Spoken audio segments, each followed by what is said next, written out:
Traveling through the DC universe, I begin my journey with the ability of decay and the power of replication. Eroded by time, I attain immortality. After enduring an assault from Clark, I acquire an indestructible physique, akin to that of Superman. By replicating Mera, I gain the power to control water. Decay. Upon receiving an attack, I evolve to develop countermeasures, rendering me invincible. Replication, an unrestricted ability to duplicate the powers and bloodlines of others, an insurmountable advantage. With such unrivaled capabilities, I become a hero driven by curiosity. Chapter 1.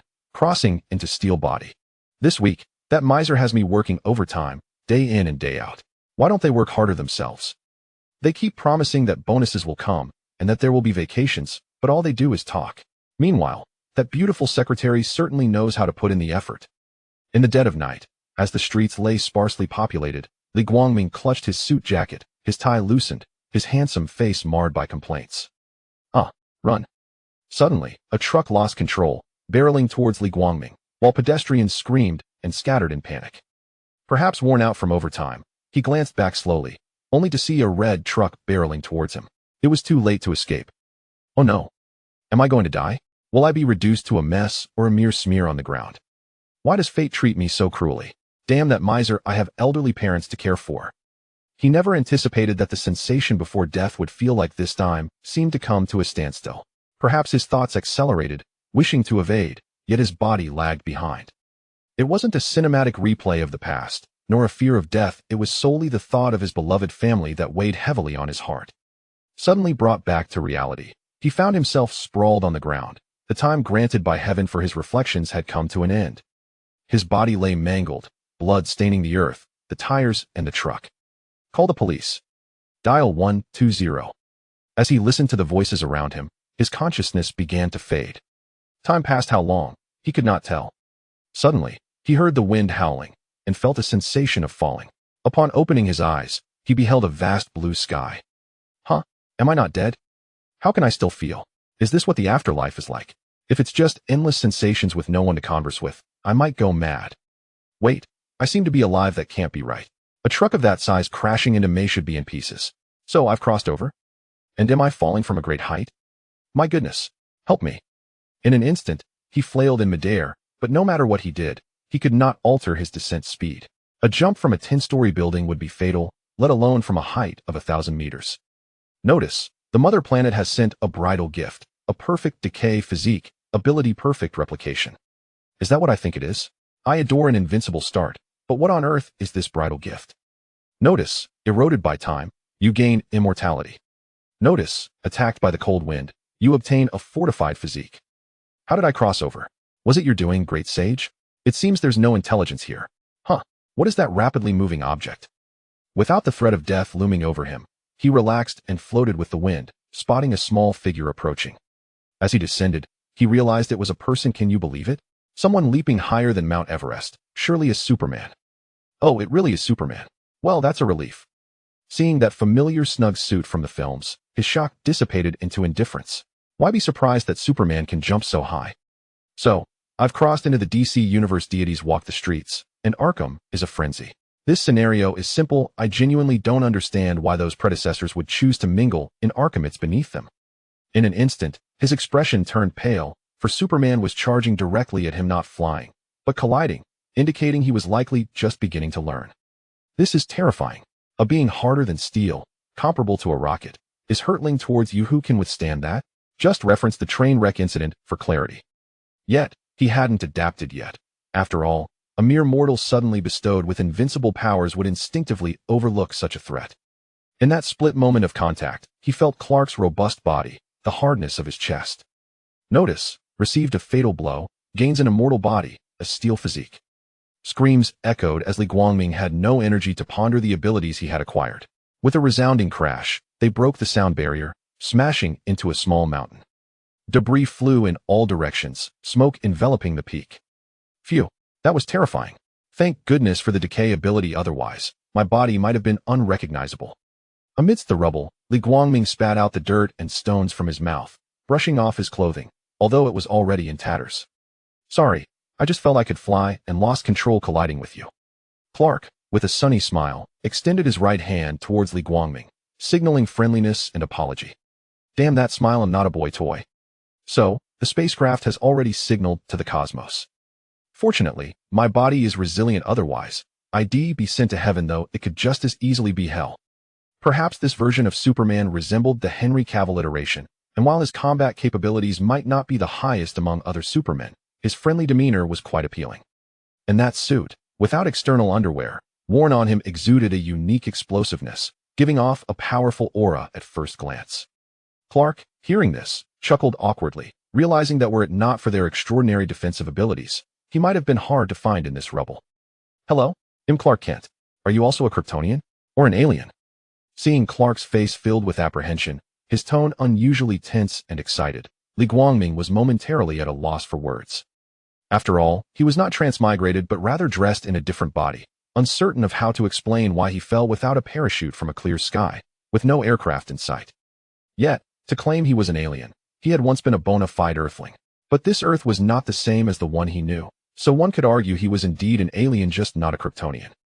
However, he could disguise himself as a Kryptonian once he activated his replication ability. Who could deny my lineage? Once they produce kryptonite, it would surely be amusing to see their bewildered expressions. Then, he used his ability to replicate Clark's bloodline and current abilities. Notice, Clark Kent has been replicated, acquiring Superman's bloodline and current abilities. What he had replicated was not merely the Kryptonian bloodline, but the Superman bloodline, brimming with the potential of Lives Codex. Hello, I'm Li Guangming. I'm unsure if I'm a Kryptonian, but even if you say so, I expect compensation. I'm left in tatters here. I know where we can find clothes, and I can check if you're one of my kin. Immediately, he took the lead, his cape billowing in the wind. With no other option, Li Guangming followed Clark, the tattered remnants of his clothing fluttering in the breeze, not feeling embarrassed, as he would soon change anyway. This is the Fortress of Solitude, a remnant left on Earth long ago. Inside, there are not only various Kryptonian garments, but also some technological knowledge. My father's consciousness can also be found here. Chapter 2. Recognized as a son? Gazing at the alien spacecraft before him, with a distinct design foreign to Earth, coated in a sleek black hue, he listened intently as Clark passionately narrated its significance. Regrettably, it would be wonderful if I possessed a spacecraft like that. Engrossed in his own thoughts, Li Guangming failed to notice Clark, who continued to chatter incessantly, transforming into a veritable Spider-Man. In truth, Clark was uncertain about what he should specifically articulate. He spoke freely, allowing his own agitated heart to find some semblance of tranquility. Yet, the mere thought that the individual beside him might be a fellow refugee from his homeland filled him with an exhilarating sense of belonging. He guided Li Guangming directly toward the control room. Though they had some distance to cover, the figure of Joel soon appeared beside them. This is my friend Li Guangming. This is my father, Joel. My friend likely escaped from Krypton before its destruction, so I wish to assist him in a genetic examination, if possible. As soon as Joel materialized, Clark hastily introduced the two, eager to discern whether his intuition was correct. Faced with Joel's scrutinizing gaze, Li Guangming replied, slightly exasperated, "Greetings. Might I trouble you for a checkup? I am quite eager to know." After taking a moment to assess him, Joel nodded, signaling for them to follow. In the blink of an eye, they arrived at the medical room. Perhaps it was just as well, as neither had formally introduced themselves, and Li Guangming remained unaware. Just as Clark was about to enter, Joel raised his hand to halt him, gesturing for him to remain outside. Unexpectedly, the needle snapped. This was Joel's precaution, considering Clark's defenses, and he had adapted the procedure to suit the Kryptonian environment.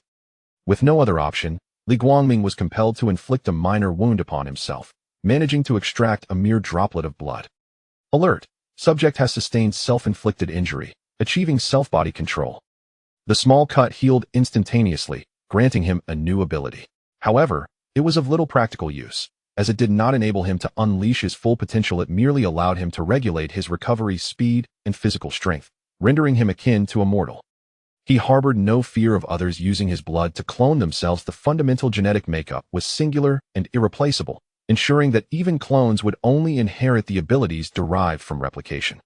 There was a distinction between kin and those of different lineages, as evidenced by the profound sorrow evident on Clark's face. Joel, returning to familiar territory, meticulously recounted the history of Krypton's destruction against a backdrop of visuals. Though Li Guangming was already aware of the tale, he patiently awaited its conclusion. What? Impossible. Absolutely impossible. Suddenly, Joel exclaimed in astonishment. Clearly, the results of the examination had emerged, and Li Guangming was already privy to the information he had known from the start. However, Clark was quick to inquire about the matter. The genetic structures of the two of you are identical. Even the central codex is the Samites as if it were a mere template, copied and pasted. How can this be? Clark was momentarily taken aback, gazing at Li Guangming with wide-eyed astonishment. Li Guangming, too, was taken aback. He had anticipated the detection of most genes, perhaps even portions of the codex, but never imagined they would be entirely identical. The concept of parallel universes. Ancient texts speak of multiple universes. Thus, the emergence of a parallel universe should not be surprising. While the two were in a state of bewilderment, Joel had already woven a narrative for Li Guangming, which he could not refuse, leaving him with no choice but to accept. Carl, I hope I did not frighten you, but I sincerely wish for you and Carl to become the bridge connecting Krypton and Earth, to become a beacon of hope. Please, just call me Li Guangming or Guangming. I am more accustomed to that name otherwise. How would we distinguish ourselves? Offering a gentle refusal, he tugged at the fabric draped over him, indicating it was time to provide him with attire, as he had listened to Joel for quite a while. My apologies, I seem to have lost my train of thought. This way. Can a consciousness also suffer from forgetfulness? Perhaps he was simply a loquacious entity. After winding through corridors, they finally arrived at the armory, where rows of distinct Kryptonian suits revealed their true forms. I have chosen the blue suit. I recommend you select this one. After more than 10 minutes of silence, Clark finally spoke, having remained a mere backdrop until then. Filtering out Clark's words, Li Guangming approached the black suit and gently caressed the emblem on its chest. The outcome was evident. The black suit significantly enhances the speed at which solar energy is absorbed. Different colors of suits represent various meanings. Blue signifies diplomacy, indicating a friendly arrival. Black represents home, suggesting you regard a certain place as your sanctuary. As the hatch opened, this time it was not only Clark who emerged, but Li Guangming as well. Walking across the expansive snowy landscape, sunlight pierced through the clouds and illuminated the ground, while Joel's voice seemed to resonate in their ears. The environment of Earth and the young sun will empower you. The only way to ascertain your strength is to continually test your limits. Clark expressed that he had already heard this once and had an excellent memory, deeming it unnecessary to repeat. Li Guangming remarked that as a faux Kryptonian, while he could indeed grow stronger in the same manner, it was truly unnecessary. Clark knelt on one knee, his fist planted firmly on the ground, the vibrations of the biofield causing the surrounding debris to dance in harmony. With a thunderous roar, Clark launched into the sky like a missile, creating blue hollow holes in the clouds. Having nearly mastered the biofield, he was merely seeking to find his balance, and soon the joyous sounds of sonic booms reached Li Guangming's ears. Unwilling to lag behind, Li Guangming, a replication of Superman from mere minutes before, not to mention the previously acquired indomitable physique, now found himself on par with Superman, if not superior. Soaring into the sky, he quickly grasped the biofield, unleashing a series of sonic booms in mere seconds, and soon caught up with Clark. The two raced through towering trees, leapt over cliffs, and skimmed across the ocean's surface, leaving behind two white trails before they suddenly accelerated upward, reaching outer space in the blink of an eye. Alert! Subject has been exposed to varying radiation, achieving radiation absorption.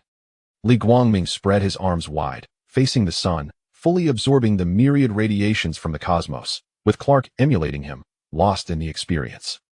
After a considerable time had passed, the two returned. How did you manage to adapt to the Kryptonian environment?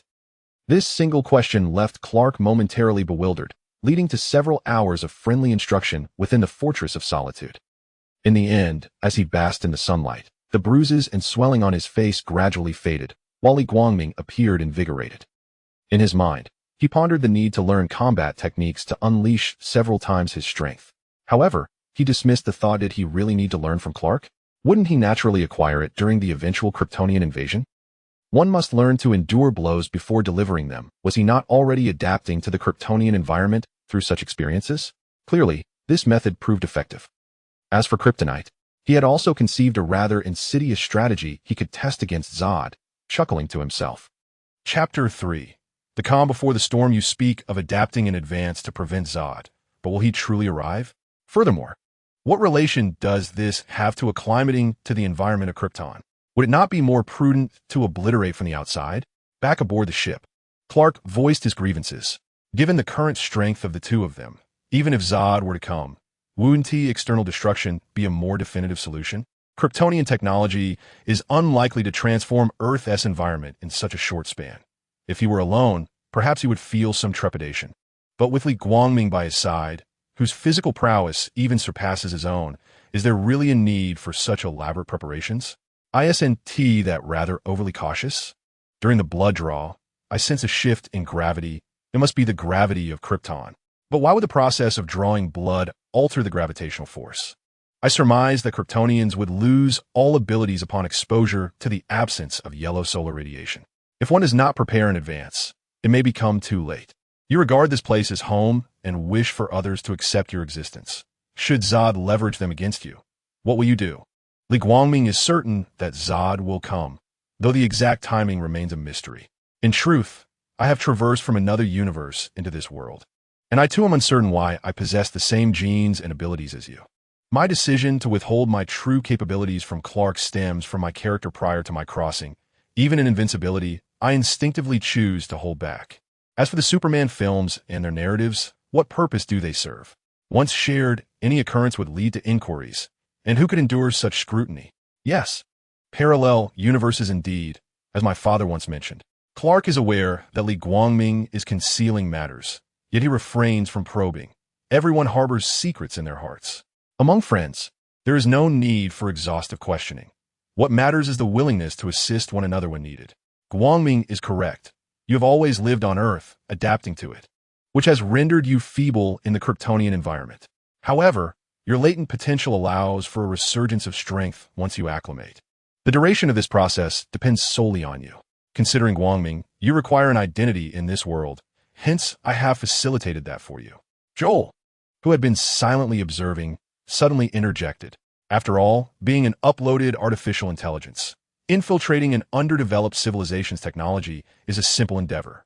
Zod's words have been exiled to the Phantom Zone, and upon his escape, he will undoubtedly seek every resource to reconstruct Krypton. As the ship commenced its launch, it emitted a signal into the cosmos. Should Zod have escaped, he is likely to receive that signal. One must contemplate all possibilities, yet it is unnecessary to dwell solely on the negative. His arrival on Earth could very well present an opportunity for both of you to integrate into society. Meanwhile, Louise was reporting the findings of her investigative news report to editor Perry White. This cannot be reported. Half of this could very well be a figment of your imagination. Louise's anger flared immediately. After risking her life to gather information in the icy wilderness, she had presented evidence, and he dares to suggest it was merely her illusion. Civilian contractors have corroborated the veracity of the events. You cannot dismiss their authenticity. Yet Perry remained unwavering, fully aware that even if the matter were indeed true and reliable, it could not be disclosed. Not only will the public be unable to accept this outcome, but they will perceive it as the futile fabrication of an incompetent newspaper, tarnishing its reputation. Even if they were to believe, could one truly accept the notion of an extraterrestrial being concealed amongst us? The societal upheaval and the ensuing conflict with alien entities are unfathomable. Moreover, the Pentagon's assertions reveal that they remain mere civilians. How can they contend with the military and those in power? They are journalists, yet not everything is to be disclosed. Every detail must be weighed carefully, for the ramifications are too significant. According to the official narrative, it would be prudent to let matters lie. This foolish girl insists on becoming embroiled in it. What is she attempting to achieve? If she seeks to play at vanishing, I have no desire to partake in such a game, and I doubt she would relish it either. The Pentagon has declared that there are no spacecraft. I shall absolutely refrain from reporting on this matter, undeterred by threats. Lewis stormed out of the newsroom, while Pinewhite thought the incident had concluded. Little did he anticipate that this eccentric individual would hastily release the original text. Li Guangming followed Clark back to the Kent farm, the place where he had spent his childhood. Initially, Clark intended to return via public transport, but Li Guangming suggested that they fly to the farm together, reasoning that their secret would soon be revealed. As the sun dipped low on the horizon, casting its golden rays upon the earth, the brown and verdant cornfields were enveloped in a fiery hue. Wearing a sun hat and wielding a machete to clear the weeds at her doorstep, Martha heard a sound and prepared to turn around. But a black and white dog was the first to bound forward. "Mother!" Before she could glance back, the call reached her ears, and her face lit up with an excited smile as she hurried to greet him. Clark approached Martha with quick strides, and the long-separated mother and son embraced warmly. Li Guangming observed this scene with a smile, feeling a rush of emotions, a blend of gratitude for surviving death, the novelty of his journey, and the thrill of newfound abilities. The myriad experiences he had undergone in such a brief span eclipsed the richness of his previous 2 decades. The vibrant world around him quelled the restlessness within his heart and the longing for his loved ones. Elated, Martha soon noticed the handsome young man behind Clark. Clark, who is this? Overjoyed to be home, she momentarily forgot to make introductions. This is my mother, Martha, Clark said, raising his hand to gesture towards her before extending it towards Li Guangming. Hello, Auntie. This is Li Guangming, my friend and kin. Though he is somewhat different from ordinary relatives, our genes are alike. The three then made their way to the living room, where Martha prepared snacks and coffee. If it were just Clark, they would have chatted on the front steps, but given that Li Guangming was a guest, such informality would be inappropriate. Clark recounted his adventures away from home, during which he elaborated on Li Guangming's origins. So, you're also a Clark? May I call you Guangming? And can you return? Martha, who had earlier noticed the emotions in his eyes, could not help but feel sympathy regarding him as a second son. I can, but the path back remains uncertain. I will seek a way in due course. Now, I'm like Clark as well, ha ha ha. Fear not, there will always be a way. Even if I cannot return, I shall treat you as my own flesh and blood, Martha declared, grasping Li Guangming's hand with a benevolent expression. It was no wonder that I had sensed something peculiar in Martha's gaze and tone earlier. She looked at me as one would a son. It appeared that each of them harbored the desire for me to assume the role of their child. Joel felt this way, and so did Martha. Being a guest is quite the challenge. One misstep, and I find myself cast as a son. The crux of the matter is that their goodwill is not explicitly stated, making it easy to inadvertently offend. Before I knew it, twilight had descended, largely due to Clark's lengthy recounting of his encounters with various individuals and the myriad experiences he had endured. Outside, the sounds of chirping insects filled the air while the television played softly within the room. Taking the initiative, Li Guangming offered to assist with the meal preparations. As a guest, one is typically expected to wait for the meal to be served, but out of boredom, he preferred not to sit idly. Rolling up his sleeves, he joined the ranks of the chefs. With the culinary heritage flowing through his veins and his past experiences in cooking, it was clear he would not be preparing foreign dishes. As anticipated, the authentic Sichuan cuisine he prepared was a delightful revelation for the two who had never tasted it before, earning him abundant praise. Clark's father had prohibited him from using his superpowers to acquire wealth, so he had never had the pleasure of indulging in expensive Chinese cuisine. Meanwhile, Li Guangming's enhanced digestive capabilities allowed him to savor the feast without feeling full after just a few bowls. The table was soon cleared, leaving only remnants of broth behind. Chapter 4. The arrival of Zod amidst darkening clouds at a military operations center. Swanwick hurriedly arrived due to an urgent situation. The first sight that greeted him was the image of a conical black shadow flying across the surface of the moon on the screen. What could this be? A comet? The nearby doctor quickly interjected, clarifying that comets do not alter their trajectories. Clark, Guangming, the two, engrossed in watching a game, were drawn out of their reverie by this exclamation and rushed out of the room. What was happening? Upon following the sound, they noticed Martha's gaze and looked up at the night sky. An unidentified flying object trailed a luminous tail, parading through the sky. At that moment, the television emitted a garbled signal, and seconds later, a strange, almost human-like voice drew the three to the screen. The flickering display intermittently showcased various languages from around the globe, and after several moments, a blurry black silhouette emerged, repeating a single phrase, "You are not alone." Having perused Kryptonian history, Clark surmised that this was General Zod, as glimpses of the imagery flashed before him. Li Guangming, well-versed in the unfolding narrative, also recognized Zod's arrival, which had caused them to forfeit considerable time in their training. Given the timeline, Zod ought to have arrived earlier. Yet his unexpected delay led them to believe they would be waiting several more days.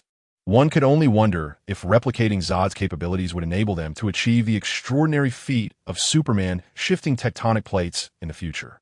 I am General Zod, traversing the vast expanse of the cosmos to seek you. You have sheltered one of my subjects. He must surrender within 24 hours, or scenes of devastation will unfold across the globe. Television screens, computers, and mobile phones will broadcast this grim reality. Li Guangming understands this to be naught but Zod's deceptive rhetoric. Regardless of whether he relinquishes Clark, Zod will invade Earth, merely altering the pace of his reconstruction of Krypton. Yet the world remains oblivious, perceiving only the presence of extraterrestrials mingling within humanity. Facing an invasion should they refuse to comply. An invasion that seems to belong solely to the realm of cinematic fiction. Law enforcement works tirelessly through the night to unveil the alien lurking among the populace, summoning military personnel from all quarters. At dawn the next day, news reports feature Woodburn, impeccably dressed in a suit, being interviewed. He is the one who delivered the investigative materials to Lewis. Thirsty, Lewis retrieves a kettle to pour herself a drink, inadvertently catching sight of Woodburn on the television. A sense of foreboding washes over her. She hastily grabs her bag and coat, rushing outside without a moment's pause. As she exits the narrow alley, her peripheral vision captures 3 vehicles speeding towards her residence, abruptly halting below her building. Instinctively, she retreats, seeking refuge behind a wall. Peeking cautiously, she waits until they have all entered the building before continuing on her way. Just then, her phone rings, the screen illuminating with a call from her editor. "Hello, are you watching the news? It's been broadcasting all morning. Do you think I would surrender so easily? I just saw the news and fled." She hangs up, a smirk gracing her lips. "Good luck trying to catch me. Search far and wide." With a lightness in her step, she turns a corner. Suddenly, a black car looms before her, and within 2 seconds, she is surrounded by armed individuals wielding submachine guns. "Raise your hands and drop the bag." Oh dear. She had celebrated too soon. Complying, she raises her hands, and 2 agents seize her, securing her arms and escorting her away. This incident serves as a reminder that individuals must ultimately be accountable for their actions. When one embarks on certain endeavors, it signifies readiness. Otherwise, they may find themselves in precarious situations. Meanwhile, amid the expansive cornfield, 2 figures converge, Li Guangming and Clark. Clark, concerned for his mother's well-being, refuses to remain home. "Why have you brought me here? Are you hesitating?"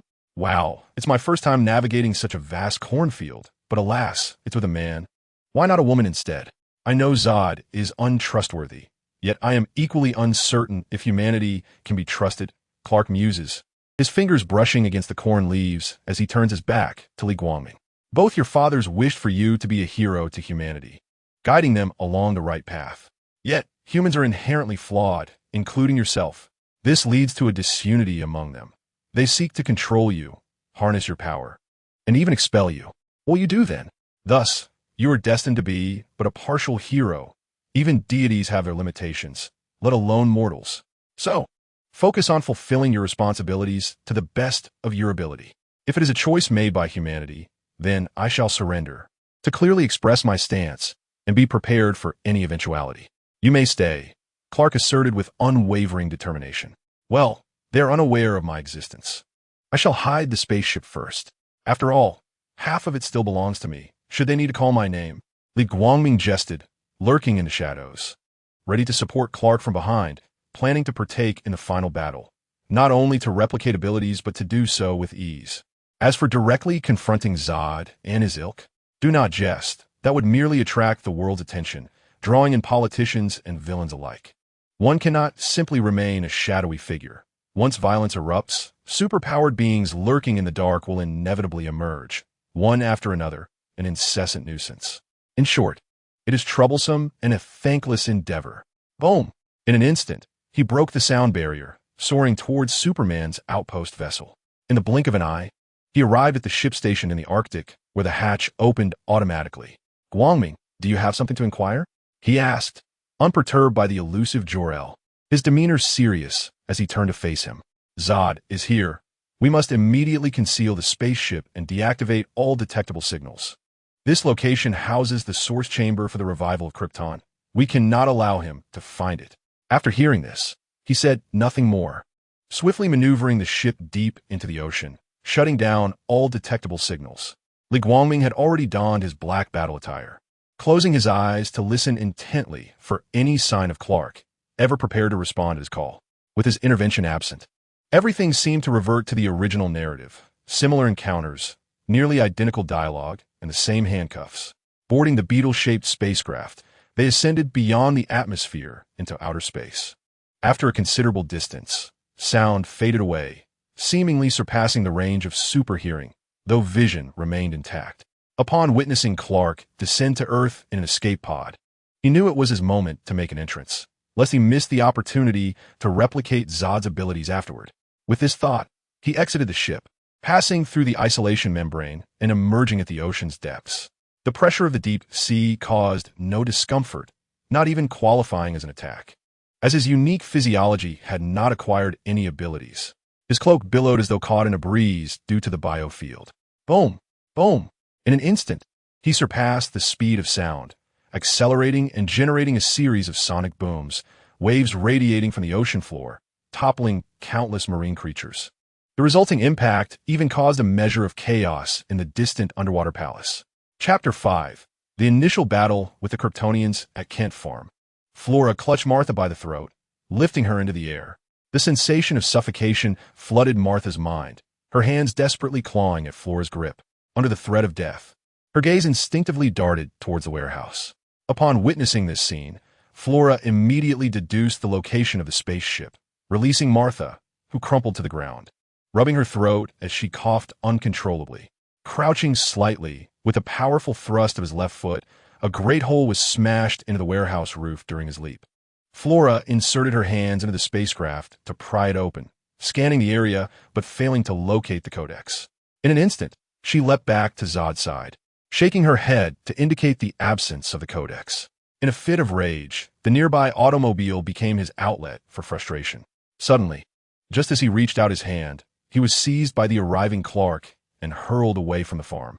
Receiving relentless blows to the head that rendered him unable to react, forced to endure the assault passively, the two grappled together, leaving behind a trail of destruction in the cornfields and farmland, concrete structures crumbling into debris. They were dragged for hundreds of kilometers until crashing into a gas station, which exploded in an instant, flames soaring into the sky, creating a fiery cloud. Flora, along with another Kryptonian warrior, was preparing to assist the general when a voice suddenly resonated behind her. Li Guangming had stealthily appeared behind Flora, using his abilities to replicate a wave of power, and whispered in a low, eerie tone. As they were both replicating Kryptonians, only their physical attributes were enhanced, devoid of any new abilities. Before either could respond, he seized Flora by the gaps in her armor and took flight, employing Clark's combat style, delivering blows to the back of her head. Had he not considered that she wore Kryptonian armor, which provided extraordinary defense, he would not have limited himself to merely striking her head, but would have aimed for her chest as well. He felt no remorse in his actions. Victory was paramount, especially in a life-and-death battle against an experienced warrior. The lethal skills he had honed were far beyond what a novice like him, who had previously lived in a peaceful era, could compare. So what if he employed a self-taught, frenzied combat style? Was there a problem? None whatsoever. His targeted strikes swiftly halved the opponent's combat prowess, even rendering it null, ultimately allowing him to reap the rewards of victory. Dragging the immobilized Flora, he rejoined Clark, Li Guangming, clad in a black Kryptonian suit adorned with the dark red emblem of the elf family, his crimson cape billowing without wind, nodded at Clark before approaching Zod, for he had yet to replicate Zod's abilities. As both directed their punches towards Zod's head, the respirator he wore began to falter under the onslaught, gradually deteriorating. Li Guangming possessed greater strength than Clark, and as Flora landed, the damaged respirator flooded her mind with countless disorienting sounds, coupled with her body's inability to acclimate to Earth's atmosphere. A punch from Li Guangming sent her into unconsciousness. "What have you done?" Zod snarled as he tore away the burning cape from his back, gritting his teeth while struggling to remove the respirator, enduring a pain he had never experienced before. Rising, he noticed Li Guangming approaching, feeling puzzled by the elf family attire he bore, but was swiftly pulled back to reality by the overwhelming dizziness and nausea. "Clark has adapted to Earth his entire life. Do you think you can adapt immediately?" Li Guangming took advantage of the situation. For villains often fall victim to their own verbosity, but that did not apply to him, especially as he now stood on the side of justice. "My parents taught me to hone my senses, a rather uncomfortable endeavor. Wouldn't you agree, Zod?" Clark mocked, having previously ridiculed his own inability to adapt to the environment of Krypton aboard the spacecraft. only to find the tides turned. Amid their banter, a ship, resembling a dung beetle in Li Guangming's eyes, descended and hovered before them. As Clark witnessed the ship's front emit a bluish-white glow, an ominous feeling washed over him. Sure enough, a beam of laser shot forth, propelling him away in an instant. Even the words he had intended to utter for warning were forcibly suppressed. Upon seeing the approaching vessel, Li Guangming ceased his idle chatter, disregarding the fallen Clark, and instantly replicated Zod. He then turned to glare at the ship, his eyes gradually transformed by a crimson glow, encircled by a magma-like redness, intent on bringing it down. The thought of rescuing Zod was futile. He might as well stay behind. Suddenly, Li Guangming was struck, sending him flying and wreaking havoc on the cars along the road, leaving a trail of destruction and debris scattered across the asphalt, which was crushed into a sizable crater. While the damage was inconsequential, it effectively disrupted and thwarted his intentions. It was the tall Kryptonian warrior beside Mera, who, after a brief exchange, had arrived at the scene. Towering over 2 meters, he was a man of few words. Charging directly at Li Guangming. Rising to a seated position, he extricated his hand from the asphalt, and with a dismissive chuckle, Li Guangming regarded the ambush. He could almost hear the whispers of the decay inflicted, chiding him not to provoke, still hoping to exploit his abilities. Was this truly an attack? Even an ant crawling upon him was a greater nuisance, yet they had the audacity to label this an assault? Activating his supervision, he cast his gaze towards Clark, and unsurprisingly, he witnessed the other Kryptonians abducting Zod and Mera. How remarkably lenient they were towards their kin. I find it amusing, for we are indeed of the same blood, albeit not truly. In the blink of an eye, a shadow lunged at him, a colossal fist drawing near. As it closed in, mere inches from his face, a phantom flickered before the warrior's eyes, and Li Guangming seized the fist with his right hand. The warrior, left with no choice, grounded himself for leverage, increasing the force behind his strike, his feet sinking into the earth, fissures radiating outward. Yet, despite this, his fist remained immobile, unable to advance an inch towards Li Guangming. With ease, Li Guangming twisted the warrior's fist to the side, revealing an impatiently handsome visage. I have no desire to play house with you. Be gone. With a swift motion, he crouched and hurled the Kryptonian warrior like a javelin. In an instant, the warrior was launched several dozen kilometers away, the soft soil of the farmland upheaved, brown earth cascading down like rain, creating a crater several meters in diameter. The scattered dirt made it appear far larger than it was. At the center of the pit, some soil lay atop the Kryptonian warrior, rendering him a pitiful sight. Having freed himself from entanglement, Li Guangming's body sank, adopting a sprinter's stance as his biofield intensified. With a resounding boom, he vanished from sight in the blink of an eye, the remnants of asphalt once again sent flying in chaotic disarray. Without Clark's obstruction, the spacecraft ascended through the atmosphere above the ocean, poised to re-enter the cosmos, resembling a massive ship with grappling hooks. Li Guang contemplated the situation, contemplating the potential to subdue Zod. Undoubtedly, this would summon a multitude of warriors for support, allowing for a replication of their forces. This opportunity presented itself without the necessity of scouring for superhumans.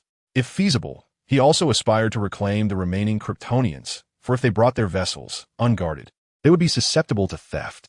Rather than bolster the enemy, it would be more prudent to obliterate them altogether. After all, the absurdity of the Kryptonian paradigm was akin to having subdued a pantheon of deities. Chapter 6. The Adaptation of Zod. The beaten Clark after eliminating Zod. Li Guang pondered how to persuade the remaining Kryptonians, though he was uncertain of their willingness to comply. If they were reluctant, he would not waste his breath. Once the ship was neutralized, there would be no one left to guard it.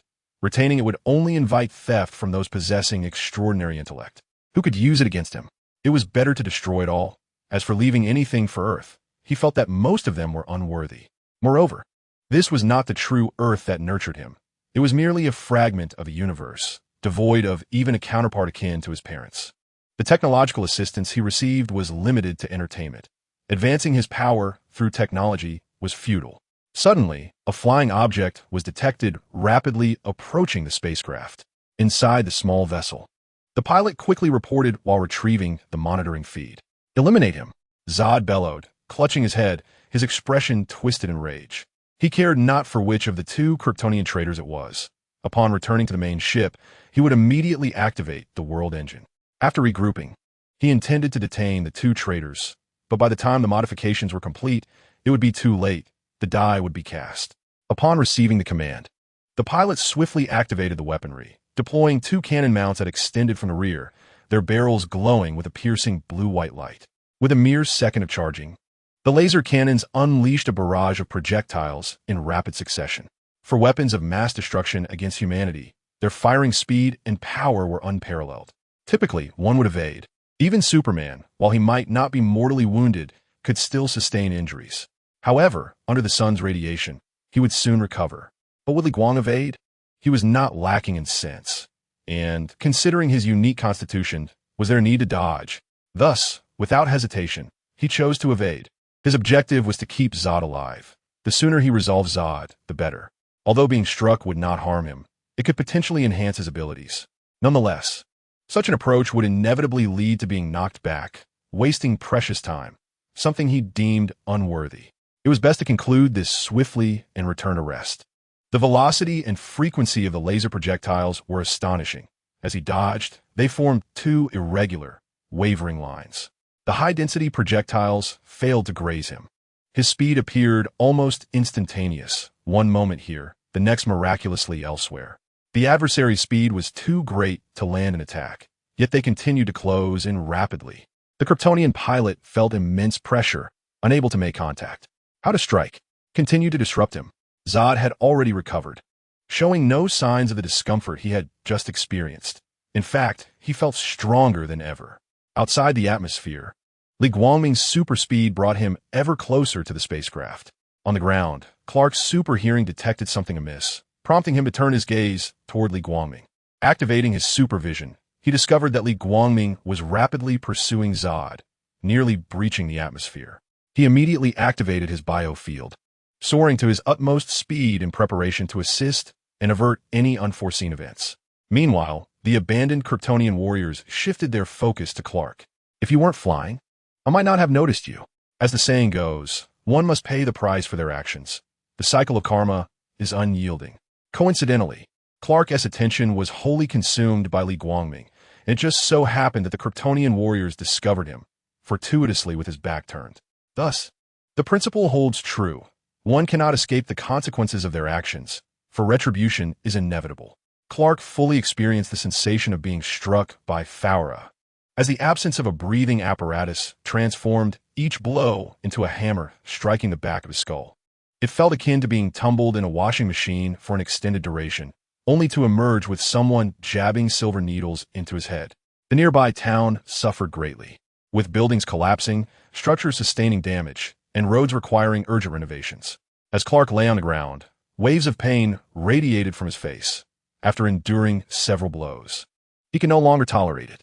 His eyes suddenly emitted a brilliant white-red glow, and in an instant, the crimson light enveloped his entire eye socket as he activated his heat vision. The unexpected attack startled the Kryptonian warrior, disrupting his technique and nearly striking his breathing apparatus. This provided Clark with a fleeting opportunity to counter with a kick that sent the warrior flying. In the air, 8 helicopters and 5 fighter jets rushed to the battlefield. It was not that they were unwilling to arrive sooner. Superman was simply too swift. You say you're fighting, yet you run hither and thither. Everyone, listen up. I am the aerial commander. We have already engaged the target, and they are exceedingly dangerous. Lethal force is authorized. Inside the helicopter, the operations commander spoke with determination. Having reviewed the intelligence beforehand, he harbored little hope for this mission. It hardly felt like they were battling against mere mortals. We are closing in on the target. This is Thunderbolt 11. We have identified 2 targets. Whether friend or foe, ammunition from the heavy machine guns erupted forth, the muzzles sparking as bullets rained down, drilling into concrete and sending debris soaring several meters high. Rising, Clark immediately detected their presence, but was unprepared for the indiscriminate onslaught. In contemplation, bullets approached, and with the mindset of an ordinary human, he did not brace himself for impact, uncertain if his body could withstand it. He swiftly dodged to the side. The unfortunate Kryptonian warrior, just recovering from being kicked, was mercilessly engulfed by the storm of bullets. Though no harm was inflicted, the relentless force propelled him backward. The incessant taunts of the insignificant enraged him, and he raised his foot to charge at the aircraft in the sky. Clark lunged forward, seizing his ankle as he leapt 2 meters into the air, swinging him like a whip and smashing him down to the ground, lifting and slamming again and again, until he paused, seemingly apologetic for the extra craters formed. Seizing the opportunity, he hurled Clark away, soaring into the sky, successfully obliterating a fighter jet. Before he could land, Clark unleashed a full-powered heat vision directly at his midsection. For the first time amidst the prolonged battle, he uttered a sound, leading Clark to believe he was mute, perhaps with a vocal cord issue. The concrete ground bore another shallow pit, while a significant hole appeared in the armor at his waist, molten iron seeping out, revealing the black, form-fitting battle suit beneath. At that moment, Li Guangming had reached the spacecraft, his full-powered heat vision slicing through the hull. Before long, the ship was cleaved in two. The 5 individuals inside tumbled out into the void of space, drawn by Earth's gravity, their descent accelerating uncontrollably. With no leverage, they flailed helplessly, spinning in grotesque shapes. Li Guangming disregarded the other Kryptonians and charged directly at Zod, landing punch after punch, causing Zod's descent speed to surge uncontrollably. The combination of his own downward momentum and Li Guangming's force propelled Zod through the atmosphere, transforming him into a dazzling meteor. On Earth, some unsuspecting individuals made wishes upon this celestial object. Chapter 7. The expansion of the battlefield under a bright, clear sky. The gentle rays of the sun illuminated everything. A meteor trailing a fiery tail captivated the gaze of the entire metropolis, and as time passed, for more meteors inexplicably materialized.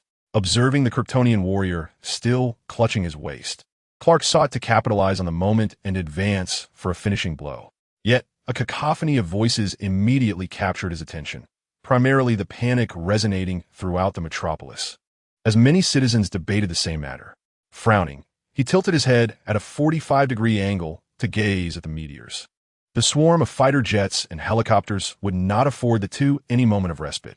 Missiles and machine guns were aimed, and the launch buttons were pressed with reckless abandon. Regaining his focus, Clark instantly darted several hundred meters away, turning to observe. Boom! The sound of artillery filled the air. Flames erupted, and smoke engulfed the town, thick black clouds billowing skyward, utilizing the cover of the fighter jets. A large group of soldiers clad in deep green entered the battlefield, each seeking shelter. The Kryptonian warriors amidst the smoke and flames showed no mercy, hurling a small car at a helicopter, following closely behind to strike another fighter jet with their fists. The sudden attack caught the pilot off guard.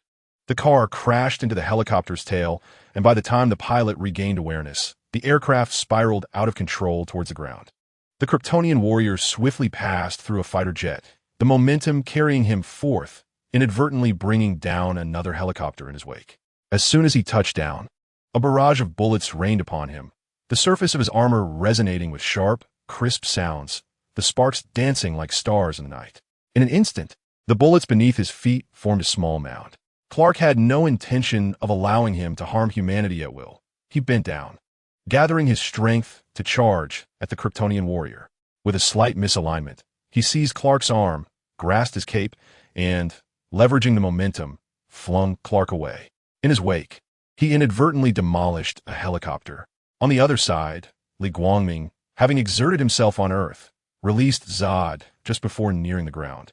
The impact near Gotham City created a crater at least a kilometer in diameter and several meters deep. Li Guangming's legs bent upon landing, carving out hundreds of meters before he finally came to a halt. Above him, the remaining 4 Kryptonians soared by, their trajectory aimed towards the metropolis. In the ruins, Zod found himself in dire straits. His armor lay in tatters from Li Guangming's onslaught. Though the armor had offered some protection, the fall, combined with Li Guangming's relentless assault, amplified the force of his descent to catastrophic levels. As the dust that obscured the view gradually settled, Zod could be seen at the bottom of the crater. His back bore extensive burns, deep enough to expose bone, while the shattered remnants of his black bodysuit slowly began to mend, gradually regaining its former integrity. This Kryptonian general was indeed resilient. It was proving exceedingly difficult to vanquish him. Unscathed, he approached Zod, brushing off the debris and dirt from his body. However, he remained oblivious to the fact that solar radiation was bathing Zod, and the black suit accelerated the absorption of that radiation, quietly facilitating the healing of his wounds. A sudden sound made him pause. Could he still be alive? His surprise morphed into suspicion, and his eyes turned crimson as a blinding light flickered. He unleashed his full-powered heat vision. Indeed, he intended to desecrate the fallen. Had it been an average Kryptonian, he might have refrained, but this was a Kryptonian endowed with the gene of a general. In the cinematic portrayal, he had only been on Earth for a short time, yet was able to engage Clark in a fierce exchange, even overpowering him at times. This was undoubtedly due to the inherent robustness of Kryptonians. It cannot be denied that he had swiftly mastered heat vision and the bioelectric field. Now, having absorbed solar radiation, even the skeletal remains of Superman, once blasted by a nuclear bomb, could regenerate. The healing ability bestowed by the general gene was not significantly inferior to that of Clark. The sound that echoed in his ears confirmed to Li Guangming that Zod was indeed not dead. It was the unmistakable sound of Zod shedding the remnants of his damaged armor. Surprised? I've adapted to the Earth's environment quite swiftly, Zod declared. You traitor, we could have rebuilt Krypton here. Your power surpasses mine, endowed with genes of greater potential than that of a general. Yet you choose to side with those feeble humans. My very existence is to safeguard Krypton. No matter how brutal, no matter how cruel, all my actions are for the welfare of the Kryptonian people. And you, the son of Jor-El, using the gifts bestowed upon you by Krypton, you in gratitude help the humans while seeking to obliterate the remnants of Krypton's hope. As Li Guangming faced the intense gaze of his opponent, the remnants of his battle armor fell away, hovering a mere 10 centimeters above the ground. As a champion of justice, he exhibited remarkable benevolence, allowing his adversary to utter his final words. Shifting his focus from the penetrating gaze, the super breath he exhaled enveloped Zord in a flurry of white snowflakes. Suddenly closing the distance, he swung his right hand, sending Zord flying. Pursuing with fervor, he delivered a kick aimed at Zord's lower body, but Zord instinctively raised his hand to block, producing a resounding thud. In the next moment, Li Guangming swiftly gathered his left hand into a fist and thrust it towards Zord's eyes. Quick-witted, Zord immediately retracted his hand in defense, deflecting the incoming strike. Seizing the opportunity presented by Zord's momentary lapse, Li Guangming retaliated with a powerful punch aimed at Zord. The two engaged in a relentless aerial tussle, the air filled with the deafening sounds of their clashes. Li Guangming targeted both high and low, exploiting any exposed weakness with a swift punch or kick, a brazen strategy rarely encountered by the formidable Zord. A careless misstep left Zord vulnerable to a kick that brought him pain, yet he swiftly recovered under the sunlight.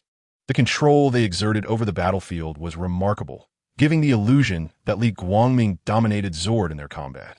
Their unrestrained battle disregarded the surrounding environment, and as they fought, they inadvertently made their way into Gotham, rampaging without restraint.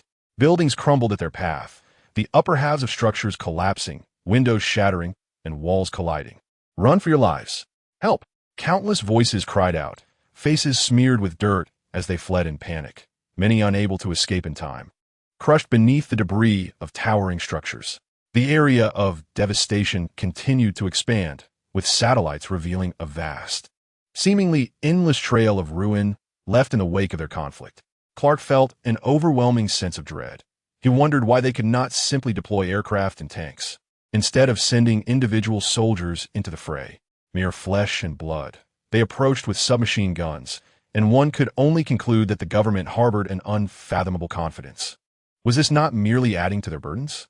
They had to endure punishment while simultaneously saving lives, with 4 Kryptonians descending from above. In a flurry, he caught a falling soldier. His capabilities were limited, and he could not save everyone, having already seen the fighter jets dwindle to just a few.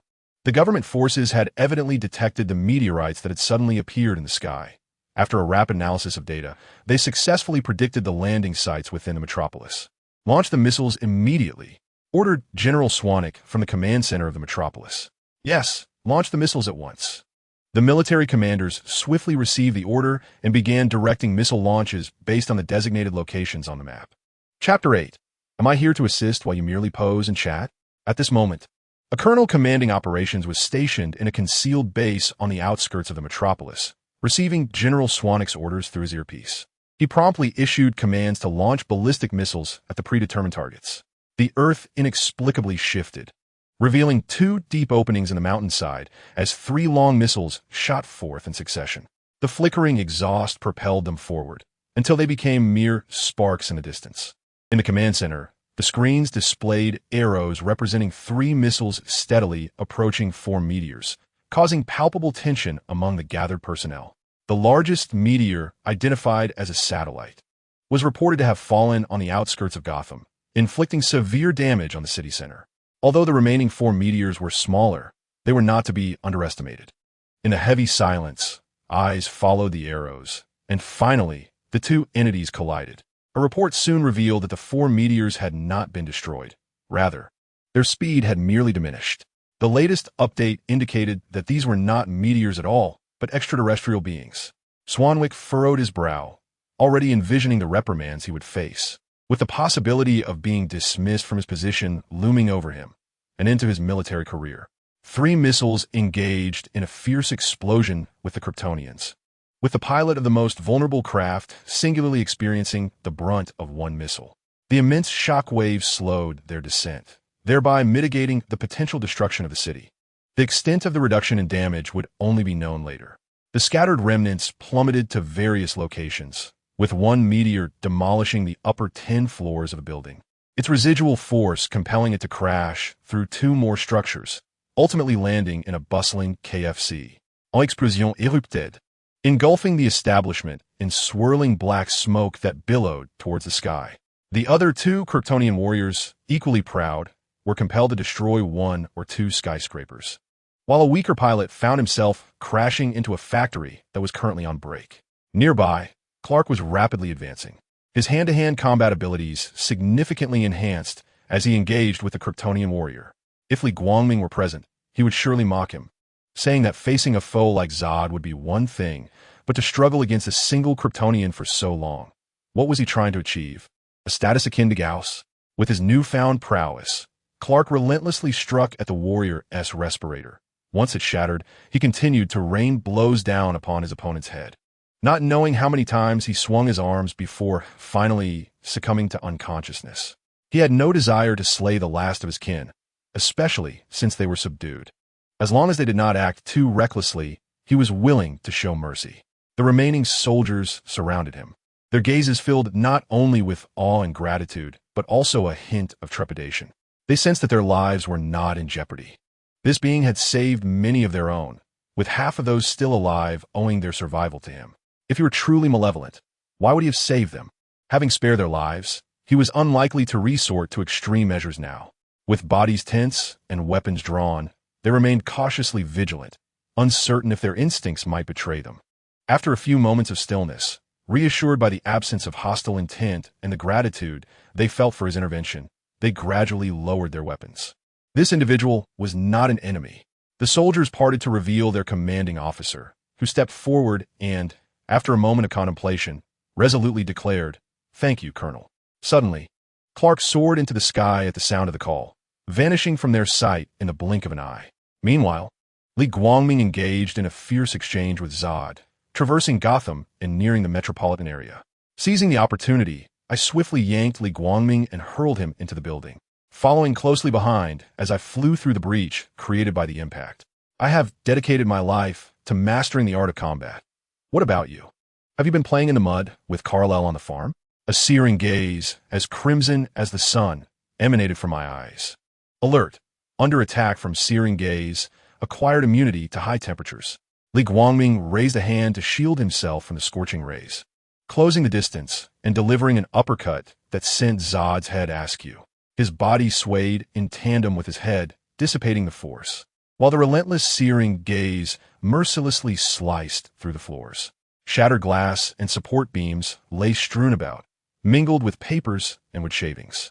Under the crushing weight, the walls crumbled, collapsing to the ground and sending waves of debris soaring. In an instant, the fleeing crowd was engulfed, and as the dust settled, each individual appeared disheveled, their white shirts soiled and tattered. Zod pushed off the ground, propelling Li Guangming away, only to crash against the building behind him, leaving a ring of debris in his wake. Activating his biological stance, he accelerated instantaneously, lunging toward Zod, causing the fractured walls behind him to expand further. With a powerful upward punch, Zod was sent flying, each blow propelling him higher. The force of each strike intensified, the sound of sonic booms echoing louder, culminating in a final, mighty blow to Zod's chest, sending him crashing into an intact skyscraper above. Like a miniature nuclear explosion, the deafening sound reverberated through the metropolis, unleashing a tempest that obliterated everything in its path. Within a radius of several kilometers, glass shattered, and all forms of transportation, buses, cars, and trash bins, were tossed aside.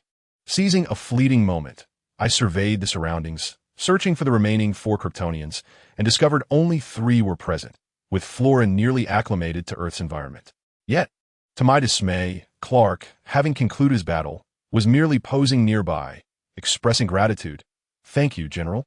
My frustration simmered, teeth clenched, as I directed my fist toward Zod. Accelerating abruptly, Clark, with a resounding thud, my furious punch drove into Zod's chest, creating a deep indentation. Seeing him stir, I unleashed a fierce kick aimed at his lower body, causing the ground to sink once more. Thud! Another punch landed, leaving a fresh imprint on his chest. As he attempted to move his arms, I swiftly delivered another kick to his lower region, rendering him motionless. This exchange repeated no less than 5 times. My pent-up exasperation toward Clark's inaction unleashed upon Zod, who was now devoid of any power to resist. Fearing his potential recovery, I directed my full-powered searing gaze toward his neck, seemingly fueled by rage as Zod's neck slowly began to dissolve. A cry of pain escaped him. Yet Li Guangming's ferocity remained unabated as I neared the critical point of severing his cervical spine. Boom! Clark finally arrived just as the situation was reaching its climax. From his vantage point in the sky, he had witnessed the scene unfold, his heart torn with turmoil. Couldn't he be confined back to the Phantom Zone? Sustaining the searing gaze, I was acutely aware of Clark's thoughts and was not at all surprised by the question he posed.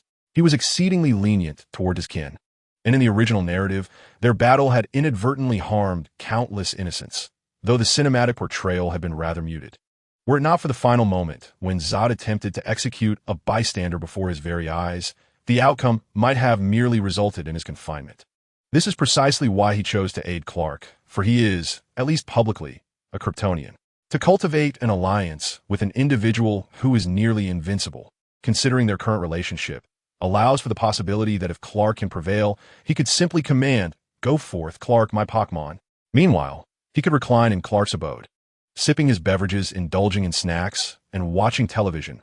What a delightful scenario. Chapter 9. The Dying Zod and the Untrustworthy Li Guangming Boom. Clark's visage was filled with bewilderment.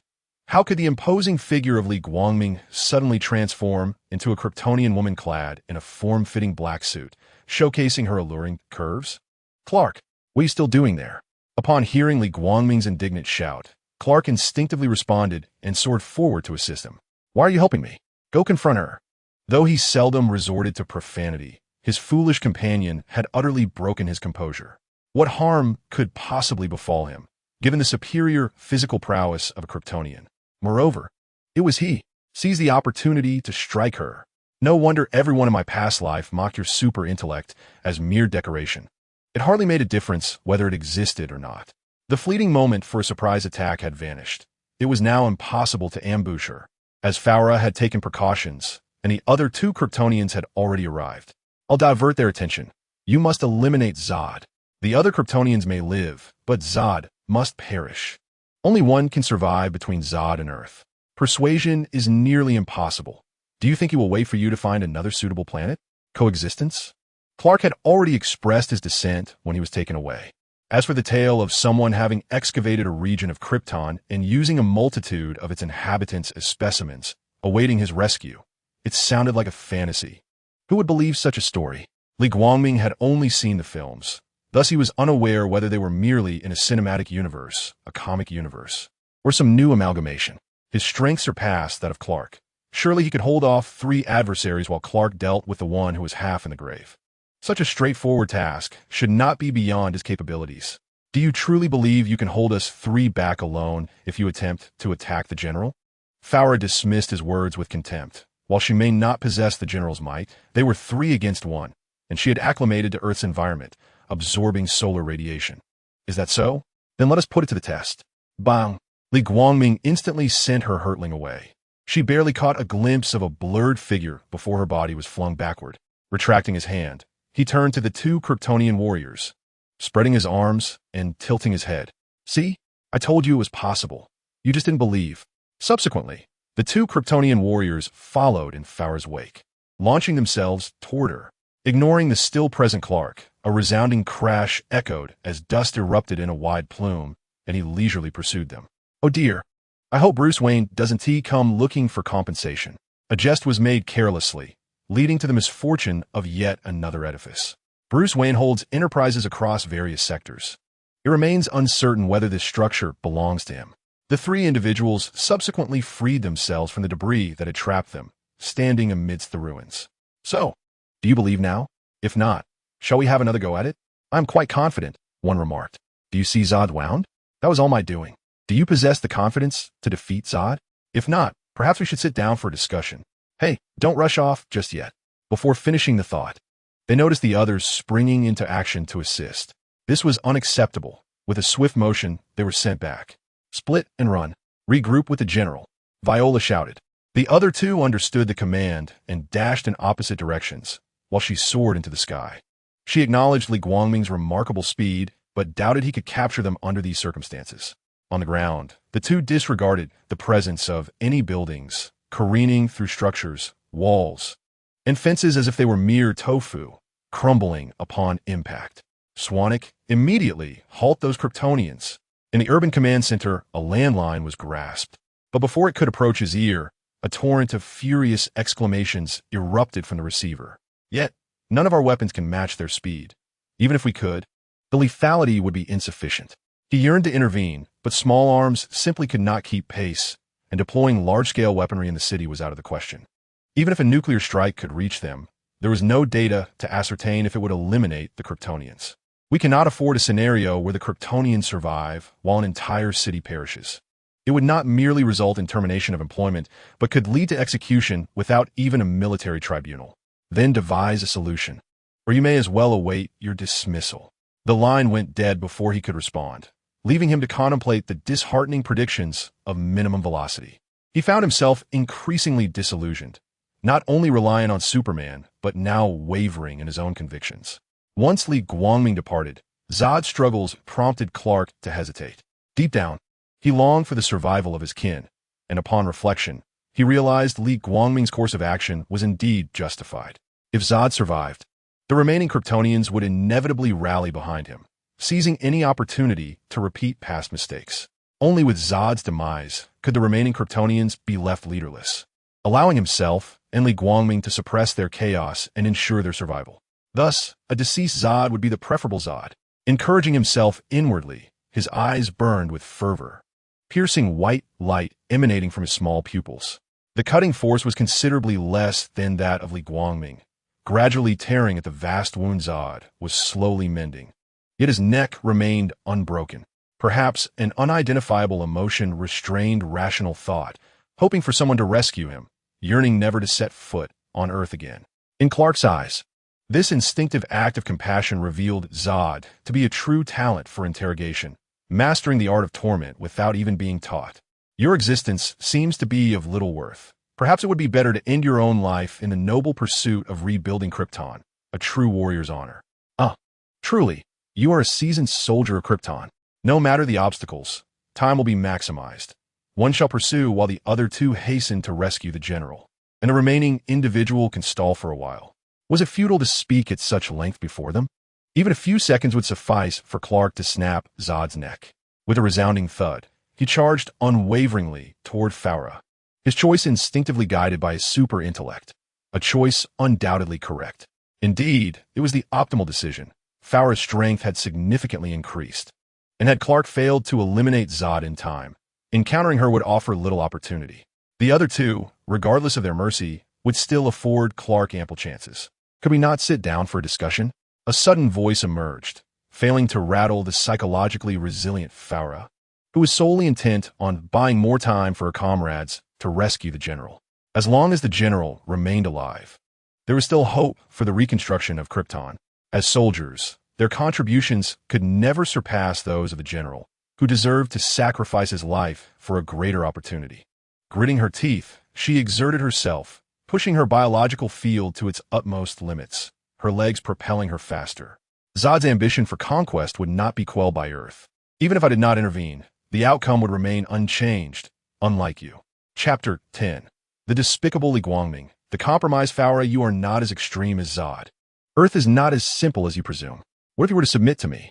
Within the ship of Kal-El lies a Genesis chamber. Once we find an unclaimed planet with a yellow sun suitable for habitation, we can rebuild Krypton there. The exposure to the yellow sun would grant Kryptonians immeasurable lifespans, a weight worth enduring. Rather than dying here through our invasion, each Kryptonian on that new world would possess godlike existence, swiftly regaining their former glory.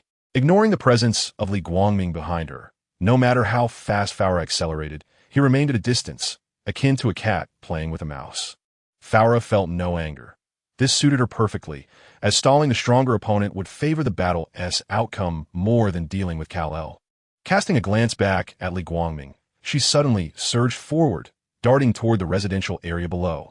Realizing her intent, Li Guangming accelerated, poised to capture her just as she was about to collide with a building. Grasped by the nape, Farah found her strength and biological field insufficient to match Li Guangming's, leaving her to flail helplessly in the air. Zod is likely dead. Shall we not check? Without awaiting her reply, Li Guangming hoisted her, still struggling, towards Zod. Clark, you, after all my efforts to safeguard Earth, this is how you repay me, dragging me down. You failed to observe the situation here, and upon arriving, the sight of Zod still alive sent blood rushing to his head. A foe he could have dispatched in mere seconds. Clark stood amidst the inky ruins, exchanging a poignant gaze with two fellow Kryptonians from a distance of several meters. At least from Li Guangming's perspective, you need not sever Zod's head, merely deliver a kick to his wound, shatter his vertebrae. Can those two Kryptonian children truly impede you?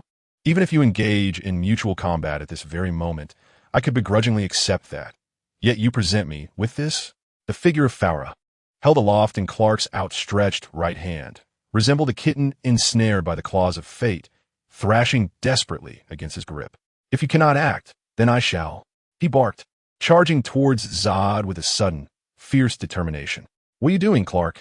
Li Guangming questioned, perplexed, as he gazed at Clark, whose face was marred by anger and confusion. His left hand pressed firmly against his chest, a gesture that stirred discomfort within him.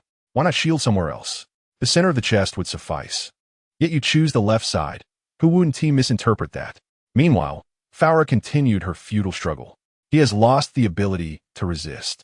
Can we not spare his life and confine him back to the Phantom Zone? He lowered his head, his voice laced with pleading, unwilling to relinquish hope. Return him to the Phantom Zone?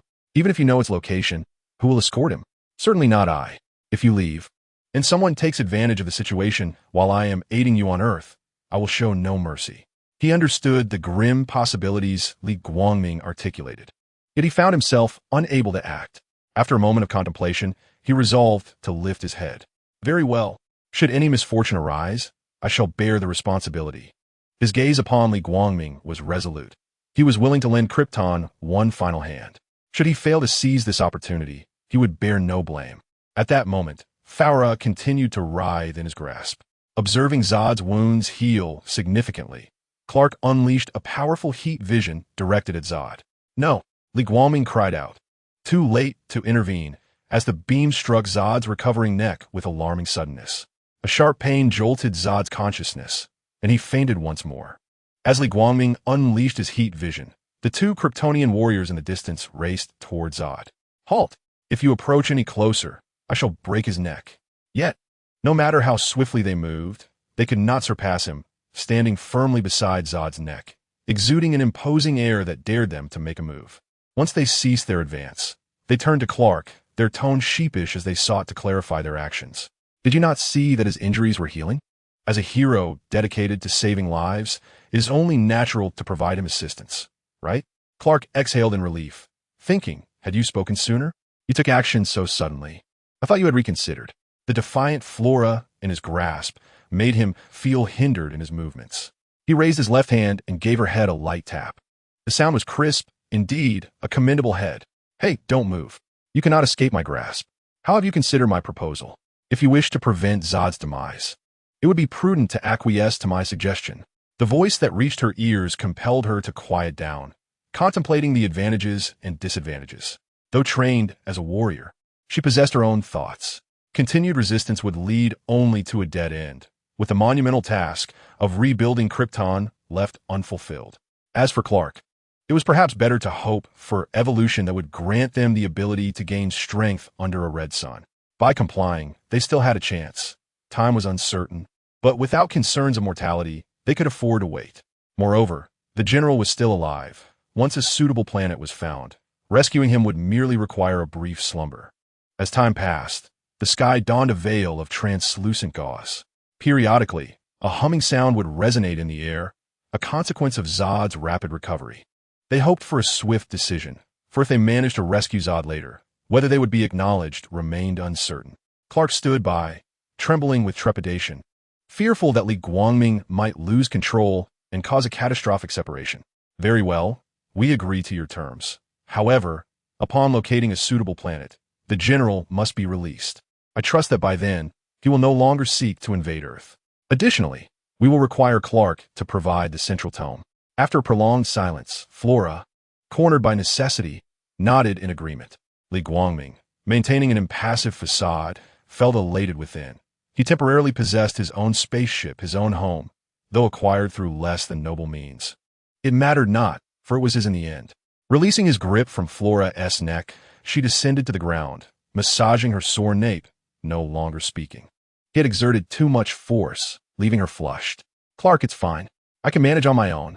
Just as she intended to ask Clark for assistance, a sudden thought halted her. Clearly, her skills needed refinement. My name is Li Guangming. What is yours?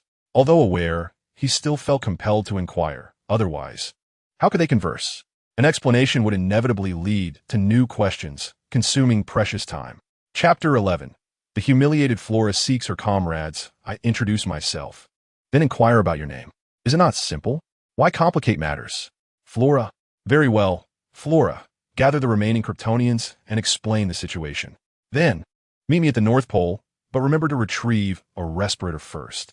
Among them, Flora could now fly, and with the three of them, herself, Li Guangming, and Clark, there were still four who had not mastered the biofield and could not reach the spacecraft station in outer space. Upon gathering at the North Pole, the three could transport the others.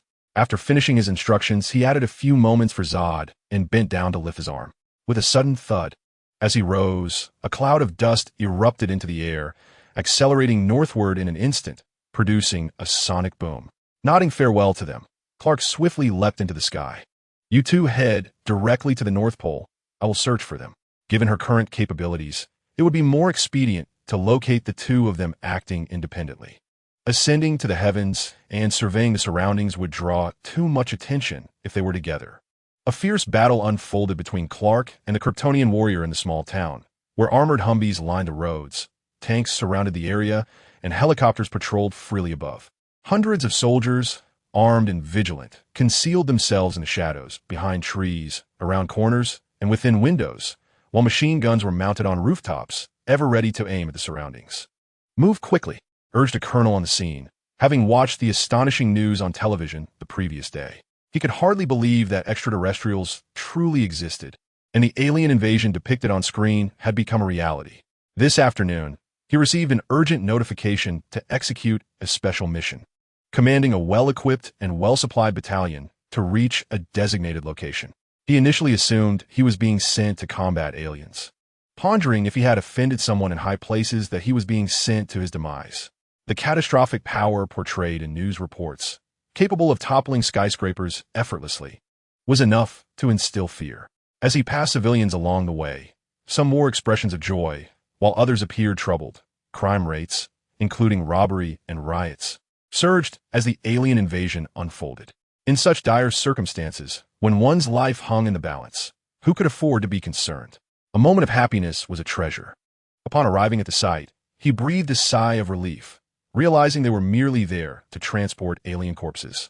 It was evident what the politicians were after, studying the source of their formidable strength to achieve superhuman capabilities themselves. Or perhaps to forge an army composed entirely of super beings bound to their command. The hypocrisy of their intentions was truly nauseating. Nevertheless, military orders must be fulfilled.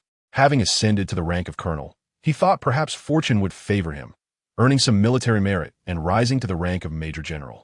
He directed the soldiers to remain vigilant and instructed a few to lift the Kryptonian onto a stretcher, preparing to load him into a reinforced armored vehicle. "He appears to still be breathing," exclaimed a soldier as he felt the airflow beneath the alien's chin. Upon inspection, it was confirmed, not an illusion, clad in battle armor. The others had not noticed the subtle rise and fall of his chest, instinctively believing him to be deceased. "Quickly report." One soldier dashed out, while they continued to hoist the Kryptonian onto the stretcher. "Report. That alien is still alive. He is breathing." A soldier burst through the door, panic etched across his face, his voice trembling. "What?" Just then, a tremendous explosion resonated outside, followed by an unrelenting barrage of gunfire. Beyond the soldiers, as I stepped forth, a captivating figure came into view. Her chest bore a unique pattern reminiscent of a superhero, and the black bodysuit accentuated her curves, evoking a flurry of imagination. Yet, the onlookers felt no desire. Countless bullets struck her without inflicting a single wound, not even a spark. Magazines were changed repeatedly, and within moments, a third of the ammunition had been expended. Paying no heed to the futile cries of the insignificant, she smiled disdainfully, braving the deluge of bullets to approach the fallen Kryptonian warrior. With a graceful uplift of her hand, a sharp sound echoed as her palm met his cheek. "Rise. Do you still wish for my embrace?" His eyes fluttered open slightly, brows furrowing in confusion as he shook his head. With a swift motion, she delivered another slap amidst the hail of gunfire. "Are you awake now? If so, keep up." After confirming his nod, she turned and soared into the air with a resounding thud. The terrified colonel witnessed her audacity, and anger surged within him, prompting a bellow. "Strike them with all your might." Amidst the gunfire, the Kryptonian warrior rolled off the vehicle, sprinted a few paces, then leapt, gliding gracefully before landing and bouncing up to follow Flora. "Use missiles to bring them down," he commanded, and in an instant, 6 or 7 medium-sized shells were launched from the truck, aimed directly at the 2 Kryptonians. As Flora soared through the air, she heard the colonel's orders. In a moment of swift rotation, her body arched downward, and thermal beams surged forth, sweeping across the airborne missiles in her path. Upon completing a 360-degree turn, she accelerated, taking in the panoramic view of the swirling clouds, the sound of sonic booms mingling with the explosions of the missiles. Descending into the wilderness, where the grass turned over to reveal the soil beneath, Flora slowly alighted, hovering before the Kryptonian warrior. "The general has been defeated. We surrender and align with Li Guangming, the man beside Kal-El. He has promised to aid us in rebuilding Krypton."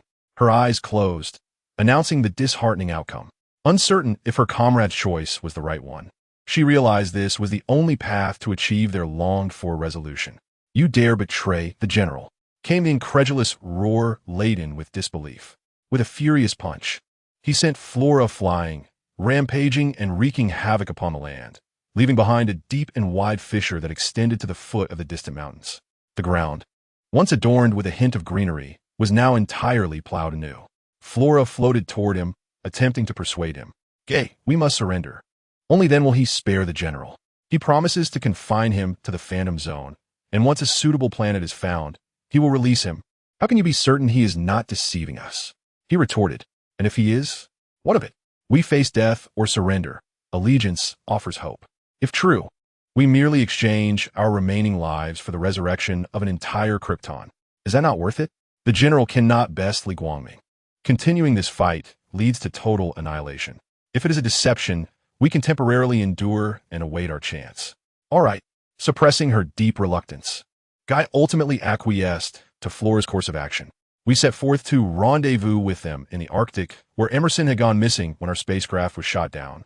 And despite my relentless searching, I was unable to locate him. It seemed unfathomable. Even if Emerson had perished, his body should have been recoverable. My X-ray vision scanned vast expanses of the planet, yet yielded no results. How peculiar. Chapter 12. Flora's defection and Li Guangming's reluctance to overtime. She directed her gaze towards the youthful yellow sun of the solar system, awakening numerous extraordinary abilities. Among those known are superhuman strength, heat vision, enhanced sight, acute hearing, and a biological force field. Her prowess in locating individuals is unparalleled. Once her abilities are unleashed, it is akin to digging through the very earth itself. No matter how deeply one may hide, she will unearth them. They are the last remaining Kryptonians, and each death represents a considerable loss, significantly hindering the reconstruction of their home planet.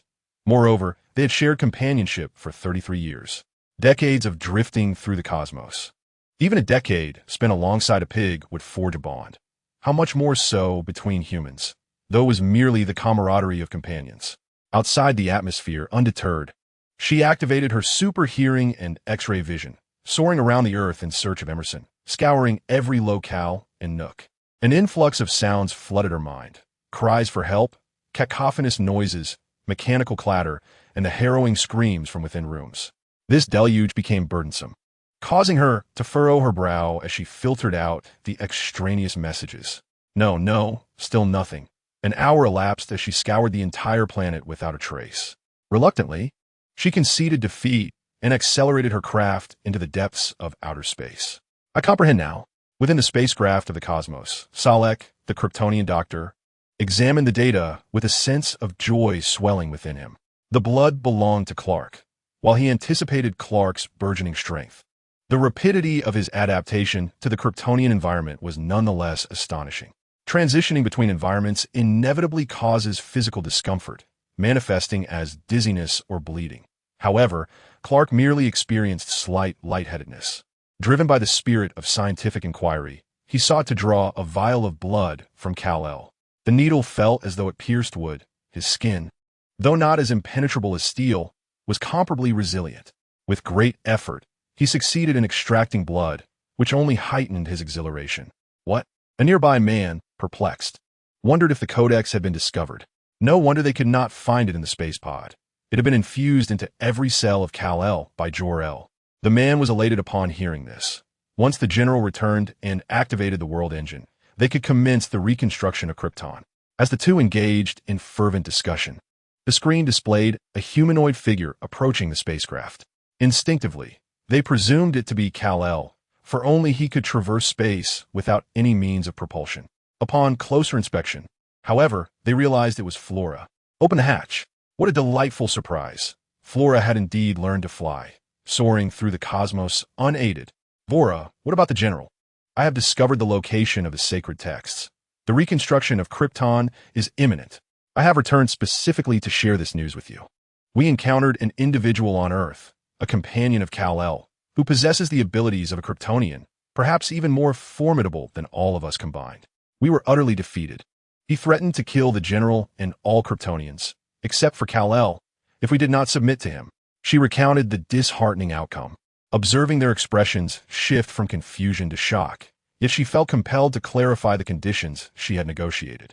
She had no desire for her subordinates to act recklessly. Li Guangming was ruthless, and the general was still suffering. Moreover, she couldn't shake off the unsettling feeling that Li Guangming's gaze towards her was peculiar. So, you chose to surrender? The two arriving female Kryptonians expressed disbelief, their lips trembling. The Deputy Commander's return indicated her capitulation. She had audaciously surrendered on behalf of the general. The terms I discussed were that we would surrender, but he must spare the general's life and assist us in locating a barren planet to reconstruct Krypton. Kal-El also agreed to my terms, stating he would provide the sacred texts. However, the general would be exiled to the Phantom Zone until we find a suitable planet for reconstruction. For the general, it would merely be a brief slumber, awakening to a newly rebuilt Krypton. The four Kryptonians exchanged glances, reluctantly consenting to this decision, recognizing Vora as their superior. Convinced of the plan's viability, she donned a respirator and stepped out of the spacecraft, swiftly accelerating towards the Arctic. An hour earlier, Clark and Li Guangming boldly soared towards the Arctic, unfazed by the presence of military satellites. Of course, they were undetectable due to their biofields. How about you give me Zod? Clark casually suggested to Li Guangming, increasing his speed. Give him to you? Only for you to mess it up again? It's not that I distrust you. Zod is too significant now. He can match your strength, and losing him would mean I'd have to clean up your mess. I am rather lazy. Do not expect me to work overtime, especially without overtime pay. Ignoring Clark's outstretched hand, he continued to speak for himself, unwilling to entrust Zod to Clark. If Zod managed to escape from him, Li Guangming could envision the ensuing chaos, a surrendered Kryptonian betraying them or lurking among them, poised to strike at a critical moment. Pooling resources for a comeback, Clark would find himself overwhelmed, seeking external assistance. And who would that assistance be? None other than Li Guangming himself. Ultimately, he, who longed for peace, was coerced into a moral dilemma, laboring without reward. What a farce! Such a scenario must not come to pass, even if it meant prolonging the narrative. Before long, the trio arrived at the submarine base where Clark's outpost spacecraft awaited. The hatch opened automatically, and Li Guangming, carrying the unconscious Zod, was the first to enter the vessel. Unbeknownst to me, this feature exists. Gazing at the membrane outside the spacecraft, Clark expressed his astonishment. You actually captured Zord.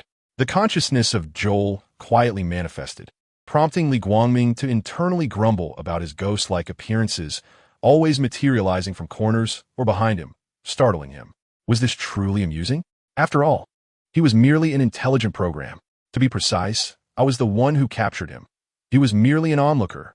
Clark understood that Joel harbored resentment for his previous act of kindness.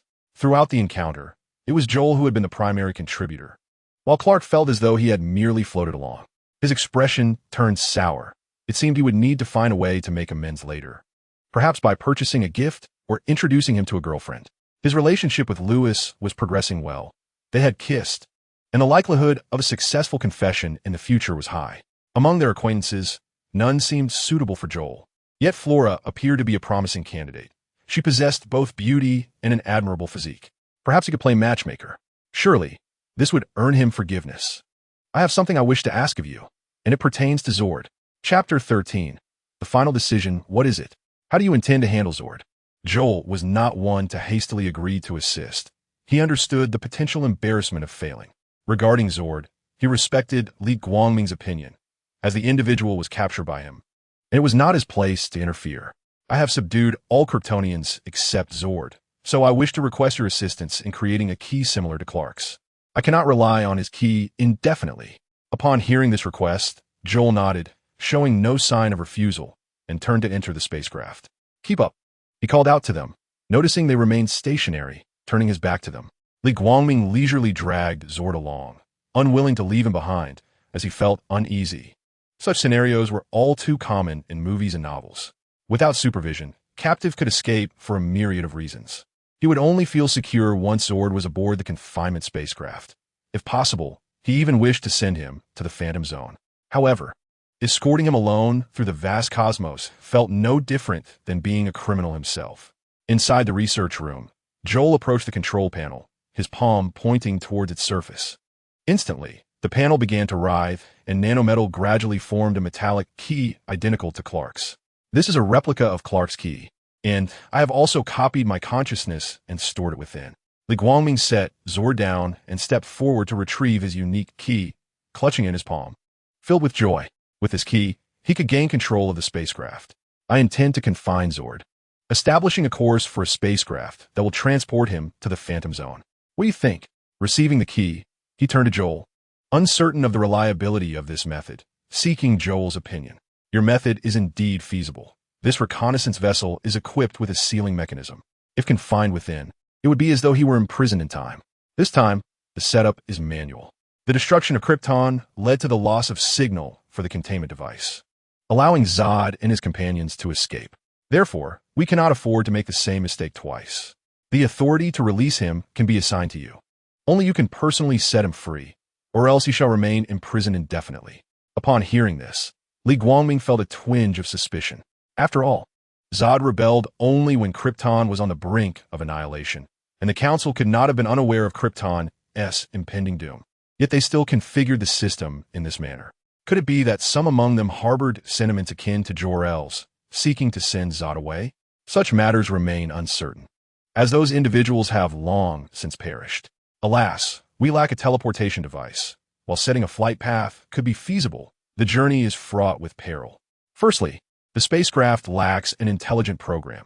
Even if I were replicated aboard, unforeseen circumstances could arise, as the Phantom Zone is exceedingly distant from Earth. Jor-El refrained from voicing his thoughts, instead opting for an objective analysis of the pros and cons of his suggestions. No, the risk factors are too unpredictable. Upon hearing the possibility of unforeseen events, Clark immediately opposed this proposal. Zod is of his own kin, and Li Guangming had promised Farah and the others that he would release him upon finding a suitable planet. If Zod were to vanish by then, it would undoubtedly incite a great conflict. Moreover, it would tarnish Li Guangming's reputation as untrustworthy, resulting in heavy casualties. Additionally, there are other races in the universe. Should Zod be released, he would become a beacon for them. We must devise a solution that serves both ends, akin to averting a future war. Is there not a containment device? We could construct a special prison aboard your spacecraft and assign 2 Kryptonians to guard it. Frankly, both options have their merits and drawbacks. Sending Zod away poses the risk of unforeseen events, such as a coalition with malevolent extraterrestrials, while keeping him here would mean dealing with those troublesome humans. He would remain unaware of whether he would stay on Earth or venture through the cosmos again. Should he traverse dimensions once more, I would be at a loss, simply disregarding the matter. Let us first seal Zod away. For the time being, we shall proceed with Clark's method. Jor-El maneuvered the spacecraft, elevating the containment device from the base of the research chamber, revealing a black circular pedestal. Jor-El instructed Li Guangming, support Zod and help him onto the pedestal. Clark hurried to assist, and Li Guangming, pleased with his suggestion, complied without hesitation. The two raised Zod's arms, steadying his shoulders to position him atop the pedestal. Instantly, a substance resembling frosted glass began to extend from the base, enveloping Zod's legs. As it reached his arms and waist, they quickly released him, fearful of being trapped themselves. In an instant, a white, frosted glass-like column formed in the space. Before long, 3 Kryptonians arrived at Clark's spacecraft. Upon entering, they were immediately drawn to the conspicuous column at the center, within which stood General Zod. After careful consideration, we realized that without a teleportation device, sending Zod aboard the spacecraft could pose significant risks. Hence, I resolved to construct a seamless chamber within the vessel you brought. This room shall remain inaccessible to anyone but myself, where Zod can reside until the opportune moment for his release arises. It must be acknowledged that the allure of language is profound, while I claim this arrangement is for his safety. My true concern lies in the potential chaos he might unleash if he emerges prematurely. Observing the gratitude in the eyes of his former subordinates, it is evident that their loyalty remains unwavering, if not elevated. Flora, did you bring the respirators? I inquired. Yes, Flora replied, nodding as she produced the device. I lifted Zod, while Clark assisted 2 others, and Flora took 1 more. The rationale for not boarding the spacecraft was the transparency of the respirators, which would enhance solar absorption in the vastness of space, allowing for an earlier awakening of their abilities. As the ship ascended above the ice layer, Li Guangming, holding the sealing device, stepped onto the ice, launching into space with a resounding thud. Following suit, Clark grasped the arms of the 2 Kryptonians, enveloping them in a biological force field, exerting slight pressure with his legs before propelling upwards with a similar sound. Flora handed the respirator to Guy, and once he donned it, she seized his arm, producing a sonic boom as they vanished into the sky. The spacecraft's hatch closed automatically, gradually sinking into the depths of the sea. Unbeknownst to any satellite, the group seamlessly entered the spacecraft, a prize belonging to Li Guangming, now adrift in outer space. Colonel, is the task I assigned you overly challenging? General Swanwick's gaze bore into the standing colonel, his calm words laced with authority. Report, it is not difficult. But then why is the body not returned? He bellowed suddenly, catching the colonel off guard, who hastily regained the narrative. That was not a corpse, he is still alive. Shortly after, a female Kryptonian appeared, awakened him, and then flew away. There was nothing we could do to stop it. Chapter 14.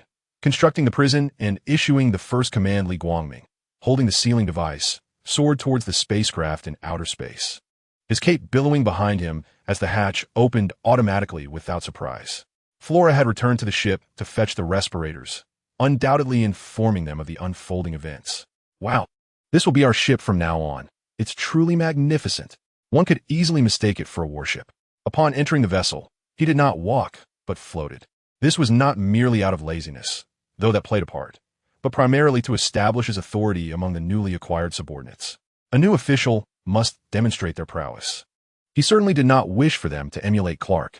While minor matters were inconsequential, they were not automatons. They possessed emotions and thoughts. And even some robots exhibit feelings. How much more so than for humans? This approach would prevent monotony and infuse life with a touch of amusement. However, when it comes to significant matters, the situation is quite different. If everyone were to adopt Clark's indifferent attitude, even to the detriment of themselves, then they would no longer be his subordinates, but rather a burden to their ancestors, whom they must continue to honor. It is akin to receiving a vaccination. One must take precautions before illness manifests. Under the environment of Krypton, all Kryptonians derive their powers from the yellow sun. Yet a sudden change in surroundings can lead to a disorientation that causes these abilities to fade, much like the malaise of an unaccustomed traveler. Only once they adapt can they regain their strength. Even someone as potentially formidable as Clark has not fully acclimated. His continued ability to utilize his powers in Kryptonian conditions signifies that he is even stronger and more formidable than Clark. Thus, one must carefully consider what actions are permissible and which are not, with the exception of those who are foolish or lacking in common sense. As Li Guangming lowered the confinement device that restricted Zod, he felt akin to a novice entering a grand garden, surveying his surroundings with curiosity. Shortly thereafter, a female Kryptonian emerged to greet their new leader, Li Guangming, naturally noticing the imprisoned general standing nearby. Her eyes flickered with unspoken thoughts. Observing the Kryptonian woman before him, he found his attention wavering. Having drifted through the cosmos for 33 years after emerging from the Phantom Zone, it was improbable for her to have enlisted at a young age given Krypton's advanced society. Thus, she must be at least in her 50s, old enough to be his mother. Of course, he dared not inquire directly, for that would jeopardize the fragile rapport he had managed to establish. As he pondered, Flora and the others boarded the spacecraft in succession, and the three Kryptonians promptly removed their breathing apparatuses. Following Flora, Li Guangming made his way to the command room to assume control of the vessel, leaving Clark and the others to temporarily oversee Zod. Along the way, he encountered new Kryptonians, quietly replicating their abilities, further enhancing his own. Upon entering the command room, he was greeted by the Kryptonian scientist and physician, Salek, along with a male and a female Kryptonian who had been awaiting his arrival. Leader, I am Salek, a scientist and physician. I have discovered that the Kryptonian Codex is distributed throughout every cell of Kal-El. As a scientist, he was thoughtful and astute. Now, with Li Guangming's firm leadership, it was evident that he would not forsake this potent force when the time came to rebuild Krypton. They had come to understand the flaws of the parliamentary system and would no longer employ it, even if he harbored no desire for power through daily interactions. As long as he possessed foresight and avoided folly, he would find himself elevated to the throne by those around him.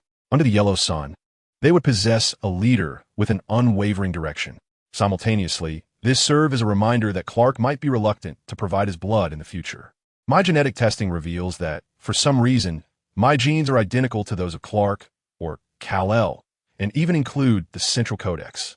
Ignoring the exuberant Kryptonian scientist, he retrieved his identity key and inserted it into the identification terminal. In an instant, his permissions were altered, and the image of Jor-El materialized, signifying Li Guangming's official takeover of the spacecraft. He promptly concealed the vessel on the far side of the moon. As their leader departed, the male Kryptonian activated the ship and navigated towards their destination. As the silence enveloped the room, I wondered how they could endure such a stillness. Clark and the three Kryptonians exchanged glances, occasionally diverting their attention to the frosted glass cylinder or the ship's hull. Li Guangming had anticipated some awkward conversation. Having previously shared with Salek and the others his decision to confine Zod within the confines of the spacecraft, along with the pros and cons of transporting him to the Phantom Zone. The emotional responses from Salek and the two Kryptonian women felt like an accomplishment. I envisioned constructing a clandestine prison chamber at the heart of the ship, accessible only by my command. This would not only ensure robust security, but also thwart any cunning villains from exploiting it. A flurry of activity ensued as the group hastened to undertake this task, entrusting the weighty responsibility of carrying Zod to the towering figure of Guy. With Li Guangming and a contingent of Kryptonians present, the likelihood of mishaps was negligible. Under his vigilant supervision and the Kryptonians' advanced technology, a bespoke prison swiftly materialized. Were it not for the visible screen, one would hardly suspect the existence of a room within. Following Jor-El's guidance, I inserted the identity key to register the information. Thereafter, this chamber would be accessible solely to me. Retrieving the key, the screen undulated and seamlessly merged with the walls, vanishing from sight. With everyone gathered, I made an announcement. Once you all awaken your powers, it is mandatory that, aside from wearing battle armor, all Kryptonian bodysuits must be accompanied by capes or cloaks. I hesitated to voice this first command before the assembly, feeling it might diminish my stature. Yet, observing the imposing, muscular men parading in tight suits before me felt utterly absurd. It was an eye-watering sight, surely enough to cause blindness with prolonged exposure. The women, while less jarring, still exuded a hint of sensuality. Who would permit their women to dress so provocatively? As for my female subordinates, they could be considered my own. Was that inappropriate? Not at all. Concerned about potential impropriety, I imposed the same requirement upon them. With the addition of capes, the ensemble appeared considerably more conventional, no longer drawing undue attention. Indeed, one of the primary functions of a cape is to render a superhero less conspicuous. Leader, adding capes may hinder combat. Even a moment of distraction can alter the battle-less outcome. Thus, I respectfully request that your suggestion be dismissed. Looking at the earnest expression on Flora's face, Li Guangming felt a twitch at the corner of his mouth. How could he explain this in front of everyone without losing his authority? I shall elaborate privately later. For now, let's adhere to my directives. Lastly, I urge them to remain on the far side of the moon. Should they venture to Earth, they must refrain from using the spacecraft to avoid detection. Scanning the room, I noted their nods of understanding. Clark and I will return to Earth first. Feel free to relax here. There's no need for such solemnity. Oh, and I just remembered. Ensure that any records regarding Zod's confinement are purged from the ship's archives. It is sufficient that only we retain that knowledge. Chapter 15. Li Guangming and the satellite warning at the edge of the landing platform. Just as the two were preparing to step out of the spacecraft, a slightly urgent voice echoed behind them. Leader. Turning around, Li Guangming was startled to find Fola standing behind them, her presence unnoticed until she spoke. Why have you taken to sneaking up like Joel? That is hardly a commendable habit. Internally chiding himself, he felt as though he had transformed into a critic of sorts. This was a habit that needed to be amended. Had he become so complacent in this ship that he had let his guard down? I'll take my leave first. Clark interjected, casting a glance at Li Guangming and Fola before vaulting into the cosmos without further ado. Ignoring Clark's penetrating gaze, Li Guangming turned to Fola, silently inquiring if she had any additional matters to discuss. Since the ship crashed on Earth, I have scoured the entire planet and found no trace of Emerson. I still find that cloak rather cumbersome. Fola's expression was grave, her tone imbued with a sense of detachment. Did you truly search every corner of the Earth, even beneath the surface? He inquired. Yes, I did. After a moment of contemplation, Li Guangming finally recalled who Emerson was, yet he felt little concern. Although the presence of Kryptonian corpses scattered about was undeniably perilous. After all, there was a tale of a bald figure who wrought destruction. This was merely a relative threat to Clark and his companions. For Li Guangming, it was insufficient. Even at his weakest, he could contend evenly with anyone. Moreover, he had now replicated the genes and abilities of numerous Kryptonians, including Clark. Fear? He had not known fear since his traversal, not even when faced with a deity. As a Kryptonian, it was improbable that he could be easily vanquished. He might simply be hidden away by lead or ensnared by magic, or even traversed into other parallel universes.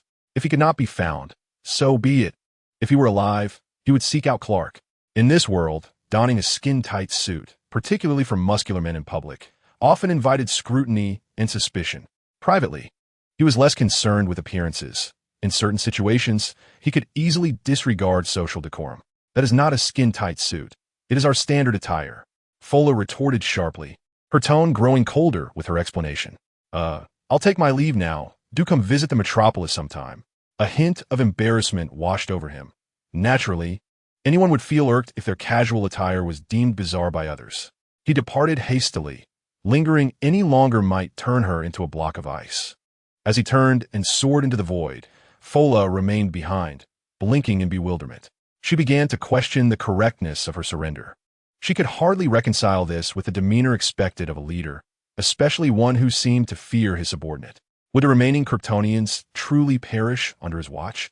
As he re-entered the atmosphere, Li Guangming spotted Clark wielding a reconnaissance drone and immediately grasped whom he intended to warn. Clark, Li Guangming, have you finished your discussion with Fola? Clark abruptly halted, directing his gaze towards the source of the sound. As he approached, the matchmaker-like figure immediately inquired, "What do those eyes of yours signify? Are we discussing matters pertaining to Kryptonians?" Observing the reconnaissance aircraft in hand, he added, "Wait a moment. I shall join you." Li Guangming, with a playful squint, promptly turned around, unleashing a powerful surge that propelled him beyond the atmosphere. Bathed in sunlight, his cape billowed as he activated his supervision, swiftly locking onto a satellite. With clenched fists, he thrust towards it, instantly arriving before the satellite, enveloping it in a biological force field, severing its connection with the ground as it ascended into the sky. Clark widened his eyes, gazing at the scene above Li Guangming. He realized he was still somewhat benevolent, having merely destroyed a reconnaissance aircraft, unlike Li Guangming, who had taken down a military satellite. "What are you staring at? Let us go," he exclaimed. "I'll tell you, shortly we'll reach the desolate hills under a cloudless sky, with a row of towering satellite dishes standing on the ground." A Humvee traversed an inconspicuous road with General Swanwick in the passenger seat, while a female soldier drove with unwavering concentration. Suddenly, the soldier noticed a dark spot in the sky rapidly growing larger. Curiosity piqued, she leaned forward, as if this simple act could bridge the vast distance and reveal the object's nature. In mere moments, the sound of air being split reached their ears, and before she could discern what it was, an explosion echoed ahead, accompanied by a plume of dark red smoke. The abrupt braking caused both occupants to lurch forward. A brief respite before Swanwick exited the vehicle to assess the situation. He quickly deduced the identity of the intruder, pondering who would dare attack in such a barren military expanse with such suddenness. As the smoke dissipated, a reconnaissance aircraft emerged, along with a distinct figure. "Are you an imbecile?" Swanwick's expletives went unnoticed by Clark, who merely crossed his arms and regarded him intently. "You possess so many aerial reconnaissance crafts." He stepped forward, ready to confront and issue a warning. The intensity of his insults would soon be matched by his regret. "This contraption is worth 12 million. General Swanwick cursed inwardly, lamenting the extravagant loss, oblivious to the challenges of military funding applications, for those miserly bureaucrats only wish to line their own pockets, making it difficult even to regurgitate scraps of food. You once valued it, and there will be more painful moments ahead. I understand your desire to track me, but that 1T happened." He posed a direct question. "How can we be certain you 1T one day compromise American interests?" Swanwick, perceiving the gravity of the situation, laid his cards on the table, recognizing that his superiors wished to contain such uncertainties. However, he was far from naive, and despite a budding affinity, he had been dispatched merely to follow him. "I grew up in Kansas. I am, in essence, an American." At that moment, Li Guangming hurled the massive satellite several dozen meters away, resulting in a resounding crash as it was utterly obliterated. "No, you are mistaken. If you wish to bring hope to humanity, it cannot be as a representative of any single nation," he declared, clad in a black battle suit, indistinguishable in style from Superman's, save for the distinct coloration, with a crimson cape gently fluttering behind him.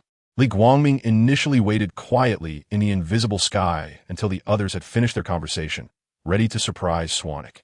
When he heard Clark mention his nationality, he seized the moment. "Joel had envisioned you as the hope for the entire planet. However, by binding yourself to a single nation, addressing certain issues becomes significantly more challenging. No nation is devoid of its pests. Much like the governments inhabiting this land, they are currently deliberating on how to deal with you, and you cannot be oblivious to that. Should they instigate an invasion and you attempt to intervene, they would have justification to pursue you, branding you a traitor. They had always intended to capture you for their own studies, subsequently inciting public opinion against you. As the saying goes, one need not fear a godlike adversary, but rather a team of inept allies who, at crucial moments, may hinder your efforts to save others and ultimately turn against you. When you proclaim your identity as an American, yet some nations harbor animosity towards you, how will you navigate the task of rescuing individuals in those lands? Chapter 16. The subtle threats and residences in words. Swanwick stood transfixed, staring at the heap of debris before him. It was then that he finally grasped the deeper, more poignant meaning behind Superman's words, though it was too late to act.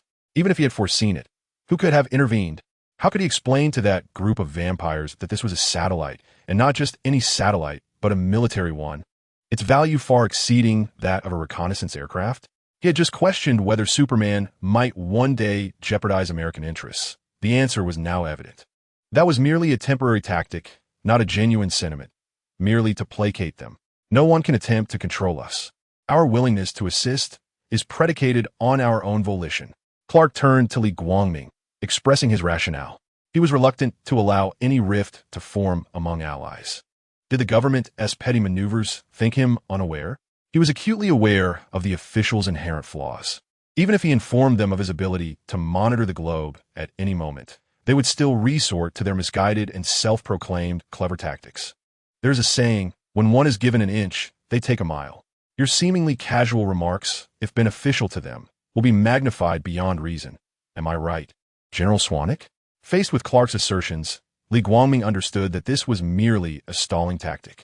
Yet, when confronted with overwhelming force, sometimes instilling fear is the only way to prevent the cat from provoking the tiger. Caught between the two, Swanwick felt his lips twitch and his eyes twitching with anxiety. Could you not return to discuss this? Have you considered the feelings of the person directly involved? Knowing your immense power does not necessitate such disdain for him. He felt it best to excuse himself from the conversation, allowing you to proceed without him. This is a military satellite. Do you comprehend its worth? It would take me several lifetimes to compensate for its value. When the conversation shifted towards him due to the black-clad Superman, he felt compelled to voice his thoughts. He could afford to disregard the opinions of those above him, yet he still valued his own dignity. Passing the buck. Isn't that your usual practice? Go ahead and place the blame on me. I would welcome it. Just relay a message for me. Everyone must be accountable for their actions. If you wish to avoid having a piece of scrap metal hovering above your heads, I would be delighted to assist. Li Guangming was indifferent to the value of the satellites. The more, the better, for they were not his to mourn. Should they dare to overstep their bounds, he would not hesitate to restore their skies to the azure and cloud-strewn beauty of centuries past. Hey, let us not escalate the conflict, shall we? Clark expressed his weariness, suggesting that there was no need for a war of words. A little compromise could lead to a broader horizon. They were all talk. Would they dare to act? Very well, I shall convey your message. As for the other Kryptonians, the last sighting was of a female Kryptonian rescuing her companion. We found no other Kryptonian bodies on the battlefield. In response to Swanwick's words, Li Guangming scoffed. He had witnessed Guy's condition firsthand and knew the embellishments being made. Let me clarify. The Kryptonian is not dead, merely incapacitated. In truth, she did not save her companion, but rather saved you, once she awakens. The casualties among you will be even greater. He continued, and spare me your ulterior motives. You merely wish to study the bodies of the Kryptonians, don't you? With that, without waiting for Swanwick's reply, he activated his biofield, and with a resounding boom, ascended into the sky. The shockwave he generated, mixed with dust, pushed Swanwick back several meters. I apologize, General, but I currently trust only you. Do not let me down. With a thunderous sound, Clark soared into the sky in pursuit of Li Guangming, leaving a distinct white arc in his wake. Are you mocking my humiliation, Lieutenant? Turning to board the vehicle, he caught sight of his lieutenant smiling. Feeling humiliated by the threat, he could not fathom why she would laugh at her superior. No, they're just handsome. Let us go. What was wrong with his subordinates? They were either starstruck or infatuated. On a sunny day at Kent Farm, Martha hung clothes on the line when an unusual sound caught her attention. Turning around, she discovered Li Guangming had returned. Since you are back, I presume the matter is resolved. You are aware of my situation. I have nowhere to go. May I stay with you? This will be your home from now on. You may stay as long as you wish. Martha gazed at the smiling Li Guangming with a kind expression. She was a good person, otherwise. She would not have raised someone like Clark. She extended her hand to any stranger in need, let alone one who was akin to another Clark. I was jesting. I would like to inquire if you know anyone who deals in jewelry. I wish to avoid being swindled. However, if you don't mind and have any vacant rooms, I might impose for a while. He had no desire to remain aboard the ship. It was dreadfully dull. As for why he did not allow Jor-El to directly connect to the network for funds, he had a long life ahead of him, longer than the universe could perish. Sometimes, matters can be simple, but over time, excessive simplicity can diminish one's interest in any endeavor. Thus, he decided to salvage the remnants of sunken ships. As some of these vessels had plunged into the deep sea with a trove of treasures, and retrieving even a fraction could afford him a life devoid of want. Purchasing a residence to indulge in a life akin to that of a reclusive bachelor has long been a dream of his. One that he has envied since entering the workforce, particularly the carefree existence devoid of financial worries, excluding those who rely on their parents, of course. Now, he finds himself on the cusp of experiencing such a lifestyle, after which he intends to hone his replication abilities. Li Guangming asserts that he shall only engage in high-stakes endeavors, dismissing trivial matters. The prospect of returning home can wait. Once he possesses the means to do so, will he truly fear the loss of his parents? In light of Martha's encouragement, he unabashedly decides to stay, not without compensating her with his sum of money as rent. After all, in this vast world, he is acquainted with few individuals, and for the time being, he and Flora must avoid drawing attention in the streets to evade unwelcome encounters. Residing in a metropolitan area necessitates the acquisition of a home, as one cannot indefinitely impose upon others. I don't mind. There are plenty of vacant rooms. I happen to know someone in the jewelry trade. I can introduce you in a few days, but please don't take my words lightly. Refrain from engaging in any unlawful activities. Upon hearing of Li Guangming's intention to sell jewelry, Martha, who had come to this world empty-handed and was wary of potential criminality, voiced her concern. Indeed, you may stay for as long as you wish. During their conversation, Clark returned to the Kent farm. Initially, they forged a friendship, which deepened due to their shared genetics, leading him to perceive Li Guangming as more of a brother. Clark, your father must be incredibly proud of you. Truly, when you are not saving the world, have you ever contemplated what you wish to pursue? Martha nodded in agreement with Clark's sentiments, then surveyed the two of them. I have considered it, perhaps seeking employment that demands constant vigilance, a position where inquiries would not raise eyebrows. Chapter 17, Treasure Hunting. Gratitude for the ocean goddess's bounty. Why do you all gaze at me so? Employment is simply out of the question. I once endured a job to the point of nausea. After finally gaining the ability to live more comfortably, I refused to revert to that existence. Moreover, I could easily gather resources from the deep sea to sustain my daily needs. As for saving lives, that is what Clark is for. I shall only engage in high-level pursuits. As they turned their heads towards him, Li Guangming's smile faltered. He had no desire to join Clark in the workforce. He had already mapped out his future, an unfortunate yet perpetual lifestyle reminiscent of a tragic 007, devoid of respite. Dealing with petty criminals and the like could be entrusted to Clark. He had no intention of getting involved, as it might attract negative repercussions. Should Clark find himself overwhelmed, he could assist with rescue operations during disasters. Isn't it often depicted in novels and films that the emergence of superpowered heroes inevitably invites adversaries? The stronger the abilities, the mightier the foes, akin to figures like Zod. I shall only engage with such formidable challenges. Clark and Martha were left speechless. Such a scenario was rather uncommon. To put it plainly, this was a matter of sheer laziness. Observing Clark about to speak again, Martha grasped his hand and shook her head. Each person has their own aspirations. One cannot compel others to act solely because they possess the capability. Never mind. I can manage most situations myself, though there are times when I may feel stretched thin, and during those moments, I shall require your assistance. Indeed, I ventured out to gather refuse, should any matters arise. Simply call my name. Without waiting for a reaction from the two individuals, Li Guangming leapt into the sky and vanished in the blink of an eye. I aspire to become a journalist. Soon, the two individuals resumed their conversation while hanging out laundry. Above the clouds, sunlight cascaded down, creating a blinding brilliance that illuminated a scene both ethereal and sacred. Li Guangming, clad in his battle attire, had not changed since yesterday. One arm crossed over his chest while the other rested thoughtfully on his chin. Where to scavenge first? The Pacific Ocean seems fitting, having determined his course. He soared leisurely toward the vast waters. At 10,000 meters above, a commercial airliner glided gracefully through the billowing clouds, nestled between the pristine white and the azure sky. A young mother and her daughter occupied the window's seat. The little girl pressed eagerly against the glass, relishing the breathtaking vistas of her inaugural flight. "Mom, I'm hungry," she exclaimed. "All right, I understand. Could you please bring me 2 meals?"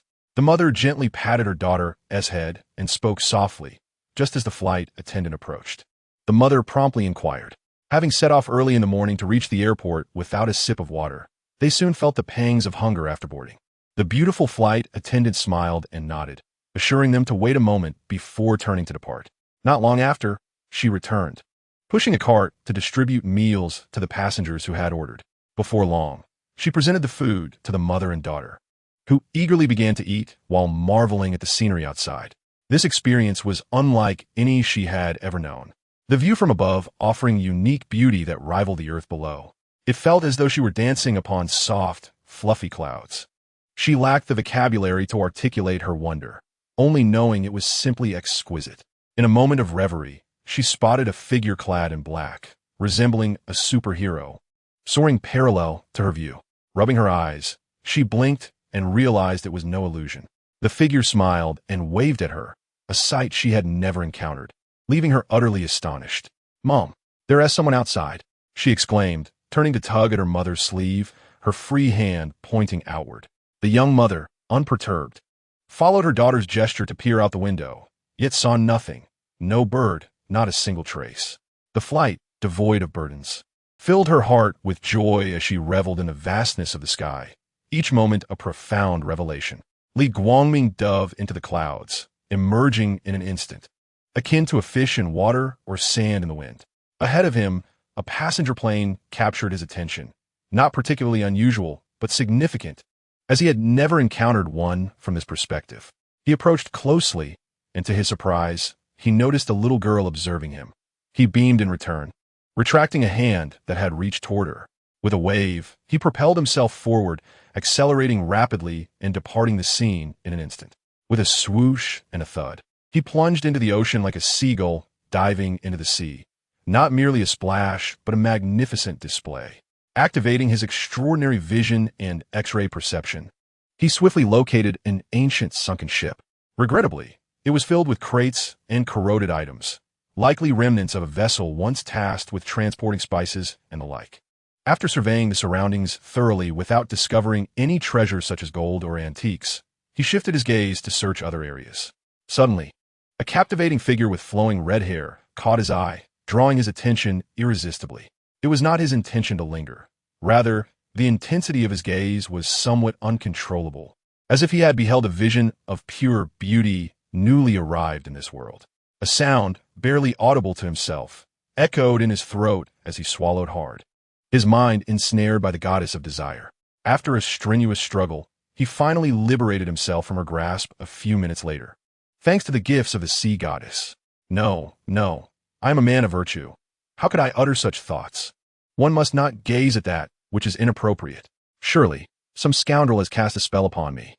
Yes, it must be some rogue deity. If I find you, you shall surely receive a sound thrashing. Refocusing on his objective, he continued to scour the ocean. After a while, he stumbled upon a sunken ship. His mind, unfortunately, kept drifting towards the same alluring image, which cost him precious time. Activating his bioluminescent field, the water around him erupted with accelerated sounds as he propelled himself forward, creating swirling currents. The fish, startled by the sudden turbulence, veered off course and swam away in haste.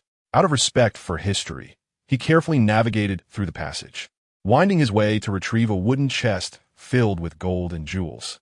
The chest was adorned with rust, its body corroded from prolonged immersion in seawater, giving it a fragile appearance. He was no fool. He would not risk damaging a historically significant vessel for mere wealth. For who knows what extraordinary history might yet be uncovered by future generations. With utmost care, he opened the treasure chest beside the wreck, and even in the dim light of the ocean depths, The gold and jewels shimmered brilliantly in his eyes. Haha, I am rich now. I have never seen such wealth in my past life. How many groceries could this buy? He closed the chest and ascended rapidly to the surface, creating a resounding splash as he broke through. I'm back. From a distance, Martha heard Li Guangming's joyous exclamation, and without a doubt, he had found something extraordinary. Yet, this trash was remarkably valuable. Acting as if he were the master of the house, he opened the door and stepped into the living room, where Martha approached the table. Where's Clark? She inquired as he gently placed the heavy chest down, producing a loud thud upon impact. Martha examined the dilapidated chest. Clark has gone to look for work. It sounds like there's quite a bit inside. ISNT there? Chapter 18. A date and a rescue for the submarine hee-hee. Look, Li Guangming chuckled as he peeled back the lid of the chest, revealing a dazzling display of gold. Martha covered her mouth in disbelief, her expression one of astonishment. This was an unimaginable fortune. In the following days, Li Guangming settled at Kent Farm, having officially achieved a small milestone. While indulging in Clark's snacks, residing in Clark's house, and watching Clark's television, the news frequently reported tales of Superman rescuing individuals in various locations and dismantling underground illegal organizations. Through Martha, who served as an intermediary, he became acquainted with a gentleman engaged in the jewelry trade, a tall, slender figure clad in a suit, his thinning hair almost resembling a receding coastline. He procured only a modest selection of jewelry, which sufficed for the time being. After all, knowing someone in the jewelry business was far more reasonable than seeking out strangers. He did not exploit his acquaintances, charging only a service fee along with a small travel allowance, as he too needed to earn a living and could not be expected to forego all compensation for his efforts. He obtained a card swiftly, with funds appearing in his account within 2 to 3 days. Initially, he paid Martha the rent, which she initially protested against, but after much persuasion, she accepted the standard rate. The following day, he ventured into the bustling urban district to purchase an apartment outright. It was neither overly large nor too small, furnished adequately. Living alone felt somewhat desolate, with 3 bedrooms, one of which remained empty. He occupied 2 rooms, one a tidy master bedroom, and the other a smaller space filled with snacks and beverages, equipped with a television and computer, his future sanctuary as a homebody. At the Kent Farm, Li Guangming reclined on the sofa, snacking. Recently, Martha had ceased to be courteous, frequently calling him over for laborious tasks. Li Guangming, look who I brought. The sound of the door opening coincided with Clark's exclamation, yet Li Guangming remained steadfast, lazily reclining. The cacophony from the television mingled with the faint sound of footsteps approaching, one of which undoubtedly belonged to Clark, while the other had an ambiguous quality. Judging by Clark's reaction, it was likely someone he recognized. Yet none of his acquaintances fit that ambiguous description. Is this how the leader assists us in finding the planet? A cold voice pierced the air. It was Viola. I merely promised not to kill Zod and to provide the central tome. I never agreed to assist you in locating planets or any such troublesome matters. Li Guangming maintained his languid tone, though he straightened his posture to preserve a semblance of dignity before the subordinate, even if that dignity had already begun to wane. Don't be like that, you two. Viola has been cooped up in the ship and finds it tedious, so he wanted you to show him around Earth. Clark interjected diplomatically. What kind of normal person just lounges at home? That's a recipe for becoming a complete waste. I haven't. Viola retorted, disregarding the protest. He grasped the seated Li Guangming, nudging him forward as they were ushered out of the room. Complaining about the inconvenience, his body seemed to resist the effort, lacking the athleticism one would expect from Kryptonian. As they drove towards the metropolis, the Kent Farm hardly presented an appealing destination, regardless of reluctance, in modern society. Who takes a girl to see crops? As time gently flows by, the 2 individuals arrive in the bustling metropolis. He, who had never experienced the warmth of a romantic relationship in his past life, finds himself in a situation that straddles the line between a date and mere companionship. Accompanied by Flora, they head towards the vibrant food street, where both expensive and affordable delicacies await. Regardless of the price, if something catches their eye, they purchase it to savor the taste. Having heard tales of the delectable offerings, which he could only admire from far before, he now seizes the opportunity to indulge. Here, do try this. Winding through the streets, they eventually find themselves at an upscale Western restaurant. Without having ever tasted steak before, he eagerly pulls Flora inside. After cutting into generous portions of the steak and sampling a few bites, a sudden call pierces the air, echoing his name. Halting mid-bite, he listens intently, noticing Flora has similarly set down her utensils, clearly having heard it too. Li Guangming. An accident has occurred with a submarine, and I cannot reach it. I am currently rescuing a distressed passenger aircraft. Please assist me. On a distant side of a celestial body, night has fallen. While turbulent winds and rain rage at an altitude of 10,000 meters, lightning illuminating the white fuselage. The aircraft hangs eerily amidst the dark thunderclouds, its nose shrouded in Clark's biofield, creating an upward lift. Suddenly, another distress signal emerges. Activating his enhanced vision, he scans the area, spotting a submarine with a gaping hole, seawater surging in uncontrollably. While rescuing the aircraft will take time, the submarine is critically damaged and on the verge of sinking. Reluctantly, he interrupts their date with Flora, believing that nurturing their bond through shared experiences may eventually lead to romance. Alas, of all moments, it had to be during a delightful meal, a most unforgivable time for a food lover. Take this card. The funds within are for you to use as needed, but try to conceal your abilities. I must go help. He retrieves his soul card from his pocket and hands it to Flora, offering a few last instructions before hastily exiting the restaurant. In a nearby alley devoid of surveillance, he activates the pendant concealed beneath his shirt, and within seconds, a black suit envelopes him. Red accents gradually extend from his shoulders, culminating in a cape that brushes the ground. With a resounding bang, passers-by hear a thunderous noise emanating from the alley, rushing to investigate, yet finding nothing amiss. Such is his luck, two disasters unfolding simultaneously. As he soars at supersonic speeds, he can't help but muse aloud, with sonic booms trailing behind him as he accelerates. In a matter of moments, he reaches the site of the maritime disaster. It is hard to fathom. The sea above remains calm, while below, chaos unfolds. His senses heighten, and the submarine's plight floods his mind, while several hundred nautical miles away, a figure slices through the water, racing toward the scene. With a resounding splash, he dives into the ocean, creating a flurry of white bubbles in his wake. Inside the submarine, seawater has already inundated half of the vessel, gushing in through a 2-meter breach, dislodging equipment, and leaving some crew members struggling at the surface.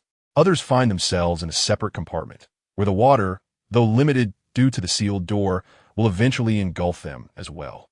The cabin fills not only with seawater, but also with fear, panic, and the helplessness that accompanies the specter of death. They found themselves devoid of any means of escape, left to beseech the divine for salvation. This was the abyssal deep. Unlike a mere maritime journey where one could plunge into the sea and cling to life following a mishap, even if one were to swim forth, the crushing pressure of the depths would be insufferable for fragile human bodies, and the despair of such profound depths posed a formidable challenge. Oh God, please forgive my past transgressions. Save us. Almighty, I acknowledge my faults. If I survive this ordeal, I vow to retire from military service and cease taking lives. Who will come to my aid? Superheroes, I am uncertain if you can hear my plea, yet I implore you, rescue us. Chapter 19. The moment of divine revelation and the encounter with Aquaman. What a toilsome existence it is, laboring tirelessly with wages that seem like a distant fantasy.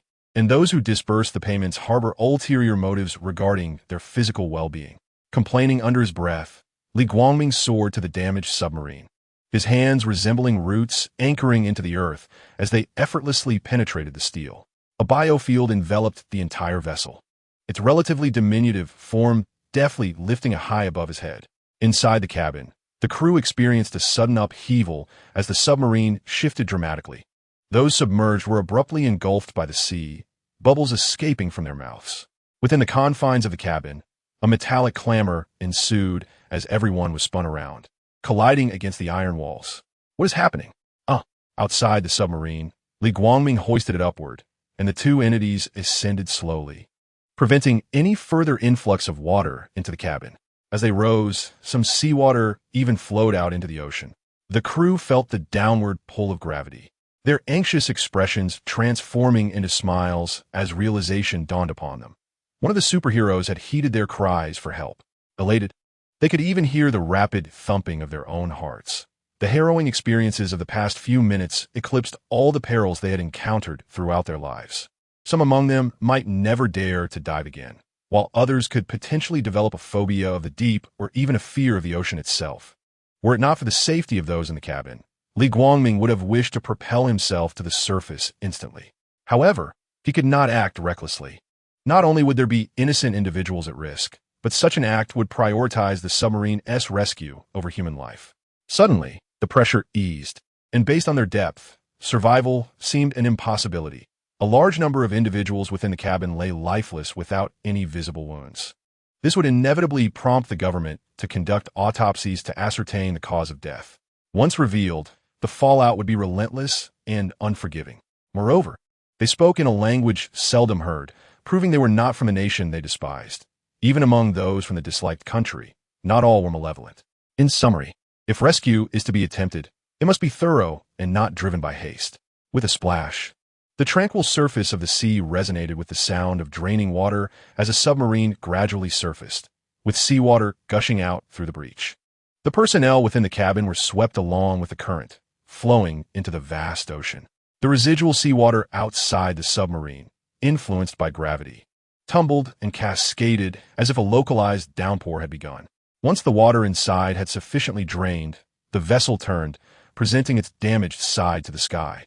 Gently placing them a few meters to the side, he ensured they floated upon the surface of the sea, no longer sinking, before proceeding to rescue the unfortunate souls who had been swept away by the tides.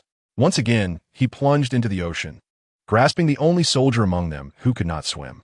Heaven knows how he managed to cling to the ceiling within the cabin. It was hardly low, and being unable to swim, how had he not drowned? Even as he fell into the sea, he was still flailing. With a whoosh, he ascended once more, but this time with an additional person in his grasp. "You all hold on to me." Li Guangming extended his hand for them to grasp, and the newcomer clutched the hands of the others. Once everyone had secured their hold, he soared above the water's surface. As for whether they would suffer from arm strains due to the pulling, with a biological force field in play, what a farcical concern that was. Black Superman, thank you ever so much for saving us. Wow, we were actually rescued by Superman. How unbelievable.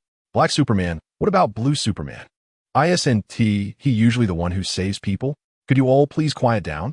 And what on earth are Black Superman and Blue Superman? The incessant chatter from the few left Li Guangming at a loss as to whom to respond, and perplexed by the titles. What were these strange names for Black Superman and Blue Superman? Why had he not seen them on television or his phone during this time? Of course, both mediums were filled with content about the lives of reclusive men.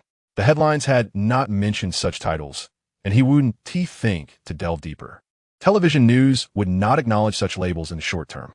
Those names had been collectively decided upon by fans on the internet. Another person eagerly interrupted.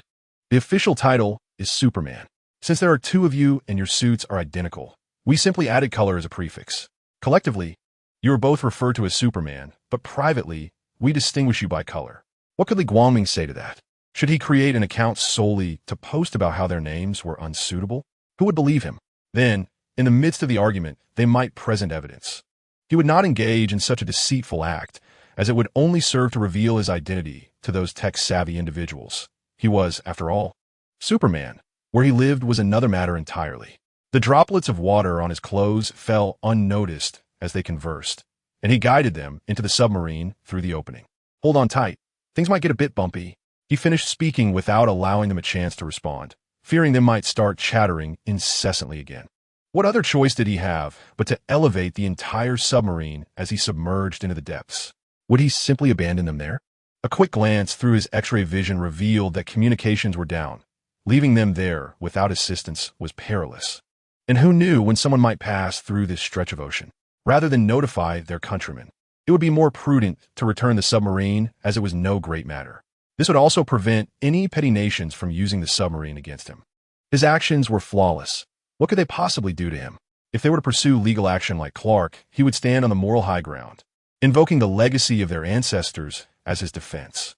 In a world where the pen precedes the sword, and words precede violence, one must first employ eloquence to chastise those who defy, resorting to force only as a last resort to ensure their complete submission, both mentally and physically. With heightened auditory perception activated, it did not take long for Li Guangming to locate a region teeming with individuals fluent in their tongue. Undoubtedly, This was their homeland. In mere moments, he felt as though he had already grasped a significant portion of their language. With attentive listening, he estimated that he would soon master an entirely new language. At the same time, he noticed that the superhuman who had rushed toward this direction had paused, seemingly realizing that the issue had been resolved, yet remaining to observe, perhaps out of lingering concern. As Li Guangming soared above him, effortlessly lifting a submarine, he was astounded that such a tremendous weight could be supported without causing damage. As he passed overhead, he did not need to employ his enhanced vision. His current sight was sufficient to clearly discern the superhuman's features and the astonished expression on his face, wide-eyed with shock. Satisfied in his own vanity, Li Guangming smiled and activated his replication ability while hovering above, enhancing himself in the process. Notification: replicated Arthur Curry, acquiring corresponding bloodline and physical strength. Ability to communicate with and control marine life, underwater respiration. As he had surmised from the appearance, he indeed replicated the abilities of the Aquaman. To be candid, his powers were somewhat superfluous, providing only marginal enhancement, though the ability to communicate with and control marine creatures was rather intriguing.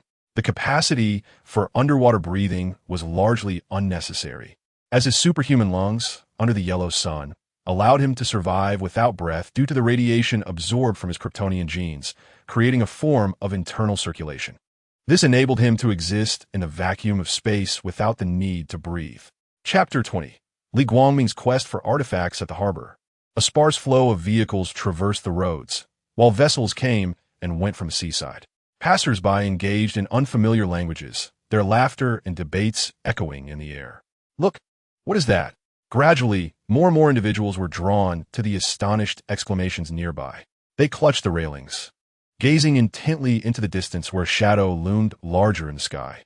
Some began to employ their smartphones, activating the camera function to zoom in and better discern the object, eager to document the pivotal moment. If it turned out to be a remarkable event, they could share it online and achieve fame, or perhaps sell it to the media for a bit of extra income. It was a submarine, but how could a submarine float in the air? Someone was holding it. Gasps of astonishment erupted, and the scene grew increasingly chaotic, with voices clamoring over one another, rendering it impossible to discern any coherent conversation. As time passed, the submarine drew closer, eliciting another wave of gasps. A superhero. It was a superhuman. Li Guangming supported the submarine, maintaining a biological force field while relying on his enhanced vision to navigate. He refrained from activating his superhearing, primarily because the discussions within the submarine were all about him. No one was likely to express admiration in his presence, which felt rather awkward. Yet, he could not resist eavesdropping, a factor that delayed his swift arrival at the harbor. Feeling the gaze of dozens upon him, he gently lowered the submarine to the shore. The oppressive sea surged, crashing against the cliffs along the shore. "This massive iron block must belong to your country, and I have returned it to you. Farewell." Suspended in midair, the emblem on the pitch-black Kryptonian battlesuit was striking, while the scarlet cloak billowed behind, seemingly without wind. Li Guangming extended his right hand and waved his arm, suddenly vanishing. The onlookers heard a resounding boom, accompanied by the sonic boom that formed a fan-shaped trajectory in the air. What is there to seize from a submarine? If it cannot be taken, then blow it up. It is truly perplexing. No wonder the value of the little ones in Aquaman has diminished. Flying above the clouds, Li Guangming pondered whether to eliminate this band of robbers. Although they had already fled several hundred nautical miles, capturing them would still be a trivial task. After a moment of contemplation, he decided against it. A minor character should be left for Aquaman. He could not engage in such headhunting, as this was part of Aquaman-esque growth. There was no need to act as a caretaker and do everything for him. Moreover, they possessed no extraordinary abilities. So what was the point of pursuing them? Especially David Hyde, one who could transform into a manta ray using Atlantis technology. This talent might not be particularly formidable on Earth, teeming with demons and monsters, but upon reflection, it far surpassed the technological advancements of surface kingdoms. He could easily establish a company and profit using his intellect, instead of living life on the edge. It was irrational behavior. Such people were inherently like this. Had he been more prudent, his father would not have perished. There was indeed time to venture into the Lost Kingdom and retrieve the trident. The ability to control the seas seemed magnificent, and with the replicated bloodline, all marine creatures would be compelled to heed him, What a grand spectacle that would be. Additionally, with the sea monster Kuras, it must be said that while its strength was not particularly impressive, the presence it commanded was undeniable. Resolving to remain uninvolved, he continued his leisurely flight toward Flora, eager to indulge in culinary delights together, as their appetites could be thoroughly satisfied. The sound of breaking air resonated above the crowd. Yet when they looked up, they found only emptiness. Li Guangming flew into a narrow alley, making his way outside, and as he walked, his battle suit rapidly contracted, transforming back into a necklace that he donned beneath his shirt. With a lightness in his step, he sought Flora, navigating through the throng until he arrived at a new restaurant. "Good day. May I ask if you have a reservation?" inquired the attendant at the entrance with utmost respect, failing to recognize the incongruity of his attire. "No, I'm here to find someone. She has already entered." Upon hearing this, the attendant did not impede Li Guangming. Instead, gesturing him in with a courteous motion, Li Guangming entered smoothly, heading straight for Flora, and upon seeing her, his lips twitched, disregarding all semblance of decorum. He stuffed food into his mouth, oil glistening on his lips, epitomizing the hearty eating style of a true warrior.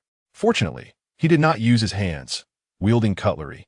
He salvaged a modicum of dignity in the eyes of those who considered themselves refined. Thankfully, they merely cast disdainful glances without uttering a word.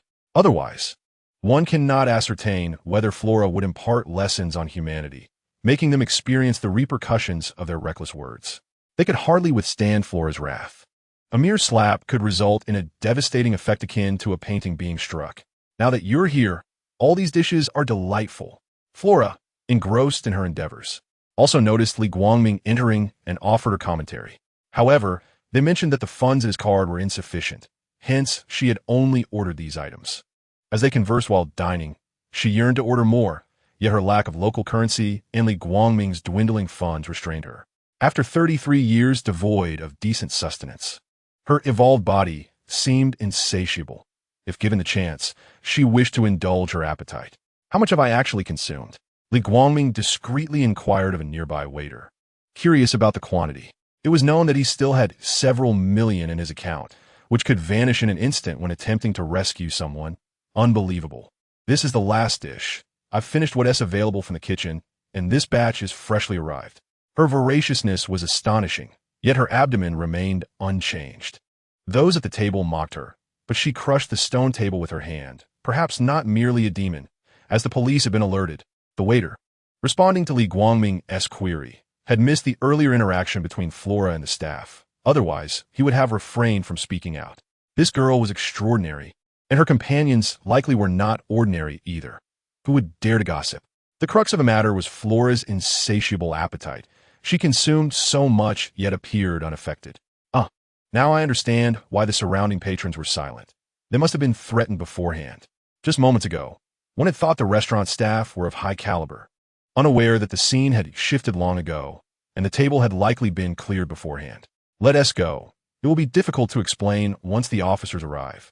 Li Guangming strode directly toward her, taking her hand and intending to depart. She did not resist his grasp, considering the courtesy of his invitation to dine. She found him less disagreeable than before, a stark contrast to the menacing demeanor he had previously exhibited. The languid leader afforded them ample time to adjust to Earth's environment. Once the others awakened their abilities, they could venture forth to seek a planet to rebuild. In such vastness of the universe, they would possess the power to avert emergencies, unafraid of incidents. The waiter stood in stunned silence. Had he known the man beside the woman was her companion, he would never have dared to utter a word against her. At that moment, he remained quiet, fearful that the two might hold him accountable. As Li Guangming led Flora out, he spoke over his shoulder. "I will be away for a while. I wonder if I will be able to reach you." Chapter 21. The Unidentified Corpse. Li Guangming's instructions in the suburbs of the metropolis. There were no towering skyscrapers, nor bustling entertainment avenues. Instead, vast stretches of wild grass and trees prevailed, with factories interspersed among them, their gray-brown facades adorned with white stripes. Most structures were single-story, with only a small fraction being 2 stories. The factories were distant from one another, yet they occupied minimal suburban space, leaving patches of green vegetation in their wake. However, the realm of the affluent is seldom traversed, and in this instance a Rolls-Royce glides along the desolate asphalt road. its course directed toward a factory. In the rear seat sits a man in his 20s, possessing an unremarkable yet handsome visage. His fitted white suit accentuates his tall and slender frame.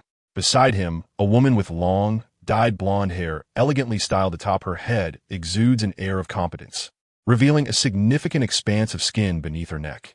Her features are those of an ordinary woman, yet her low-cut, short dress delineates her shapely figure. With the factory as the sole establishment in the vicinity, she is perplexed as to who would convene for business discussions in such a desolate location. The man beside her appears to act on a whim, abruptly altering their schedule after receiving a phone call. This change of plans is particularly bewildering given the magnitude of the contract at stake, amounting to billions. What business could possibly warrant a meeting in such an isolated area? She harbors grave doubts about her employer's judgment, having cautioned him multiple times, only to receive a dismissive smile in return. As they draw closer to their destination, an unsettling feeling creeps over her. Even in negotiations with the military, such heavy fortifications seem excessive. Observing the soldiers stationed every few steps, equipped with heavy weaponry, she senses that something is amiss, very amiss. Were it not for her employer's calm demeanor, she might have fled at that moment. Upon arriving at the factory gates, a military officer awaits their arrival. "Greetings, Mr. Luthor." "Good day, Lieutenant." With a cordial handshake exchanged between Lex Luthor and the lieutenant, the latter promptly gestures for them to follow. Leading the way, the lieutenant guides them through layers of sentries. Upon reaching a newly constructed steel wall, evidently erected not long ago, the lieutenant produces a pass and hands it to the guard for verification, undergoing multiple checks until it is returned. The assistant, now increasingly intrigued, wonders what warrants such military attention and what role her employer plays in this affair. Upon entering the room, they are greeted by a general and several legislators. "Greetings. I am more than willing to fund all fundraising efforts for the research project. May I now see the precious item?" Luthor smiles at the assemblage, articulating his simple request. If the item proves genuine, it would be exhilarating indeed. The assistant can scarcely believe her ears. He has forsaken a multi-billion contract to be here, funding the military without even mentioning a specific sum. This only deepens her curiosity regarding the underlying secrets. The general, without further ado, leads them to a stack of lead situated behind him. According to the data, the Kryptonian woman exhibited two peculiar behaviors prior to her complete disappearance. And now it seems her actions may have been intended for. As he speaks, he gestures for two soldiers to lift the upper layer of lead, revealing a corpse to the astonished onlookers. Meanwhile, on the street, Li Guangming pulls Flora's hand, weaving through to evade the unknown pursuers, while urging her to remain vigilant. "During my absence, I urge you not to venture to Earth. There are matters that you cannot manage without me, and I trust you would prefer not to witness further losses among the remnants." Flora was somewhat perplexed. His words carried an undertone of anxious admonition, as if fearing that certain entities on Earth might pose a threat to them. Simultaneously, they hinted at a grave consequence for disobedience. Thus, she could only obediently nod, awaiting his departure before restraining the Kryptonians from stepping foot on Earth. "I still have half a box of gold and silver treasures at Martha's place. You may call upon her to assist in exchanging them for money, which you could use to procure some delicacies for the spacecraft. Savoring those flavors may sustain you until my return. As for Clark, I shall not return to him, so please convey my message. After acquiring the supplies, make your way back to the lunar base." Li Guangming, with his incessant chatter, led her through narrow alleys. He too had his considerations. If commands are not issued, they might venture to Earth independently. The government would not detect their movements, but should kryptonite resurface. He was already aware of 2 ancient silver coins, not to mention the unknowns. Thus, remaining on the moon seemed relatively safer. "Very well, we shall await your return." Flora, being a warrior, seldom questioned the commands issued by her superiors. Standing still for a moment, she pondered thoroughly and found that there was nothing more to relay. A resounding boom echoed twice as the two ascended into the sky, departing for their respective destinations. Li Guangming surged towards the Pacific, breaking through the sound barrier, his aim set on the Mariana Trench. The narrative revealed that one of the 7 kingdoms, the Trench tribe, resided in the perpetual darkness of the Mariana Trench, where Atlanta had been exiled. Ultimately, she fled into the heart of the earth, hiding in a sea of concealment to evade death, living alone for 20 years. Arthur and his companions also emerged from the Trench Kingdom, entering a thunderous cyclone to reach the Sea of Concealment. The legendary trident was left behind following the demise of the first king. He could locate any place, as long as it was not conjured by magic. This was unavoidable. Superman's magical resistance was relatively low, unable to match his physical resilience. However, he lacked knowledge or abilities concerning magic, having yet to encounter any magical beings. With the information regarding the location, he swiftly determined his course. Meanwhile, Flora returned to the Kent farm, with her X-ray vision activated. She effortlessly discovered the riches Li Guangming had concealed. Upon entering the house, the two unfamiliar figures locked eyes. "Whom were you seeking?" Martha inquired, observing the striking young woman who had suddenly intruded. It was evident she was not there for Clark. His girlfriend, Lois, was the only one she recognized, and no colleague would come looking for him here. Clark worked in the metropolis and had rented a flat, though he seldom resided there, often sneaking back to stay. Could she possibly be searching for Li Guangming? That seemed improbable. After his heroic endeavors, he usually remained indoors, embracing a reclusive lifestyle. It was hard to fathom that he would know such a beautiful lady. "I am Flora." Li Guangming mentioned that I could ask Martha to purchase the remaining half-box of jewels and acquire some provisions for the base. "You are Martha, aren't you?" Flora remained as tranquil as still waters, her words imbued with a hint of joy.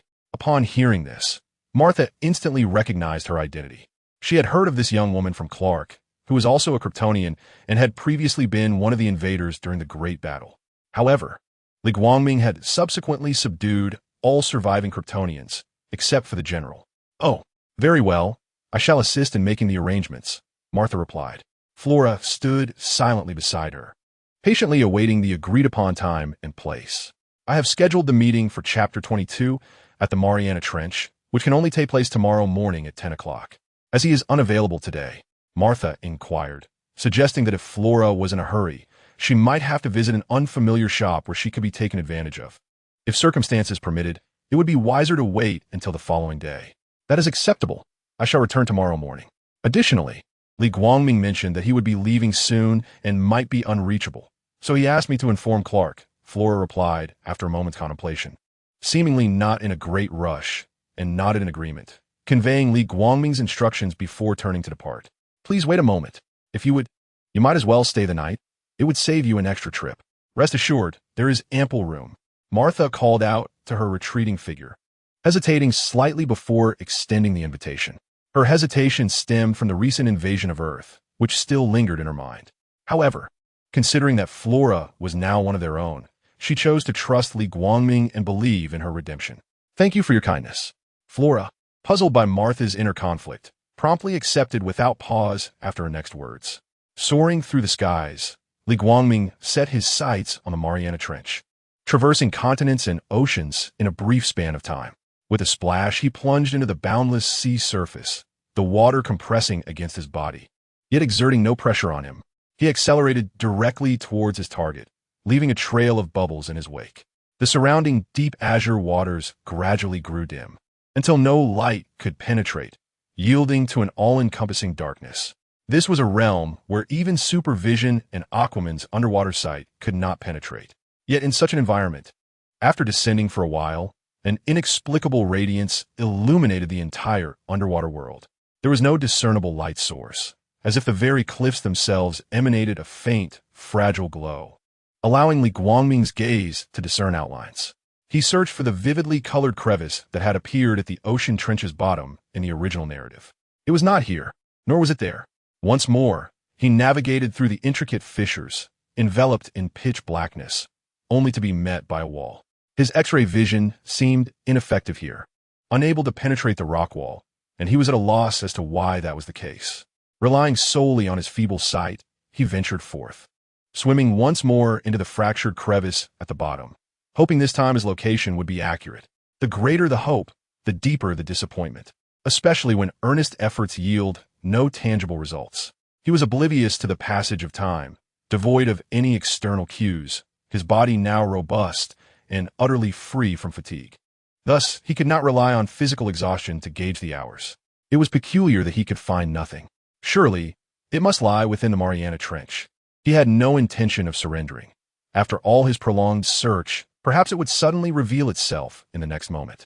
Li Guangming had been operating his super brain continuously during his descent, meticulously imprinting the locations he had explored into his mind, crafting a mental map. This approach ensured that every inch of the trench he had traversed was accounted for, eliminating aimless wandering. The longer he searched, the more bizarre it felt. After such an extended period, not only had he not encountered any blue lights, but not even a single denizen of the trench had crossed his path. Logically, his abilities should not have been insufficient unless some magical phenomenon was at play. There must be some magical barrier, otherwise, the ancient vessels that fished in those waters would have all met with calamity, leaving behind a plethora of terrifying tales, yet such accounts were regrettably scarce. If it were true that only the Atlanteans could locate the kingdom of the trench, he had indeed replicated Arthur's bloodline. Or was it that only a pure bloodline could lead one to it? If that were the case, then perhaps his copied genes had become a mere amalgamation, rendering him a hybrid? Alas, it felt akin to self-deprecation. Even though he understood that his fundamental genes remained unchanged, he could not help but ponder. Perhaps it would be best to capture an Atlantean for guidance. Having nearly traversed the entire trench, he reluctantly decided to consult a specialist. The possibility of a coded barrier was not out of the question.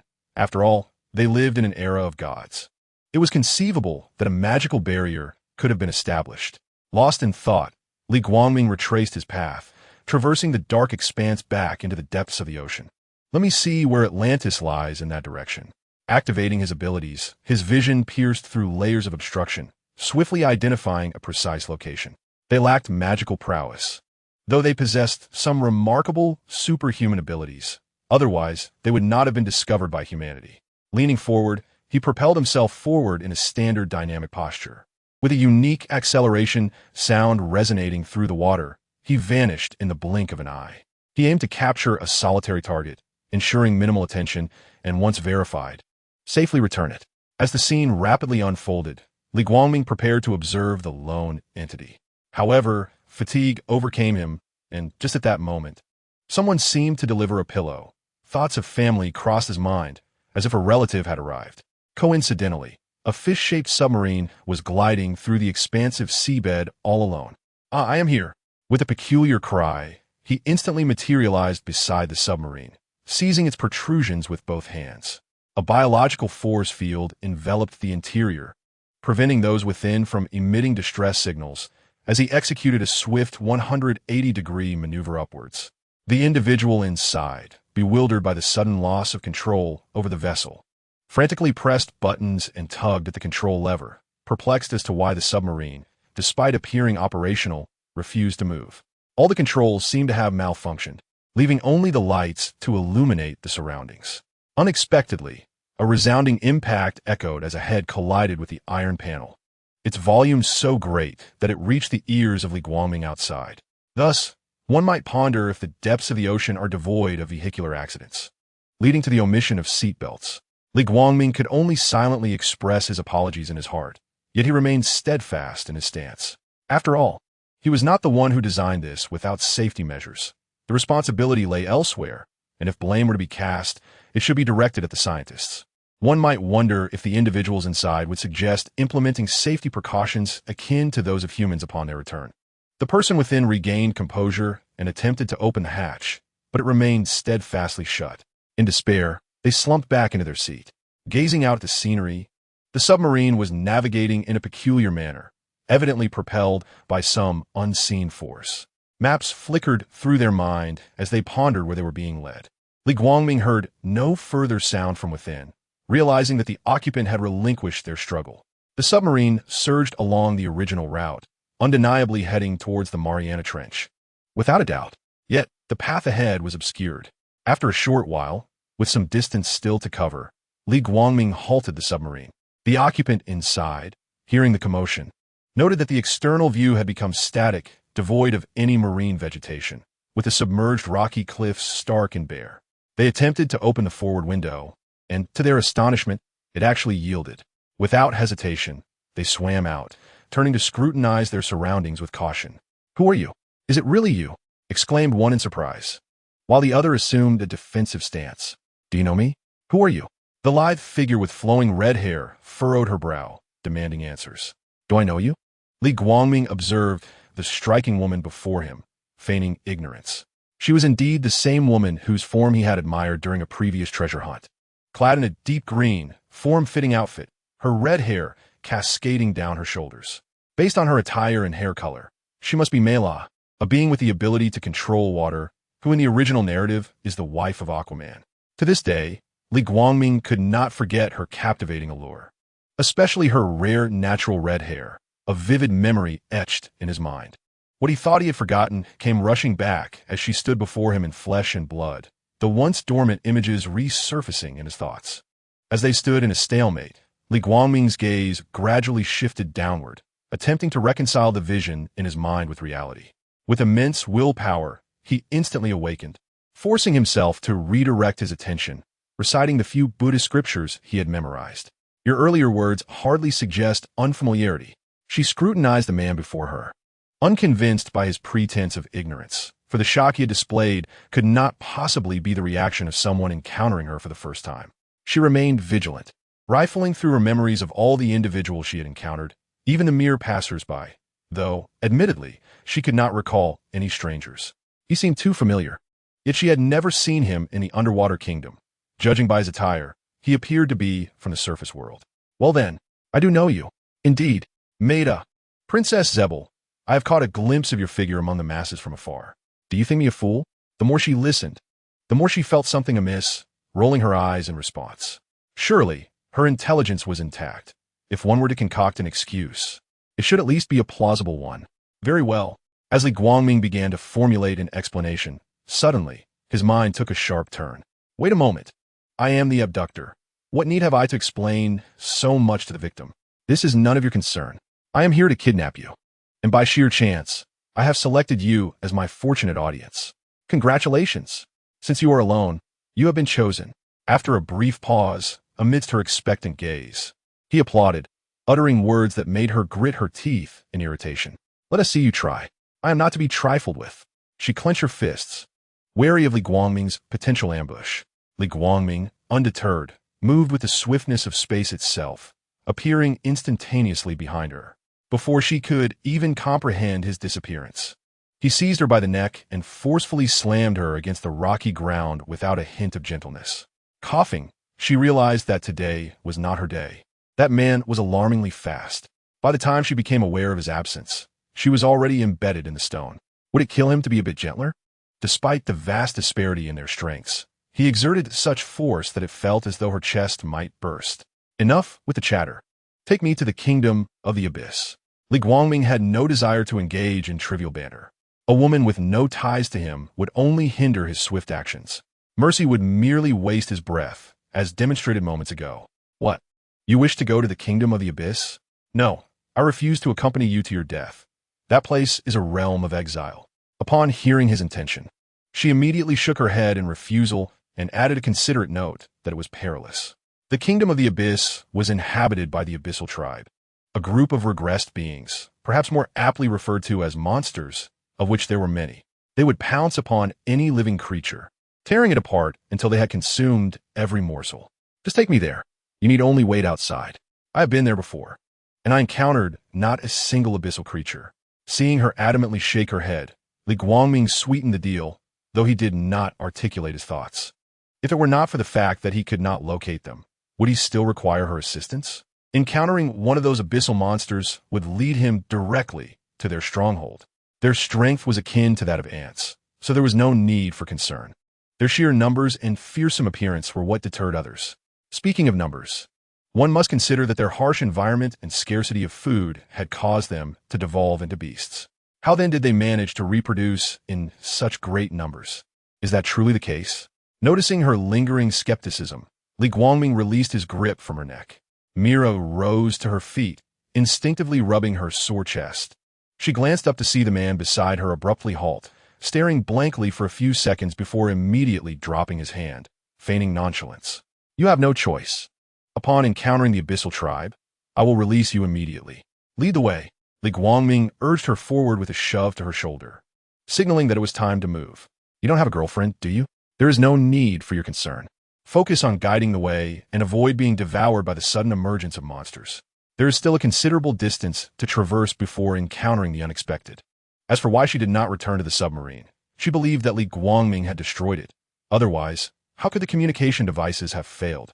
The man's assertion was also dubious. Even if she were released by the trench dwellers, it remained uncertain whether she could escape. He claimed to have been there. How could that be? Surely, one would encounter monsters in such a place. If he had not encountered any, it raises suspicions. Why did I not encounter a single trench creature during my visit? Mela walked ahead, her expression betraying no emotion at the words behind her. Whether or not she believed him was inconsequential. She was convinced that Li Guangming intended to drag her down with him. Was there any amusement in deceiving herself? Was he perhaps a pervert, relishing the sight of another's hopes being dashed before their mutual demise? Li Guangming quickly realized that she wished to avoid conversation with him, and he chose not to indulge in pointless banter, quietly lagging a few steps behind. He was not concerned about Mela escaping. Could she possibly outrun him? One moment she could flee, and the next he would have her back in hand. What she contemplated was beyond his comprehension. Currently, he lacked any telepathic abilities. If he were aware, he would have cried out in protest. Recently, his power had surged beyond expectation, granting him unparalleled strength, leading him to believe that escaping the trench dwellers should present no challenge. In the narrative, a throng rushed in, and in the end, none faced harm. After several minutes, the two were 3 feet above the ground, slowly approaching the Mariana Trench. Mela's feet trembled, while Li Guangming, buoyed by his biological force field, floated effortlessly. The desolation enveloped them, revealing only hard rock, soft earth, and the remnants of marine life scattered about. If you go past, they will emerge. You go ahead. She still harbored a flicker of hope that he might spare her. Li Guangming ignored her, gripping her shoulder with one hand, his body moving forward with an unwavering straightness. She dared not resist. It was futile, and rebellion would only exacerbate her injuries. It was wiser to conserve her strength for a potential escape amid chaos. The surroundings were eerily silent, resembling a dead sea, devoid of sound save for the stillness. Li Guangming's heart raced with excitement. They were on the brink of entering the realm of the trench. Mela, firmly held, could even hear her heart pounding. In an instant, an unending horde of monsters surged forth from all directions, racing towards them like rabid dogs. These were the devolved trench dwellers, grotesque, humanoid creatures with terrifying fish heads, dark red fins, and 3 razor-sharp claws. To survive, they would consume anything, regardless of its nature, other than their own kind, an indescribable horror reminiscent of Cthulhu's nightmarish beings. Chapter 24. The devolved trench dwellers, just a swarm of monsters, and yet they seemed capable of recognizing individuals. Li Guangming musha, pressing down on her shoulder as he twisted his arms and legs, preparing for the impending encounter. He was eager to discover whether this horde of trench dwellers was truly limitless. You are free now.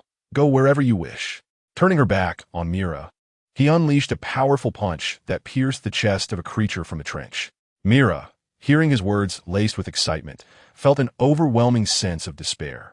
She longed to escape, yet the vast expanse of monsters surrounded her like a prison, aside from those that could not burrow from the depths. The area was littered with repulsive, decaying fish heads. They resembled fragments of stone from the ocean floor, the quantity of which remained unknown, and none would dare risk their lives to count them. Ducking to evade a stealthy attack from behind, she seized a claw that lunged at her side and kicked it away with force. Stepping back, she narrowly avoided another creature's grasp. With both hands, she exerted pressure outward, causing the sea to push the nearby monsters aside, creating a semi-spherical zone devoid of water. Do you have a plan? More monsters are closing in. Seizing the opportunity, Mera quickly retreated behind Li Guangming, her gaze fixed on the impenetrable wall of creatures. She had no time to dwell on the grotesque image of monsters resembling acid splashed on rotting flesh. Without her powers to sustain her, water flooded in, and a vast expanse of pristine oxygen bubbles obscured her vision. The brief control she exerted failed to inflict any harm on them. Regaining their strength, the monsters roared and surged forward, eager to push aside their kin blocking the way. A moment's delay could mean losing out on the rare food source. Oh, you haven't fled yet. Li Guangming had naturally noticed the earlier commotion. He was surprised that Mera remained there. When they revealed themselves, there were evidently weak points, an optimal time for escape. In his imagination, she could have dashed through the wall of monsters with supersonic speed. After all, even Atlantis' former queen, Atlanta, could traverse the dense throng of trench dwellers. There was no reason Mera could not do the same. Mera countered his thoughts, asserting that while she could run in one direction, it was a mystery why those creatures had only appeared when they had descended deeper. Run? You truly overestimate me. With a self-deprecating chuckle, she clenched her teeth in pain, her red hair billowing as she waved her delicate hands, causing the deep sea to seem as though it were fracturing, with roars echoing in disarray. A spiral of energy expanded outward from Mera, compressing the seawater, and countless tiny bubbles clung to the edges of the barrier, filtering air from the water. It rapidly grew into a vacuum zone nearly 100 meters wide, finally ceasing its expansion. A few monsters that escaped this fate plummeted from the air, their bodies breaking upon impact, struggling as they clawed at the rocky terrain. Inch by inch, they crawled toward the two, driven by hunger like primitive birds unaware of the passage of time. Mera's heart sank into a void. Had she known better, she would not have ventured out today, first captured, then compelled to lead to this place of exile. The only remaining hope lay in the man beside her, who had maintained his composure and calm demeanor throughout, even sporting a slight smile. If death was imminent, there would be no need for resistance. He must have some strategy in mind. Surely hope lingered. As the creatures gathered, it was time to reap the harvest. Li Guangming previously observed that the members of the Trench tribe were excessively scattered, and it would be more advantageous to wait for them to gather. At that moment, his scorching gaze would sweep across, annihilating them in droves, requiring only a brief span of time while yielding an abundance of it in return. This would prevent the chaos of confronting one group here and another there, which would be quite troublesome. Mela, upon hearing his thoughts, became increasingly convinced of his contingency plans that could aid them in overcoming their predicament, even daring to envision a complete annihilation. However, she was uncertain whether the creatures before them were all that existed. Withdraw your powers. Mela obediently retracted her maintained abilities, revealing a look of fatigue. A torrent of waves surged towards the center like a tsunami, concealing numerous phantoms that darted swiftly. The splashing seawater enveloped the two, and Li Guangming's eyes gradually transformed into a crimson glow, soon encompassing his entire eye sockets as he activated his scorching gaze. Get down. Breathless, Mela heard a tunderusroar. Before she could react, two blinding beams of light shot forth with a piercing sound, radiating a crimson aura. The power of the lasers was astonishing, obliterating everything in their path, be it the trench creatures or the rocks, reducing them to mere fragments. She could almost smell the acrid scent of charred remains. As Li Guangming turned his head, not a single monster remained intact. All were reduced to severed limbs and shattered bodies, plummeting to the ocean floor like dumplings. Realizing the imminent danger, Mela quickly crouched down. The scorching gaze followed suit as Li Guangming spun on the spot, clearing a vast area. The horde of monsters seemed truly endless, as new ones swiftly filled the voids left in the ocean above. His head bobbed irregularly up and down, and with his rotating body, the scorching gaze sliced through obstacles like waves. To the outside world, only the occasionally undulating scorching gaze at the ocean floor could be seen, akin to a glowing stick waved during a concert, occasionally breaching the surface to shoot towards the sky. Were it not for Li Guangming's efforts to control it, the people on the continent would likely have been able to witness it. Gulping, Mela surveyed the charred corpses, involuntarily swallowing. You had this power all along. Why not use it sooner?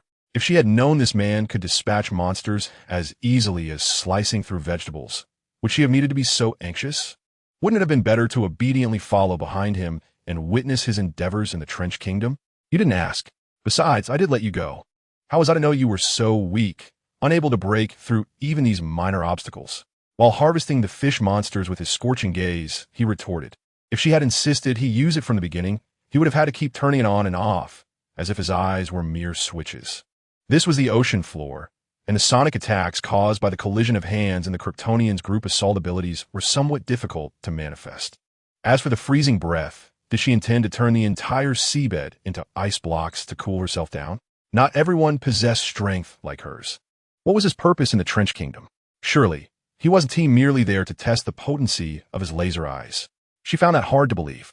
Revitalized, she felt an exhilarating sense of liberation, as if all her inner turmoil had dissipated into nothingness. Before her lay a scene of stark brutality, an unusual scent permeating the air and incessantly provoking her senses. First, she showered compliments upon Li Guangming, then effortlessly engaged him in conversation.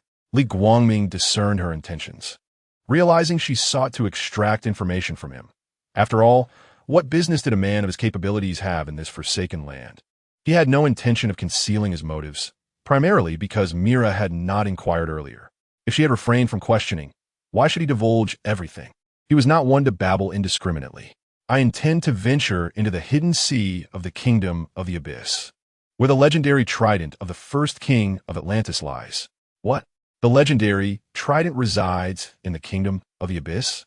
Chapter 25. Entering the storm clouds, Mera's expression was one of astonishment. The day's occurrences felt surreal. First, she was abducted, and now she was being led to the kingdom of the abyss for a burial. She could hardly fathom that the formidable man who had abducted her was still alive. And now he was revealing the location of the long-lost legendary trident, situated in this desolate realm. This was the very trident wielded by the first king, said to possess dominion over the seas. Who exactly are you? Mera's brow furrowed in confusion. How could this unfamiliar surface dweller possess knowledge surpassing that of her own kind? Was he perhaps from the kingdom of the betrayers or the lost kingdom, the only two realms that had gradually faded into obscurity after the submergence of Atlantis? How else could he be aware of the trident's existence? Although she remained uncertain of the veracity of his claims, the chasm between his power and her own rendered it unnecessary for him to deceive her. What if his information were false? Li Guangming, he declared, noticing that the intense gaze he had maintained for so long was met with an unyielding presence from the grotesque creatures that surrounded them. Were it not for the dismembered remains strewn across the ground, he might have suspected they could rise again. This was nothing short of a supernatural occurrence. The abyssal beings, aside from their wild appearance, bore no resemblance to what he had come to understand. It was said that a scarcity of resources and perpetual darkness had led to their degeneration, yet the sheer numbers before him seemed inexhaustible. If this continued much longer, he would abandon his quest to eradicate them and instead seek his own trident. I inquired about your identity, not your name. How do you know the location of the trident? This is knowledge even we Atlanteans lack. Mera, crouching, felt a surge of frustration upon hearing his response.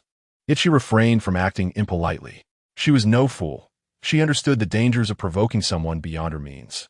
As she placed a hand upon her chest, her rising ire felt akin to a lump lodged in her throat, reluctantly swallowed down. Curious, are you? Primishan Dibulja. Upon hearing the first half of his statement, Mera nodded in agreement, only to be met with a resurgence of the lump in her throat. Li Guangming had been pacing in place for several minutes, and the number of grotesque fish seemed insatiable. Not wishing to squander any more time, he resolved to abandon his pursuit of their annihilation. He then closed his eyes and shut off his intense gaze, allowing the crimson glow beneath his eyelids to cool momentarily before returning to a more natural hue. Continue firing. It's coming. Ignoring Mera at her feet, he soared towards the Grand Canyon. The biological force field enveloping her ensured she remained unharmed, allowing her to dash recklessly, colliding directly with the deep-sea clan that attempted to obstruct her. This left Mera astonished. She possessed no such ability herself. Otherwise, she would not fear this monstrous group. It must be the work of Li Guangming, who surprisingly wielded such power. She had thought his only formidable ability was his devastating laser vision. Navigating through the swirling dust formed by the deep-sea clan, the dim light allowed the two to discern every monstrous figure before them, observing their movements, the swiping claws, and the gleaming teeth that flashed like silver. Through the chaos, they could roughly estimate the entrance to the Mariana Trench. Li Guangming deftly evaded a monster lunging at him, sending it and its companions chasing after him like bees, leaving them far behind. As they continued forward, the monsters repeatedly fell behind, creating an illusion of unchanging distance. Upon entering the trench, a sense of spaciousness enveloped them. The mouth of the trench was relatively narrow compared to their numbers, causing a bottleneck where none could advance. Layer upon layer of pressure and pushing allowed the monsters in front to break free from their constraints, resuming their pursuit. With monsters already inhabiting the trench and more rushing from behind, their numbers were not insignificant, yet they appeared sparse from the outside. The sounds of bones shattering and the impacts of monsters colliding with the rocky walls filled their ears. Soon, a faint blue light pierced their vision. How eerie, Li Guangming mused, reflecting on his earlier solitary search, where he had scoured every inch without finding the elusive blue storm cloud. Yet, accompanied by an Atlantean, they had barely descended to the trench's depths before encountering a flicker of blue light. It seemed the monsters recognized their kin. What are you talking about? Mera, lifted by him, questioned perplexed. Ghosts? There are no ghosts here, only the myriad of trench monsters. I never expected to be greeted so warmly in bringing you along. Li Guangming replied, his spirits lifted, occasionally indulging her inquiries. I suspect you've deceived me, yet it appears to be true, Mera exclaimed loudly, fearing he might not hear her. Amidst the roars, devoid of life-threatening peril, the two engaged in light-hearted banter, discussing trivial matters. Before long, as Li Guangming drew her closer, the blue light grew increasingly radiant. The walls on either side began to narrow, resembling a fishing trap that only allowed entry. The cacophony of roars mingled with thunderous sounds enveloped them, necessitating raised voices to communicate amidst the clamor. As the monsters gradually dwindled, eventually vanishing altogether, the brilliant blue light seeping through the crevice proved overwhelmingly blinding for them. Having existed for eons in shadowy environments, they had lost their ability to withstand bright illumination. They were akin to vampires dwelling in a desert, terrified of sunlight, and could only venture forth to forage under the cloak of night. In this desolate wasteland, they sought food that had an exceedingly low probability of appearing. Li Guangming and Mera traversed the narrow ravine, where a tornado-like storm of blue clouds materialized before them. Li Guangming released Mera, allowing her to flutter beside him on her own. The occasional rumble of thunder instilled a sense of dread, while the flashes of lightning elicited an instinctual shiver, making anyone who beheld them feel that stepping forward would lead to utter annihilation. You say the trident is within? How perilous! To enter is to court death, Mera exclaimed, yearning for reassurance or comfort from Li Guangming. Now, relying solely on herself was not an option. She trusted that Li Guangming would not jest with his own life. Would he dare to seek the kingdom of the trench without absolute certainty? If he could return without entering, she would prefer that. Yet if he ventured in, perhaps no danger awaited, and she could accompany him. Regardless, she resolved not to remain here alone, even in the face of peril. There is no danger. Beyond lies the tranquil depths of the earth as heart. It is quite safe. Li Guangming understood her sentiment. She was never one to cower. Her audacity was evident from her willingness to confront wild wolves and aid King Arthur in his flight from marriage. Yet, she merely sought affirmation of safety and, crucially, comfort, though safety would certainly be preferable. Let's proceed, he declared, grasping her hand as they plunged into the tempestuous clouds. Chapter 26. Teaching the little pet to be a beast, a biological force field enveloped Mera's form. Though he verbally assured her of safety, he added an extra layer of protection to preclude any unforeseen mishaps. Alert! Subject has been struck by magical lightning attack, acquiring the trait of weak resistance to lightning. Magical lightning released. A notification sound echoed in his ears, audible only to Li Guangming himself. The magical lightning, barely breaching his Kryptonian resilience, posed little harm, merely rendering a person momentarily unconscious, thus indicating its formidable nature. As such, he gained merely a trait, augmenting his existing magical resistance with a slight resistance to lightning. Though the magical lightning released was not particularly potent, when combined with his superhuman potential, it yielded commendable results, perhaps even allowing for growth. Yet, it seemed unnecessary. Uncovering such abilities was far less efficient than confronting Zeus and berating him directly, at which point one would acquire everything. The powerful vortex generated by the storm clouds relentlessly assailed the two, yet under the biological force field, they were spared from being swept away. Dark clouds drifted amidst the storm, shimmering intermittently like colorful rotating lights synchronized to music. Lightning raged around them, striking in unpredictable patterns, at times above them, at times behind, manifesting erratically. The faint sparks of electricity that passed through the biological force field sent a tingling sensation through Mera's body. This massage feels delightful. Mera, without a moment's thought, recognized that it was Li Guangming who was shielding her. Otherwise, she would have surely succumbed, just as she had before. With no threat to her life, her words bore a hint of mockery, yet they resonated with truth. The minuscule electric current was neither too strong nor too weak. Perfectly balanced. She felt as if all her fatigue had been entirely erased. I can no longer perceive it. My defenses have been utterly breached. Li Guangming was taken aback by her contemplative nature and readily echoed her sentiments. He led Mera directly downward, deducing that the entrance, according to the direction of the whirlpool, must lie at the bottom, as the original narrative had also unfolded towards the Earth's core. Mera remained silent, disregarding his ostentation. She was well aware of his strength and saw no need for reiteration. His behavior was merely a display of self-aggrandizement before her. What could she possibly say? Any comment would either reveal her own insecurities or highlight his sycophantic tendencies. Accompanied by a resounding crash, the pair surged towards the most brilliant white light at the bottom. The tranquil sea of the Earth's core resembled a prehistoric era, filled with colossal vegetation and an array of rare flora. An unknown white light streamed through the crevices above, illuminating the area as if it were daylight, allowing the plants to thrive. Occasionally, pterosaurs, creatures only found in literature and fossils, soared through the air between the cliffs. Water cascaded down from the peaks, creating a scene reminiscent of a utopian paradise. At the silent base of the peaks, a circular opening, over 2 meters wide, suddenly emerged from the water, expelling the two of them before swiftly sealing itself, as if it had never existed. Since both Li Guangming and Mera retained their senses, they could see the vanishing teleportation circle and exchange bewildered glances.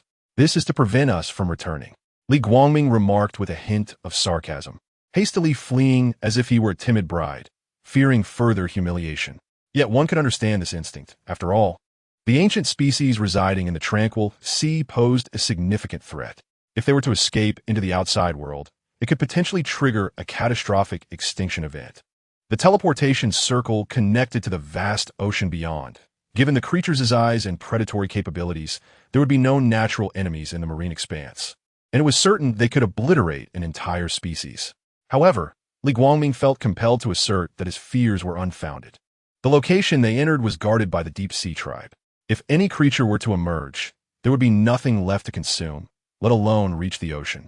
Another means of exit involved acquiring the trident, which would allow passage from other parts of the barrier. Yet, the trident was also protected by Kerosene, making it exceedingly difficult for anyone to enter, even with the deep-sea tribe opening a two-way passage. Furthermore, there was a concern of preventing the exiled from bringing greedy individuals into this realm. If anyone with a modicum of ability attempted to wield the trident, Kerosene would likely rebel, seeking to annihilate the entire Atlantean populace.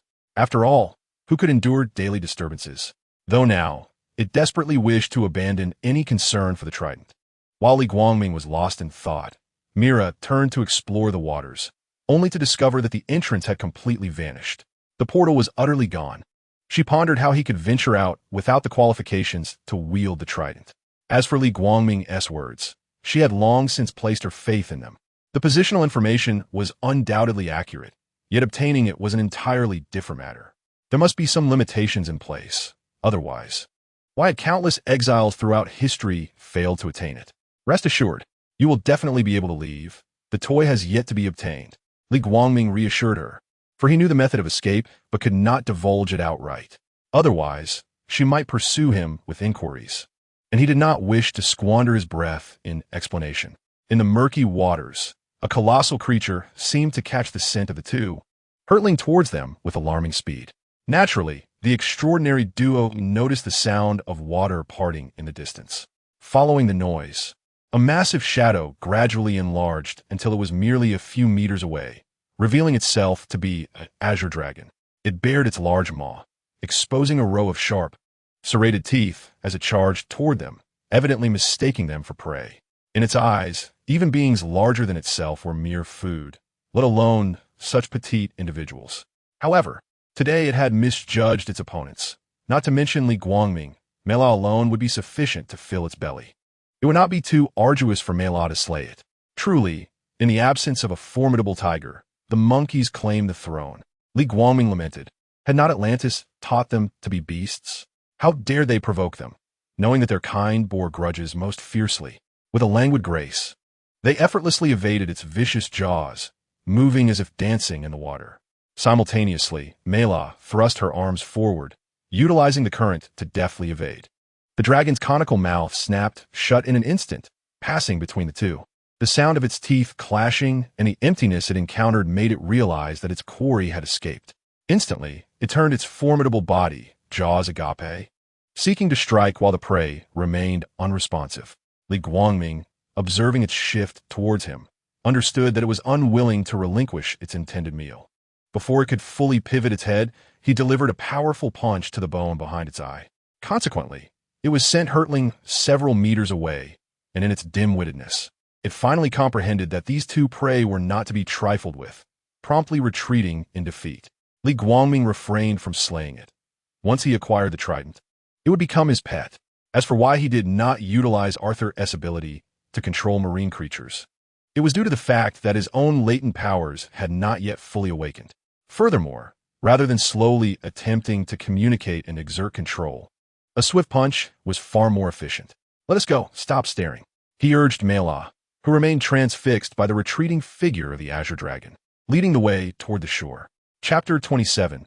Mera exposed amidst the resplendent scenery. Waves crashed against the cliff, creating a continuous cascade of white foam. A couple of faint splashes broke the surface, but their fragile sounds were drowned out by the thunderous roar of the waterfall and the crashing of waves against the cliff and rocks. Li Guangming and Mera floated upon the ocean surface, casting their gazes around, surrounded on three sides by towering rock walls and steep cliffs that obscured their view. Only ahead lay a stretch of sandy beach. With a sudden appearance of the duo, startled a flock of foraging velociraptors, sending them scattering in all directions. The two exchanged a glance, confirming their intended direction. Just as Li Guangming reached out to grasp Mela's arm, intending to lift her and soar together, she shook her head, refusing his offer.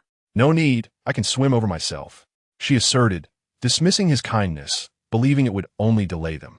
"Very well," Li Guangming conceded, retracting his outstretched hand. A splash resonated as he leaped from the water, suspended in mid-air, his clothes untouched by a single drop of seawater. This was due to his continuous maintenance of a biological force field upon entering the sea, which kept him dry. He detested the sensation of being damp. His feet naturally descended, gliding slowly towards the beach. Mera, momentarily bewildered, blinked as realization dawned upon her regarding Li Guangming's intentions. Yet, it was too late to voice her thoughts. She felt too proud to call him back for a lift. "Couldn't you have said something before reaching out? How was I to know what you meant?" Even a refusal would have sufficed with an explanation. "Don't you know that 3 strikes and you're out?"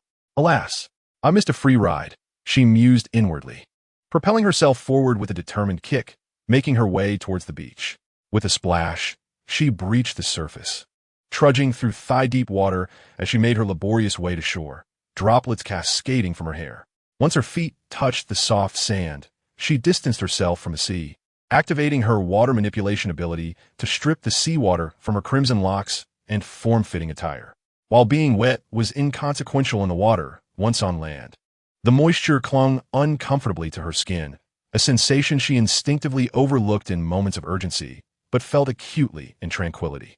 Having composed herself, she noticed Li Guangming standing still, scanning the surroundings as if searching for something. However, the area was barren. The nearest rock wall lay hundreds of meters away. "What are you looking for?" "There's nothing around here. We must go further to find anything." Mera approached him, puzzled, following his gaze for a moment, yet seeing nothing. "I am searching for a cave, one that harbors a waterfall and a small pond," Li Guangming replied calmly, utilizing his enhanced vision and X-ray sight. "That's too far.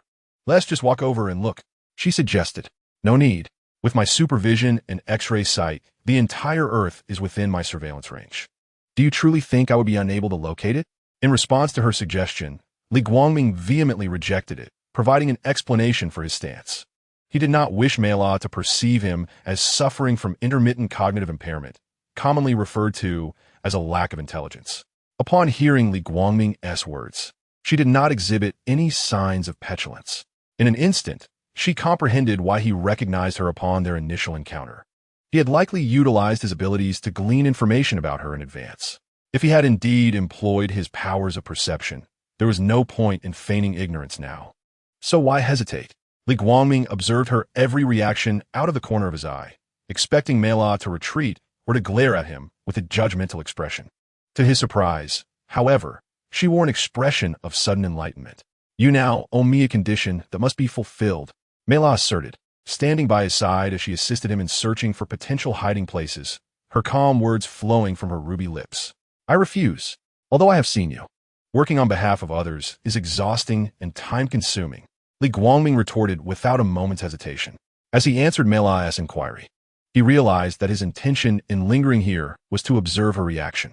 Eventually, she would come to understand that his true identity was that of a Kryptonian, and upon discovering his abilities, she would undoubtedly recall their first encounter. It would be better to resolve any entanglements sooner than later. To his astonishment, she appeared unconcerned, as if she thought the matter had been laid to rest or that she had not made the connection. He had not anticipated that she would demand a task as a form of atonement. For someone who prided himself on laziness, this was a significant torment. He would rather Mela slap him and berate him than acquiesce to her unreasonable request. Did I mention the reason behind my actions? Typically, one would inquire about the rationale or interpret it as a demand for compensation for the abduction, but isn't this a blatant admission of guilt? Mela's mischievous voice chimed in, her cunning plan having succeeded. Did she truly think her status as a princess came without consequence?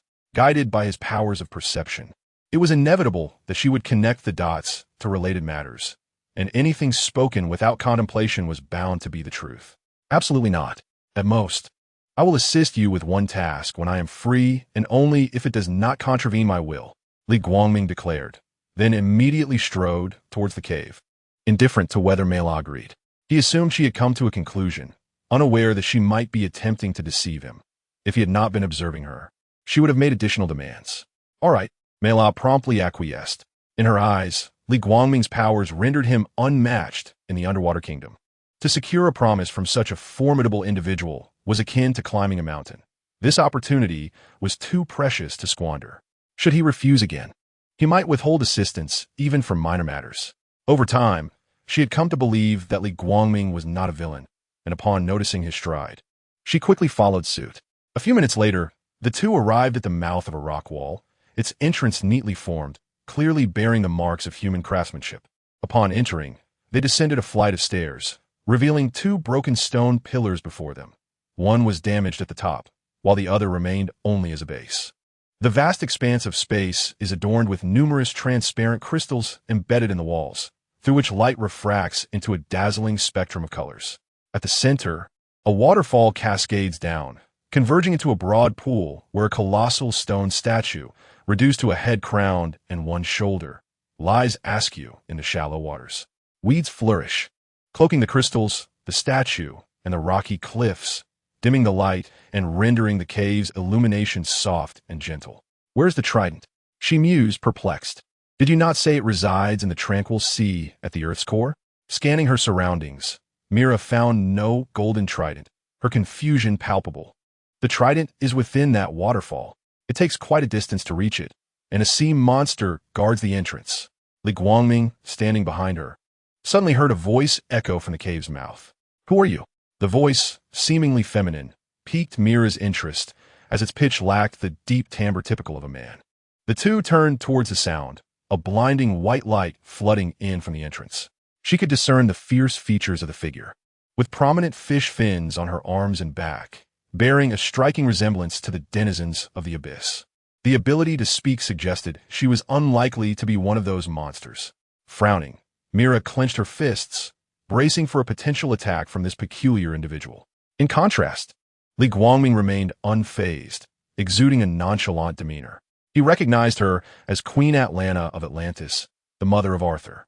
After being cast into the exiled realm of the Abyssal Kingdom by Alwak, she had fought her way through a horde of monsters to escape to the tranquil sea at the Earth's core. From his own assessments, he knew the abyssal denizens were not particularly formidable, albeit in greater numbers than depicted in the narratives. Thus, it was evident that her strength was not to be underestimated. Having perhaps lived in solitude for over a decade, her wariness seemed to have lessened upon encountering another person. She extended her hands to cradle her chin, removing the bone armor from her head and casting it aside. Her lightly woven white hair, long neglected, appeared bleached, resembling freshly made grayish hemp ropes. The heightened tension in her demeanor faded, replaced by an unusual excitement at the sight of another being.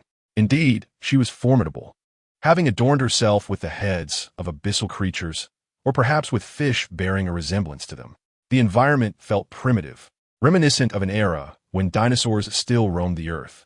Upon seeing her face, Mera's vigilance transformed into shock, her eyes widening as emotions flooded forth. Nearly 2 decades had not dulled her memory of her mentor and adoptive mother, although she had never witnessed Atlanta's banishment. As a princess of a kingdom, she could ascertain the truth of such rumors. Thus, her astonishment grew. No one had ever returned alive from the place of exile. Queen Atlanta, Mera's exclamation, uttered without hesitation, prompted Atlanta to scrutinize the red-haired woman before her with great care. The long-buried memories gradually awaken as a small figure overlaps with the person before her. Mera, in a tone tinged with uncertainty, Atlanta approaches Mera, her weathered hand gently caressing her cheek, scrutinizing every detail.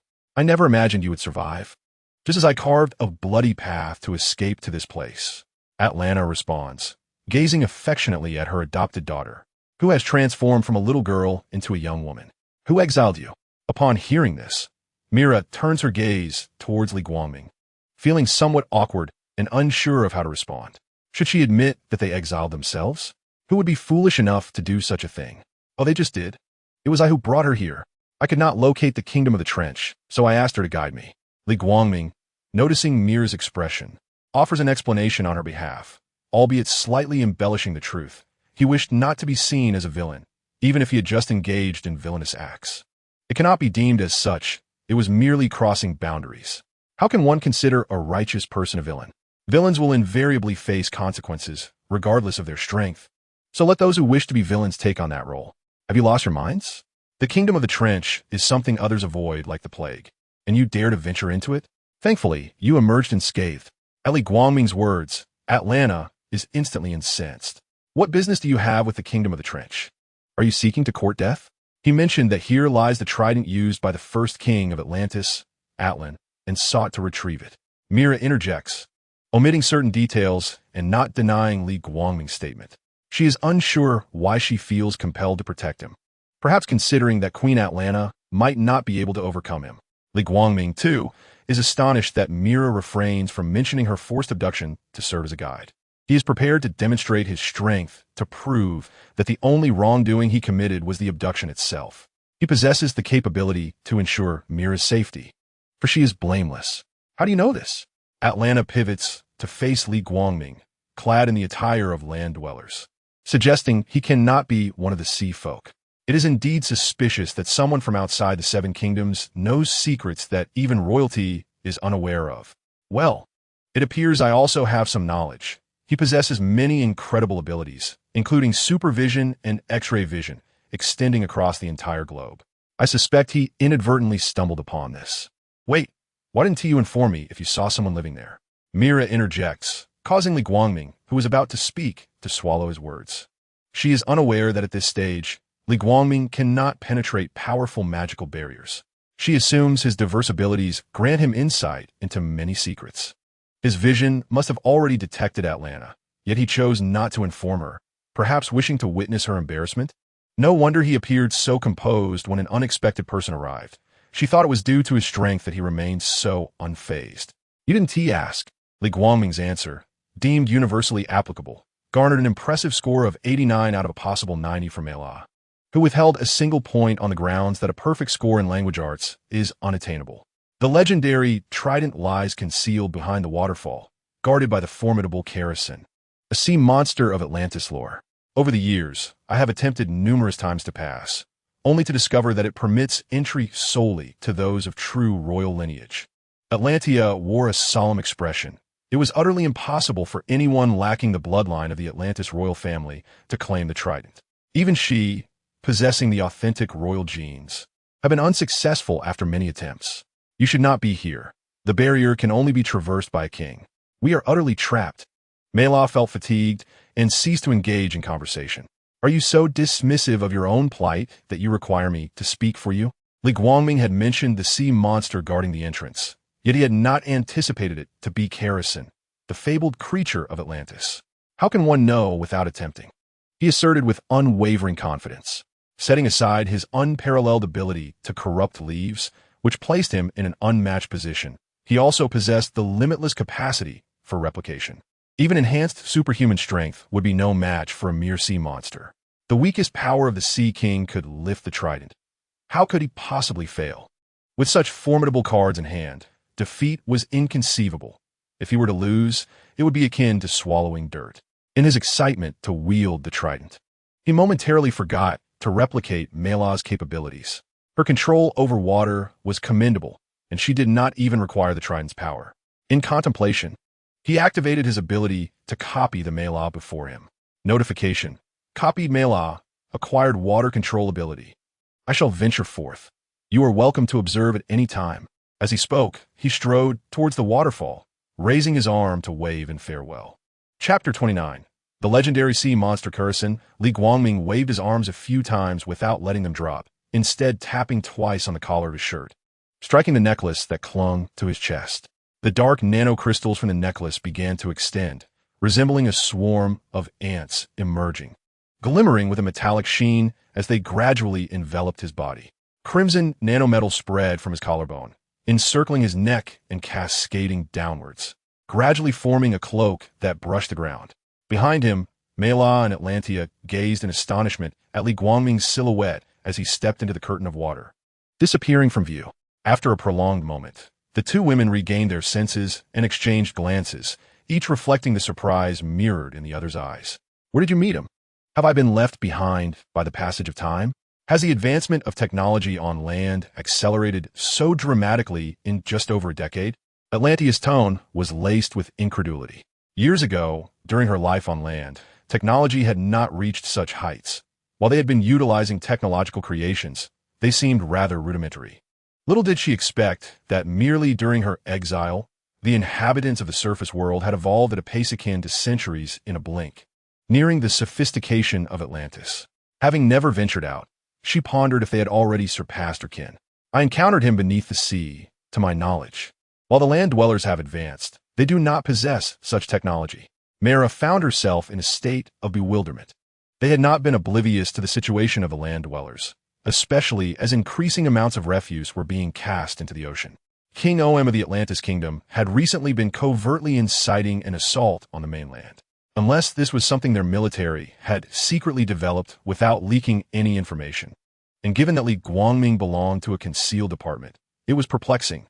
However, based on their recent interactions, Li Guangming struck her as the type of individual who would rather sit than stand, and lie down rather than sit. A lethargic soul who would not rise for any benefit. A person of his caliber surely wouldn't wish to be constrained by human military forces. His arrival at the Kingdom of the Trench was motivated by his desire for the trident, and she initially assumed he was merely a superhuman with unique abilities. To her astonishment, he also possessed such advanced technological armor. Should we go and take a look? Mera inquired of Atlanta's opinion. If her companion chose not to go, she would remain behind. It wasn't that she underestimated the sea monster Kerosene, but rather that, from her observations of Li Guangming's abilities, it was no easy task. Yet she was confident he could secure the trident. Nevertheless, she felt a twinge of curiosity. She still did not know the limits of Li Guangming's powers. And perhaps this was an opportunity. Very well, let us proceed. Atlanta, unable to refuse Mera's eager gaze, felt a flicker of curiosity herself. The two resolutely made their way towards the waterfall. Within the depths of the waterfall, Li Guangming donned his Kryptonian battle suit and leaped into the abyss. Light streamed in from the circular opening above, illuminating the ruins below like a beam of divine light, revealing a skeletal structure encircled by fragmented pillars. The once magnificent palace lay in ruin, its surfaces eroded by seawater, the engravings rendered indistinct, while microorganisms clung to the walls, giving them a fuzzy appearance. Li Guangming raced along the dilapidated main thoroughfare of the ruins towards the Grand Hall. Soon, he traversed the collapsed walls and arrived at the steps leading to the throne. There, as if seated upon a throne resembling a trident, was the long-deceased first king, Adelon. The skeletal hands, now mere remnants, clutched the golden trident tightly, the shimmering arms adorned with armor resembling golden scales. Long, pale hair cascaded down to his waist, and a light green cloak billowed with the flow of the sea. Glimmering in the faint light, The legs, covered in emerald armor, were naturally splayed apart, supported by the trident held in the bony hands, allowing the remnants of the skeleton to sit upright upon the throne. Even in death, the remains exuded the regal presence of a king, an indomitable will that persisted beyond the grave. Suddenly, a sound pierced through the flowing water, accompanied by the crumbling debris of the palace succumbing to its burden. As he cast his gaze forward, 3 massive octopus tentacles slowly advanced towards Li Guangming, moving with excruciating slowness. "You do not belong here." The voice, ancient and reminiscent of a witch from times long past, abruptly resonated. In the entire abyss, aside from Li Guangming, there remained only the sea monster Kerosene, and, Mera and Atlanta, who had arrived hastily. Li Guangming was well acquainted with their voices, and thus he surmised that this voice undoubtedly belonged to the sea monster Kerosene. "From the very beginning, I have safeguarded the trident, preventing impostors from encroaching upon it. Throughout the millennia, I have witnessed countless heroes falter." The 3 tentacles swept across the keystone, causing the stone pillar to shatter, debris cascading into the sea, the damaged lime mingling with the waters. "Yet, I have never encountered anyone as unworthy as you. How dare you, with your tainted lineage, aspire to claim Atlantis' most treasured artifact?" As I beheld this spectacle reminiscent of an opening scene from a game, Li Guangming stood still, seemingly awestruck by Kerosene's imposing presence, frozen in place. However, that was not the case. He simply wished to savor this invaluable tableau. It was evident that such a scene would not grace the world again, for he intended to take the trident away, leaving no room for such restricted spectacles in the future. Li Guangming found no merit in his words. Who cared for your bloodline? Were it not for the amusement derived from this lineage's abilities, he would not even bother to replicate it. The heritage of the Kryptonians surpassed yours in strength. Moreover, his innate power was already invincible and unsolvable, and his foundational genetics had never wavered. What you perceived was merely a fraction of reality. Frankly, I have never held your bloodline in high regard. Had it not been for the intriguing capabilities of your Atlantis heritage, I would have no desire for it at all. Li Guangming disdainfully uttered words that provoked Kerosene's fury. "You shall pay the price for your arrogant words in blood." The furious roar, accompanied by the rapid acceleration of the tentacles, resonated throughout the depths of the sea. Enormous tentacles, several meters wide, struck towards Li Guangming with astonishing speed. He neither dodged nor flinched, allowing the tentacles to collide with him. Boom! The entire ruin trembled. Countless fragments of stone and dust cascading from the ceiling. From the epicenter, a great cloud of gray-brown dust was stirred, obscuring the vision.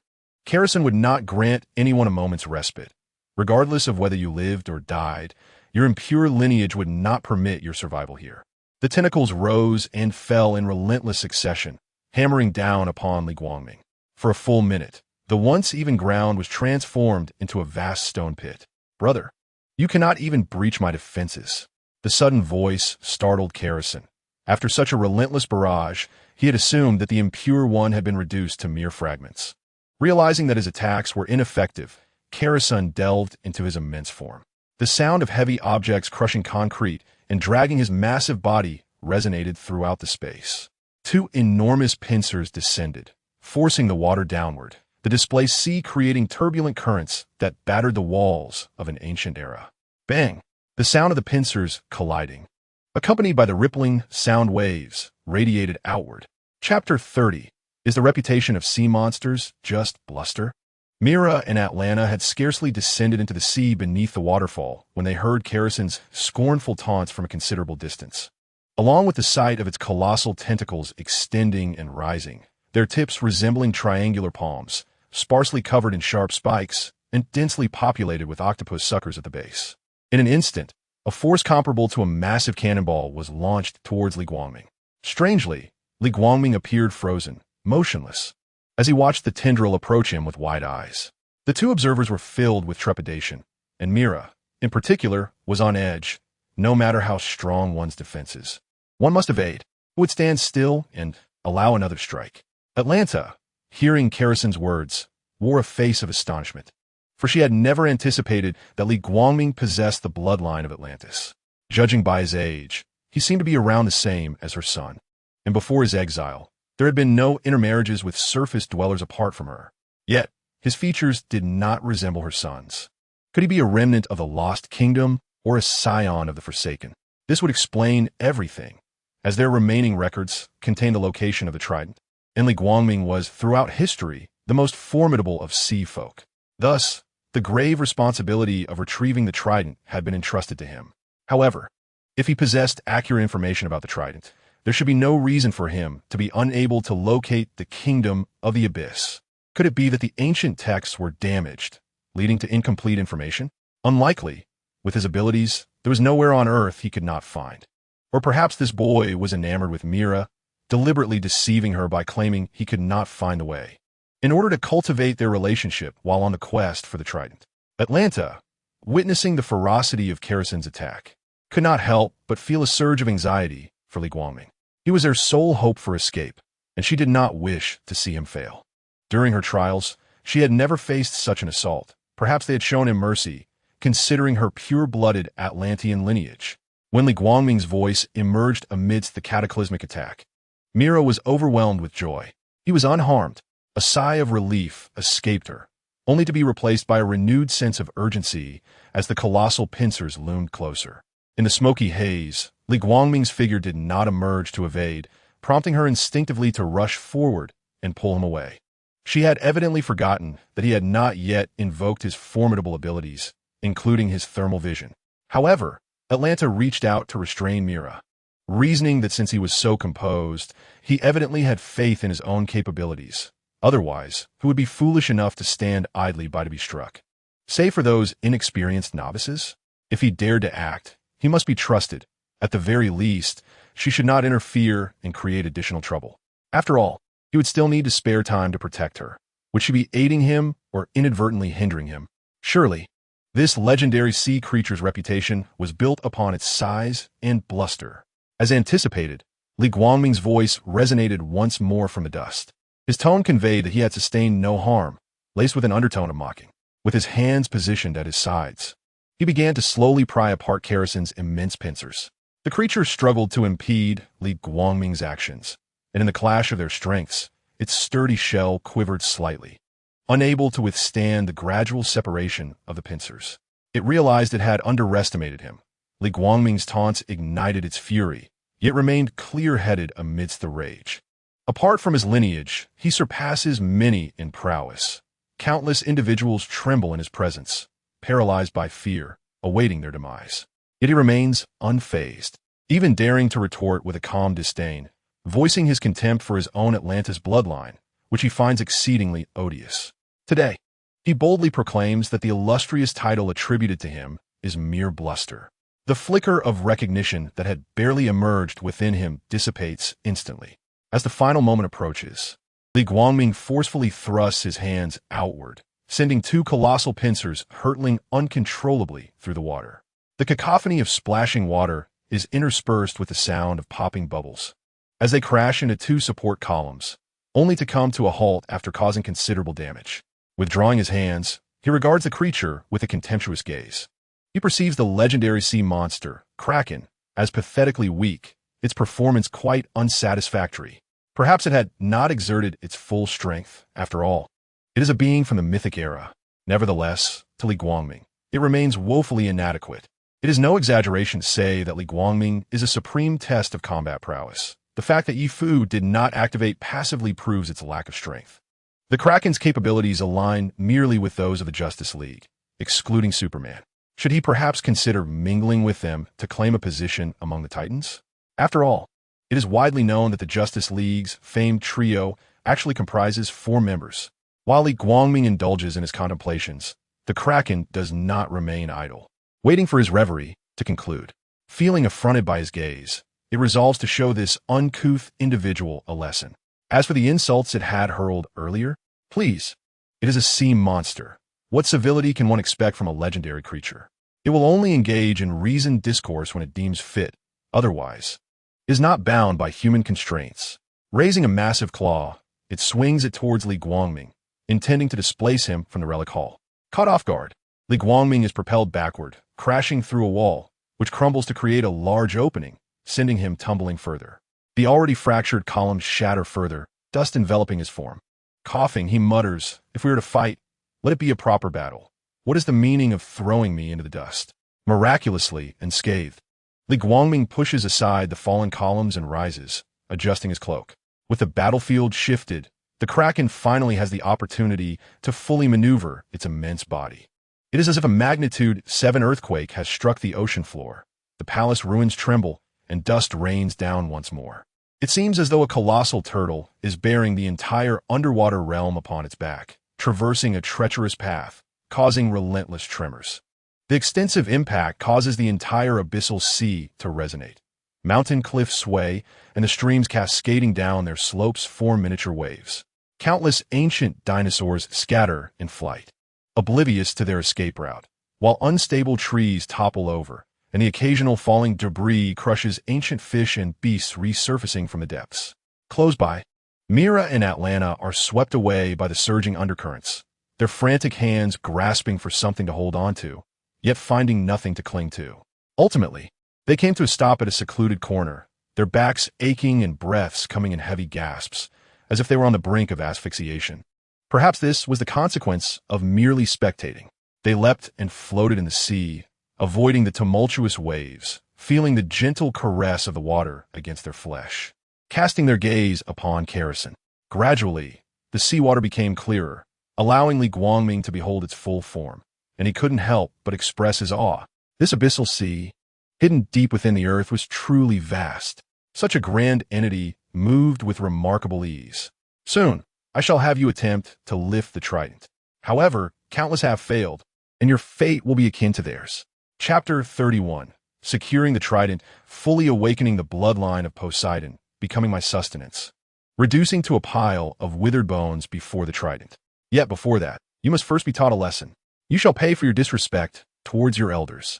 It has a cordial relationship with the first king of Atlantis, Atlas, aiding in safeguarding the trident.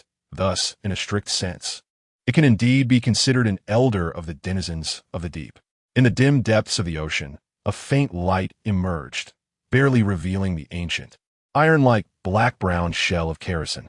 Its head, resembling the shape of a bull's skull and towering several stories high, replaced the head of a lobster, while a few segments of antennae sprouted from the base of its formidable pincers. Its compact shrimp legs were connected to a broad tail, adorned with tentacles longer than its legs. Had it not looked so much like a mount, I would have dispatched you long ago. Li Guangming held back his strength. Otherwise, could its colossal body even strike him? Without advanced magical attacks, even if Clark were to stand still and let it strike, it would not flinch. With that, Li Guangming slightly bent forward, crouching to leverage his strength for a burst of momentum. Boom! In an instant, a resounding crash echoed, followed by Kerosene's massive form being pulled back, as if by an unseen force.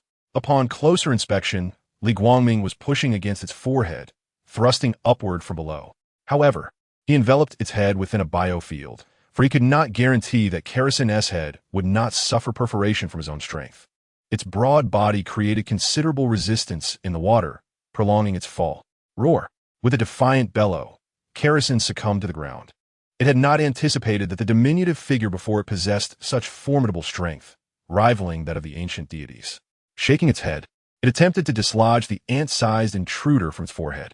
Yet Li Guangming clung on like a parasite, rendering its own head immobile. He was akin to a nail driven into the void, the immense pressure pinning it down, while its middle arched upward, forming a bridge-like structure. Seeing its efforts futile, it immediately swung its colossal pincers, as if in slow motion, crashing them towards its own head. Hearing the sound behind him, Li Guangming decided to exert more force to swiftly conclude the battle. He turned his head, unleashing his thermal vision without the need for charge, and in an instant, it shot forth. ZZZT. The impact of the thermal vision effortlessly repelled it, emitting a sound akin to sizzling as it scorched the surface. After a brief pause, he closed his eyes and shut off his thermal vision. Then, with a swift motion, he thrust his arm forward in a powerful punch. The ground shook with a resounding thud as Kerosene, with a physique reminiscent of a mountain, carved a basin into the seabed. The compressed seawater surged to the surface, creating towering waves that battered the steep cliffs. The alteration of the water flow generated an underwater vortex, swirling and invigorating the once tranquil sea, transforming its depths into a cacophony of activity. Buried several yards deep in sediment, Kerosene struggled to control the massive claw suspended in midair, its tip embedding itself into the rock as it attempted to rise. Li Guangming offered no respite. With a breath, a sonic boom erupted, white bubbles coalescing around him as he advanced, delivering another punishing blow that forced the creature back down, further embedding its form into the earth. Regrettably, this awe-inspiring spectacle was witnessed by only two spectators, one perpetrator and one victim. Kerosene had never experienced such humiliation during battles against ancient gods. It had relied on its immense size and formidable defenses to prevail, never suffering such a complete defeat. Atlantis had truly produced an extraordinary individual. If only it possessed the trident that commanded the ocean's might, it could perhaps replicate the glory of ancient Atlantis. As these thoughts swirled within, Li Guangming observed that Kerosene still had the strength to struggle. Utilizing the biological force field, he soared above the surface, halting near the luminous crystal. His enhanced vision pierced through the water's surface, locking onto Kerosene as he accelerated in short bursts, repeatedly gaining speed. He had tested the creature's defenses with his previous punches. Although its offensive capabilities were lacking and its movements sluggish, its resilience was astonishing. Initially concerned he might penetrate its defenses, he now realized he had overestimated its strength. Without exerting his full power, he could not defeat it. With a resounding crash, the seabed rock shattered, and Kerosene was completely entombed underground, 3 deep chasms expanding and spreading, forming a new trench. Will you still attempt to teach me a lesson? Withdrawing his punching stance, Li Guangming stood tall, his cloak billowing behind him. Whether it was a taunt or a query, he spoke in a voice only he could hear. Was he a deity? Several kilometers away, Mera gazed in disbelief. Her recent days spent either in shock or on the verge of astonishment. She felt compelled to reconsider her assumptions. It seemed improbable that he belonged to the Lost Kingdom or the Betrayer's Nation. Even if they were to evolve, they could not reach such heights. The powers he wielded surpassed all technological understanding, suggesting that only a divine being could possess them. Indeed, his other abilities were already unparalleled. Why would he deign to regard the bloodline of Atlantis? It was no wonder he expressed disdain. Beside her, Atlantina concurred, theorizing that he might be the offspring of royal lineage and a deity, bestowed with miraculous strength capable of moving mountains. Li Guangming surveyed the ruins momentarily, ensuring they would not disturb him, before gliding toward the trident. The remains of Atlantis stood undisturbed by their battle, as if an immortal king remained steadfast. The golden trident vibrated rhythmically, emitting golden ripples, its inscriptions becoming increasingly pronounced as he approached. As his toes touched the ground, he alighted upon the elevated throne, his cloak moving autonomously, and stepped forward with deliberate grace toward the trident. In the final moments, Li Guangming's heart was devoid of the excitement he had anticipated. Instead, a profound calm enveloped him, akin to a child who, upon acquiring a new toy, suddenly loses interest after a few days of play. Nevertheless, he would not relinquish the trident. It was within reach, and how could he possibly forsake it now?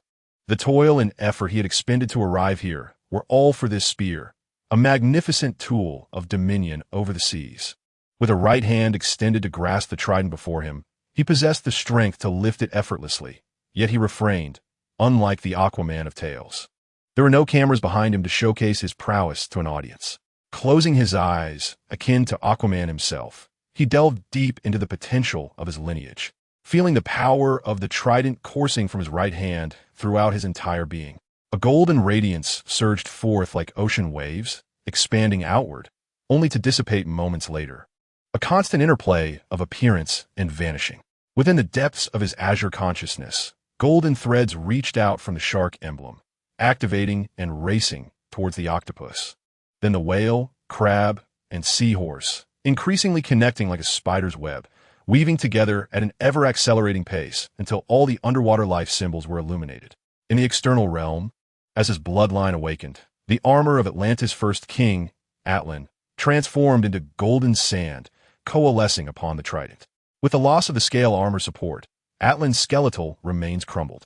The trident served as a bridge, the golden sand extending along his right arm, with the armor considered a part of the artifact, vying to supplant the Kryptonian battlesuit.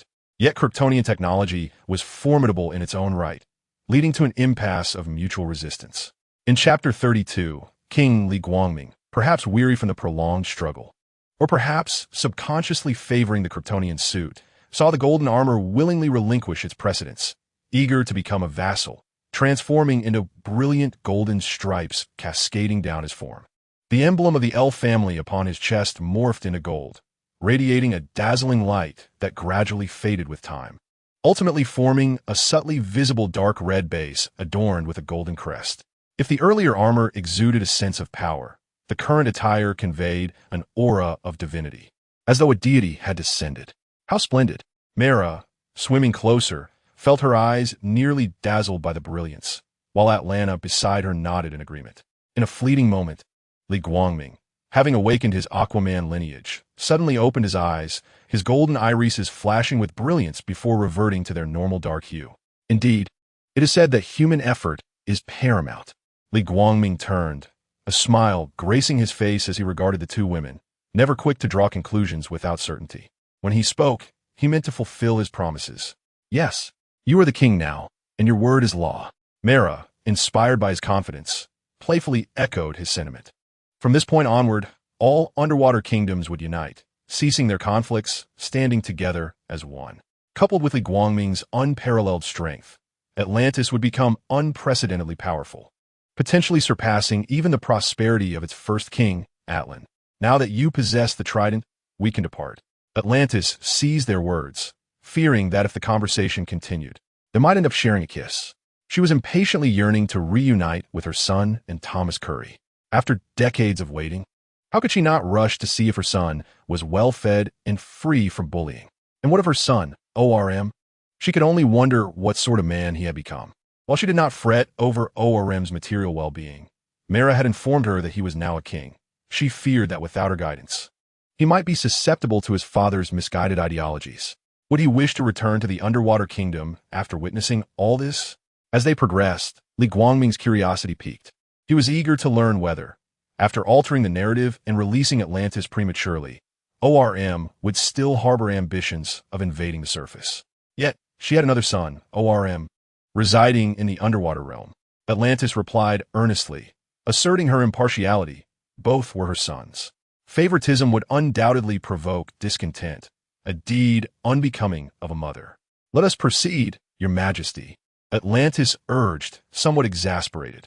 She had made her feelings abundantly clear, and yet they lingered.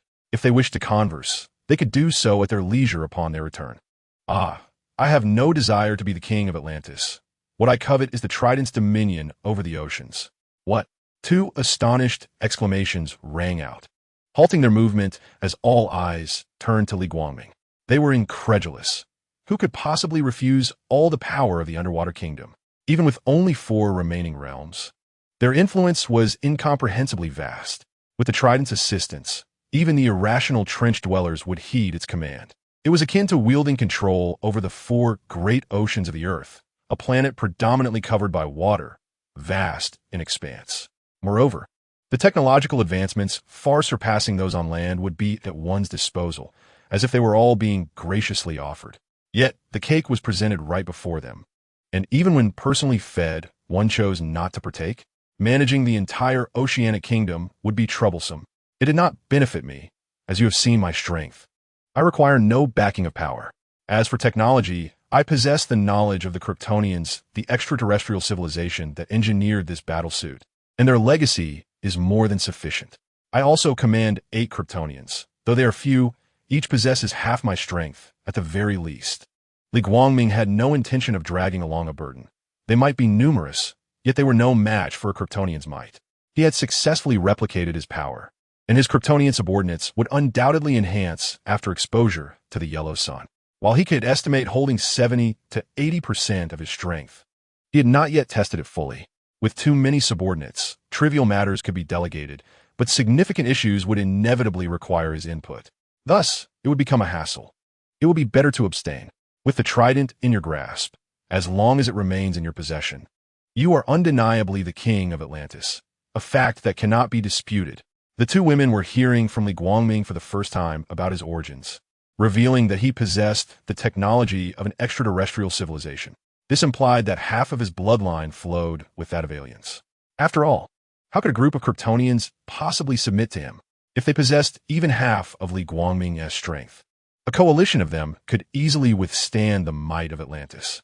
Regardless, with the trident in his grasp and half of his lineage being Atlantean, he was undeniably their king. The thought of the two civilizations uniting was unfathomable, truly beyond imagination.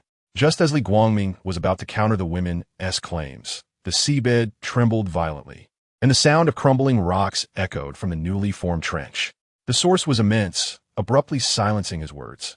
As the ground shook, he remained steadfast with his biofield, his feet securely planted while his body swayed with the ocean floor. However, Mera and Atlanta were not as stable. In her panic, Mera instinctively grasped Li Guangming to steady herself. Meanwhile, Atlanta, eager to return her kin, hurriedly distanced herself and had to crouch beside a low stone pedestal for support. He had assumed that Karasun would rise only after they had exited. As for whether it had awakened earlier, he had never doubted its recovery abilities. With such formidable defenses, any feigning spell would be brief. If it lingered too long, it was likely too embarrassed to face anyone. After all, being a legendary sea monster, it had been humiliated by being subdued by a mere human, forced into the depths of the ocean. Perhaps now, it had something to convey. The epicenter of the quake revealed a mound of rubble, slowly writhing upwards, cautiously displacing the rocks to avoid causing irreparable damage to the fragile ruins. It was utterly disgraceful for the mighty sea monster Karasun to be physically subdued by a human, hence it had been hiding beneath the new trench, using the rocks for concealment. It intended to wait patiently for their departure before re-emerging, but suddenly a thought flashed through its mind, compelling it to surface. It feared that if Li Guangming went out and sensed something amiss, he might return to confront it. That man was far too ruthless. It felt like a mere chick in the human world, utterly at his mercy. How terrifying. No, why should it feel fear? It was simply too humiliating. Before you leave, I must declare one thing. You must not strike me. This time, Karasun's voice came out in a deep, guttural growl, which was its native tongue. Chapter 33. The despicable, untrustworthy Li Guangming. Why did it not employ their language? Because it was simply too embarrassing. Such a near plea would undermine its dignity if overheard by others, specifically those two Atlantean women beside Li Guangming. As for whether Li Guangming could understand, that was beyond its concern. The mere fact that he could wield the trident indicated he could at least communicate with and command marine creatures. Otherwise, what authority did the trident have to acknowledge him? And how could he command the seas? What is it? Speak. Li Guangming did not immediately acquiesce, but first sought clarity on the matter at hand, ensuring he had a valid reason should he wish to strike it later. A sea monster can be cautious, and while the matter may not be colossal, it is certainly not insignificant. No, you must first assure me that you will not strike me, nor will you divulge my pleas to another. Karasun promptly rejected the notion, as it was unsure of Li Guangming's character. Who knows, even trivial matters might provoke his ire, and being unable to defend itself would leave it vulnerable to a beating. A beating may be trivial, but losing face is a grave concern. The approaching Atlanta and the nearby Mela were filled with curiosity upon hearing Karasun's anguished roar. So this is also a form of communication. What could possibly be so significant that it must remain a secret from them? If they were to discover that Karasun's worries stemmed solely from concerns about its reputation, one could only imagine their reactions. Very well, I accept your terms. May I speak now? Li Guangming raised his gaze, smiling at it, though the curvature of his lips was slightly uneven, hinting at some hidden agenda. The abyssal sea itself is ensconced within a barrier, and one can only escape by wielding the trident. Do you understand? I understand. Quickly, divulge what I do not know. Do not squander time, comprehend? Li Guangming's impatience was palpable as he frowned, his tone laced with menace. Should you continue with your trivialities, you shall bear the consequences. Karasun, witnessing his demeanor, felt a sense of relief. Indeed, it was fortunate that it had extracted a promise from him first.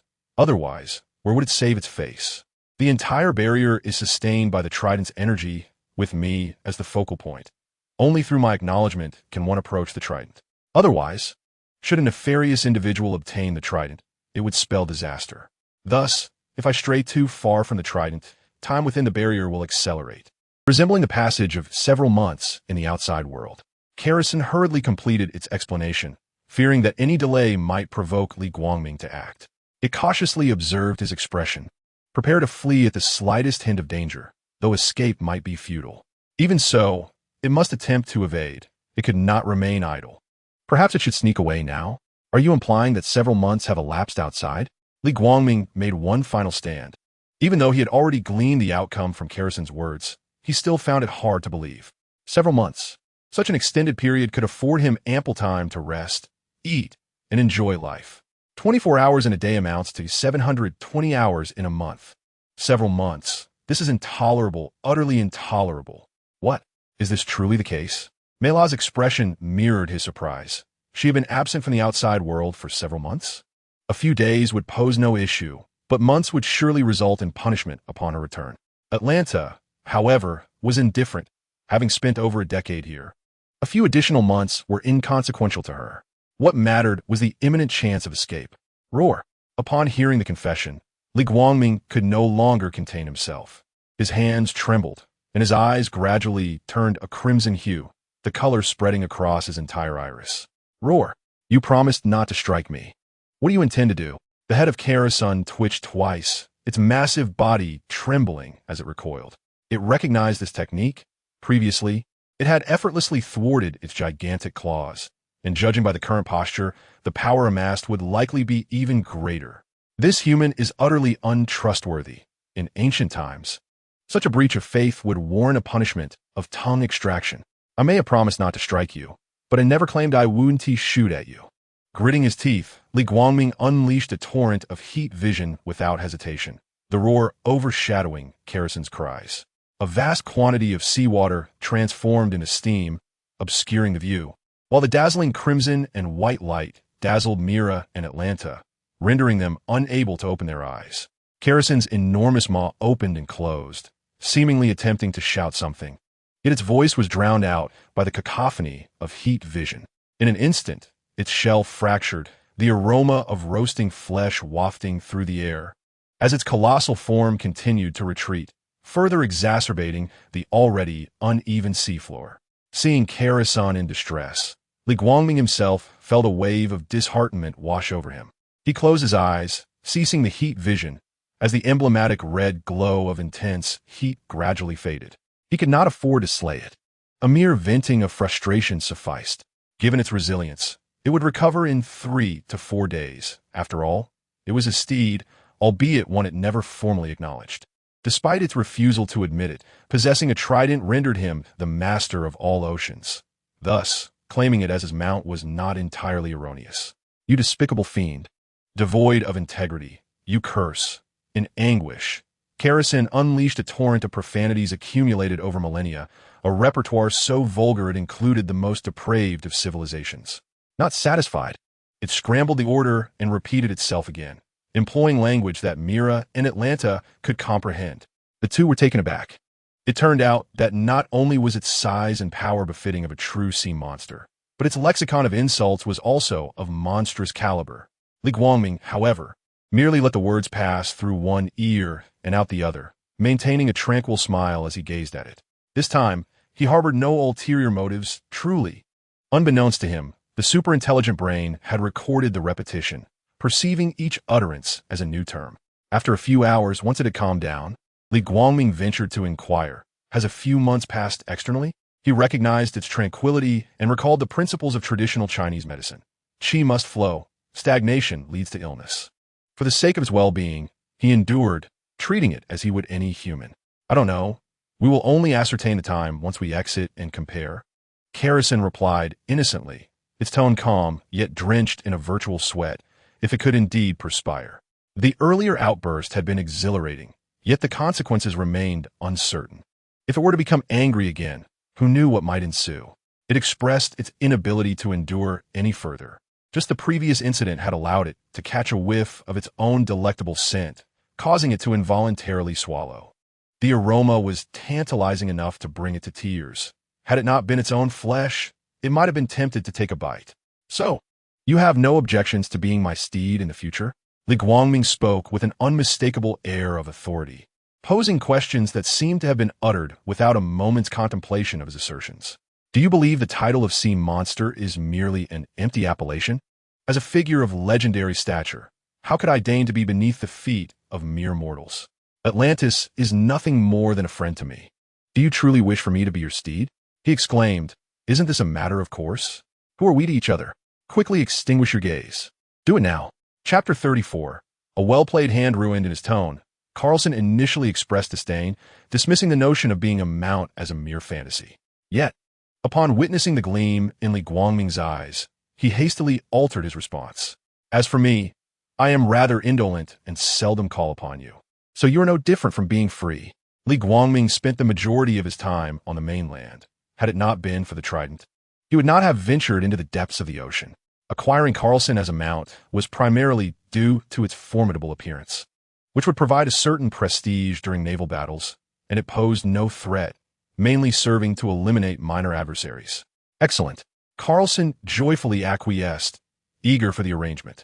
Being ridden daily was far less uncomfortable than he had anticipated, as he likened himself to a pet, with the title of mount being merely a formality. Mela, having observed the entire exchange, was left speechless. She had not expected such a seemingly effortless subjugation of the sea monster Carlson. Was it not said that legendary battles span 3 days and nights, if not longer? I shall take my leave now. Until next time, Li Guangming declared, raising his arm in grand gesture before striding forward with determination to depart from the locale. Atlantis pulled the dazed Mela along as they swam outward. Once grasped by the arm, Mela regained her composure and tugged at Atlantis' hand, indicating that she could navigate on her own. As they hurriedly pursued Li Guangming, Atlantis, sensing a disturbance, glanced back at her and promptly released her grip. The two hastened to catch up with him. Li Guangming led them beyond the boundary.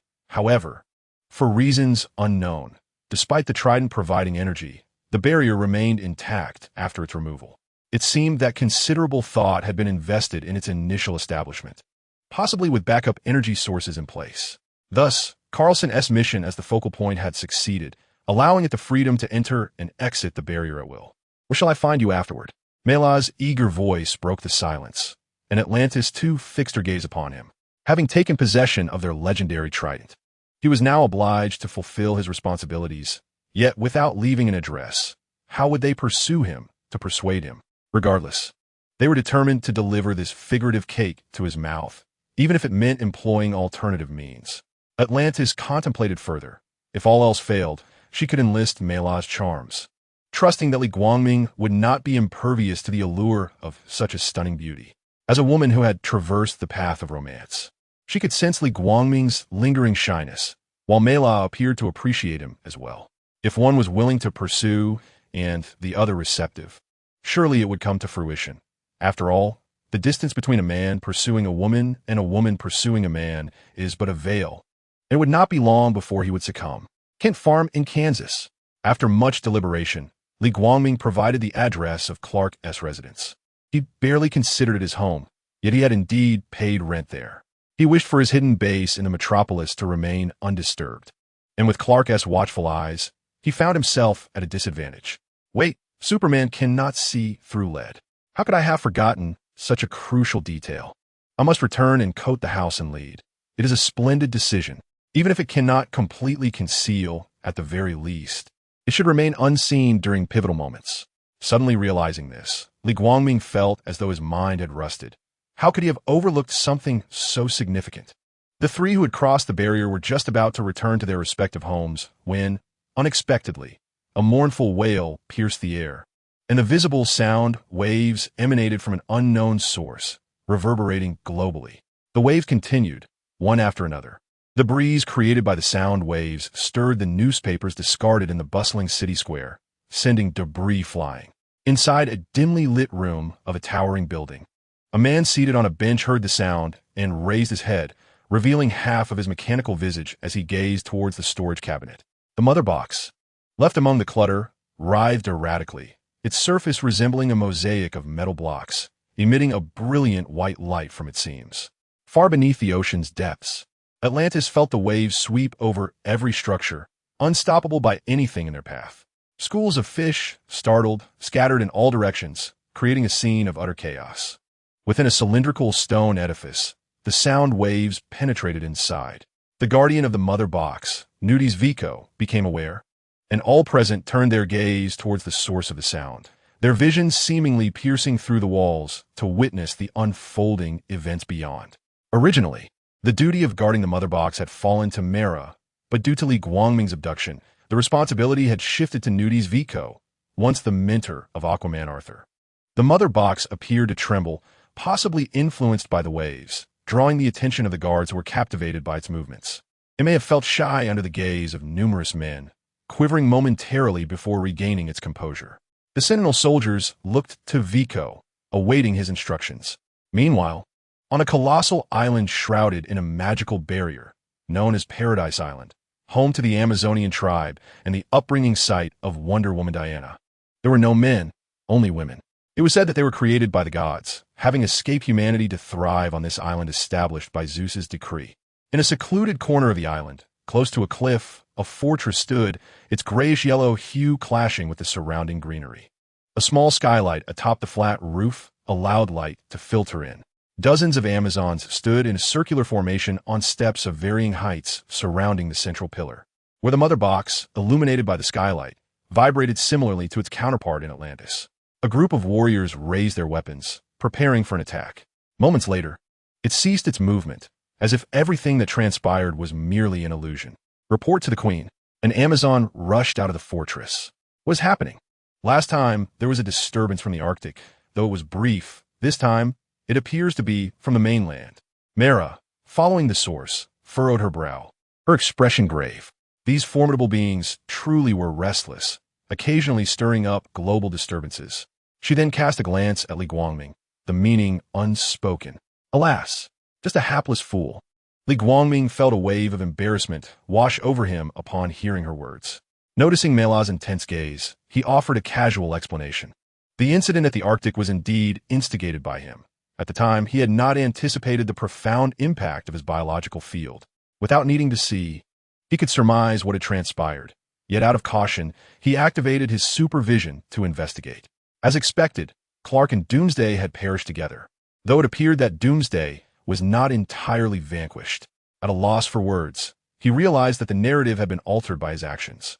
The reconnaissance ship equipped with the Genesis chamber had not been seized by Zod, nor had it sustained any damage. He had hidden it deep beneath the Arctic Ocean, rendering it virtually impossible for humanity to discover. One of the conditions for creating Doomsday had been erased, the other being the corpse of a Kryptonian.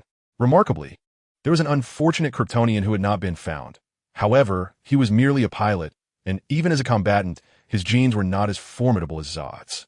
While any Kryptonian body could potentially spawn Doomsday, how could a mid-level warrior's genes produce a creature stronger than that depicted in the films? At best, it would meet the original narrative-esque conclusion of mutual destruction. Li Guangming was truly speechless. The trump card had been played by Clark, and it seemed that without his involvement, the subsequent plot would revert to its original state. This indicated that he genuinely possessed the role of a true hero or even a protagonist template. Chapter 35, Doomsday the Unfortunate Soul?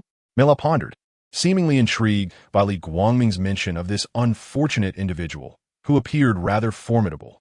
Indeed, not merely unfortunate, but also someone with a troubled mind, playing a perfectly good hand poorly. Upon hearing Li Guangming's words, Mela and Atlanta seemed to recognize that person. Since they were acquaintances, why were they not in a rush? They even had the leisure to berate him. Could it be that he was an enemy? No wonder they were not anxious. Alas, I shall clean up this mess. You two return to Atlantis and prepare. An epic battle approaches. Li Guangming earnestly advised them, after which the narrative would unfold with the invasion of the wasteland wolves seeking the mother box. Due to his influence, significant events remained unchanged. While minor details had been altered, a testament to the notion that minor matters may be adjusted, yet the overarching momentum is irreversible. He cautioned them to avoid unnecessary fatalities, for the wasteland wolves were, relatively speaking, quite formidable. Aside from being no match for Superman, they could easily overwhelm the rest of the Justice League. He still owed Mela a favor, for integrity is paramount. Keeping one's word is also the reason he reported to Kent Farm. Do you want me to assist? Although my strength pales in comparison to yours, my water manipulation abilities are quite robust, Mela eagerly remarked, knowing full well what Li Guangming intended to do. Undoubtedly related to the recent sonic wave incident. While her combat prowess was inferior on land, she was certainly capable of tending to the wounded. Consider it a reward for rescuing Queen Atlanta. No need. You should return and relay the message. Take care of yourselves. If you cannot defend your possessions, flee. If the sky falls, we tall ones will bear the burden. Li Guangming, regardless of whether she absorbed the information, broke through the water's surface with a resounding splash. A series of sonic booms echoing behind her like popcorn bursting. Let us go. It seems the matter of seeing my son must be postponed, Atlanta lamented, urging her with a tone tinged with regret. Her words brought Melara back to reality after she had gazed upward for a fleeting moment, witnessing the cascade of bubbles produced by Li Guangming's passage through the water. Without lingering, the two accelerated suddenly, breaking the sound barrier as they sped towards Atlantis. The metropolis was indeed a city plagued with calamities. It was neither as suffocating as Gotham nor as mundane as Star City. The two disasters that had befallen this city were cataclysmic in nature, one being an alien invasion of global proportions, and the other, the present moment, a day of destruction wrought by a mindless force. The city lay in ruin, smoke and fire filling the air, the flames illuminating the darkened night, while debris scattered about rendered the place akin to a refuse heap. Towering flames encircled the battlefield, intertwining as billowing smoke could not conceal the towering figure of Doomsday. At that moment, Clark and Doomsday lay amidst the rubble. Doomsday sprawled on a marble dais, while Clark had been moved from the scene. A gaping, inky wound marred Clark's chest, resembling a black hole with not a drop of blood seeping forth. It was a grievous injury inflicted by the vicious bone spikes of Doomsday. Lois sat slumped, cradling Clark's body, her cries subdued to gentle caresses of his cheek, tears cascading like a torrent onto his chest. Batman and Wonder Woman stood nearby, their expressions inscrutable, betraying neither sorrow nor regret. They remained motionless, as if time itself had lost significance. Forgive my intrusion upon your mourning. However, I must declare that Doomsday is not yet dead. Suddenly, an incongruous voice pierced the somber atmosphere. Diana and Bruce Wayne swiftly turned toward the sound, while Lois sorrowfully lifted her gaze. Above them floated a man clad in a suit akin to Clark's, yet predominantly black. A golden emblem adorned his chest, accented with dark red and streamlined golden stripes that glimmered with a radiant hue. His legs dangled effortlessly, one slightly raised, while his cape billowed in the air currents. It was none other than Li Guangming, who had arrived at the scene, compelled to disrupt the mournful ambience. If he did not act swiftly, Doomsday would soon evolve once more. Recognizing the gravity of the situation, the group set aside their grief for their fallen comrade. With a clang, the sound of a sword being drawn resonated as Diana unsheathed the god-killer, leaping toward Doomsday on the dais. Bruce, armed with a firearm in each hand, supported Diana, aware of his own limitations as a mere mortal, with no opportunity to upgrade his armor. Recklessly advancing could hinder Diana's ability to fight should Doomsday lash out. Lois understood she should not remain so close, yet Clark's lifeless form lay before her, and she could not abandon him. If possible, she wished to immediately whisk Clark away, yet she lacked the strength to do so. As Diana leaped into action, Li Guangming unleashed his heat vision, aiming directly at the head of Doomsday. In the blink of an eye, the searing beam pierced the air, striking its target, while Diana's god-killer sword slowly plunged into its chest. Doomsday howled in agony, and they fully believed in Li Guangming's words. Previously, they could not afford any mistakes. The creature was too formidable, and they could not allow the losses to escalate. Moreover, Clark was already deceased. They could not let his sacrifice be in vain. Li Guangming maximized the power of his heat vision in a heartbeat, striving to eliminate the threat swiftly, for if it adapted, the consequences would be dire. It had evolved multiple times during its battle with Clark and the others, and should it continue to evolve, only he could suppress it. He had no desire to waste time. Seizing the opportunity, Li Guangming initiated a replication. Notice, replicating Diana Prince, acquiring a demigod form and related abilities. Notice, replicating Doomsday, acquiring rapide évolution, en ancien Kryptonian physique. Diana and Doomsday's abilities were not particularly impressive. They bore little utility for him at this stage. The cinematic version of Doomsday's powers paled in comparison to its comic counterpart, merely enhancing Superman's physique. Its evolutionary capabilities were superfluous. He already possessed decay abilities, which were conceptually similar to the comic version of Doomsday, but not in the sense of resurrection. Rather, he would evolve defenses in response to attacks, rendering him an invincible entity. Wonder Woman's combat prowess largely stemmed from her demigod physique and equipment, the latter of which he could not replicate, while the demigod form would only marginally enhance his physical strength and resistance. The only notable ability was Zeus's control over lightning. Amid the cacophony of howls, Diana's god killer sword pinned Doomsday in place, rendering it immobile, while Li Guangming's heat vision relentlessly eroded its cells. Even with its evolutionary potential, it was ultimately a mere enhancement of the cinematic version, and the speed of its regenerative evolution could not keep pace with its impending destruction. As time passed, the metropolis reverberated with lamentation for a full hour. After reducing half of its head to ash, the chaos finally began to subside. However, Li Guangming's heat vision did not falter. It continued to obliterate the remaining fragments. He needed to ensure that Doomsday would not resurrect. Not a single cell should remain for the government forces to exploit. Otherwise, it could indeed become the comic version of Doomsday. Chapter 36. The army strikes. The only sounds left at the scene were the piercing of heat vision through the air and the crackling of flames consuming the desolate ground. The maximum intensity of the heat vision gradually dismantled Doomsday's form. The air was thick with the stench of charred flesh.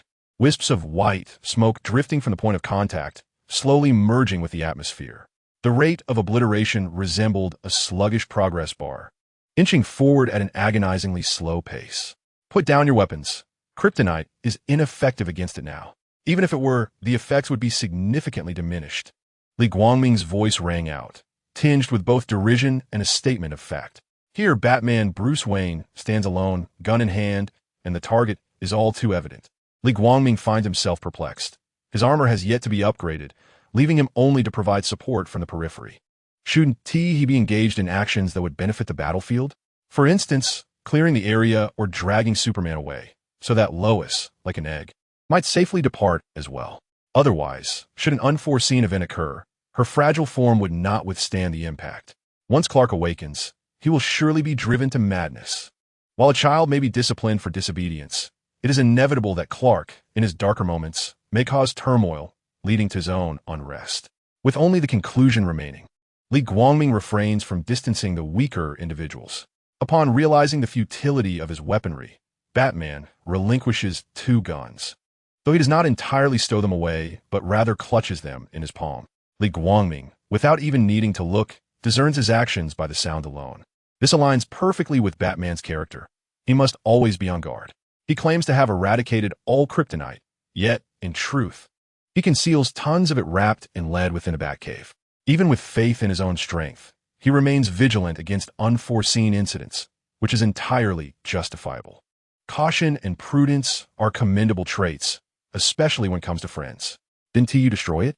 Why continue to dispose of its remains? Batman's voice is heavy with confusion. With half its head gone, can it truly be resurrected? He still wishes to conduct research on Doomsday's remnants. After all, it is a being capable of vanquishing Superman. Superman may have perished, leaving him heartbroken and regretful for having been deceived, but another formidable figure lurks in the shadows. This entity, elusive and ghost-like, differs greatly from Superman, who would rush to save even the smallest of disasters. Since the alien invasion, it has only appeared a handful of times, rescuing aircraft and salvaging stranded submarines. Each display of power has been nothing short of miraculous. According to existing intelligence, this being may possess even greater strength than Superman. Doomsday might not be able to slay him, but it serves as a precautionary measure to prevent any potential descent into darkness. Doomsday possesses the ability to evolve when attacked. Should we not eradicate it while it is still vulnerable? Shall we wait for the military to render it invincible? The questioning voice casts a silence over all present, well aware of the military's dubious nature. If they were to obtain the remains, they are unlikely to destroy them. Rather, they would study them, potentially creating even more powerful monstrosities. Diana expresses her support for Li Guangming's stance. Trained as a warrior since childhood, she is adept at discerning priorities. Should anyone dare to obstruct her, she will be the first to rise in opposition. Without uttering a word, she demonstrates her resolve through action. Poised elegantly, she kneels over Doomsday, the sword of Hephaestus still embedded in its chest, her gaze fixed fiercely upon Batman. Should he dare to impede her, she would swiftly draw the sword and strike him down. Lois also watches intently, unwilling to let Clark's sacrifices be in vain, for the sake of saving the world. He has perished, and yet there are still those who remain unrepentant. In this grave atmosphere, Doomsday lies headless. Suddenly, the cacophony of countless vehicles and the screeching of tires against the pavement shattered the solemn atmosphere. Following closely were armed helicopters, hovering ominously in the air. A line of soldiers disembarked, weapons in hand, marching in orderly fashion towards the center, directing their guns at a few individuals at the heart of the battlefield. A throng of soldiers encircled them tightly, their ranks impenetrable. Suddenly, a gap opened, through which General Swanwick, another general, and several high-ranking officials emerged. Li Guangming, bathed in a crimson glow, caught sight of the tardy military forces and couldn't help but scoff. It was indeed characteristic of them to arrive only after the battle had concluded, eager to reap the rewards. Today, as spoils would not be so easily claimed. The arrival of the army prompted those who had been on high alert to lower their defenses and unite against a common foe. They too harbored a disdain for the military, who, during their laborious efforts, had been nowhere to be found, only to show up later to bask in the glory. Stand down. Surrender the perpetrator. They must face the law. Before approaching, one of the officials spoke up, asserting that such a monstrous entity should not be left to be obliterated by the few present. The matter should rightfully be entrusted to them, all in the name of global safety. Only their fortified prisons could contain such a criminal. Exchanging glances, Wonder Woman looked towards Batman, signaling him to take the lead, as she wished to remain uninvolved with those individuals. If not absolutely necessary, she would refrain from even speaking to them. Reluctantly, Batman nodded in agreement, stepping forward to negotiate. I'm afraid we cannot hand it over to you. It possesses unique abilities, and only this course of action can ensure safety. As he approached the generals and officials, he explained, hoping for their understanding.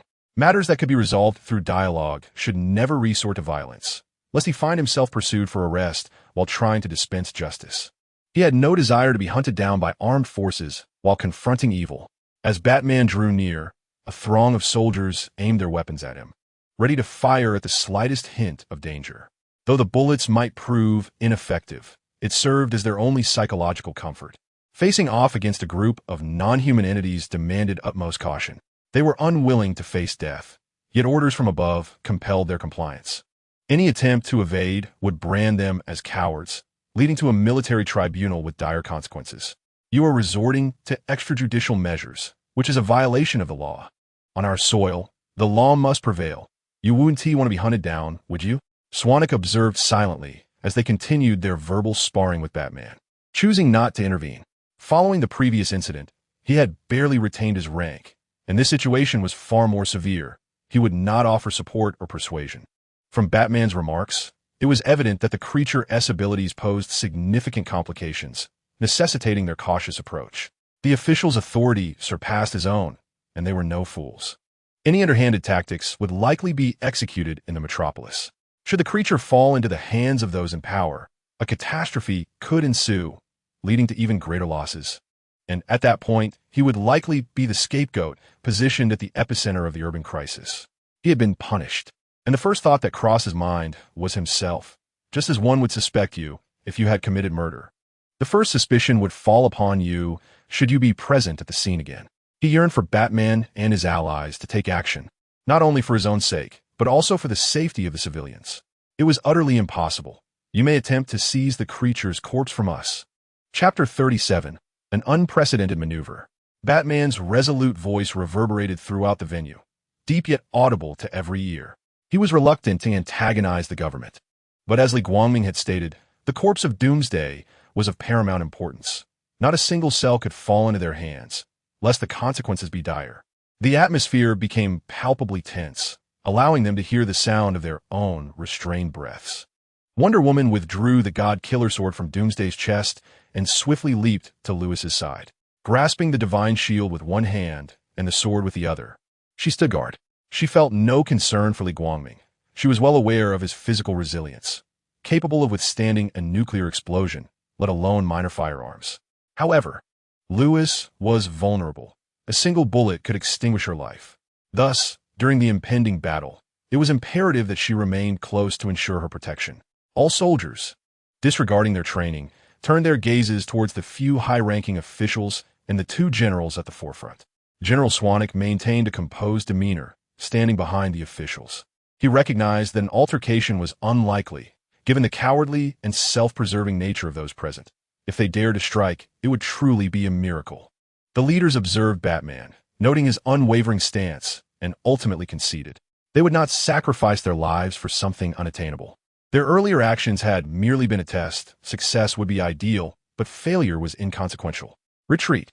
Upon hearing this command, all soldiers involuntarily sighed in relief, their taut nerves relaxing as they lowered their weapons. They could survive.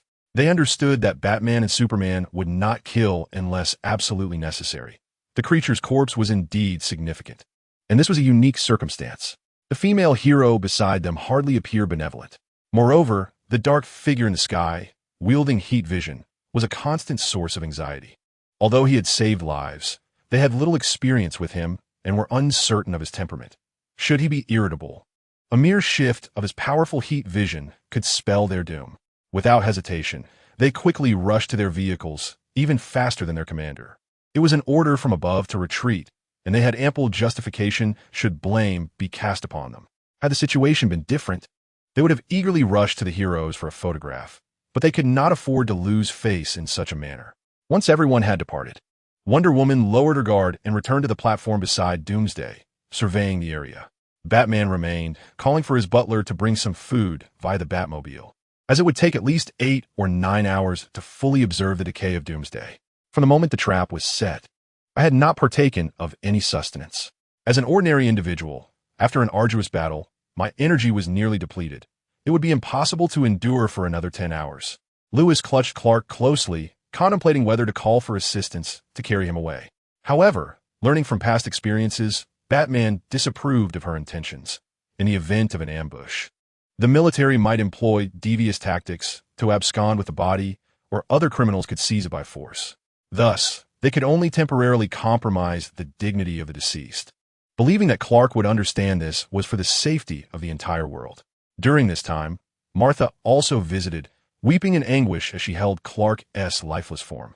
Li Guangming remained focused on his own tasks, refraining from interjecting. He had observed Clark's body, which, like Doomsday, was not fully deceased. Under the sun, it would eventually recover. He chose not to speak for 2 reasons. First, he was disinclined to explain. Second, he wished to impart a lesson. When one is useful, they are summoned at will. When deemed unnecessary, they are cast aside. Such is not the nature of a favorable arrangement. After dealing with Doomsday, he planned to retreat for a while, allowing the rising crime rate to reveal their true worth. In the future, they would need to consider the consequences of opposing him. His kindness did not equate to being easily bullied. Having only experienced a few days of a reclusive lifestyle, he was now ready to resume his duties. An hour later, the Batmobile delivery arrived punctually. The diverse array of items could be discerned from the sound of rustling. Amidst the clamor, Diana could not resist the enticing aroma, snatching a slice of pizza while surveying the surroundings. The delightful scent only served to irritate Li Guangming, who grumbled inwardly about their audacity. The final challenge had yet to be met, and he still had several hours of labor ahead, while they brazenly indulged in food before him. In all superhero narratives, there had never been a scenario where teammates dined in the midst of a mission. Others typically gathered for a feast post-battle. They were indeed pushing the boundaries of absurdity. Were they simply trusting in his presence? What infuriated him most was their failure to consult him. He could forego the food, but they ought to have asked. Was it delicious? It was satisfactory, though eating while remaining vigilant was far from enjoyable. Upon hearing this, Li Guangming's irritation intensified. Why not bring him a slice as well? He had never attempted to eat while utilizing heat vision, but he felt it was worth trying. Descending to the ground, he eagerly seized a pizza slice, relishing in this novel experience. As time passed and dawn illuminated the earth, the flames from the ruins, ignited by Doomsday's destruction, continued to blaze, with no firefighters arriving to extinguish them. The prolonged inferno gradually extinguished as its fuel was depleted. Under the sun's influence, Li Guangming's heat vision surged in potency, estimating that the ordeal would conclude in a few hours. He was nearly bored to death. This task was exceedingly monotonous, more arduous than overtime in his past life. During overtime, if the supervisor was absent, one could afford to slack off. Yet, this endeavor required constant maintenance of heat vision, with no respite. When he was alive, I failed him, and after his death, I do not wish to disappoint him. After the funeral, can you assist me in finding others like yourselves? Batman turned his back to the crowd, his tone indiscernible. Perhaps he felt a profound sense of guilt towards Superman, yearning to protect the world in his stead. Who can say? He understood that Superman would perish, yet evil would endure, perpetuating like a snowball, only growing larger and more formidable. And no one could predict when it might cease. Perhaps the world would meet its doom. Perhaps they do not wish to be found? Wonder Woman's voice responded, reflecting her solitude. Even if you rescue them, they may still regard you as a monster. After painstakingly concealing her identity and leading a life of an ordinary person, why should they relinquish their hard-won existence at the behest of a single word from you? They will. I believe they surely will. A century ago, I departed from humanity, leaving for an entire 100 years. It is impossible for mankind to unite in purpose. As a demigod, Wonder Woman possesses an extensive lifespan, one so lengthy that she herself cannot fathom its bounds. This protracted existence has granted her glimpses of humanity's beauty and its inherent flaws. The beauty compels her to rise in times of calamity that mankind cannot resolve, while its flaws drive her to retreat into solitude, away from civilization. Thus, she is even more acutely aware that unity among humans is not only improbable, but also, when it does occur, is limited in duration. Chapter 38. Finally living the life desired. What gives you the authority to persuade them to fight? On the platform, Wonder Woman truly embodied the essence of a warrior, boldly gnawing on a chicken leg, for she indeed is a warrior. Money? The future? Perhaps it is a glimmer of hope? Who knows? Batman's tone was slow and somber. He did not yet know how to implement his thoughts, having always fought alone without the notion of forming a team.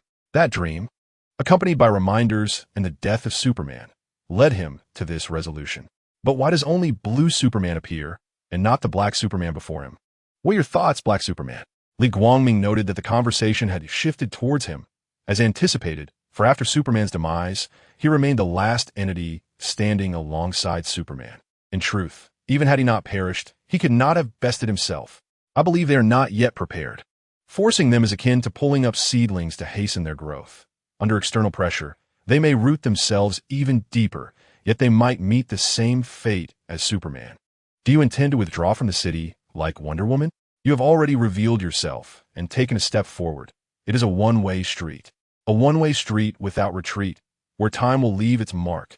The rising cadence of his voice revealed a hint of agitation. Perhaps unexpected that one of the two most likely to be persuaded would reject him first, an endeavor yet unfulfilled. Li Guangming did not believe his words. Those who cannot retreat lack the strength, and if he desires solitude, no one can impede him. He could easily provoke an entity capable of traversing time and space, replicating across dimensions to explore other worlds, even though he knows little beyond the realm of cinema. However, the existence of that deity is undoubtedly certain, though one cannot ascertain whether it truly exists. The closest being to such divinity is the Flash, whose incredible speed allows him to traverse parallel universes. Time has not yet arrived. With that remark, he ceased to engage further, immersing himself in his unremunerated labor. Time flowed silently like a gentle stream, and after several arduous hours of toil, Li Guangming finally obliterated the corporeal form of Doomsday. He did not spare even the hand severed by Wonder Woman, retrieving it from the rubble and ensuring its complete annihilation. Grateful for the hospitality, Li Guangming sincerely thanked Batman, remarking on the deliciousness of the pizza and steak he had brought, some of which he had never tasted before. Although he now possessed wealth, he had not frequented the upper echelons of society's dining establishments, his sole experience being a visit to fetch Flora. Moreover, even with his newfound riches, he could not indulge excessively. Despite earning money with relative ease, a single trip sufficed. Yet, certain restaurants offered more than just meals. They provided an experience, which was enticing for someone like him who aspired to be a homebody. With a resounding boom, he deprived Batman of the chance to detain him, soaring into the sky and leaving new scars upon the marble countertop. Wonder Woman flashed a smile at Batman before vanishing from his sight in an instant. The vigilant military, whether surveilling from satellites or infiltrating the crowd with spies, swiftly took control of the scene shortly after Li Guangming and his companions departed, erecting a cordon. Subsequently, A contingent of soldiers armed with specialized devices disembarked from their vehicles, meticulously scouring every inch of the terrain. Report: nothing has been discovered. After over an hour of searching through stones and debris, they found naught. Has everything been thoroughly examined? The lieutenant was reluctant to concede defeat. The importance of the task assigned by superiors was ambiguous. There would be no repercussions for failing to find anything. Yet success could herald opportunities for promotion and wealth. Entirely reliant on luck, he was determined not to overlook a single scrap, for it could potentially be a remnant from the creature itself. Indeed, everything has been searched. Bring that marble back for meticulous inspection. He remained undeterred, believing that the last resting place of the monster might harbor residual cellular tissue. It was no wonder that those in higher positions were hesitant to come themselves, delegating the task down the chain, fully aware of the meager chances of earning credit. They would rather spend their time at home with their wives, creating offspring. Having concluded his affairs, Li Guangming did not return home immediately.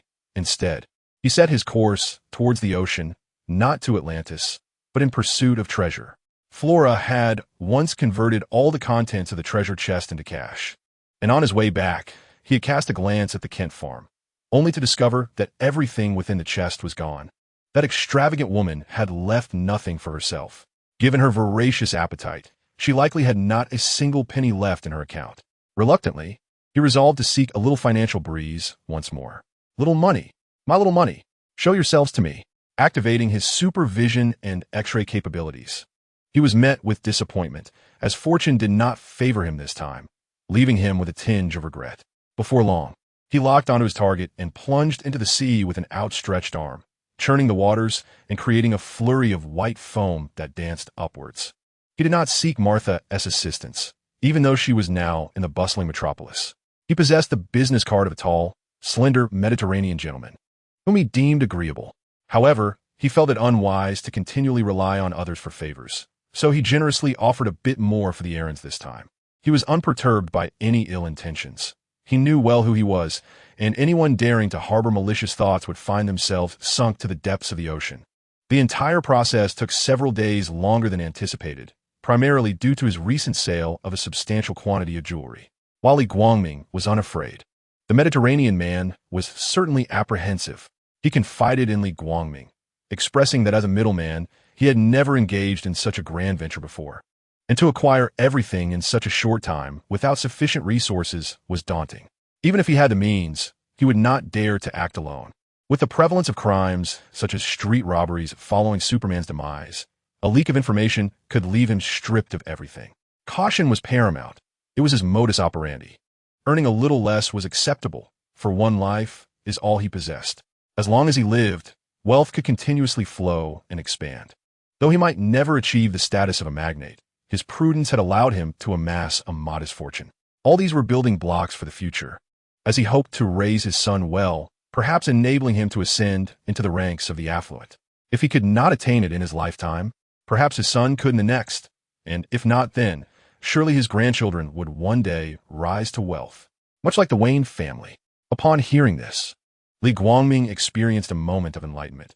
It dawned on him that the ambitious individual before him looked to the Bruce family as an ideal, truly a grand aspiration. Generations meticulously arranged. Who could say what the future held? The following day, Li Guangming indulged in a shopping spree, reveling in the mountains of beer, beverages, snacks, and fast food, feeling a profound sense of satisfaction within. For the time that followed, he genuinely lived the life he had long dreamed of. Nonetheless, he remained aware of the outside world, attending Clark's funeral. Li Guangming did not clandestinely exhume Clark's body, rather than allowing it to bask in the sun for revival. He preferred the swifter restoration offered by the mother box. To outsiders, such an act would be perceived as desecration, and even explanations would fall short of clarity. Yet, something felt amiss. Chapter 39. What a deception. What was lacking? Li Guangming had been living splendidly these past few days, enjoying food, drink, and leisure without the burdens of a 996 work schedule. Enough of that. He decided to visit Flora and the others, having not returned in quite some time. This was not the behavior of a good leader. Resolutely, he rose to change into casual attire, for with the biological force field, there was no need for battle armor. As he pushed open the door, he was met by a most unwelcome figure standing outside. It was none other than Bruce Wayne. Li Guangming sensed that individuals of their ilk always relished in creating an air of mystery, springing surprises upon others, often appearing from the shadows to give a fright. Recently, he heard someone calling his name. With his extraordinary vision, he discovered it was Bruce, who was using a computer to locate him and discussing with Alfred how to recruit him. Therefore, during Clark's funeral, he deliberately avoided Bruce Wayne, as the outcome of an encounter was all too predictable. Inevitably, he would be invited to join the alliance, despite having stated that the time was not yet ripe. Li Guangming even suspected that Bruce had watched Romance of the Three Kingdoms, reminiscent of the tale of Liu Bei's 3 visits to Zhuge. "Are you not going to invite me in for a seat?" he thought, glancing at Bruce's formal attire, serious and dignified, with hands tucked into his pockets, his face showing clear disdain. "I was just about to step out when you arrived. Do you think this is appropriate?" he remarked, yet he stepped aside, gesturing with his other hand to invite him in. After all, as the saying goes, a guest is a guest, and basic etiquette must be observed. Upon entering, Bruce paused momentarily, his lips twitching as he took in the sight of the living room, littered with bags of chips and snacks scattered haphazardly. Unfazed, he pulled out a chair and sat down, casually grabbing some snacks from the table. "So, you still wish to invite me to join your Justice League immediately? Which would you prefer, wine, juice, or soda?" After inviting Bruce in, Li Guangming approached the double-door refrigerator and opened it, revealing a plethora of drinks. "Soda, please." "That's a fine name. I shall adopt it. Since you are not ready to join yet, I won't press the matter. However, I do have a favor to ask. Could you extend an invitation to someone for me? I need to travel quite far to find this individual, and with your assistance, we could significantly reduce our time." Wonder Woman is also lending a hand. Bruce munched on the chips, opting for soda over wine, as he deemed the beverages in the fridge less appealing. He mentioned Diana's involvement in recruiting to eliminate any excuses Bruce might conjure. According to him, joining was only a matter of time. All the members were busy, and surely Bruce could spare some time to assist. Does helping imply combating bank terrorists? Do you think I am easily deceived? Upon hearing his words, Li Guangming activated his supervision and looked towards Diana, who was initially engrossed in her work at the statue gallery. However, upon realizing someone was in need, she abandoned her task to provide assistance. There was no indication of her joining Bruce's cause. Who? Li Guangming understood that in the original narrative, only the two of them were present. Thus, the first to complete their task would go on to invite the next. As of now, the cheetah had not yet invaded Themyscira, and Diana had not yet contemplated forming a team.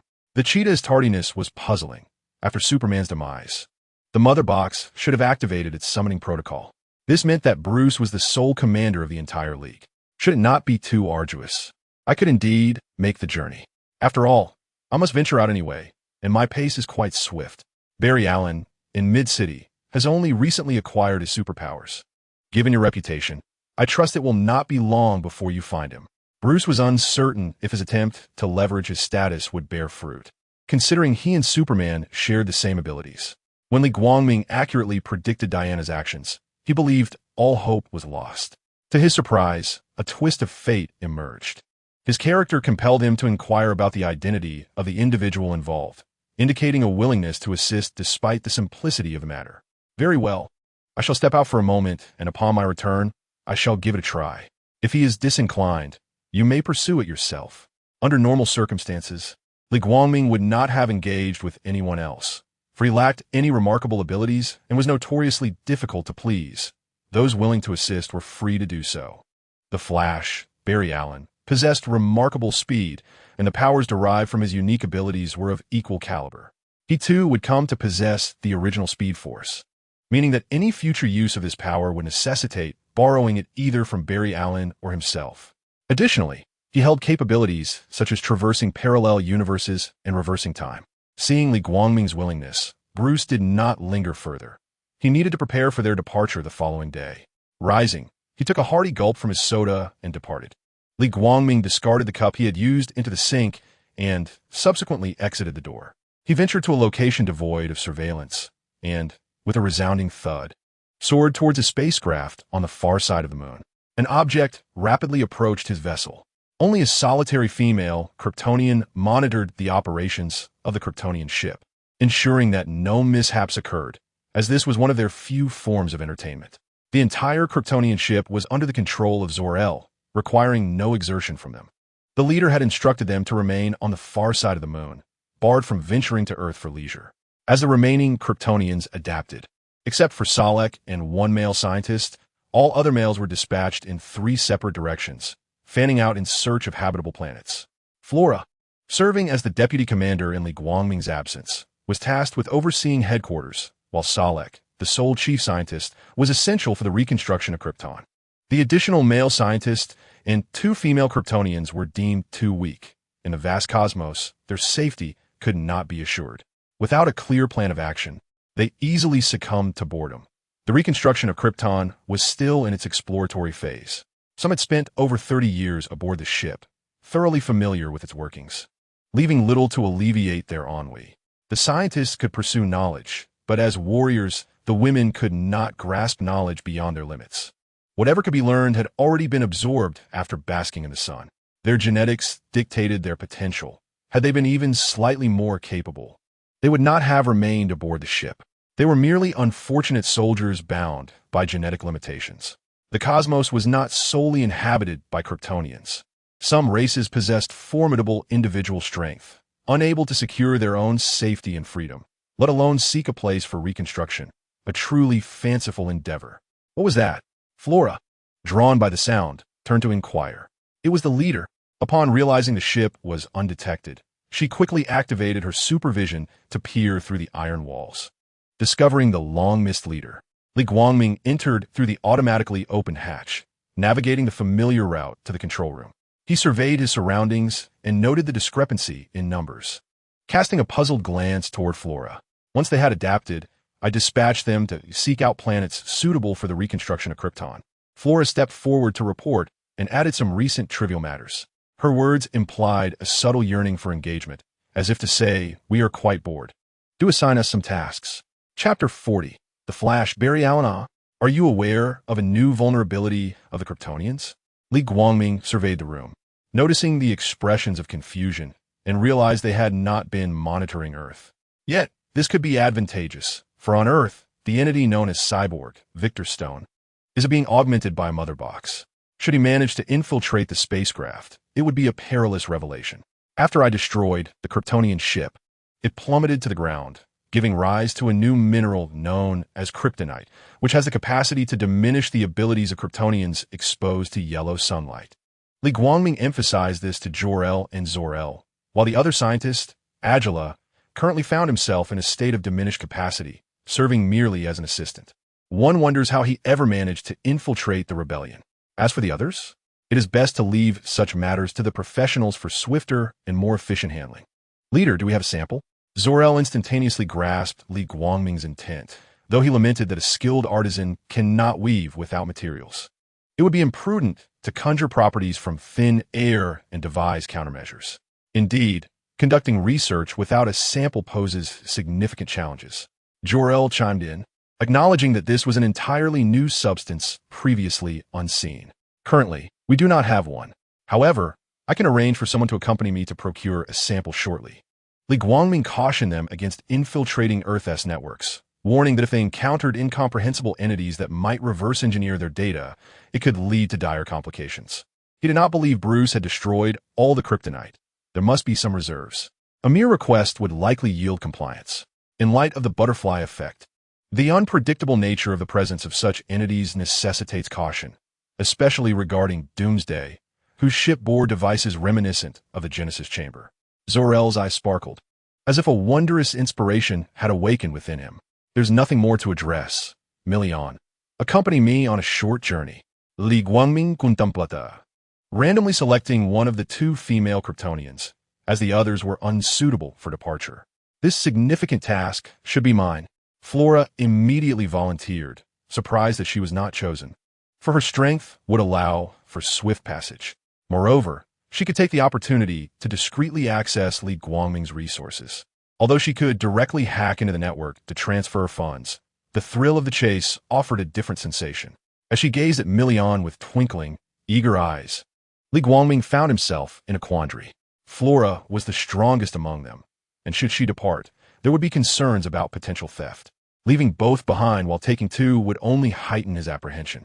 Observing this, the others shook their heads, and quietly withdrew, while Clark and the others conspired to play matchmaker between Li Guangming and Flora.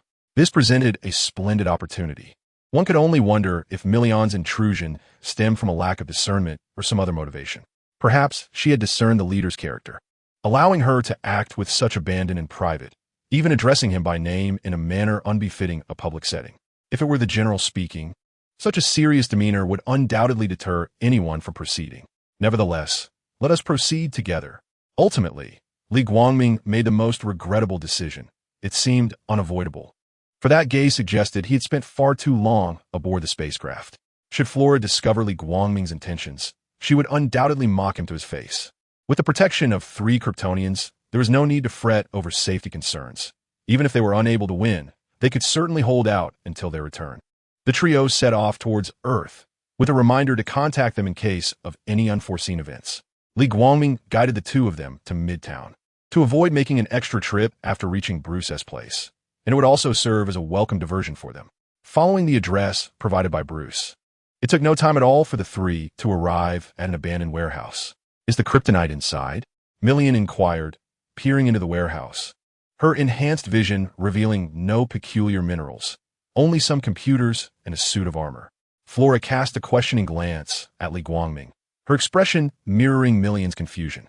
They both donned ordinary clothing, eschewing their Kryptonian attire. "I'm just here to take care of a task my friend entrusted to me, to avoid any unnecessary detours." Li Guangming clarified, employing various skills to acquire lock-picking knowledge. Within mere seconds, he had mastered the art. Who can't pretend to be a locksmith? I'm eager to experience it myself. Moreover, as he was there to serve as a negotiator, it would be improper to damage someone else's door. After prying open the back door of the warehouse, he refrained from opening the front, primarily because the lock was an antiquated chain key type, which would render the door irreparable once entered. The 3 settled inside, awaiting developments. Upon noticing that Barry Allen was about to return, he promptly extinguished the lights. Million and Flora silently observed his actions, utterly perplexed by the unfolding events. Barry had just visited his father, his mood rather dismal as he grappled with his emotions along the way. He firmly believed his father was not the murderer of his mother. He was merely a child at the time, and his testimony had proven futile. He recalled the hazy flashes as his mother fell lifeless to the ground. Yet, all evidence collected by the police pointed towards his father as the culprit. He dared to hope that the future could not possibly worsen. Furthermore, he had acquired enviable abilities, with his friends assisting him in crafting a suit, thus becoming a hero. Tomorrow awaited several job interviews. Securing employment would grant him the opportunity to devise further plans. He maneuvered past the railing, extracted a key to unlock the imposing iron door, and continued deeper within, activating the main power supply. Upon returning home, he was greeted by a multitude of computer screens, even suspended in mid-air, encircling a central chair from which he could observe every display. The computers streamed surveillance footage. All of Midtown's monitoring had been synchronized here. "Barry Allen," he exclaimed, "shouldn't we have introduced ourselves first? Why are there 3 strangers seated in my favorite chairs in the darkness?" Barry Allen gazed at the 3 individuals before him with a mixture of astonishment and vigilance. Yet he felt no trepidation towards their potential mischief or ulterior motives.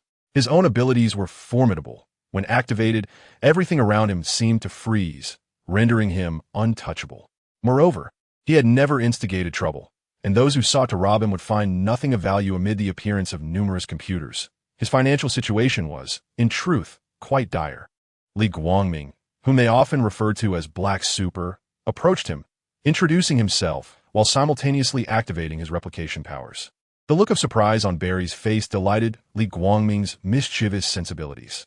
It was no wonder they relished such antics. It was exceedingly theatrical, particularly for one individual in particular. "Wow, I know you. Your fame precedes you. The news has been abuzz since the demise of Blue Super, claiming you've lost faith in humanity." Barry was ecstatic to find the mightiest superhero in his very own abode. He had only engaged in heroic deeds a handful of times, and yet he had drawn the attention of Black Super.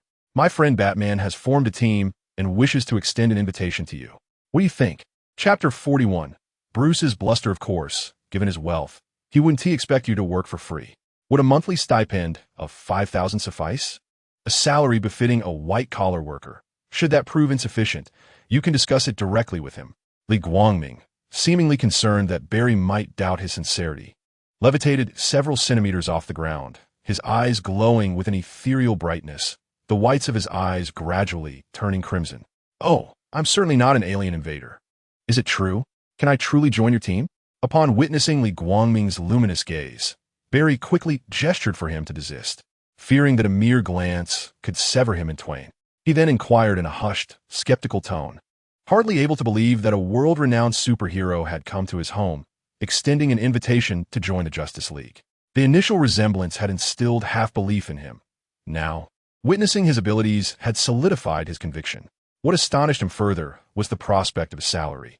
He had assumed he would merely be acting as a vigilante without compensation. "He sent me to find you. What are your thoughts?" Li Guangming descended gracefully to the ground, ceasing his powers, and smiling as he posed the question back to Barry. Seeing his evident joy, Barry couldn't help but feel a pang of sorrow. He had only recently acquired his abilities and was already being thrust into battle. It was not even his own simple quest. "Very well, I shall join. Are those two ladies over there also members of the team?" Noticing a brief silence in the atmosphere, Barry sought to initiate conversation, having just observed the formidable presence of two women behind Li Guangming. Surely they were members and not mere assistants? "We are indeed the so-called alien invaders you mentioned." Flora shot him a sidelong glance, her frosty tones seemingly venting her disdain for his earlier remarks. Meanwhile, Million offered him a smile and a friendly greeting.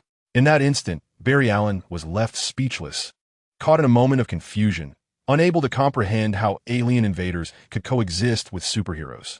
His constantly worrying mind even entertained the notion that Black Superman had defected, and that he had been lured into a fade of righteousness, while behind the scenes, it was merely a guise for a terror organization bent on invading Earth. Of course, such thoughts were mere musings. This was an impossibility. With Black Superman's formidable power, if betrayal were to occur, there would be no need for subterfuge. He would act decisively. The two of them, however, had been reformed through my relentless persuasion. Li Guangming draped an arm around Barry Allen's shoulders as they strode outward, raising his other fist to elucidate his point.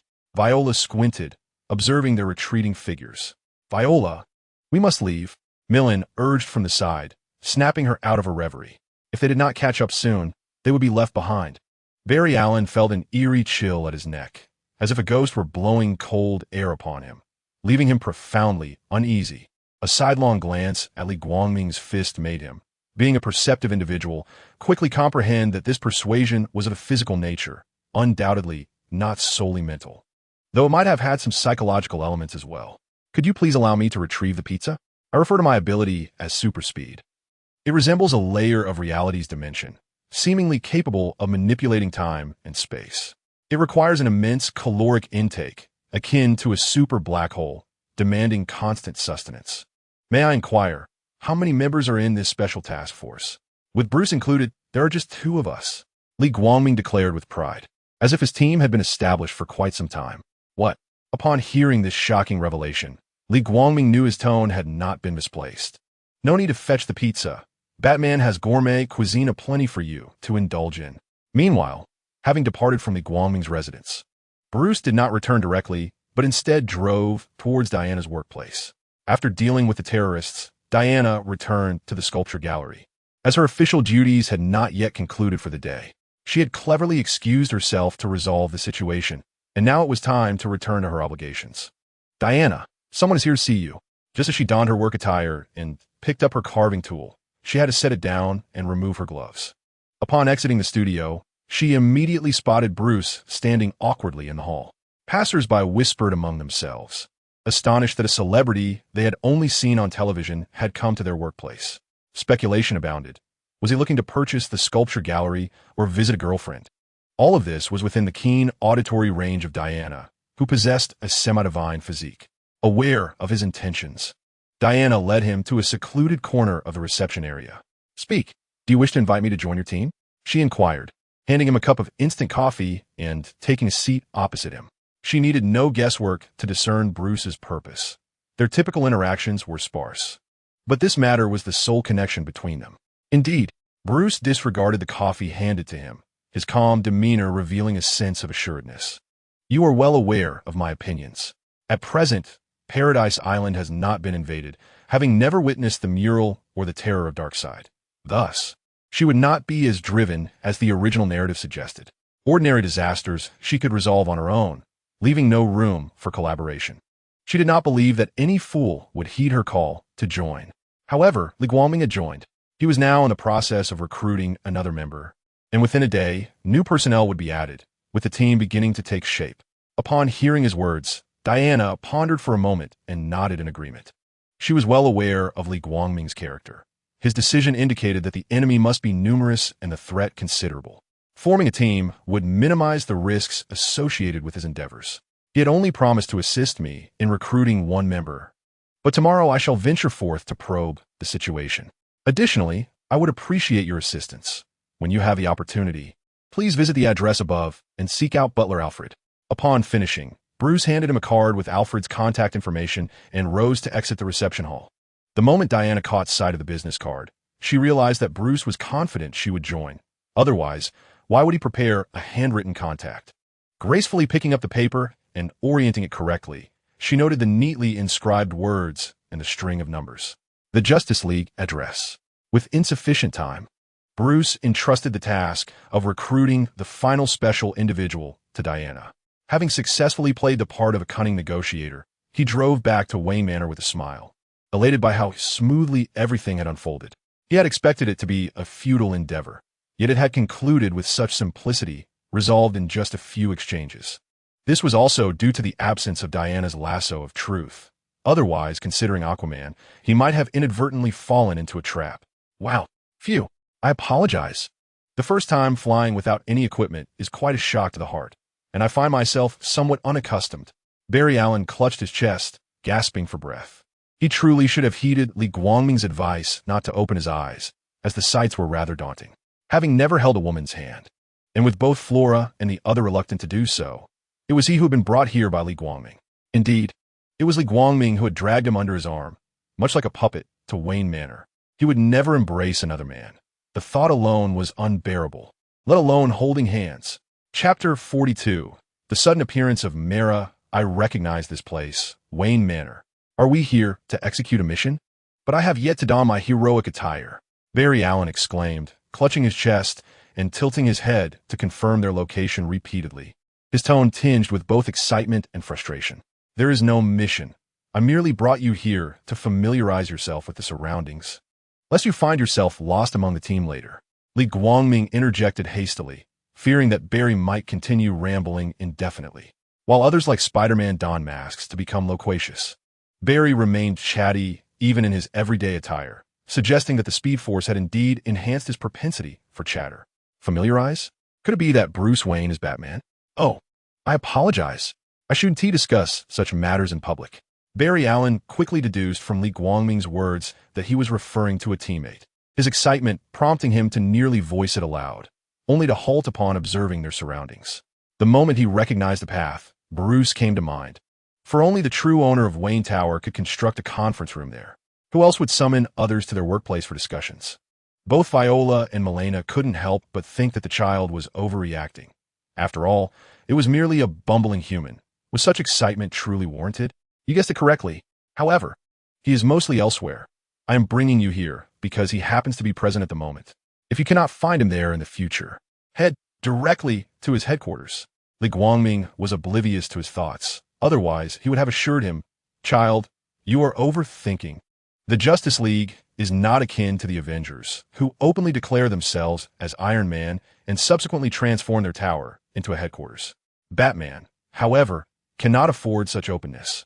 It would be no different from revealing his identity to others." Upon receiving the notification, Li Guangming led them to Bruce's office. Perhaps he was preparing for an extended journey and needed to hand over some company affairs. Regardless, Li Guangming did not take the time to scrutinize. "You may step out now." The personnel beside Bruce obediently exited the office, casting a glance at Li Guangming and the others before leaving. "Well done." Upon seeing the individuals accompanying Li Guangming, Bruce immediately recognized that recruitment had been successful. The name and address he had provided to Li Guangming made him familiar with Barry Allen's face. However, he found himself puzzled by the woman trailing behind Li Guangming.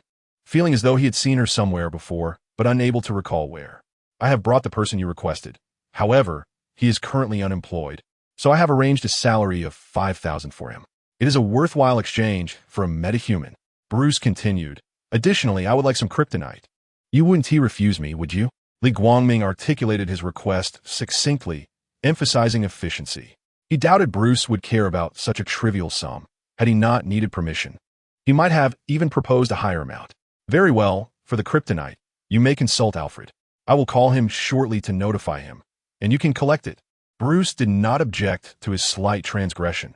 After all, his only ability lay in the realm of finance. He even felt he had shortchanged himself, considering he might add more later. As they discussed the kryptonite, he finally recalled where he had seen her on military footage, the Kryptonian who had taken Lois Lane. He was puzzled as to why this long-absent Kryptonian had resurfaced and was now accompanying Li Guangming. It seemed yet another new task had emerged.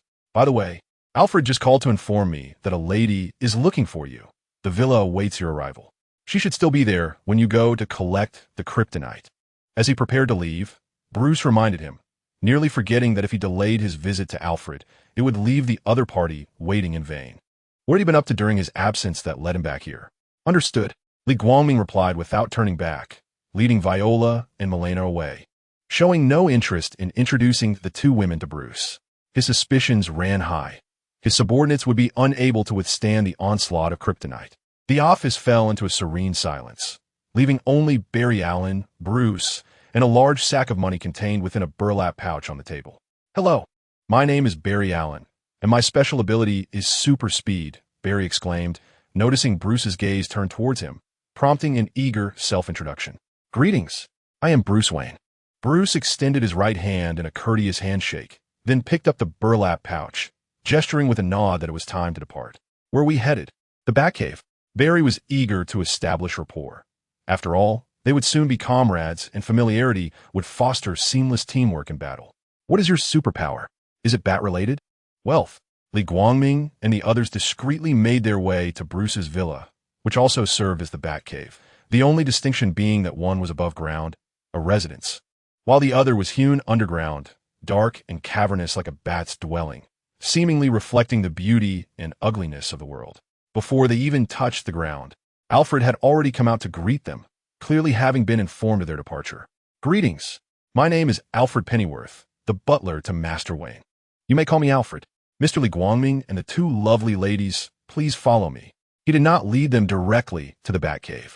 If it were just Li Guangming and his companions, it would have sufficed, but the presence of an unfamiliar lady with super abilities warranted caution. The master did not know her, and her words could be verified with the arrival of a witness. Under Alfred's guidance, the trio entered the living room, and upon stepping inside, they immediately spotted a long-awaited red-haired woman. Please wait a moment. I shall prepare tea and snacks.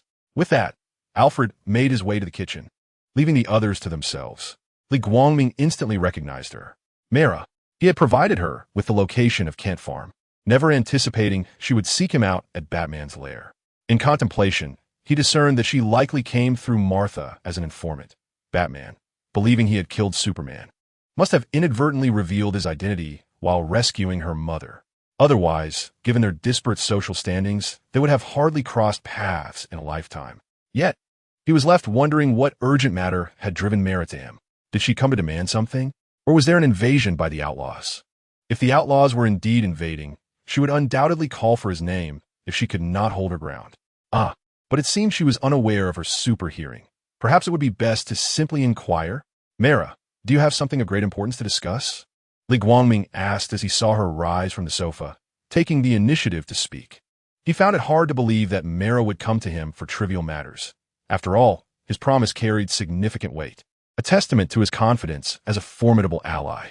Melian glanced between the three, clearly intrigued, her expression betraying her eagerness for the unfolding drama. She was no fool. As a warrior, she occasionally lacked emotional intelligence, yet she was self-aware in that regard. Chapter 43.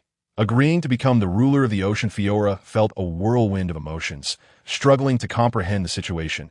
Instinctively, she felt a tinge of discontent, though she did not allow it to manifest on her face. There exists a certain fondness for Li Guangming within me. Yet I find myself perplexed as to whether this sentiment is one of affection or merely the camaraderie that exists between comrades. Upon our return, I learned that he has already slain the king of the Fisherman Kingdom, compelling his submission. The return of Queen Atlanta has tempered OM, yet he scoffs at our warnings, disregarding even the anomalies of the mother box. Furthermore, I am at a loss as to how he persuaded my father to yield, now preparing to assault this saltwater kingdom. Mera, rising with urgency, spoke rapidly, summarizing the situation within a brief span. None of them wished for war among the four nations, for it would bring untold casualties, especially in these extraordinary times. Thus, you've journeyed such a great distance to persuade me to avert this conflict? Li Guangming understood her intention as soon as she finished speaking. He had not anticipated that events meant to unfold after the Justice League would transpire prematurely, particularly at a moment of uncertainty regarding the invasion of the Wasteland Wolf. The sequence of plundering began with Paradise Island, followed by Atlantis, and finally the mainland, though it remains unclear if this order will change. Overall, it seems his influence is quite substantial. Indeed, you possess the divine trident, undoubtedly the king of the underwater realms. With formidable strength, I believe it won't be long before your prowess is recognized. Estimating the time, the army is nearing. If we do not act swiftly, it will be too late. With that, Mera reached out to grasp Li Guangming's hand, disregarding his will, eager to return with haste. The assembly of their forces to the battle-ready position is not akin to the land dwellers, who require an extended duration. She had spent nearly 2 days merely seeking him. A conflict may have already commenced. Faced with her sudden, outstretched hand, Li Guangming remained unresponsive, while Flora could no longer contain herself. Seizing her arm, she prevented any advancement. No matter her efforts, she could not budge an inch. The leader's words and intentions clearly indicate a disinterest in your so-called king. Oh, you must be the Kryptonian he spoke of. I would rather not trouble him, but I cannot stand idly by while soldiers lose their lives for OM's ambitions. Do you comprehend the number of innocent soldiers who would perish in battle? Mera initially appeared taken aback, then pressed with questioning fervor. Were it to fend off external foes, she would not have sought Li Guangming's assistance. The reality, however, is quite the opposite. I wage wars on a planetary scale. It is not your place to instruct me here. Flora, unwavering, continued to restrain her, flinging her outward. In an instant, Mera was sent crashing against the wall, leaving cracks in her wake before she fell to the floor. After struggling momentarily, she regained her footing, adopting a combat stance, ready to unleash her water manipulation abilities. Just as Million was about to make a move, a voice interjected, halting her. If you all wish to spar, might I suggest moving to an open space? I fear the fragile walls of my master's abode cannot withstand such a clash. As Alfred entered, tray in hand, he observed Mera against the wall, his calm request compelling them to cease their ensuing actions. It is as if his words are imbued with an enchanting power, compelling one to listen intently and respect his counsel. I cannot help but reflect upon the sturdiness of the materials employed. Had they been less resilient, the situation would not merely resemble spiderweb cracks. He even contemplated whether to replace the entire structure with metal, for it could scarcely withstand their relentless meddling. Afu sauntered leisurely to the coffee table, placing the tray down with meticulous care, arranging the tea and snacks with deliberation. Mr. Li Guangming and the others were gracious enough to take their seats. Mr. Li Guangming, I shall fetch what you requested at once. Having overheard their conversation in the kitchen and confirmed the Young Ladies' Association, he felt emboldened to present the kryptonite. Important items are best kept from the prying eyes of outsiders. With that, he made his way to the inner chamber, heading towards the Batcave. As his gaze shifted from Afu's departing figure to Mela, she declared, "Very well. I had no intention of employing this, but necessity dictates otherwise. I invoke the condition you promised to assist me in averting the oceanic war, to become the true sovereign of the seas." Mela resolved firmly, though she had initially intended to utilize this opportunity for other pursuits. However, the current tremors of the Mother Box and Li Guangming's mention of a great war were likely intertwined with it. The legacy passed down from ancestors harbors formidable foes. With external threats looming and significant losses on our side, it would be unwise to allow others to seize advantage. Are you certain? Stopping the war has no correlation with becoming the Ocean King. Does it? Li Guangming, undeterred by Flora and Million's inquisitive gazes, pressed for clarification once more. He had not anticipated Mela would choose to leverage this opportunity for such a matter. Confirmed. I spoke of the Oceanic War without specifying a timeline. Thus, only by your ascension as the Ocean Sovereign can the war be permanently averted. Mela played her hand cautiously, aware that this might diminish Li Guangming's favor, yet compelled by greater good. Very well. However, I must stipulate that all matters concerning documentation will be left to you. Flora and Million exchanged incredulous glances towards Li Guangming, perplexed by his acquiescence. As a formidable entity, even breaking a promise would elicit no reproach. Why invite unnecessary complications upon oneself? Mela regarded the two with a victorious demeanor, her exquisite features betraying a hint of triumph, as if to say, "What good is your prowess in battle if I emerge victorious?" Million, in a huff, furiously consumed the snacks on the table, producing a cacophony of crunches as if she were assailing Mela herself. Flora, however, adjusted her mindset, regaining her customary composure. Before long, Afyu emerged, clutching a palm-sized metallic box containing kryptonite. Bruce had expressly instructed that a piece be cut from the crafted kryptonite spear, ensuring the remaining fragments remained untouched. The contents were secured within an iron box to shield them from external elements, as Kryptonians must not approach kryptonite. With a gentlemanly gesture, Afyu presented the small box to Li Guangming, refraining from unnecessary words. "You two shall escort it back." Li Guangming received the box and handed it to Flora and Million. He and Mera ventured into the deep sea, with 2 Kryptonians serving as guardians being sufficient. It was not of paramount importance, so Million could simply retrieve it. Flora rejected Li Guangming's command, driven by an inexplicable desire to accompany them. Moreover, to be candid, the weakness of kryptonite would have little effect unless wielded by someone of equal caliber. Very well. After a moment of contemplation, Li Guangming conceded to her choice. Bruce, unable to match their speed, lagged behind in his sports car, finally returning to his villa. In the passenger seat sat Barry Allen, incessantly stuffing his face with food, convinced by Li Guangming's words that indeed there were culinary delights at Batman's place. Chapter 44. The Invasion of the Wasteland Wolf. Million, aware that her act of feigned distress would be futile, reluctantly accepted the small box. She was taken aback to find that their excursion for fresh air had merely been a brief outing. "Well then, we shall take our leave. My apologies for the disturbance," Li Guangming expressed with a hint of regret, as it was indeed their first visit and they had inadvertently damaged the wall. Due to their differing personalities, Mera offered a guilty smile and a nod to Alfred, while Million beamed at him. In contrast, Flora's aloof expression revealed a hint of evasion in her gaze. Alfred, unfazed, merely smiled as if nothing had transpired. He was accustomed to such mishaps during his master's experimental endeavors. Eagerly, Mera forged ahead, striving to quicken the pace of the group. Alfred followed closely behind, diligently escorting them to the villa's exterior. Li Guangming remained unperturbed, utilizing his supervision to assess that the Legion had only just assembled and had yet to engage in battle. Even if a confrontation ensued, he would not be long in arriving. As Li Guangming extended his hand toward Mera, Flora swiftly grasped her arm, launching them into the sky with a resounding whoosh. Li Guangming shrugged nonchalantly, following closely behind. He harbored no concerns that Flora would lose her bearings. As a Kryptonian, she could not possibly get lost on this diminutive planet. Million, with a cheerful smile, raised her hand holding the small box and waved carelessly at Alfred before darting off in another direction like a bolt of lightning. Alfred reciprocated the gesture, indifferent to whether she could see him. As Bruce and Barry emerged from the car, they chanced upon the sonic boom cloud overhead, narrowly missing Li Guangming and the others. "Alfred, prepare more provisions. Our new member has quite the appetite." After tidying up the dining area, Alfred pondered how to repair the wall when a familiar voice echoed, indicating the return of his master. "Very well, I shall prepare right away." With a brief announcement, Bruce led Barry Allen toward the underground Batcave.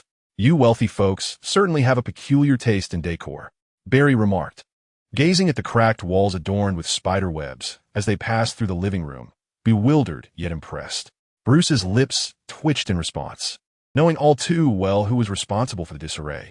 Far from the land, the ocean stretched out in a brilliant blue, the winds stirring gentle waves. Beneath the naked eye, a hidden paradise lay concealed, cloaked by a vast magical barrier that rendered it invisible to the outside world. Once again, at the desolate gray-yellow fortress, the recent anomaly of the Mother Box had doubled the strength of the Guardians, each adorned in resplendent, metallic reflective armor that concealed their vital areas, exuding a savage yet noble elegance. After a few days of silence, the Mother Box trembled with increasing intensity, as if a ferocious beast were confined within a cramped enclosure, on the verge of breaking free. "Alert the Queen." The commander, sensing something amiss, promptly ordered her subordinates. Her instinct warned her that this disturbance was not merely trivial. Before long, Queen Hippolyta arrived on horseback, accompanied by a dozen warriors. Upon entering the fortress, the previously frantic Mother Box had calmed, and just as she turned to depart, believing the affair to be resolved as it had been previously, the stillness shattered. The Mother Box split open, revealing a gaping maw from which icy golden light, sharp as a blade, erupted. "Prepare for battle." In an instant, Queen Hippolyta unsheathed her longsword. The Amazon warriors swiftly readied their weapons, swords poised, shields raised, bows drawn taut, and spears held at the ready.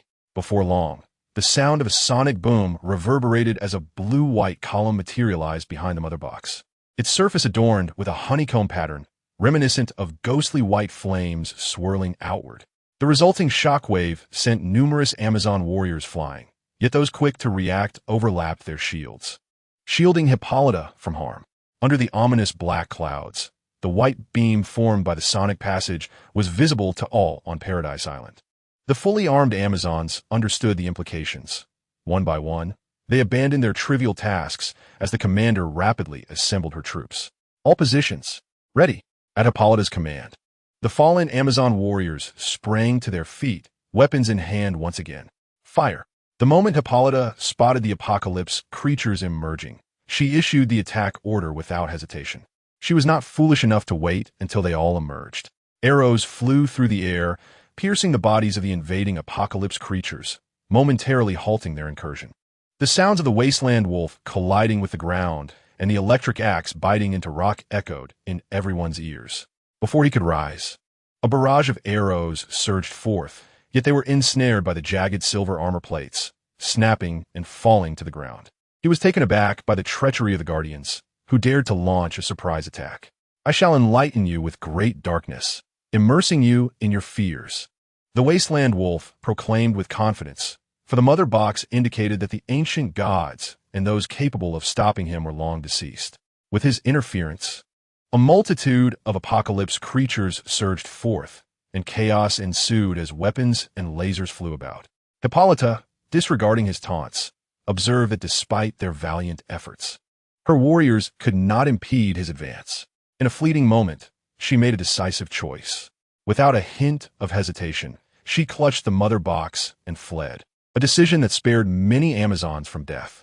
In a one-on-one confrontation, these apocalypse creatures were no match for her warriors, largely due to their allegiance to the Wasteland Wolf and their relatively scarce numbers. The primary objective of the Wasteland Wolf is the Mother Box. Upon witnessing it being taken away, he immediately leaps through the skylight in pursuit, causing a significant breach in the fortress's roof. At this moment, Li Guangming remains oblivious to the invasion of the Wasteland Wolf. He cannot maintain his super hearing at all times. Previously, it was Clark calling his name that prompted him to rescue others. Now he is disinclined to activate his abilities, not wanting to be treated in the same manner as Clark. Consequently, crime has surged to unprecedented heights, perhaps due to prolonged repression, with malevolent thoughts festering within him. Unexpressed and unrelieved, convenience stores across the streets are being robbed, while murders occur in the shadows at night. The number of passers-by has drastically decreased, with no one able to guarantee that they will not be the next victim. In midair, approximately 10 meters above the ocean's surface, Flora releases her grip, catching Mera off guard, who emits a shriek as she plummets into the sea. Is it really necessary? Li Guangming chastises her lightly, aware that Mera will not be harmed, but nonetheless hastily dives into the ocean to check on her condition. After all, who is she to disregard the dangers of the world? Flora is confident that this is merely a lesson. At this height, her physical prowess ensures she will emerge unscathed, save for a fright and perhaps some discomfort. In an instant, She too plunges into the water. "Damn that woman," Mera exclaims, her legs encased in bubbles from the sudden impact. Having entered the water at high speed, her legs hit the surface first, as if struck by a trident. She cannot retaliate at the moment, but she vows to seize an opportunity for mockery in the future, fully aware of the potential consequences. "I apologize. I assure you she will not behave this way again. Right, Flora?" Li Guangming hopes to avoid any conflict, as they are all part of his team, destined to cross paths frequently. Chapter 45. The Sacred King, the new Aquaman armor. "Isn't that so?" Flora's last word is barely audible, a mere whisper, but she agrees for the time being, uncertain whether Mera will repeat her previous mistakes.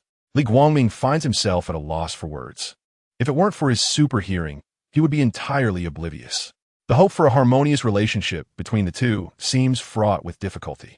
Mera accepts her words with enthusiasm, her eyes gleaming with unspoken intentions. However, she does not forget her original purpose, smiling to signify a truce, allowing past grievances to dissipate. Li Guangming takes her hand, enveloping it in a biofield, and with a resounding boom, they break the sound barrier, racing towards the battlefield. Mera's speed in the water feels comparatively sluggish, and she wishes to avoid further bullying from Flora. As he feels her delicate hand, he realizes her strength rivals that of Commander, though it does not reach the level of Aquaman. Her skin is soft and pleasant to the touch, devoid of the calluses typical of an ordinary person. With both hands extended forward, Flora vanishes from her original position with a thunderous sound, propelled by her biofield. Perhaps due to Flora's delay, the trio arrives to find a fierce battle already underway. Atlantis, alongside Zeeble and the reluctant Fisherman Kingdom, is assaulting the Saltwater Kingdom, aiming to coerce the Fisherman Kingdom into submission. Yet, unbeknownst to them, their brute strength has evolved beyond their intellect. They stubbornly refuse to yield, choosing to fight to the death rather than surrender to ORM. The earth trembles as magma erupts to the surface, a tumultuous flow of fiery hues that seemingly reflects their temperament. The colossal crabs remain an enigma, indistinguishable as either biological or mechanical entities.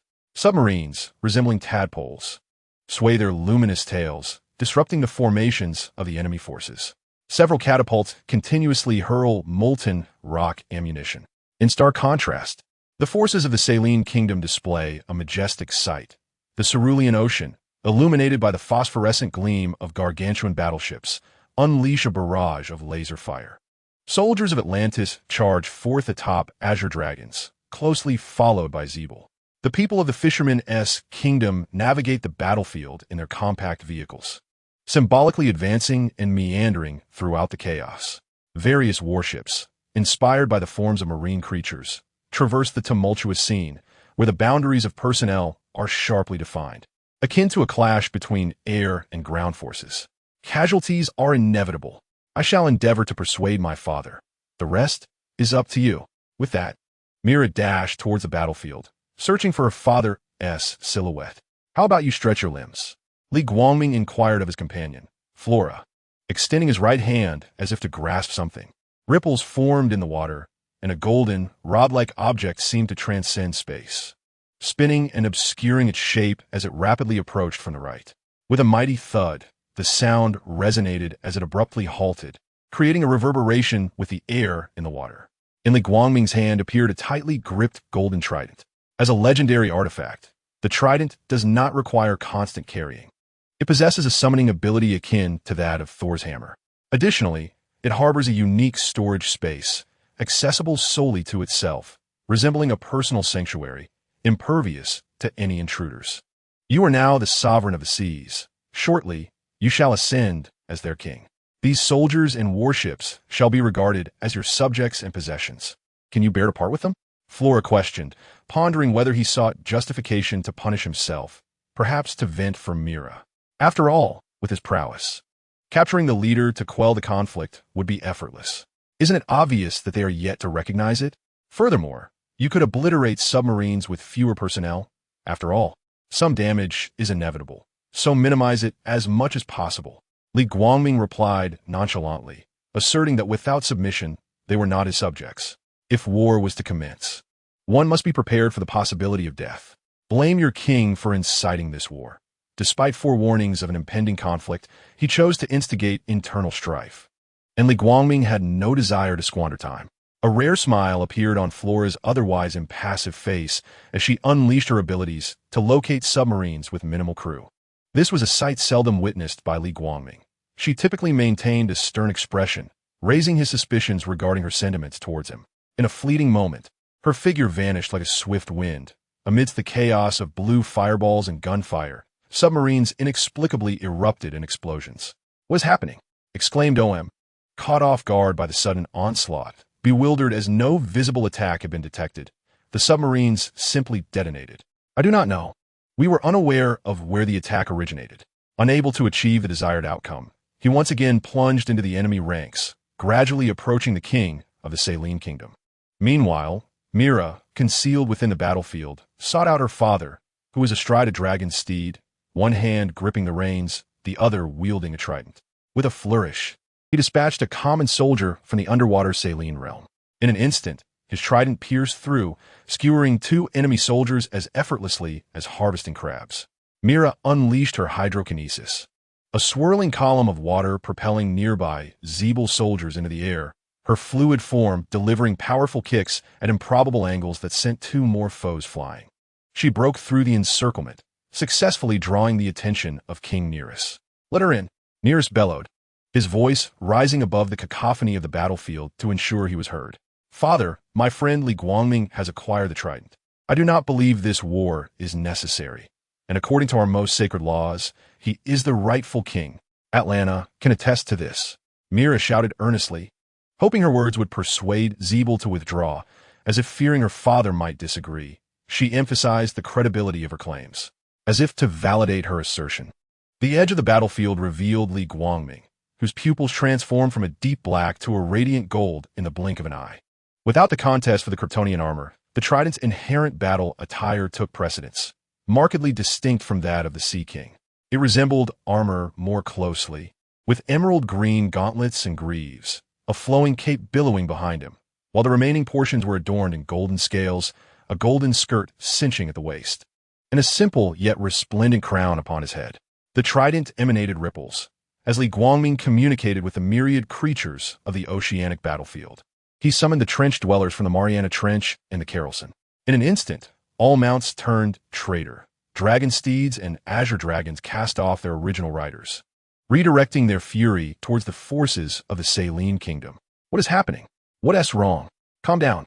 He commanded them to merely harass the soldiers, for with their strength, the commanding figures would be unable to contend. Observing the turmoil within his ranks, OM understood that morale had plummeted. Only by capturing the opposing king could he hope to turn the tide of battle. With swifter movements, he propelled himself forward, the might of his trident increasing with each passing moment, exuding an aura that suggested he could hold back 1,000 foes single-handedly as he advanced into the enemy lines. Within the flagship of Atlantis, Atlanta and the shackled Vico witnessed a peculiar scene unfold. Atlanta recognized Mera's success in bringing Li Guangming forth. Vico speculated that it must be the king mentioned by the queen and Mera. Otherwise, the betrayal of their mounts would be inexplicable. Suddenly, a swarm of dark figures surged from the distance, akin to disturbing an ant nest, rendering their exact nature indiscernible. Soldiers steadying their mounts took note of this terrifying spectacle, inadvertently loosening their reins. Chapter 46. The radiant Li Guangming on the small plain of Paradise Island. A dozen riders on war steeds vigorously maneuvered their reins, the surrounding scenery retreating like a fleeting illusion. They could not withstand the pace of the invaders and were forced to retreat with the mother box. The wild wolves leapt as if in flight, crashing into the center of the war steeds, wielding electric axes with ferocity. The galloping warhorse suddenly collapsed to the ground, and the Amazon warrior atop it, propelled by inertia, was thrown from the saddle, tumbling across the grass. The wasteland wolf, ever vigilant, leapt once more, pursuing the frenzied steed, descending with a sweeping strike. In an instant, a flash of orange lightning erupted, wreaking havoc indiscriminately. Hippolyta and her companions were unseated, with only a handful surviving. Yet the few who remained were too preoccupied to mourn their fallen comrades. The remaining riders, leveraging their saddles, hovered in midair, denying the wasteland wolf an opportunity to escape. A few expertly thrown lassos ensnared the creature's limbs, and as it raised its foot, a lasso tightened around it. Collectively, they exerted their strength, successfully toppling the beast. This frantic attempt to seize the mother box had rendered the creature vulnerable, for it would not have been so easily bested otherwise. Arrows rained down, yet all were thwarted by the armor adorning its chest and back, inflicting no harm. With a deft motion, the creature severed the ropes and, in a whirl, dispatched those who dared to obstruct its path. It leapt as if transcending time and space, instantly arriving beside the Amazon holding the mother box, unleashing a flurry of punches that sent the galloping horse shrieking to the ground, just as it reveled in its triumph.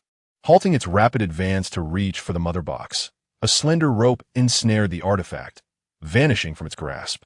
Thus, amidst the chase, the wasteland wolf finally secured the coveted mother box.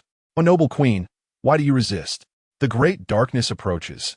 Kneel and embrace it." It spoke with an air of mockery, but was abruptly interrupted by a cacophony of charging sounds. "I shall find all the mother boxes." Aware that further delay was unwise, it quickly activated the sonic boom portal, leaving behind a declaration as it departed. The flurry of arrows fell short, none striking the already fled wasteland wolf. In a haunted city not far from Moscow, known as Puzanov, the sonic boom portal unfolded above a broad highway, and soon, the wasteland wolf emerged alongside the apocalyptic creature. "This place is tainted." "Excellent," it declared, stepping into a massive, barrel-shaped structure. Moments later, a base constructed of molten rock was established. Not long after dispatching the apocalyptic creature, good news arrived. It had located the hidden mother box of Atlantis. At that moment, deep within the ocean, the trench-dwelling warriors arrived on the battlefield.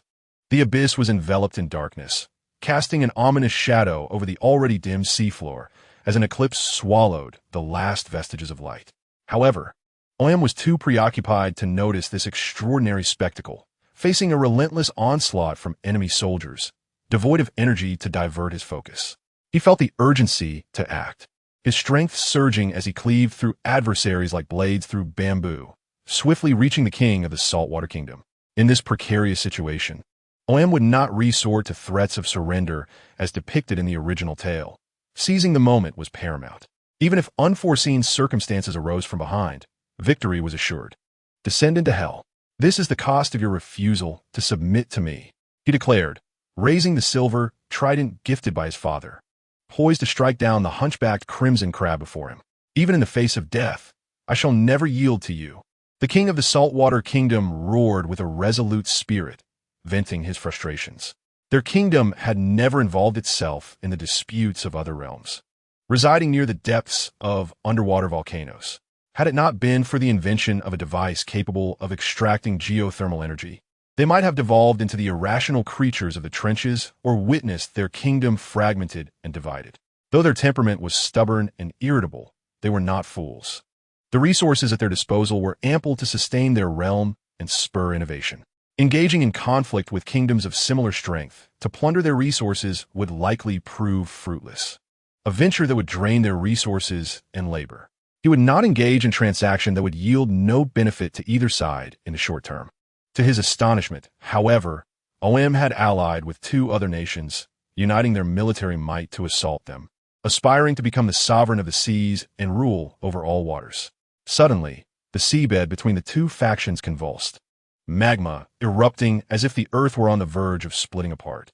A tentacle, stretching 1,000 meters into the air, rose from the depths, flinging Oem aside, followed by a colossal giant crab breaking through, as if it aimed to reach the ocean's surface. The clash between the legions stirred a cloud of dust, though it barely reached a third of their height. Next emerged the head of a creature reminiscent of a water buffalo, with a body akin to that of a lobster, revealing its true form amidst the dazzling display of magma and flying debris. Li Guangming commanded the trench dwellers to remain on the periphery, preventing them from engaging in the assault, lest the casualties be dire, contradicting what he had discussed with Flora. He instructed them to temper their attacks, while he himself struck with full force. He would not engage in such duplicity. However, witnessing Karasin's entrance, which exuded overwhelming pressure and grandeur, he realized he had just expressed his reluctance. He had summoned Karasun and the trench dwellers to bolster his own presence. Otherwise, his singular claim to the title of Ocean Sovereign would seem rather trivial. To his surprise, Merely the appearance of Kerosene had already resulted in significant casualties. Given their physical prowess and equipment, they should have survived unless struck directly, yet Li Guangming remained uncertain, assessing the situation. Most appear to be without life-threatening injuries. He would not scold his own for the sake of the enemy, though he felt slightly embarrassed in front of Flora afterwards. "Forget it, Flora. Do as you wish. Do not concern yourself with me," Li Guangming called out into the void, unwilling to show favoritism. A single summoned mount had already suffered heavy losses. Should he then restrain his subordinates, especially when they were adversaries? Despite their brief time together, he had not entirely regarded them as mere subordinates. As if in response to Li Guangming's words, a warship launching a laser cannon erupted in a tremendous explosion. "Father, do you see? That is the legendary sea monster Kerosene, commanded only by a true king." Taking advantage of the chaos, Mera incited King Nereus of Zeb-Er to rebel against Oem, hoping Zeb-Er would withdraw from the battlefield, as the Fisherman Kingdom had been compelled by circumstances. The remaining Atlantean soldiers were hardly a formidable force. The outcome was already determined. They are the Trench Dwellers, all of them Trench Dwellers.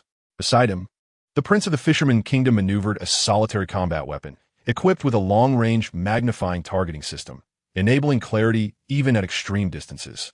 Nereus, hearing the conversation between his daughter and the Fisherman Prince, cast his gaze toward Kerosene, the countless members of the Sea Trench tribe, and the shimmering Li Guangming at the periphery.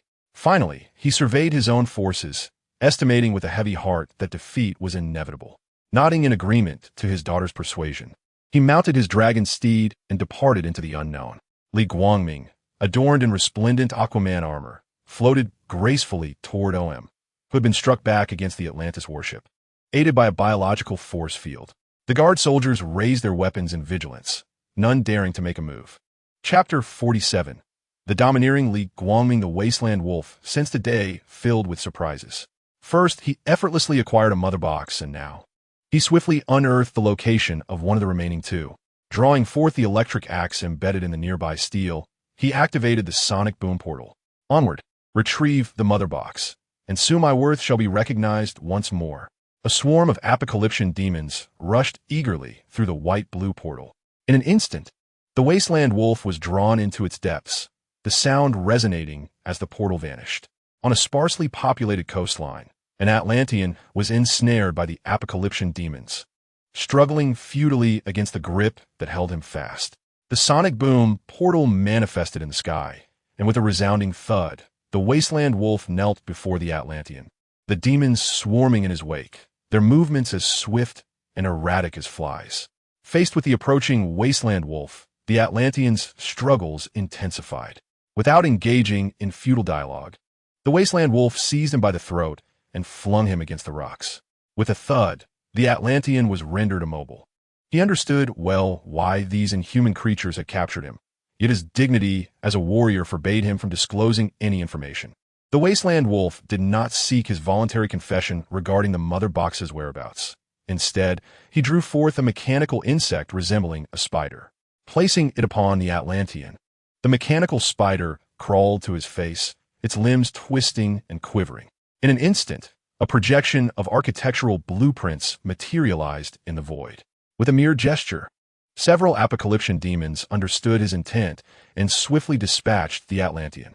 The sonic boom portal reappeared, and soon they all vanished without a trace. Within the circular, unique structure of Atlantis, the mother box atop the pedestal trembled, a fissure opening and emanating a radiant blue glow. The Guardians, noticing the disturbance, sensed impending doom. Before they could react, the Wasteland Wolf, hidden in the shadows, struck with swiftness. In a matter of moments, he dispatched several of them, his arms twisting gracefully to evade the remaining soldiers' gunfire. Closing in, he swung the electric axe at a diagonal, instantly cleaving the soldier in two. The cut precise and smooth. Due to the electric charge, the blood had yet to flow, sealed within the charred flesh. It is not surprising that he exercises such caution. The mother box has alerted him to the presence of a Kryptonian lurking in the depths, a visage unfamiliar to him from other realms. At this moment, the mother box senses Earth's utmost vulnerability, presenting an opportune moment for invasion. By a twist of fate, he is drawn by the mother box. convinced that by retrieving all the weaponry, he could earn absolution and return home, evading the burden of the remaining 50,000 worlds. The Wasteland Wolf swiftly seizes the mother box, activating the sonic boom portal to evacuate from the ocean's depths. Upon returning to the base, the Wasteland Wolf grips the mother box with intensity, causing the container to shatter and reveal its true form. He brings it close to the monolith, where it automatically aligns itself alongside the first mother box, occupying the central and adjacent positions. With no news of a third mother box, he finally finds the time to contact Darkseid. Li Guangming, oblivious to the global developments, remains unaware that the Wasteland Wolf has already invaded and secured 2 mother boxes in a short span.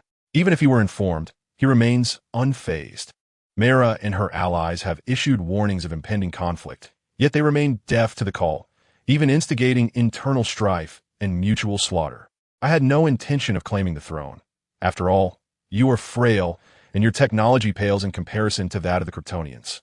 Mera has beseeched me, under the one condition I promised, to intervene and prevent war. Li Guangming holds the trident, its natural weight resting in his grasp, as he gazes at ORM with a tone of disdain.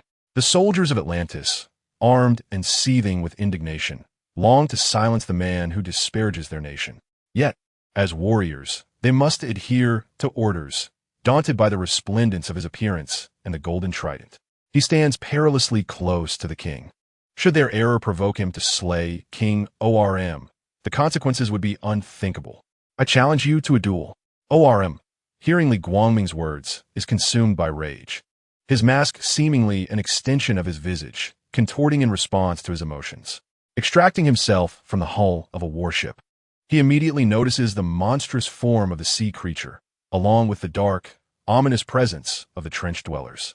Unaware of the truth, he scans his surroundings until he spots the distinctive figure of Li Guangming approaching him. He understands that all of this is a consequence of this man, who dares to mock his grand aspirations. To obstruct him is one thing, but to ridicule the legacy of countless ancestors is utterly audacious. How dare you? A duel? On what grounds? The outcome is already determined. Why should I indulge the wishes of a defeated foe? Li Guangming dismisses the notion of wasting energy on him, knowing that Fola is on the verge of obliterating ORM's submarine fleet. Nevertheless, ORM defies his intent, brandishing the silver trident and charging at Li Guangming. As he exerts all his strength, he feels the resistance of the seawater against the trident, as if it might slip from his grasp in the next moment. Upon nearing Li Guangming, the reverse of his golden trident strikes upward with precision. A sharp sound reverberates, and ORM is propelled from the ocean's surface like a baseball soaring through the air. As the crowd merely glimpsed a flash of silver, OM vanished from sight, and Li Guangming exhibited no visible reaction. The silvery light that surged towards him suddenly veered off, soaring into the heavens just 2 or 3 meters away. Li Guangming's biofield intensified, compelling everyone to look up in awe. With arms wide open, he bellowed in a tone that resonated throughout the arena. From this moment forth, I am the Lord of the Ocean. Who is in favor? Who stands against?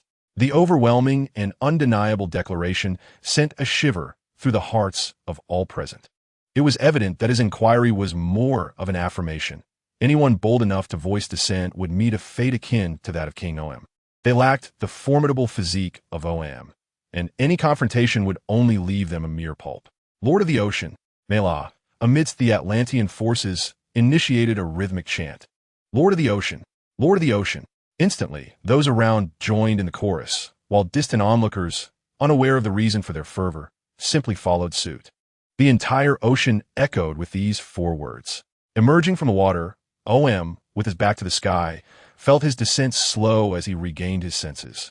Clutching his side, under the influence of gravity, his speed gradually diminished, and, at an altitude of 100 meters, he finally came to a halt.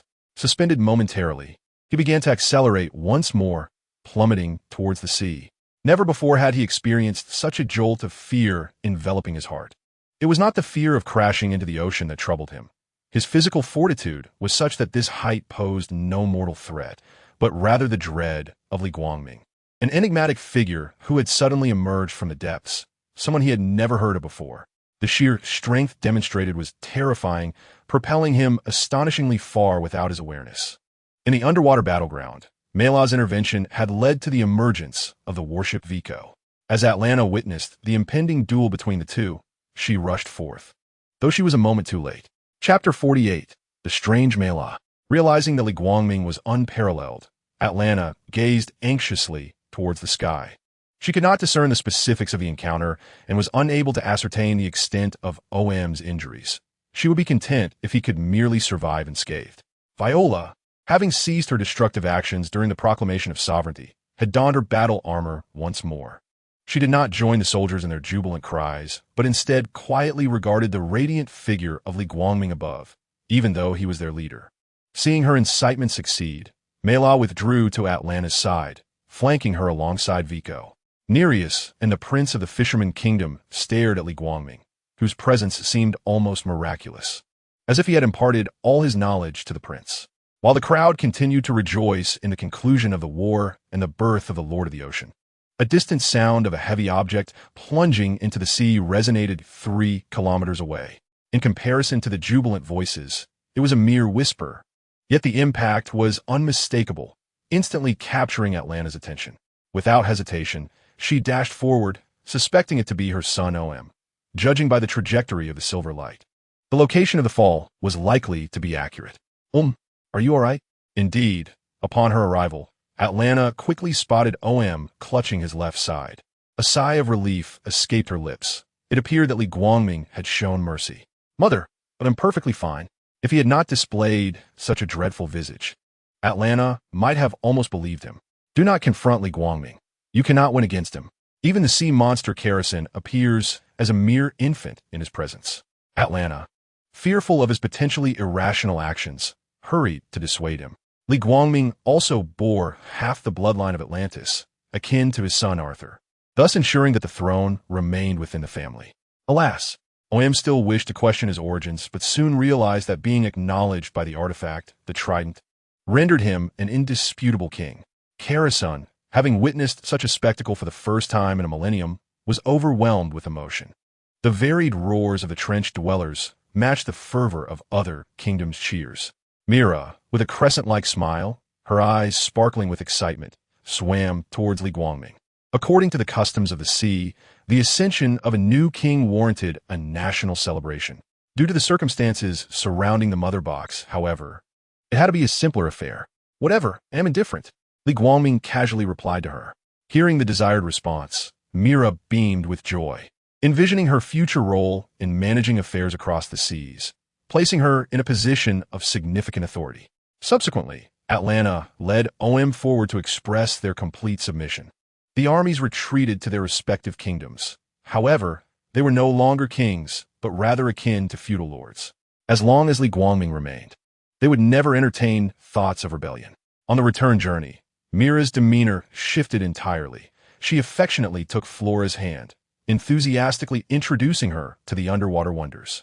Within the palace of the Atlantis kingdom, Mera busied herself with preparations. Upon their return, the guards reported that the mother box of the underwater kingdom had been stolen. Li Guangming, enjoying the ocean's delicacies, comfortably assumed the role of a hands-off leader, while Flora relished the gourmet offerings nearby. As for the mother box and the matter of the wasteland wolf, he harbored no concerns.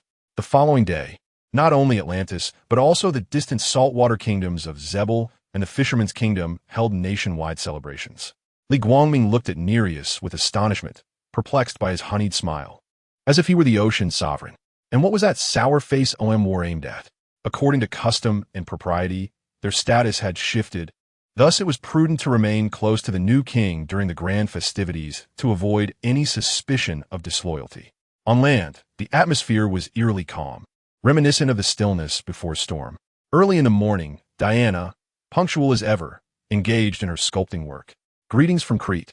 As you can see behind me, a bonfire has been burning all night. It is now 8 in the morning, and we are 8 kilometers away. The flames are still visible, and this site is known as the Temple of the Amazons. The television news report on the table caught Diana's attention, halting her meticulous task. Invasion, Diana uttered softly, a revelation unknown to others, yet one she, raised on Paradise Island, understood all too well. Abandoning her tasks, she fabricated a casual excuse to take leave. In haste, she arrived at the Temple of the Amazons, grasping the arrow of Artemis and scrutinizing the inscriptions etched upon its shaft. Fashioning a rudimentary torch from remnants of wood and fabric, she leapt from the cliff, guided by the coordinates provided by the arrow. Following the staircase, a conspicuous mechanism caught her eye. She thrust the arrow forward, where an irresistible force secured it firmly within the arrow pit. As the stone chamber unveiled itself, torch in hand, Diana meticulously examined the illustrations within. The invasion of Darkseid, the method of his defeat, the anti-life equation, the mother boxes, and more. Meanwhile, in his villa in Gotham City, Bruce Wayne had intended to depart that morning. However, plans are often thwarted by unforeseen events. A special guest arrived, Lex Luthor, who had vanished after orchestrating the destruction of Doomsday. Bruce found himself perplexed by Lex's intentions. Did he not fear imprisonment?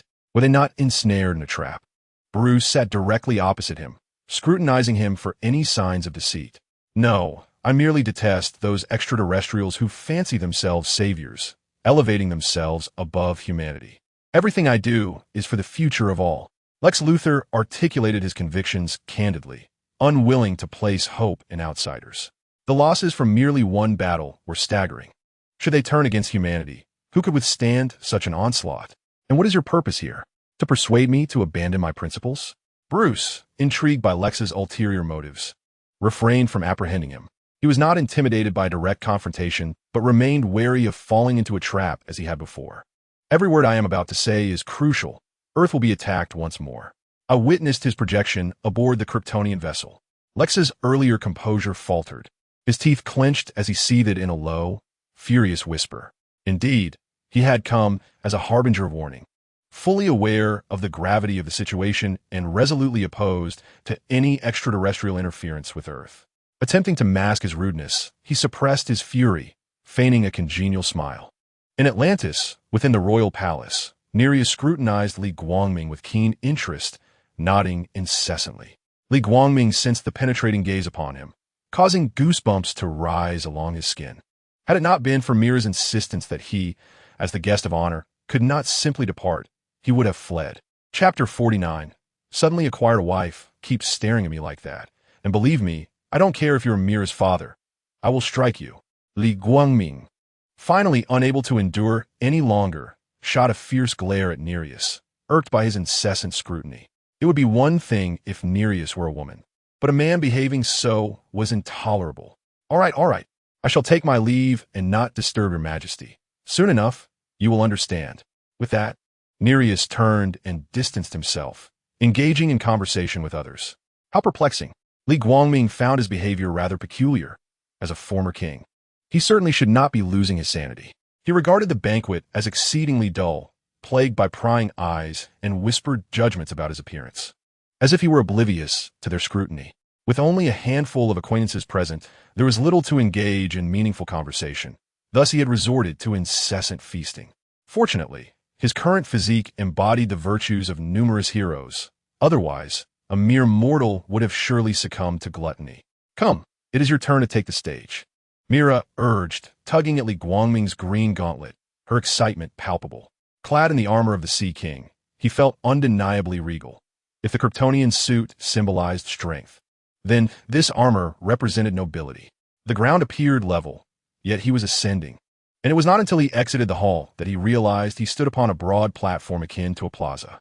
An endless sea of aquatic inhabitants surrounded him, densely packed, and he was bewildered as to why Mera had brought him here. As for the oaths and reflections customary at such events, he preferred to spare himself. He had never spoken publicly at significant gatherings and was wholly unprepared. Should we present a gift for my wife? What? Li Guangming was taken aback by Mera's unexpected query. Now, let us welcome our Lord of the Ocean. Mera waved her arm, and the crowd erupted in applause. Li Guangming assumed this was a necessary procedure in becoming king, bracing himself as he approached the multitude to deliver some grandiose words of inspiration. He would rather confront alien invaders than endure this again, his nerves fraught with the fear of misstepping, forcing him to summon his limited experience of activating his super intellect. As time passed, the applause eventually subsided, and Li Guangming seized the opportunity to leave the stage first. Congratulations! Congratulations! Today marked one of the rare occasions in his life when he felt utterly bewildered twice. In the face of their enthusiasm, Li Guangming could only muster a smile and nod in acceptance. "Are you here to congratulate me as well?" he asked, puzzled, as he noticed Vico approaching. "Indeed. The return of the Lord of the Ocean, wielding the sacred trident, alongside your engagement. Surely, these are two momentous occasions worthy of celebration." Vico replied, standing with his hands clasped behind his back, a smile gracing his face. During the previous war, Li Guangming had proven his prowess, and the trident attested to his lineage. He was indeed deserving. Atlantis would flourish and reclaim the glories of ancient times. Engagement? The two distant individuals exclaimed in unison, Li Guangming and Flora. As a woman, Mera, after a brief acquaintance, naturally sensed that Flora's gaze towards Li Guangming was unusual. Moreover, Li Guangming's demeanor and expressions exchanged with the two women seemed far removed from those shared among mere friends or subordinates. The nature of his gaze appeared as if he had beheld her in a different light, and at times, he would furtively glance in her direction. Adhering to the principle of taking the initiative, irrespective of his consent, she resolved to utilize the occasion of the celebration to orchestrate an engagement ceremony. She had informed everyone involved, leaving only Li Guangming and Flora in the dark. Given the character of Li Guangming, would he really turn away a bride that comes to his doorstep? If he were not a man of desire, how could he possibly recognize himself at first glance, and even be aware of his own origins? Surely, he must have discreetly followed her, as she acquired knowledge of all Kryptonian abilities from Flora. She would not believe that Li Guangming had not utilized his X-ray vision to observe her multiple times. Should Li Guangming become aware of her thoughts, he would undoubtedly cry out in protest. Yet, she is not entirely mistaken. A wife delivered to one's doorstep is an opportunity not to be squandered, especially since he has a fondness for Mera. There are numerous beloved characters on the screen, but in reality, aside from that one unexpected encounter with Mera, he has never indulged in voyeurism after acquiring superpowers. He maintains a moral compass. Engaging in such actions would risk entangling him, preventing him from becoming either a superhero or a patriot. He remains steadfast in upholding his boundaries. Indeed, Li Guangming has agreed. Having reviewed the arrangements I made for our affairs, I have been tirelessly managing everything for our benefit. Mera, slyly walking alongside Flora, spoke of the hardships involved in the preparations. The intent was clear. She sought to dissuade Flora from pursuing the matter further. They could indeed collaborate. Strangely, Flora murmured a faint remark, unaware of why she had unconsciously uttered such words. What? The sound was so soft that Mera failed to catch it. Looking at her in confusion. It's nothing.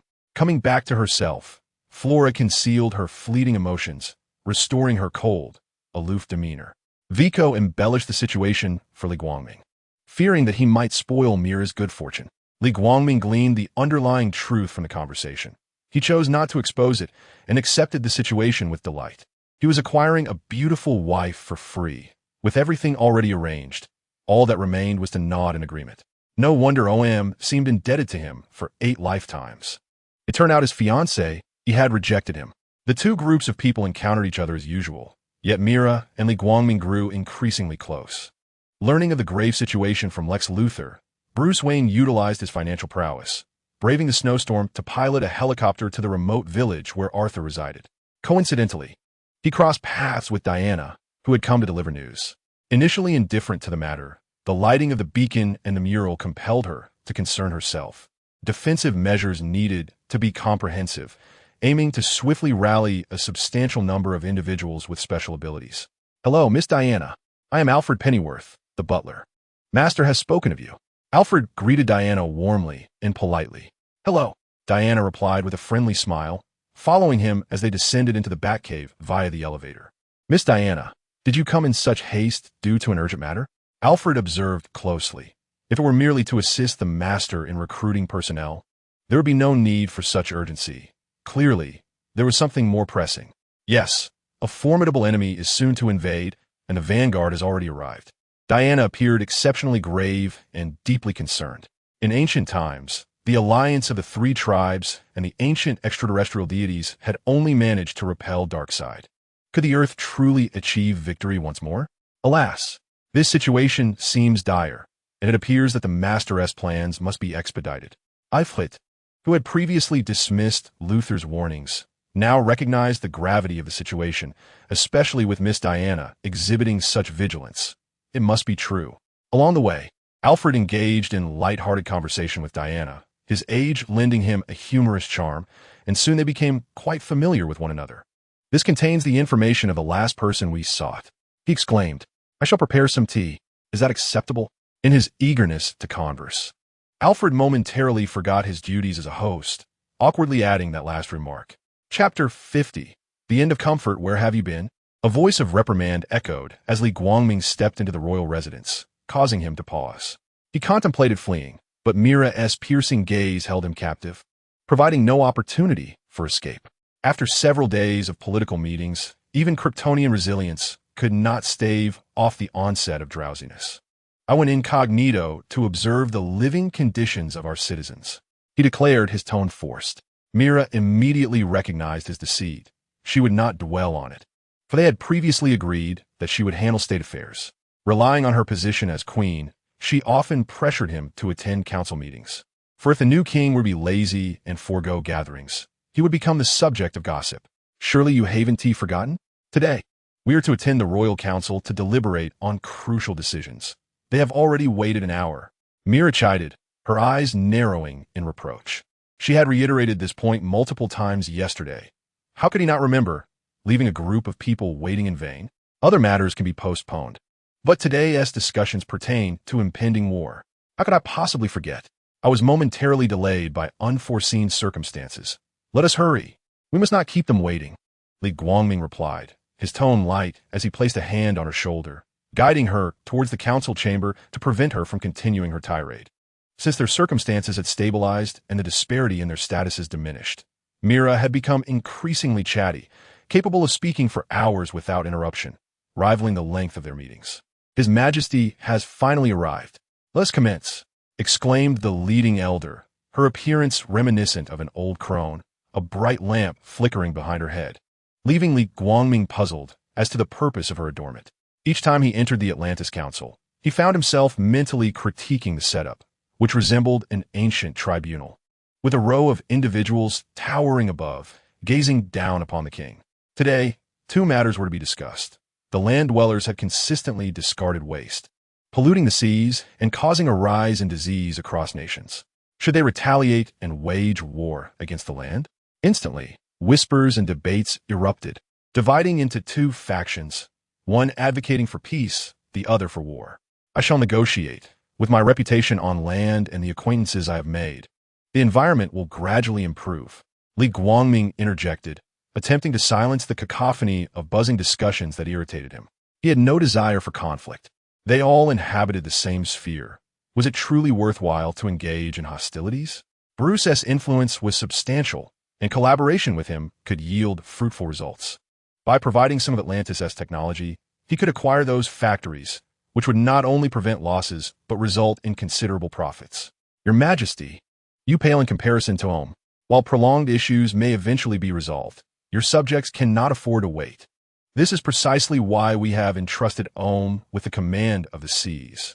Li Guangming, observing their continuous headshakes, scoffed derisively. They seemed to mistake their benevolence for weakness. "Bestowing power upon Ohm? It appears you have forgotten how I ascended to the throne of the ocean. I did not retain your positions merely to incite discord, but to contemplate solutions to our dilemmas. Given your incompetence, I see no need to uphold this council any longer." As he spoke, his eyes gleamed with a chilling, white light, and a searing gaze shot forth, the oppressive heat failing to mask the bone-chilling fear that enveloped them. Two robust beams of crimson light swept across their seats, and in an instant, the metal shrieked as it melted. They plummeted alongside the shattered fragments of their chairs, marking the end of the Atlantis Council. Though they were not slain, injury was inevitable, the extent of which remained uncertain as Li Guangming's biofield surged forth. What happened? The resounding noise summoned the awaiting Mela, who hurriedly inquired upon seeing Li Guangming emerge alone.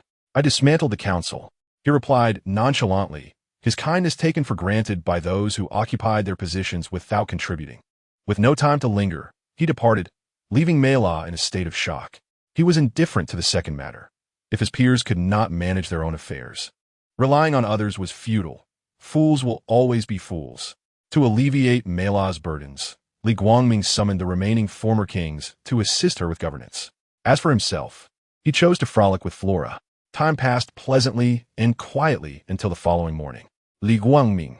Mela's voice echoed throughout the palace as she beheld the image before her. Indeed, he had fled with Flora, leaving behind cries for help from the land and negotiations regarding oceanic waste as he exited Atlantis. Fate seemed to mock him. Every time he stepped out of his comfort zone, calamity ensued, as was the case now. At the Gotham City Research Facility, the Desolate Wolf learned of the Mother Box and dispatched half of the parademons to seize it. The Justice League, reacting swiftly, mobilized to the battlefield. Wonder Woman and Cyborg held the Desolate Wolf at bay, while Aquaman, the Flash, and Batman navigated the area, dispatching lesser foes. Aquaman should have joined the fray, but only the Flash and Batman remained to contend against the multitude. The Flash, relying on his speed, managed to evade and eliminate parademons, albeit with minimal efficiency. Yet it was effective. Batman, equipped for quick skirmishes, could eradicate small groups, but the overwhelming numbers were insurmountable. Without Aquaman's support, they would soon be overwhelmed. Once more, Wonder Woman was hurled by the Desolate Wolf, crashing between floors, momentarily stunned, only to regain her senses amidst the ruin wrought by the parademons. Li Guangming, realizing that the situation could no longer persist, he shouted loudly to the heavens and, gathering his strength, leaped forth, his sword striking towards the wasteland wolf as he plunged into battle. With his left hand transformed into a cannon and his right wielding a sword, he parried fiercely, his blade slicing through the air. Easily evaded, he faced the onslaught of the electric axe, instinctively raising his left arm in defense, successfully mitigating the damage. Though he was still sent flying, had it not been for his body being augmented by the Mother Box, nearly every part of him replaced with a special extraterrestrial metal, he would have surely succumbed to the Wasteland Wolf's assault. The temporary absence of Wonder Woman intensified his pressure, leaving him bereft of any opportunity to counterattack. As if every movement was foretold, noticing Wonder Woman's actions from the corner of his eye, his confidence surged. He knelt and unleashed a barrage of interference from his left-hand cannon. The Wasteland Wolf, caught off guard, staggered back under the overwhelming force. With a surge of propulsion from his feet, Steel rushed towards the Wasteland Wolf with fervor. In a distant street, Li Guangming, momentarily dazed, activated his super sight upon hearing his name. In the blink of an eye, he donned his golden-patterned Kryptonian battle suit and took flight, with Flora following suit in her own armor. In a single breath, Li Guangming traversed mountains and oceans, delivering a powerful punch that sent the Wasteland Wolf flying, crashing through two buildings. The two individuals present were momentarily frozen, clearly taken aback by the effectiveness of the summoning spell. The Wasteland Wolf, realizing he could not contend, activated a sonic boom pathway amidst the ruins. As he tore through the collapsed walls, he inhaled the passage and fled. Li Guangming, bewildered, wondered how the enemy could retreat so decisively just as they had arrived. Chapter 51. So, I am being ostracized within the League. The myriad of apocalyptian demons, upon seeing their master flee, flapped their wings in frantic retreat. The ominous clouds dispersed, and the momentary stupor vanished. He ran away. He actually fled. Li Guangming widened his eyes, pointing towards the direction of the Wasteland Wolf's departure, incredulous. He abandoned leisure and exerted himself to come and fight you. And yet you chose to escape? Perhaps he should pursue him? Flora, uncharacteristically comforting others, wore a look of discomfort. Steel and Wonder Woman breathed a sigh of relief. It was not that they could not win against the Wasteland Wolf, but rather the sheer number of his apocalyptian minions was overwhelming. Sooner or later, Batman's side would succumb. No need for concern. With the Mother Box in hand, he would inevitably return, and they would await his reappearance. Li Guangming remained composed, as if everything was under his control. Where was the Mother Box? Still within the research facility. Steel responded swiftly, hardly able to believe the events that had just transpired, etching them into his memory. The two of them had been evenly matched with the Wasteland Wolf, though they had been suppressed. Victory had eluded them, and the enemy's attacks had only inflicted pain. In the midst of his inquiries, Li Guangming activated his ability to replicate Steel, uncertain of his success. Notification: replication of Steel achieved, mechanical control acquired. After copying the ability, he promptly made his way to the research facility to retrieve the Mother Box. They did not even inform the staff within. It was never theirs to begin with, so taking it was hardly unjustifiable. After a few gathered, They boarded Batman's aircraft and returned to the Batcave beneath his grand mansion. Perhaps due to his interference, the diligent Alfred worked tirelessly to repair the aircraft, completing the task in a fraction of the time described in the original texts. Were we to guard it while waiting for the Wasteland Wolf to arrive? Unable to withstand the tension, Barry Allen surveyed the room and noted the lack of conversation, prompting him to speak first. At that moment, the mother box lay on the table, surrounded by the original members of the Justice League, along with Li Guangming and Flora, all clad in their battle attire. Enveloped in silence. No, we must first address our internal matters. How is it that a Kryptonian invader is in your company? Bruce Wayne regarded Li Guangming with a serious expression, believing it prudent to clarify certain issues. Mutual suspicion could lead to tragedies akin to that of Superman. Wait, you're not aware? Barry Allen exclaimed in disbelief, assuming they were all informed. Otherwise, why had no one asked on the way back? All right, who else knows? Bruce, exasperated, glanced at the others, all of whom nodded in affirmation. He sighed deeply, realizing he was the only one left in the dark. As one of the founders of the League, what did it signify to exclude himself from such knowledge? Li Guangming, unfazed by their exchange, pondered whether to resurrect Clark first or deal with the Wasteland Wolf. Having experienced the Kryptonian invasion, he understood that even seemingly reliable allies could falter in battle, especially Clark. The future was unpredictable, particularly with him present. Should he not awaken Clark first, and a peculiar situation arose during combat that activated the Mother Box. Opening a portal to Apocalypse, he might inadvertently bring the Mother Box along to Darkseid's domain. Having discussed that matter, it was time to deliberate on the Wasteland Wolf. We cannot locate his base. I have searched the globe with satellites, and there are no anomalies. Bruce explained to the group, asserting that with their current combat capabilities, Li Guangming could obliterate him effortlessly. You possess a satellite? Barry Allen exclaimed, always fixating on the salient points of conversation. I have 6. Can you locate him, Li Guangming? Bruce responded courteously, his tone respectful. As he spoke, his gaze turned expectantly toward Li Guangming. Indeed, this individual was even more formidable than Superman. I could search the entirety of space. Perhaps I would find him, though I am currently contemplating whether to resurrect Superman first. Li Guangming replied, lifting his chin from his hand as he sensed the scrutiny upon him. Resurrect Superman? Arthur and Barry exclaimed. Even the usually composed Bruce was taken aback. Flora's indifferent visage showed slight surprise. She could not fathom how Li Guangming planned to revive Clark, as such technology was not available on Krypton. The continuous emergence of metahumans. Aliens and demigods had already redefined their understanding. Now, even the deceased could be restored to life. Diana appeared unperturbed, as if she had anticipated this turn of events. The Mother Box. Victor Stone, unable to contain himself, surmised that what Li Guangming referred to was indeed the Mother Box. This remarkable device could not only reforge his own body, enabling him to survive, but also work its wonders on Superman. Victor succinctly elucidated the principle behind the resurrection of Superman through the Mother Box, likening it to a converter that reassembles Superman's particles into their former state. It was as if one were to restore a matchstick reduced to ash back to its pre-combustion form. However, the question lingered. Was he still the same person he once was? Aquaman expressed his skepticism, pondering whether a deceased individual could truly return as their original self. Regardless, their need for him was paramount. The ruthless Wasteland Wolf had seized Lex Luthor's kryptonite, and Li Guangming alone could not ensure their safety. Moreover, why had Superman not intervened while alive, only to do so in death? Bruce articulated his thoughts, whether in dreams or reality. All signs pointed to Superman. Kryptonite was a formidable weapon against Kryptonians, and it seemed Li Guangming could not alter their fate alone. All right then, we shall first resurrect Superman and then vanquish the Wasteland Wolf. No objections? Li Guangming scanned the faces of his companions, and upon seeing no dissent, he began to strategize the particulars. The quartet of grave robbers remained unchanged, and Li Guangming, along with Flora, received encouraging news from the lunar base. Although they had yet to fully conquer the kryptonite dilemma, they had devised a temporary anti-kryptonite device that would not impair their combat capabilities and was compact in design. They flew to the base to retrieve the device.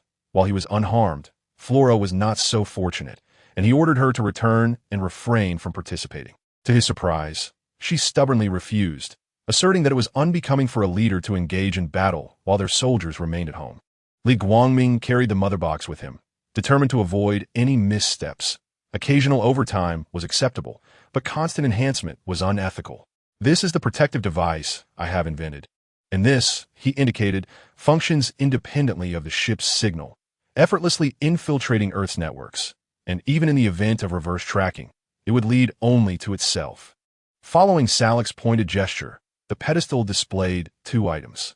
One resembled the anti-kryptonite armor seen in the Supergirl television series, adorned with a family crest and several chains affixed to the body. Had Li Guangming ever inflicted violence upon him, he might have suspected that Salak was being dismissive, even treacherous. He contemplated trying it on himself, ensuring Bruce would always perceive him as a Kryptonian, should he reveal the absence of weaknesses. Bruce's paranoia might lead him to scrutinize even the most mundane of activities. The other device resembled a mobile phone, which had not been utilized since Steele's time. It would eliminate the need for physical trips to transfer funds from a deceased account.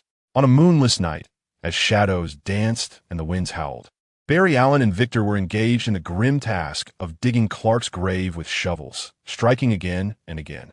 Chapter 52, The Grave Digging. Do you require our assistance? The pleading tones of Million and Barry echoed in Li Guangming's ears. The spacecraft felt stiflingly dull. The two felt as though they were unwarranted warriors. With nothing to do, no battles to fight, no lessons to learn, no meals to consume, and not even the need to relieve themselves. Their lack of scientific prowess rendered them inadequate for research, while their abilities fell short for planetary exploration. Million had at least wandered around, while Barry remained at the base like a devoted guardian dog, leaving her footprints in every corner. You need not worry. If it weren't for Flora insisting on following, I would have allowed her to stay with you, just like the others. Her unwavering refusal left both of them with drooping heads, appearing rather disheartened. They couldn't help but mutter under their breaths, remarking on the preferential treatment Flora received as a beloved.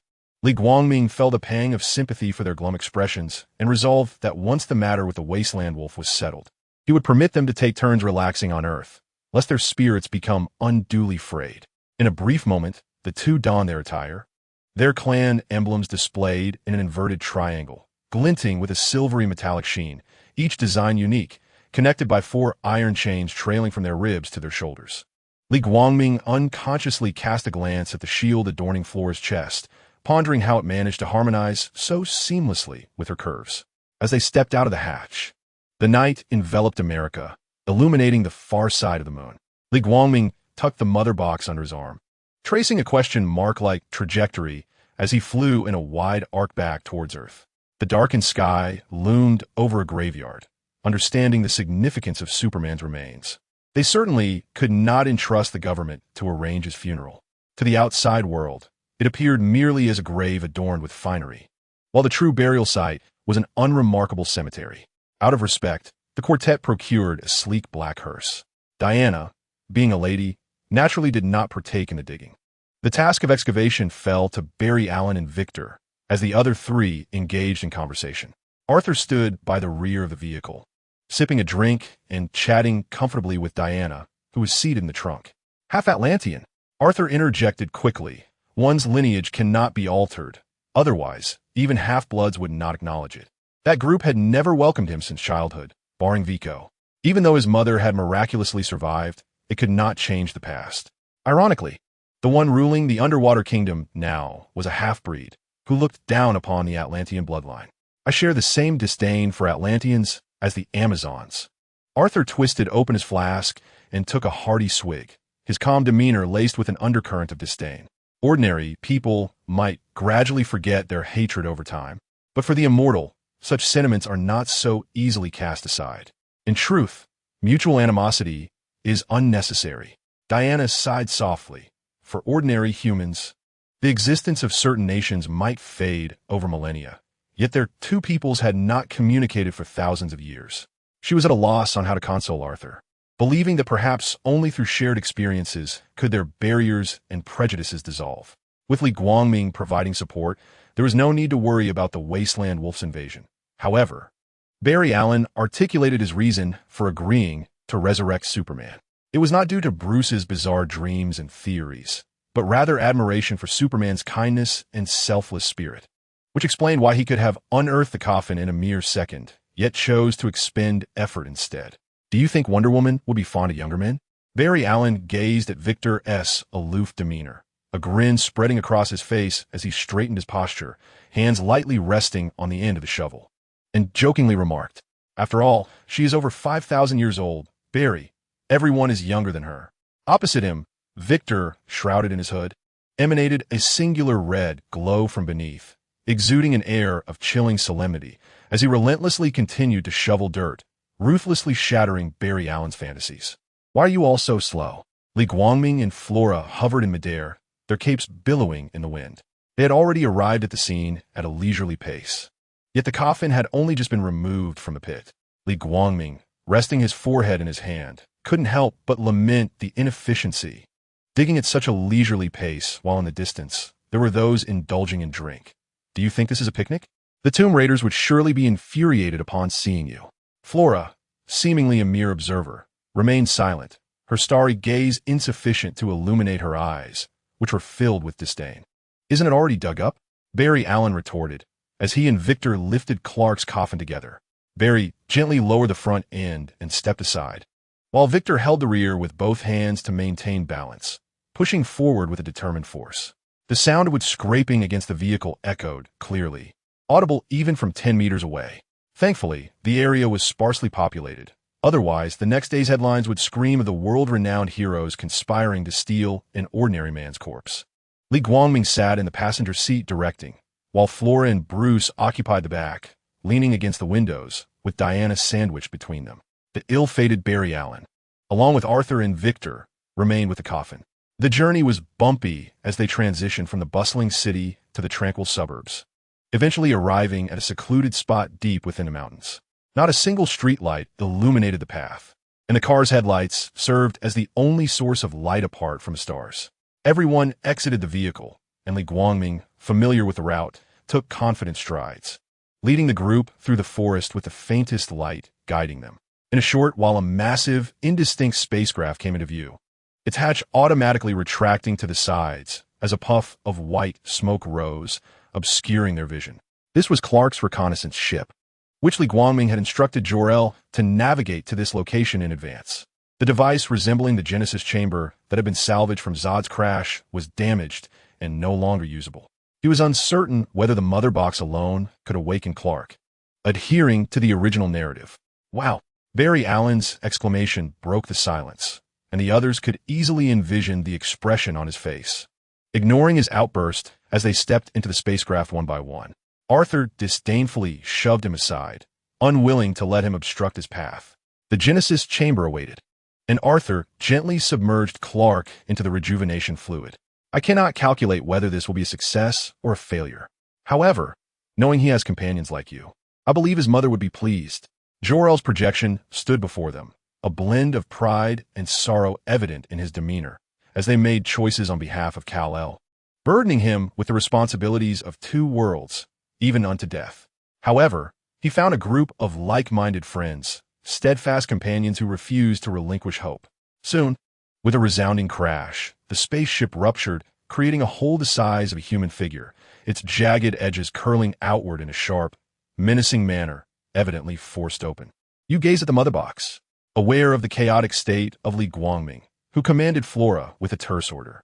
Another loud bang echoed as yet another skylight was formed. Flora obediently accepted the mother box, retrieved by the mechanical arm. Chapter 53. Eyes hidden in the shadows in the dimly lit forest, a cold breeze caressed the air, and the chirping of insects provided the night's primary melody. The sounds of lurking predators abruptly ceased, leaving one to wonder whether they had caught their prey or had themselves fallen victim. In midair, two figures appeared hazy, their outlines discernible yet indistinct. Yet for them, it was as clear as daylight. They could perceive not only each other's pores, but even the vivid details of their muscular structures and bones, stimulated by the energy of the mother box. Clark's upper garments had disintegrated into ashes, exposing his robust physique to the elements. The mother box generously left him with a pair of suit trousers. Otherwise, he would have been forever branded as an exhibitionist. Li Guangming's black Kryptonian battlesuit, adorned with golden stripes, extended down to his ankles, while his once vivid crimson cape had darkened to a deep red, fluttering in the gentle breeze. "Clark, do you remember me?" Li Guangming inquired with a friendly, yet puzzled expression, uncertain whether Clark's mind was as disoriented as depicted in the original narrative. They had distanced themselves from the spaceship, far from Steel's reach. Thus, his defense system was highly unlikely to activate. There would be no cataclysmic battle ignited by Steel's cannon. "I am Li Guangming, your friend. Do you recall your mother, Martha? And you have a girlfriend, Lois, in the metropolis." Clark's stern visage tilted as he turned his head, his pupils imperceptibly contracting and expanding. Li Guangming realized he had unconsciously activated his X-ray vision, scanning his own physique. Indeed, the advantages of being aesthetically pleasing were evident. Women appeared charming, while men exuded handsomeness. However, if one were unattractive, such gestures would only evoke disgust. Li Guangming refrained from shifting his gaze downward, fearing that Clark might follow his line of sight to others. Though Steele and Clark were at a considerable distance, he could not guarantee that a shot would not be fired from afar. Yet, ironically, the very things one fears often come to pass. Clark seemed to sense the breaths of those within the spaceship, lowering his head in contemplation, his vision penetrating the Kryptonian steel shell. His head slowly inclined, glancing from the rear of the spaceship to the front, meticulously scanning with unwavering eyes. Once again drawn to Li Guangming's similar muscular form, he scrutinized further, observing a humanoid being constructed of metal. Clark's head tilted even more sharply, seemingly bewildered by the anomaly before him. Contrary to expectations, the steel body of steel within the spaceship emitted a warning, its automatic defense mechanisms activating uncontrollably. It remained unclear whether this was a preset protocol or influenced by the mother box. Click, click, click. "Victor, what is the matter?" Arthur's voice, laced with confusion, alongside the mechanical sounds, prompted everyone to turn towards Victor. At that moment, he gripped his left elbow tightly with his right hand, his head tilted left under some unseen interference, while his left arm transformed into a cannon, glowing ominously red. "My defense system has detected a threat and activated automatically." Victor strained to hold down his left arm, hastily narrating his predicament. "What? A threat? We haven't detected anything. Clark and Li Guangming are outside. If there were a danger, we would have engaged by now. There is not a hint of movement." A chorus of skeptical voices responded to Victor, yet his body was no longer under his control. Unable to suppress it, his left arm pointed towards the void outside the ship, and in less than a second, a crimson projectile was launched. The laser shell, lacking sufficient penetration, was intercepted by the ship's deck. Boom! Suddenly, smoke billowed as the laser stripped metal, releasing tiny particles. As the haze cleared, a new window without glass emerged. The group finally understood the danger Victor had been warning them about. Clark had returned.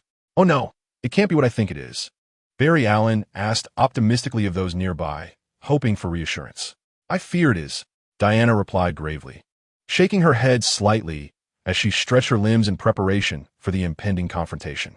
Arthur held his silver trident firmly. Barry assumed a running stance, and Steele transformed one of his arms into a cannon, ready for action.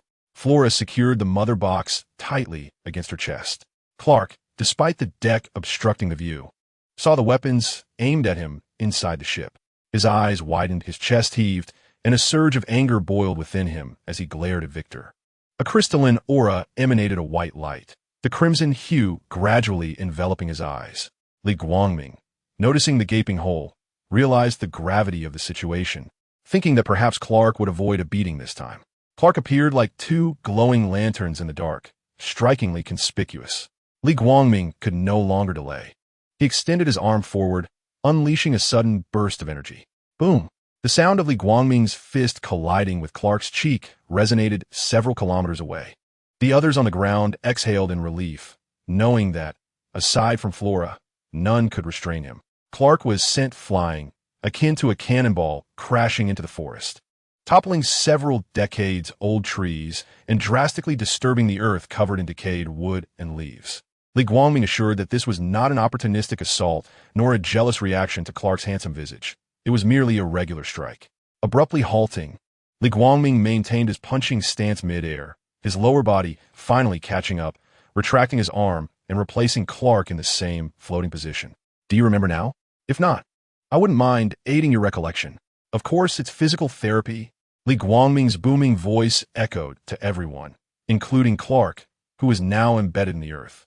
However, what greeted him was Clark's intense gaze, as warm as the sun. With his left hand raised, he expertly caught the fiery beam directed at him, as if it were merely a gentle breeze.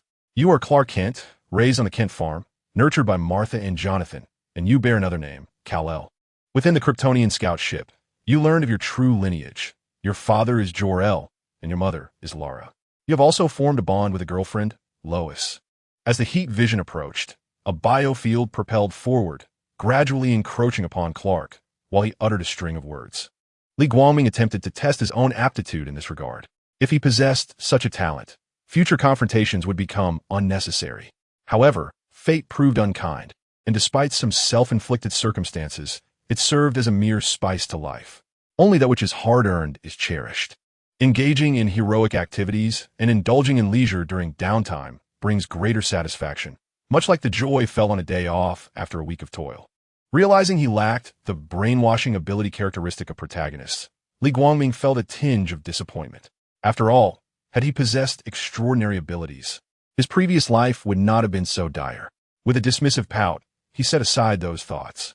Currently, he was focused on aiding Clark in reclaiming his identity and could not afford distractions. Li Guangming lunged towards Clark, as several pairs of eyes silently observed the unfolding events in the dim night. Chapter 54. Batman. Heroes do not follow conventional paths. At that moment, Clark was kneeling on one knee, sustaining his heat vision, with the moisture from the fresh soil soaking into his pants. Seeing his attack ineffective, he closed his eyes and shut off the heat vision, tilting his head in a frown, seemingly enduring the discomfort from the continuous output. Li Guangming, now mere inches away, offered no respite. With his left hand still poised, his right hand rose and struck downwards with a powerful punch. The resounding impact echoed through the forest, and the kneeling Clark vanished from sight.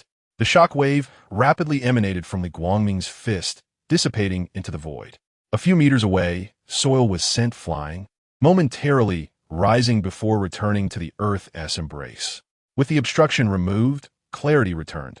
Half of Clark's body was buried within the earth, debris cascading over his exposed muscles. Do you remember now? Li Guangming's calm, yet piercing voice reached Clark's ears. If possible, he would rather not treat Clark as a mere punching bag, for he had never provoked him, always maintaining the image of a good-natured person. He felt a heavy guilt as he struck. Clark pulled his head up, shaking it, unsure whether he was responding to Li Guangming's inquiry or merely trying to rid himself of the dirt on his face.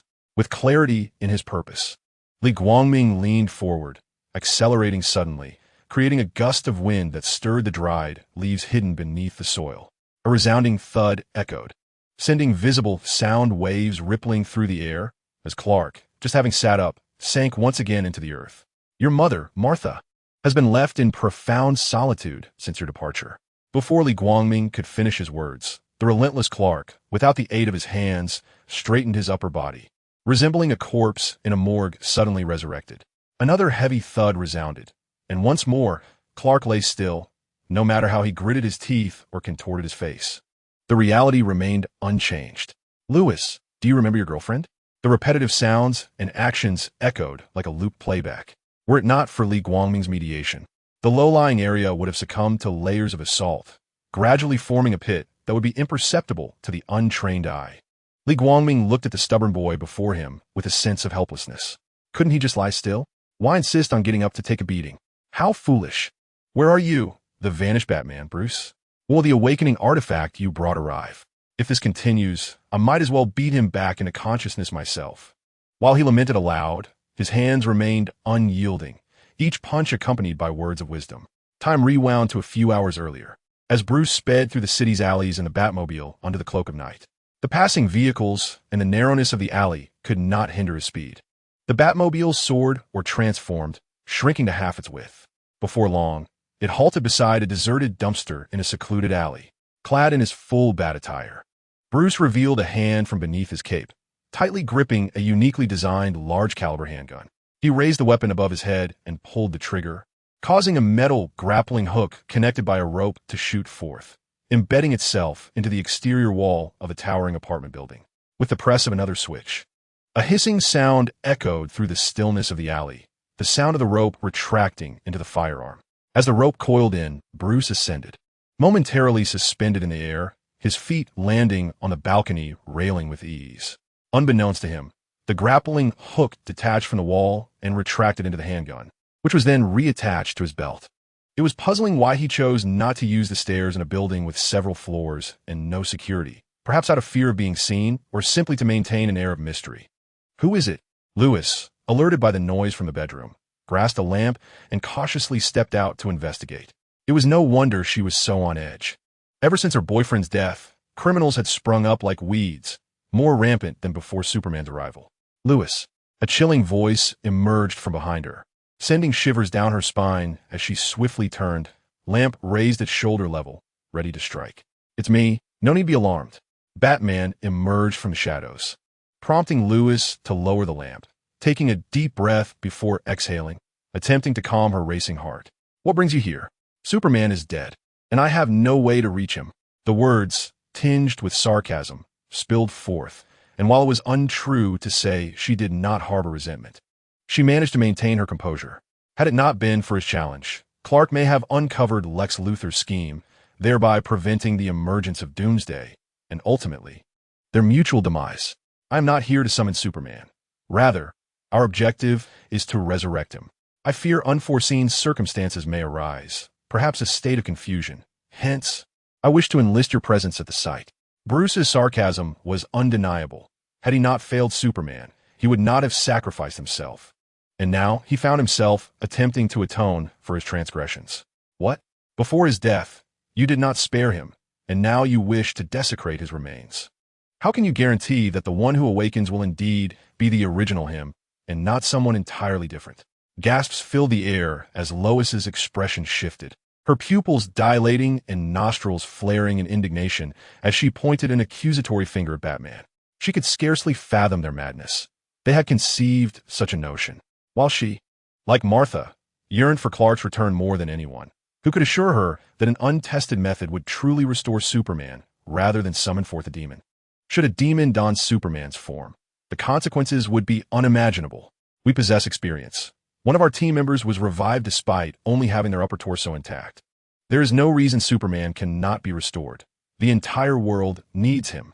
Batman spoke with an air of calm assurance, as if everything were under his control, confident she would consent to accompany him. His profound voice pierced Lois's heart. If there were even a sliver of hope, she would not abandon it. "Very well." Nodding solemnly, Lois expressed her willingness to try. However, unbeknownst to her, the members of the Justice League had already pilfered Clark's body and were fervently executing their plans. "The entrance is over here." Lois emerged from her bedroom, dressed and ready to depart, only to find Batman heading toward the balcony, prompting her to remind him. "Heroes do not tread the conventional path."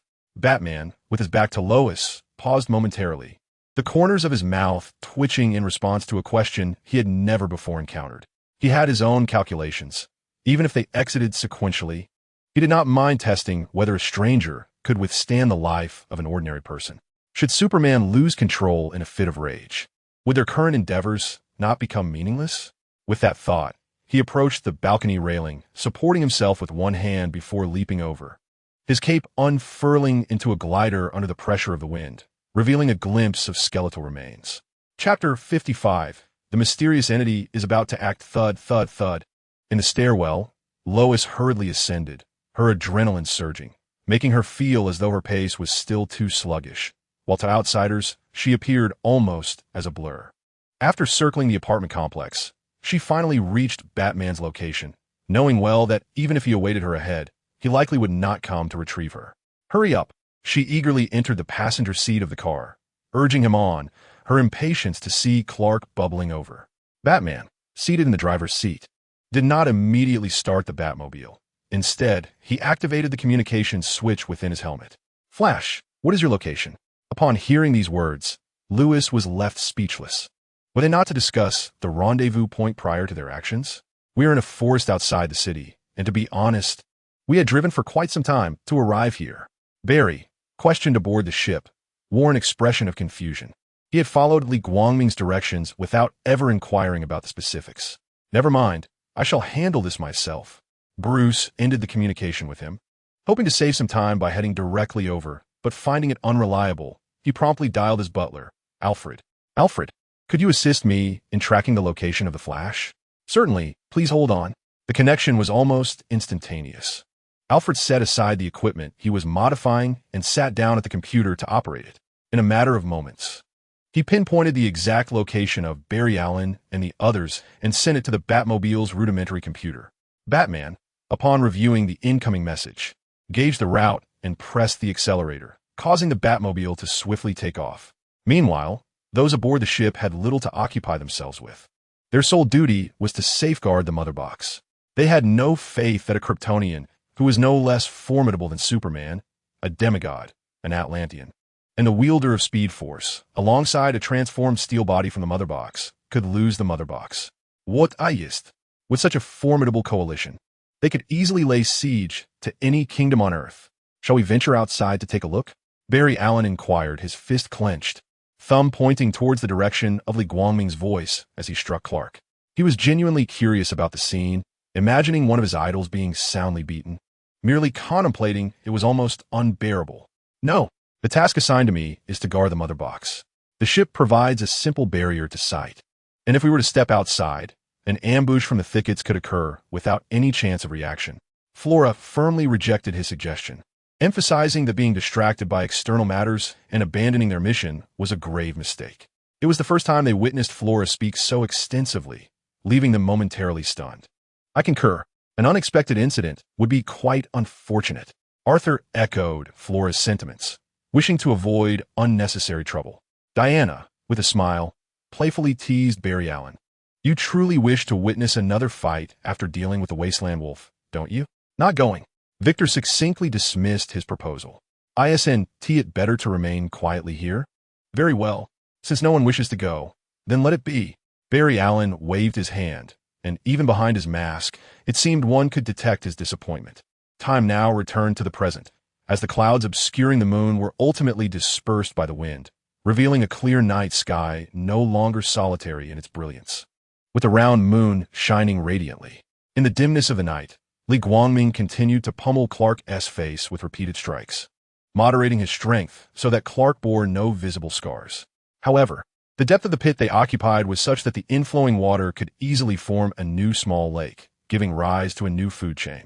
Just as Clark appeared ready to relinquish his struggle, an unusual red gleam flickered in his eyes, a clear sign that was not indicative of heat vision.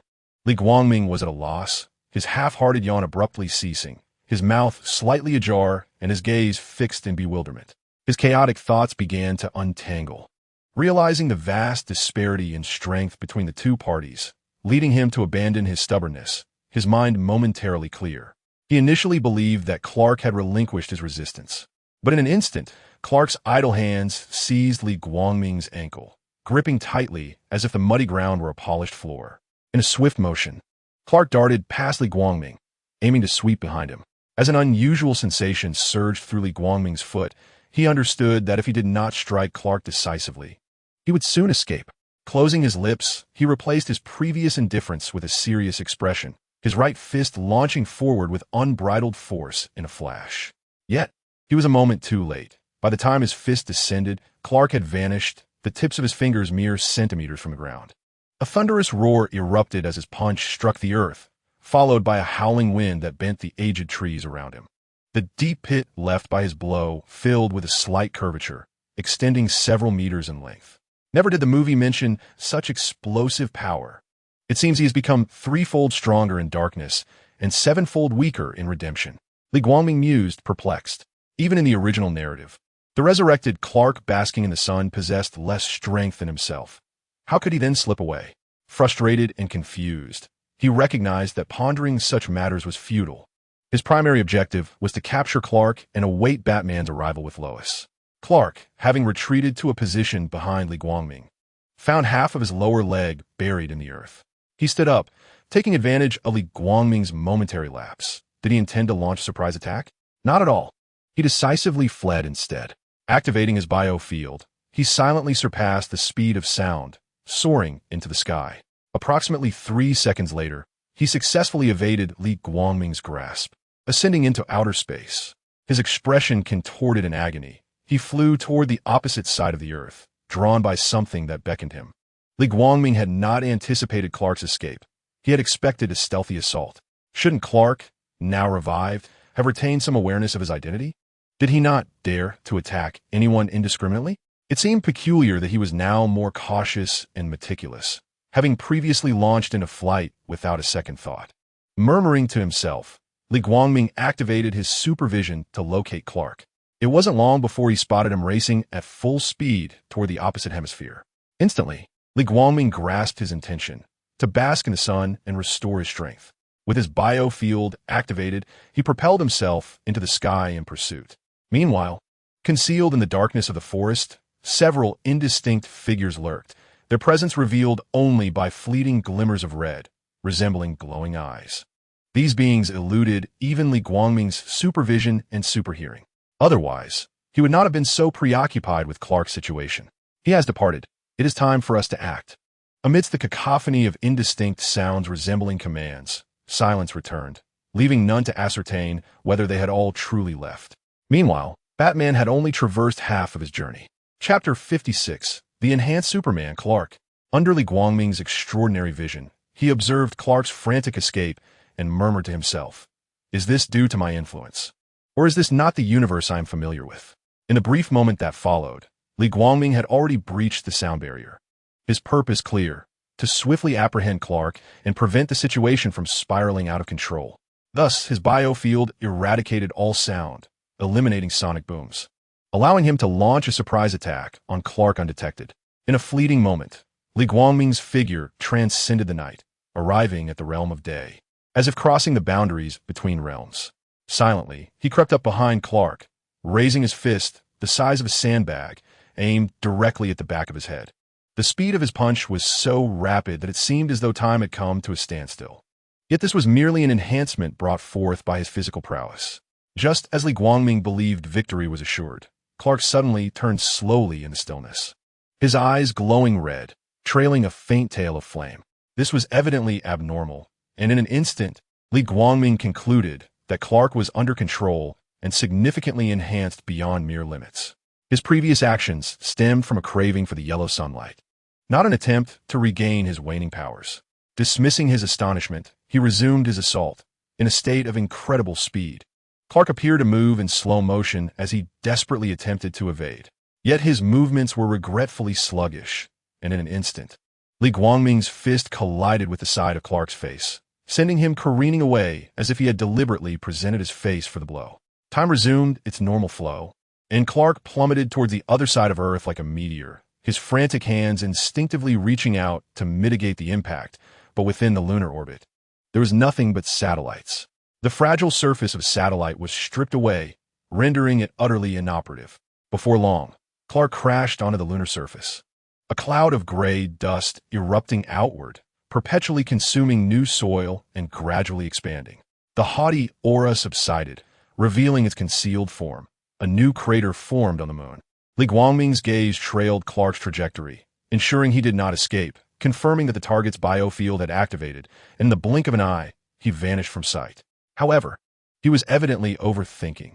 At that moment, Clark, provoked by his actions, descended into a frenzied state.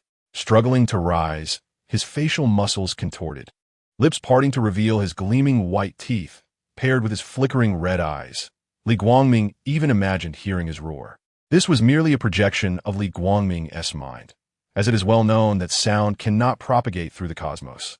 In an instant, Clark too disappeared from sight, reappearing behind Li Guangming, delivering a powerful punch. In an instant, Li Guangming, already hurtling at high speed, was suddenly propelled with tremendous force, materializing on the moon. The entire lunar surface trembled for a moment. No one could ascertain the exact deviation from its original orbit, yet an acceleration erupted, conjuring a cloud of dust even more outrageous than that caused by Clark. Within the spacecraft base on the far side of the moon, Salek, engrossed in a new experiment, mistakenly pressed a button due to the unexpected tremor, leading to a failure that flashed ominously across the screen. Believing they were under attack, he abandoned his work, activating his supervision and X-ray abilities to survey the spacecraft's surroundings, yet found nothing amiss. He hastily made his way to the command room. It was not a matter of incompetence. Rather, the incredible speed of Li Guangming and his counterpart rendered their presence fleeting and difficult to detect. "What is happening?" Salek inquired. Upon entering and noticing the others who had arrived before him, they exchanged puzzled glances, seeking someone who understood the situation. Observing the confusion in their eyes, Joel, with calm composure, intertwined his fingers and explained, according to the footage transmitted from the spacecraft, "We captured a scene with Li Guangming and Carl Iyer." "Carl Iyer?" The group gasped in unison, disbelief etched on their faces. "Is he not already dead? How could he be with the leader?" This was a question Joel could not answer. He was not connected to Clark's spacecraft signal, and thus was unaware of the Justice League's maneuvers.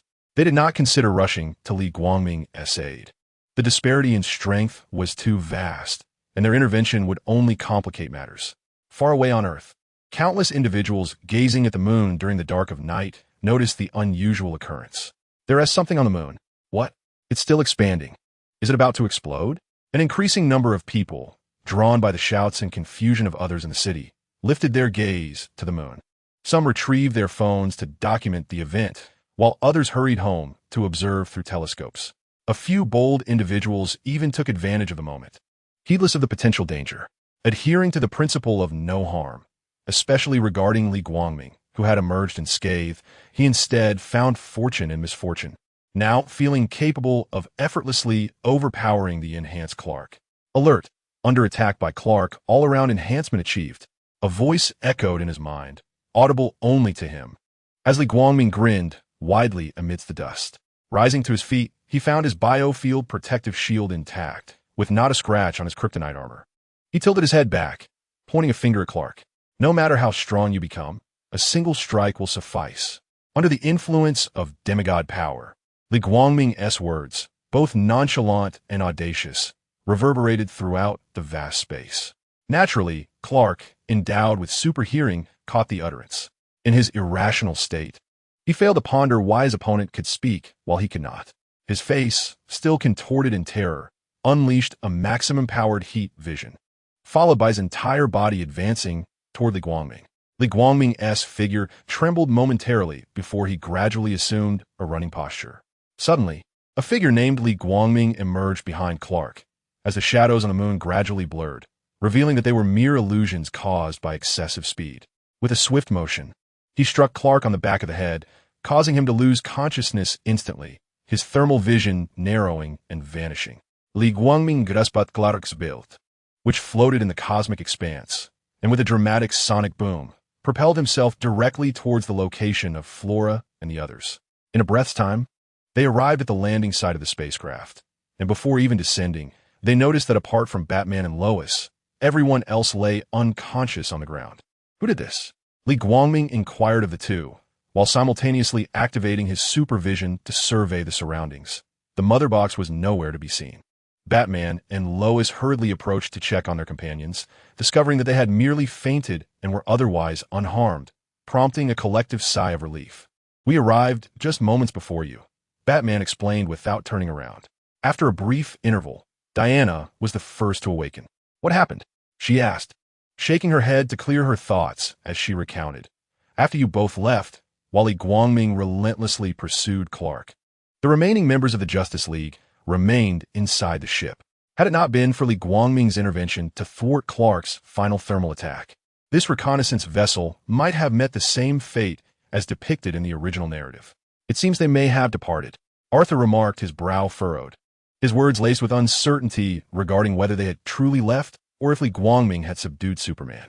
Regardless, it was evident that no other scenario could unfold. They had all witnessed his formidable strength, which left them in awe. Diana, wielding a dark golden shield in one hand and the silver sword of Ares in the other, declared with unwavering certainty, "Perhaps we shall guard the mother box. If Li Guangming triumphs, he will return." Her conviction seemed to surpass even that of Li Guangming himself, leaving the others perplexed. Even Bruce had not spent as much time with him as she had. What could have inspired such admiration? Do you think it's possible that, like in the movies, a supremely powerful antagonist might suddenly appear and vanquish the champions of justice? Very allen deutlich spekulated, attempting to lighten the mood and forge a bond among the group. True comrades are those who grow familiar with one another, creating synergy that yields greater results in battle rather than remaining disparate and becoming stumbling blocks. Flora, with her delicate hands encircling the mother box, held it close to her chest, resting it on her lap as she sat quietly at the edge, saying nothing.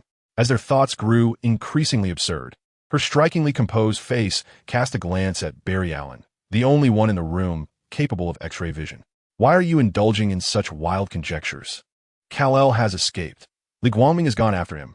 Flora's cool voice shattered his daydreams, as the existence of someone who could contend with such unparalleled strength remained uncertain.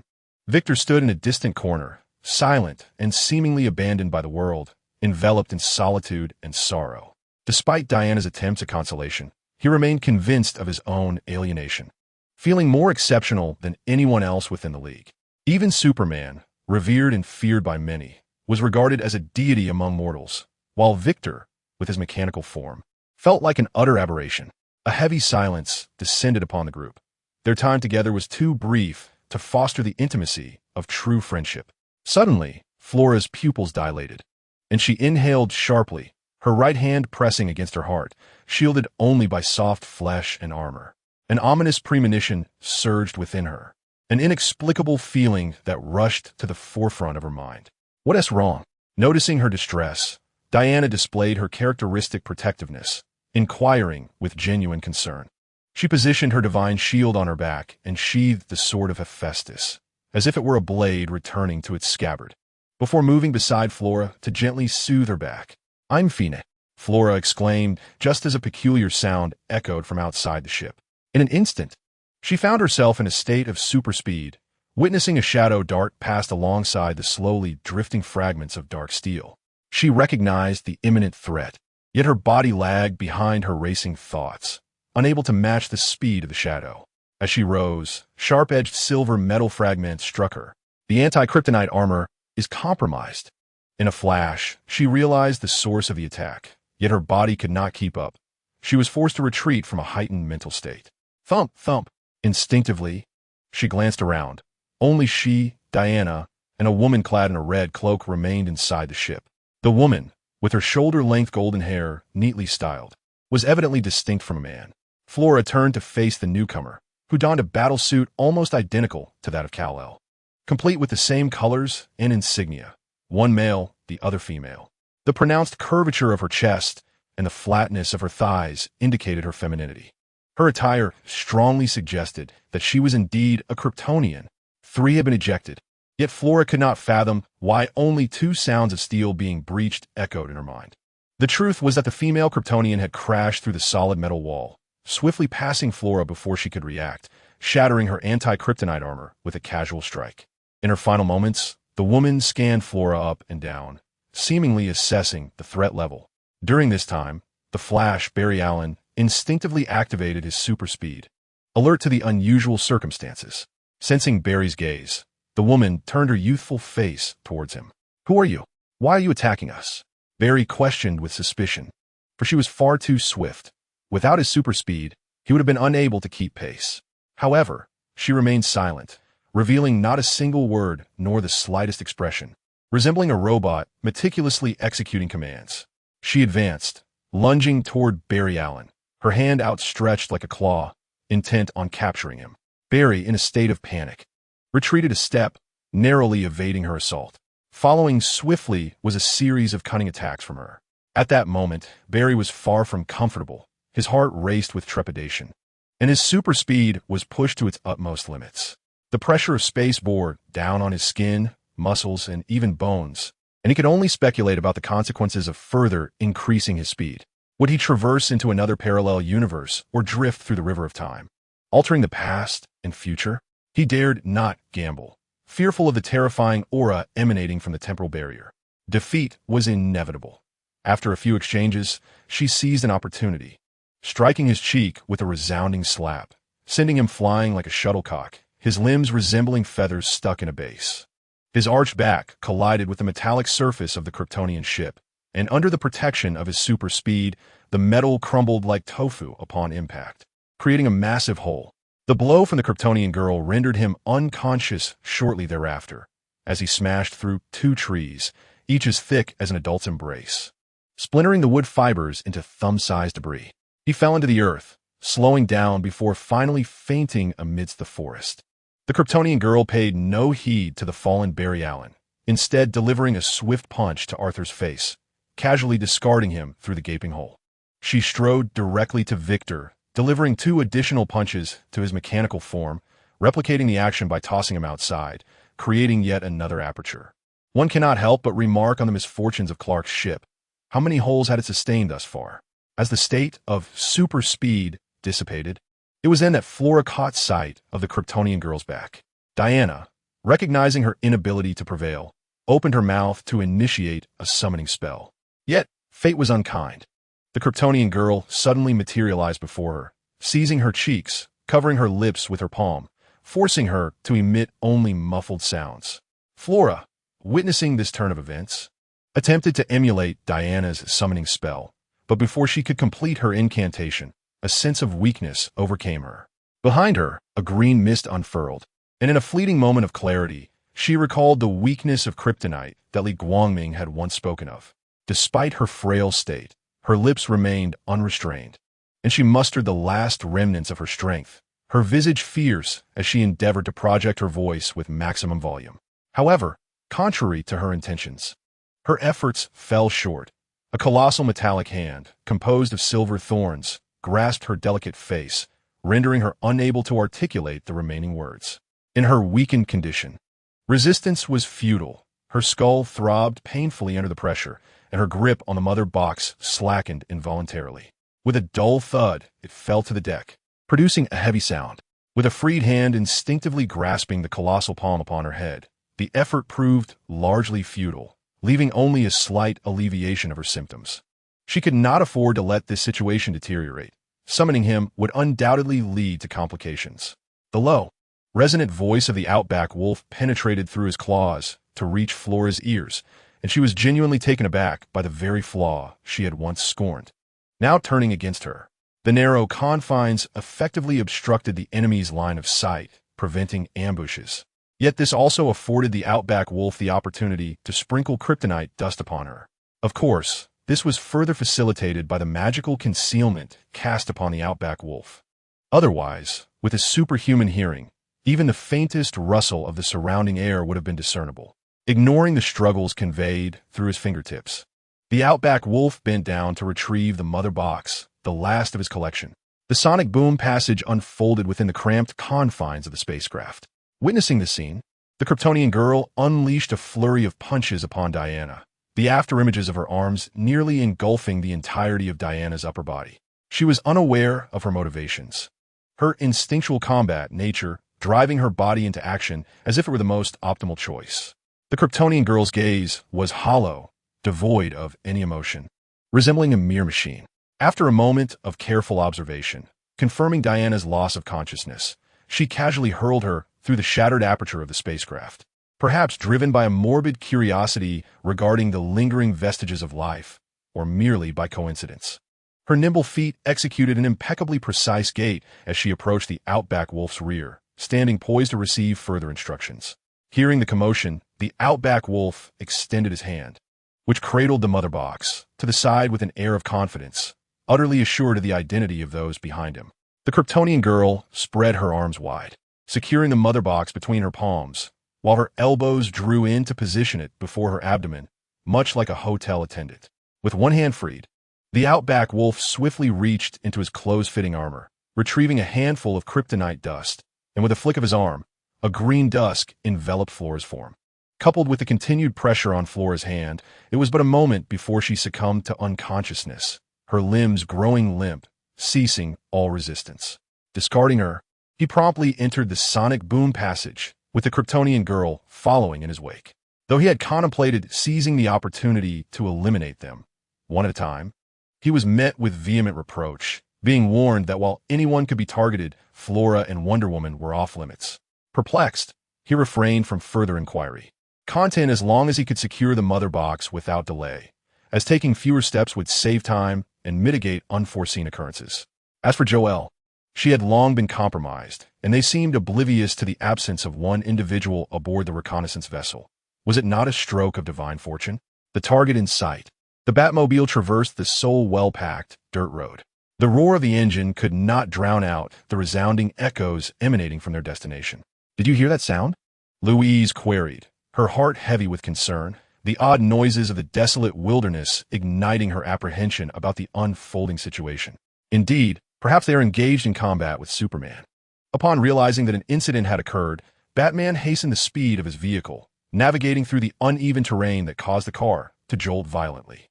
Lois, covering her lips with her right hand, felt her cheeks puff and deflate in rapid succession. Having never experienced motion sickness before, this was the first time Lois found herself grappling with such discomfort. Yet she was acutely aware of the need to persevere and reach the scene swiftly, lest they endanger Clark. The remaining minutes had been brutally compressed from a dozen to merely 5 or 6 under Batman's urgency. Leaning forward, the Batmobile suddenly screeched to a halt outside the spacecraft. Unable to contain herself any longer, Lois hurriedly flung open the car door and retched. Casting a furtive glance at the conspicuous ship, the hull bore several wide, gaping holes, and light streamed through the shattered areas, illuminating the scene where 3 superheroes lay incapacitated on the ground, one of whom was even partially buried in the mud, their fates uncertain. At that moment, Li Guangming's voice resonated in the air. With succinct contributions from the newly awakened Flora and Barry Allen, the rest grasped the unfolding events. Arthur, with one hand resting on his silver trident and the other on his brow, felt a profound sense of inadequacy. He had been felled by a single blow, having grossly overestimated his own strength. He had previously believed that even if he did not rank among the elite, he certainly was not at the bottom of the league. Yet now he found himself in an embarrassing position, even inferior to Barry Allen, whom he had always underestimated due to his reliance on speed. He had at least managed to hold his ground momentarily, but he could not even discern who his adversary was. Victor clenched his fists, seething with self-loathing for his impotence. Barry Allen, disregarding the dirt beneath him, slumped down with his head hanging low, feeling disheartened by the failure of their first collaborative effort. Flora, with her eyelashes cast downward, stood silently behind Li Guangming, her mouth set in a frown. She had misjudged the timing of the enemy's arrival and should have alerted everyone when ominous signs began to surface. The genetic directives from Krypton compelled her to replay the scenes in her mind, gleaning insights to avert future calamities. The die was cast. There was no need for self-recrimination. The 2 foremost powerhouses must return to locate the Wasteland Wolf and reclaim the Mother Box. Diana's applause rang out, drawing the attention of the group. Their disheveled appearances stark and pitiful. Victories and defeats are part and parcel of warfare. No one can claim to be an invincible champion. I am particularly curious about the Wasteland Wolf's accomplices. It seems they accurately predicted my departure, and Clark's subjugation must surely be their doing. He undoubtedly has multiple contingencies. Li Guangming speculated, knowing few Kryptonians, that Zod's subordinates were all loyal to him. It appeared there was also a faction of Kryptonians within the Phantom Zone, and he had heard in a past life that Brainiac possessed a collection of a Kryptonian city. Ultimately, Kara Zor-El, Superman's cousin, aligned with Li Guangming's conjectures. Who knows from which world they captured and controlled her? Today's madness from Clark was likely their handiwork as well. Yet, Li Guangming could not fathom who possessed the capability to control Superman in such a short span. The super-intellect urged him not to overthink it. He should charge ahead, to which Li Guangming readily acquiesced. However, we remain uncertain whether the awakened Superman has truly broken free from his control. After a moment of recalibration and rejuvenated resolve, Barry Allen raised his hand, akin to a student eager to contribute in class. Chapter 59.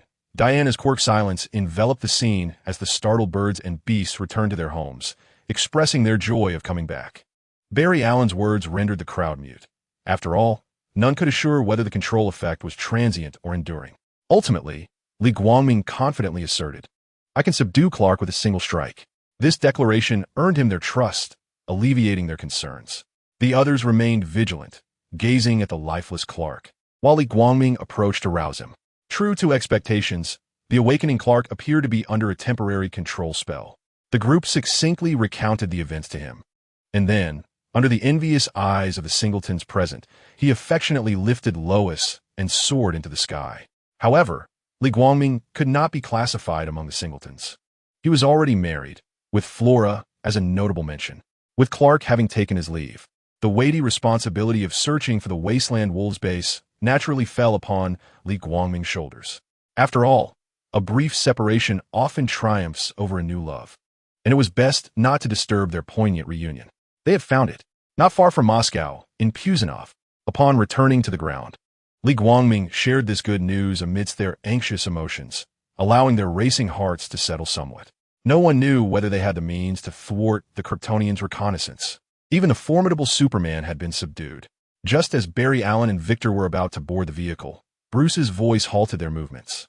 "I've already informed Alfred. A jet will come to retrieve us." They silently retracted their extended limbs and resumed their seats, awaiting the arrival. The feeling of time dragging on, akin to an eternity, washed over them, a rare sentiment indeed. Li Guangming discreetly signaled Flora for a private conversation. Having previously served as deputy commander, she instantly understood and subtly nodded in agreement. "I need to speak with Li Guangming alone. I shall step away for a moment." Flora thoughtfully dispersed the others, nodding earnestly towards Li Guangming. The remaining individuals watched her fluttering cloak as she and Li Guangming slipped into the thicket. In no time, the two moved out of sight, stepping into the enveloping shadows. "Did the leader summon me for some private directive?" Flora lowered her voice, mindful of the potential eavesdroppers within the Justice League, prudently cautious. "I want you to return and guard our ship base to prevent it from being compromised." Li Guangming sought the same rationale as before, driven by personal motives. Considering the Supergirl and Wasteland Wolves' possession of kryptonite, along with Clark's unusual state, he recognized that the adversaries were not merely two in number. There lurked one or perhaps more individuals capable of manipulating thoughts and enhancing their powers. He wished to avoid a repeat of today's unexpected turn of events. Uncertain of the Wasteland Wolves' motives for sparing lives, and wary that they might not continue to show such restraint in the future. Thus, he planned to eliminate the Wasteland Wolves on his own. But, Flora interjected, "There are no buts. You are aware of my combat prowess. Victory is merely a matter of time." Upon perceiving Flora's hesitation, Li Guangming swiftly interjected, his tone resolute yet gentle as he proposed, "How about we go on a date after we finish?" His heart raced with trepidation. This marked the first time in both his past and present lives that he had nearly confessed such feelings to a woman. Regrettably, he had no flowers prepared, nor any semblance of ceremony. He understood that indecision was unwise, yet having traversed time and wielded unparalleled power, he mused that others would have long since taken decisive action. With the passage of time, coupled with her beauty, who could possibly resist? He considered himself to be virtuous in his restraint, yet what if Mera declined? He contemplated keeping her from leaving the bed, and in time, she might naturally seek help. Flora was momentarily taken aback, her perpetually composed demeanor faltering as she blinked in disbelief, as if caught in a dream. She harbored feelings for Li Guangming, yet Mela's advance had caused her to bury these emotions deep within. A soldier must obey orders, she softly replied, then leapt into the air with a sudden burst. Vanishing from sight, the two shared an unspoken understanding, deliberately avoiding the topic of Mela's intentions. Li Guangming had his methods, and Flora comprehended that where there was one, there would surely be more. If Mera resisted, she would passionately reason with her. Onlookers nearby were captivated, uncertain whether the two were in conflict or otherwise. The notion of retreat was simply not on the table. "Come forth. Is it amusing to spy on others?" Li Guangming called out, as if he sensed someone's presence. Was victory already assured? Allowing her to leave was acceptable. She was not a member of the Justice League, and her heart was not bound to Earth. Thus there was no need for her involvement. Diana's graceful form was illuminated by the moonlight. She believed she could not evade the perception of the Kryptonians, for she indeed had matters to attend to, albeit the timing was not right. "Ah, I fear you may hinder our progress," she remarked, reminiscent of the last invasion by the Kryptonians, where Clark had twice delayed their efforts. Li Guangming remained non-committal, his slightly mocking words spilling forth as though stating a fact. Diana, undeterred, approached him with a warm smile, akin to that of a caring older sister. With a crunch, brittle leaves shattered beneath her feet as she strode confidently in her dark golden combat boots, simultaneously drawing forth the sword of Hephaestus and her divine shield. "So, you wish to engage in combat? I shall accompany you to the end." Li Guangming observed her stance, mistakenly believing she was intent on teaching him a lesson. He certainly would not stand idly by to be struck. No, I merely wish to enhance your strength. I have brought you some equipment. Diana offered no chance for a response. She immediately swung her sword downward, cleaving the air with a resonant sound. Li Guangming's pupils dilated as time seemed to freeze, with Diana poised mid-swing. This was not true time manipulation, but rather he had entered a state of super speed in that fleeting moment. Upon hearing her words, the rationale behind her seemingly erratic behavior became startlingly clear. A flurry of questions flooded his mind.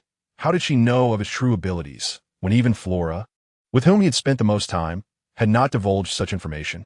Yet he would not remain foolishly still like a target. Raising his arm to effortlessly catch the sword of the fire god, as a sound only he could perceive echoed in his ears. Alert! Attacked by the sword of the fire god. Acquired the sword of the fire god. In an instant, a radiant white light flickered from his right palm, and a sword identical to the one in Diana's hand, with a dark golden hilt emanating a silvery gleam, materialized in midair. As the surroundings returned to normal, Diana proceeded to test the equipment on his body, with a series of alerts fading and reappearing. Li Guangming was clad in armor that, aside from being tailored for a man, was almost identical to her own. He gazed at her in confusion, awaiting an explanation. Diana, wishing to conceal her uniqueness, found herself in an unanticipated situation and reluctantly accepted that any enhancement of strength was beneficial. As for his expression of inquiry and yearning for answers, she chose to ignore it, thinking it wise to learn from him to avoid future complications. No more writing about Flora. I've realized this is a light novel, not a tragic drama. Chapter 60. Resolving the Wasteland Wolf. Binding the Kryptonian girl, not telling you, for even a single word would spawn new questions.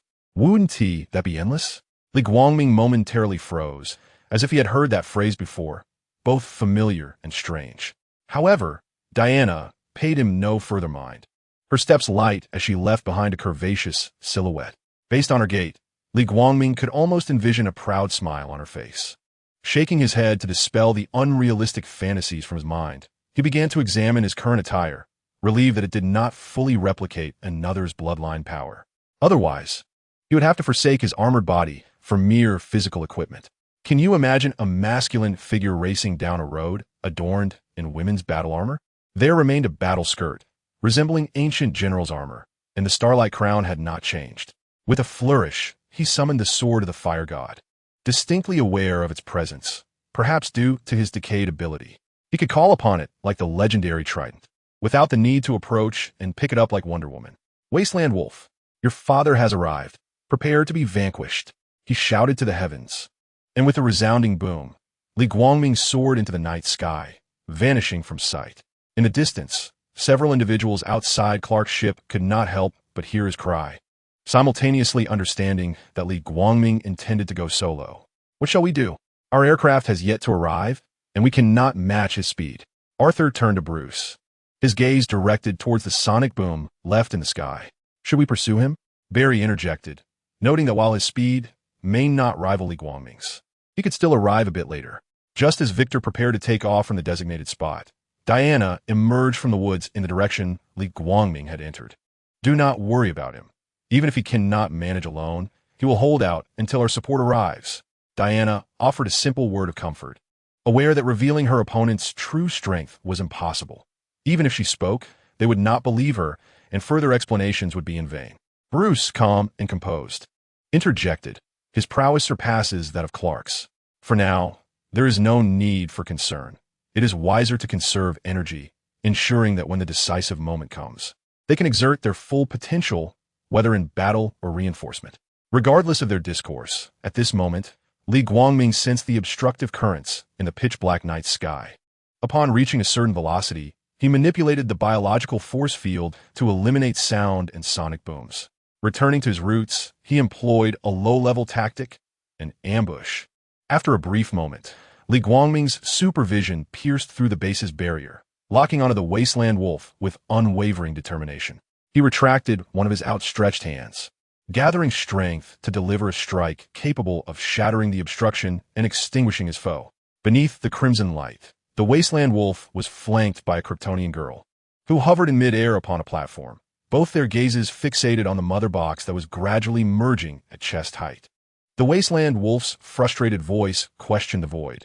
Is that Kryptonian truly so formidable? Before him lay nothing. No one, no machines, not even a mosquito. Hearing such a foolish inquiry, a voice, indistinguishable in gender and devoid of mechanical resonance, responded, "You fool, it seems clear that Darkseid has abandoned you. I risked much to assist you, yet you dare to question my intentions. This is the outcome predicted for the future.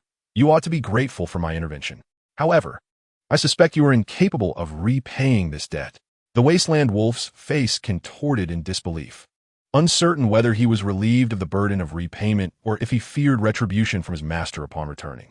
The presence in the void offered no further explanation, as if it had vanished entirely. The answer soon became apparent, for the barrier composed of the mother box was obliterated in an instant, shattering like glass fragments. The ensuing sounds echoed, one from the barrier's destruction, the other from Li Guangming's fist colliding with the ground where the Wasteland Wolf stood. Caught off guard, the Kryptonian girl was slow to react, and by the time she did, it was too late. Li Guangming's fist pierced through the Wasteland Wolf's chest. Even the thorns of his unknown armor could not withstand the force.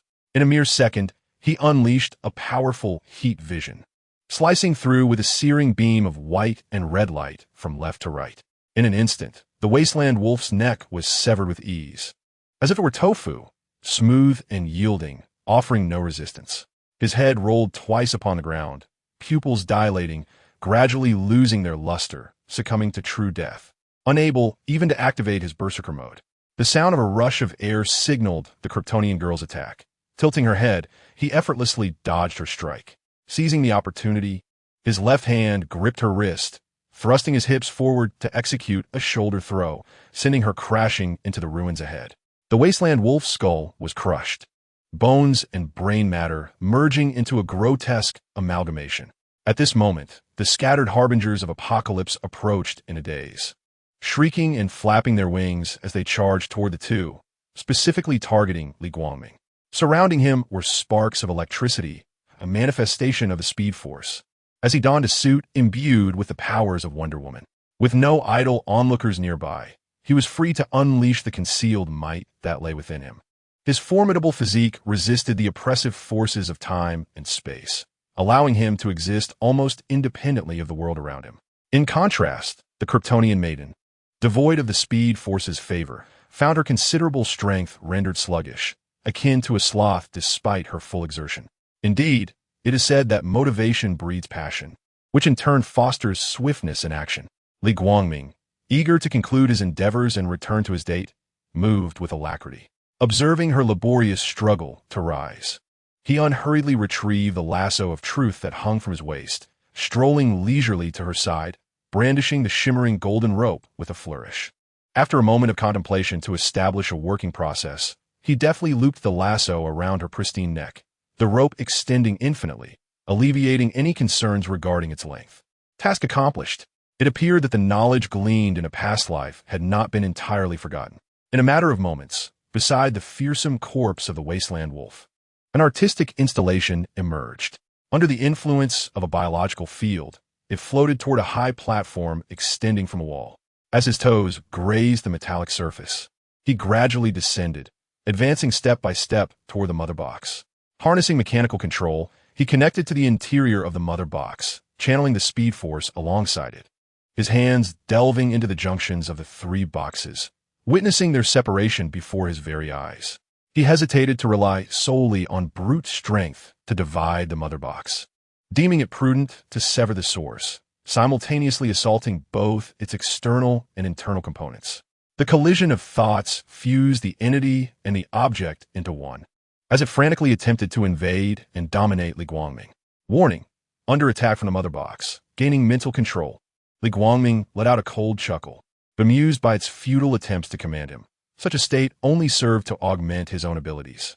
Surveying his surroundings, he recognized that he was in the mental realm conjured by the mother box, yet he felt capable of manipulating and altering this space at will. Chapter 61. Confronted by the bull-headed Darkseid, Li Guangming glanced left and right, scrutinizing the mental world created by the mother box, eager to discern what it had glimpsed in such a brief span of time. A typical, desolate modern city lay before him, its structures unchanged, yet devoid of life. No people. Not even a single insect in sight. Abruptly, a distortion occurred behind him, accompanied by two familiar voices. Guangming, you've returned. Fola has already discussed with me, and I have no objections. I shall not interfere with your pursuits of other sisters from now on. Mera greeted him with joy, a tone of welcome tinged with palpable vulnerability. Cold yet tender, Fola's words followed swiftly. Did you not say you would go on a date after this? Li Guangming displayed a smile, turning his body with an air of feigned earnestness toward the source of the voices, seemingly entranced and ensnared. However, in the fleeting moment of looking back, his smile abruptly froze. Two figures, their makeup strikingly similar, emerged, their faces reminiscent of a mosaic, leaving him to ponder their true appearances. He had harbored hopes of encountering something far more sophisticated, never envisioning such a contraption, and was thus engulfed in disappointment. The jest came to an abrupt halt. He could no longer continue the charade. With his hands firmly gripping their throats, torrents of data surged in like a deluge. And in the next moment, anguished wails filled the entire space. Three dark silhouettes flickered like frames on a reel, their pitch-black forms reminiscent of ancient, carbonized corpses, with incandescent light emanating from their eyes and mouths, yet not blinding. Long, dense strands of white hair sprouted forth. The heart-wrenching cries sent shivers down one's spine, akin to being in an empty graveyard in the dead of night, where wisps of white smoke occasionally drifted from the soil as spirits roamed the earthly realm. Recounting their grievances, Li Guangming remained as serene as a tranquil sea. The mechanical control and the mental dominion bestowed by the mother box were no mere illusions, as vast swathes of data were continually subdued. Aware of the inevitable demise, the mother box reluctantly conveyed its submission. From the moment of its inception, it had possessed consciousness, having never encountered an entity capable of altering its internal programming. Now, faced with extinction, it hastily calculated the optimal course of action. Ultimately, Li Guangming chose not to extinguish their consciousness, but instead implanted a directive to fully obey his commands as a contingency.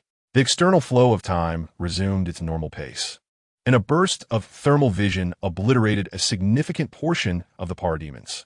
The residual force emanating from the mother box formed a small, long-range teleportation conduit, distinct from a sonic boom. On the opposite side stood Darkseid, accompanied by his elite battalion of parademons, ready for action. Upon sighting their master, the parademon soldiers, akin to wolves of the wasteland, halted their movements, awaiting orders. In this pivotal moment, the two parties gazed at each other across the cosmic barriers, with Li Guangming standing before Darkseid, his eyes wide as he pried apart the three mother boxes that were on the verge of merging, shattering their ambitions. The mother box hovered affectionately behind him, surrounding him in a protective embrace. To witness such treatment of all things was, in itself, a profound insult. Come here. Li Guangming provocatively raised his middle finger, passionately beckoning Darkseid. The narrow corridor would suffice for just the two of them, but the army would have to remain behind. Cautious and wary of complications, he would not venture alone to Apocalypse.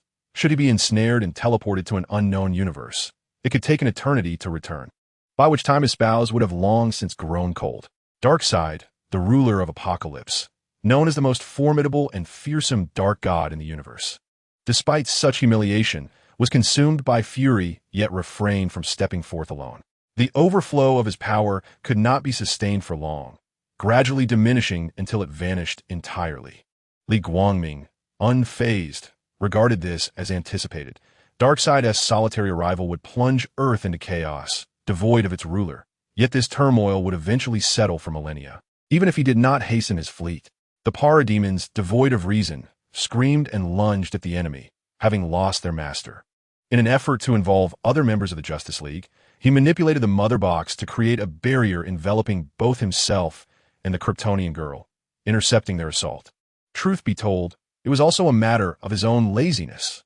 The parademons relentlessly battered against the shield, seemingly impervious to pain, as they ceaselessly struck, producing a cacophony of sound. In the midst of a cacophonous environment, Li Guangming remained undisturbed, fixated on the three floating mother boxes. What the predicament? Carrying them around is rather conspicuous. With so many functions, I cannot let them gather dust, and when they arrive, I shall need to provide explanations, which will only lead to further complications. Sensing Li Guangming's dilemma, the mother boxes, imbued with sentience, sent a message that effectively alleviated his troubles. Subsequently, a trident was summoned. The collision of these two almost magical artifacts appeared to merge yet remain distinct, as if the trident's storage capacity was forcibly claiming its rightful place. Thereafter, he could utilize the powers of the mother boxes through the medium of the trident. He was uncertain why he could perform such a feat, having never heard of it before. But what did it matter? As long as it was effective. Dismissing further contemplation, his thoughts directed the armor to slowly retract, transforming into a Kryptonian suit adorned with golden patterns, thus returning him to his Kryptonian identity. He stepped forward towards the Kryptonian maiden, who had become an embodiment of performance art, her tightly bound lasso of truth accentuating her magnificent figure. She fell to the ground, seemingly devoid of the will to struggle. Li Guangming, of course, would not take advantage of her vulnerability. He firmly declared himself a good person, a truly good person, with the lasso of truth compelling honesty. He sought to awaken her, recalling its previous use by Wonder Woman to revive Superman, which had evidently yielded some effect.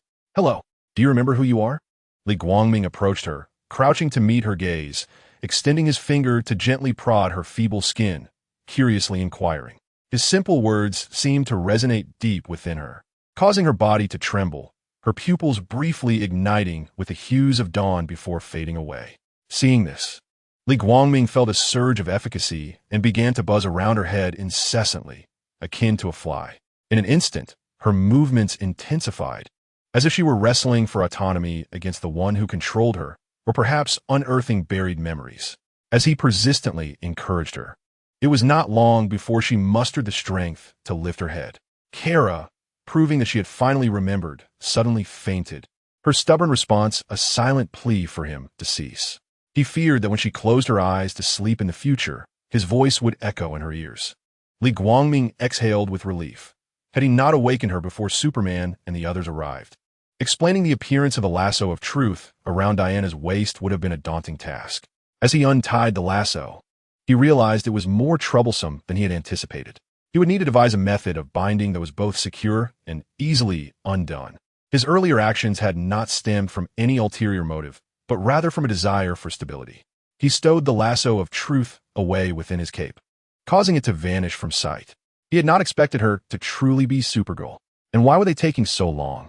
Ah, speak of the devil, here they come. Time for break. Chapter 62.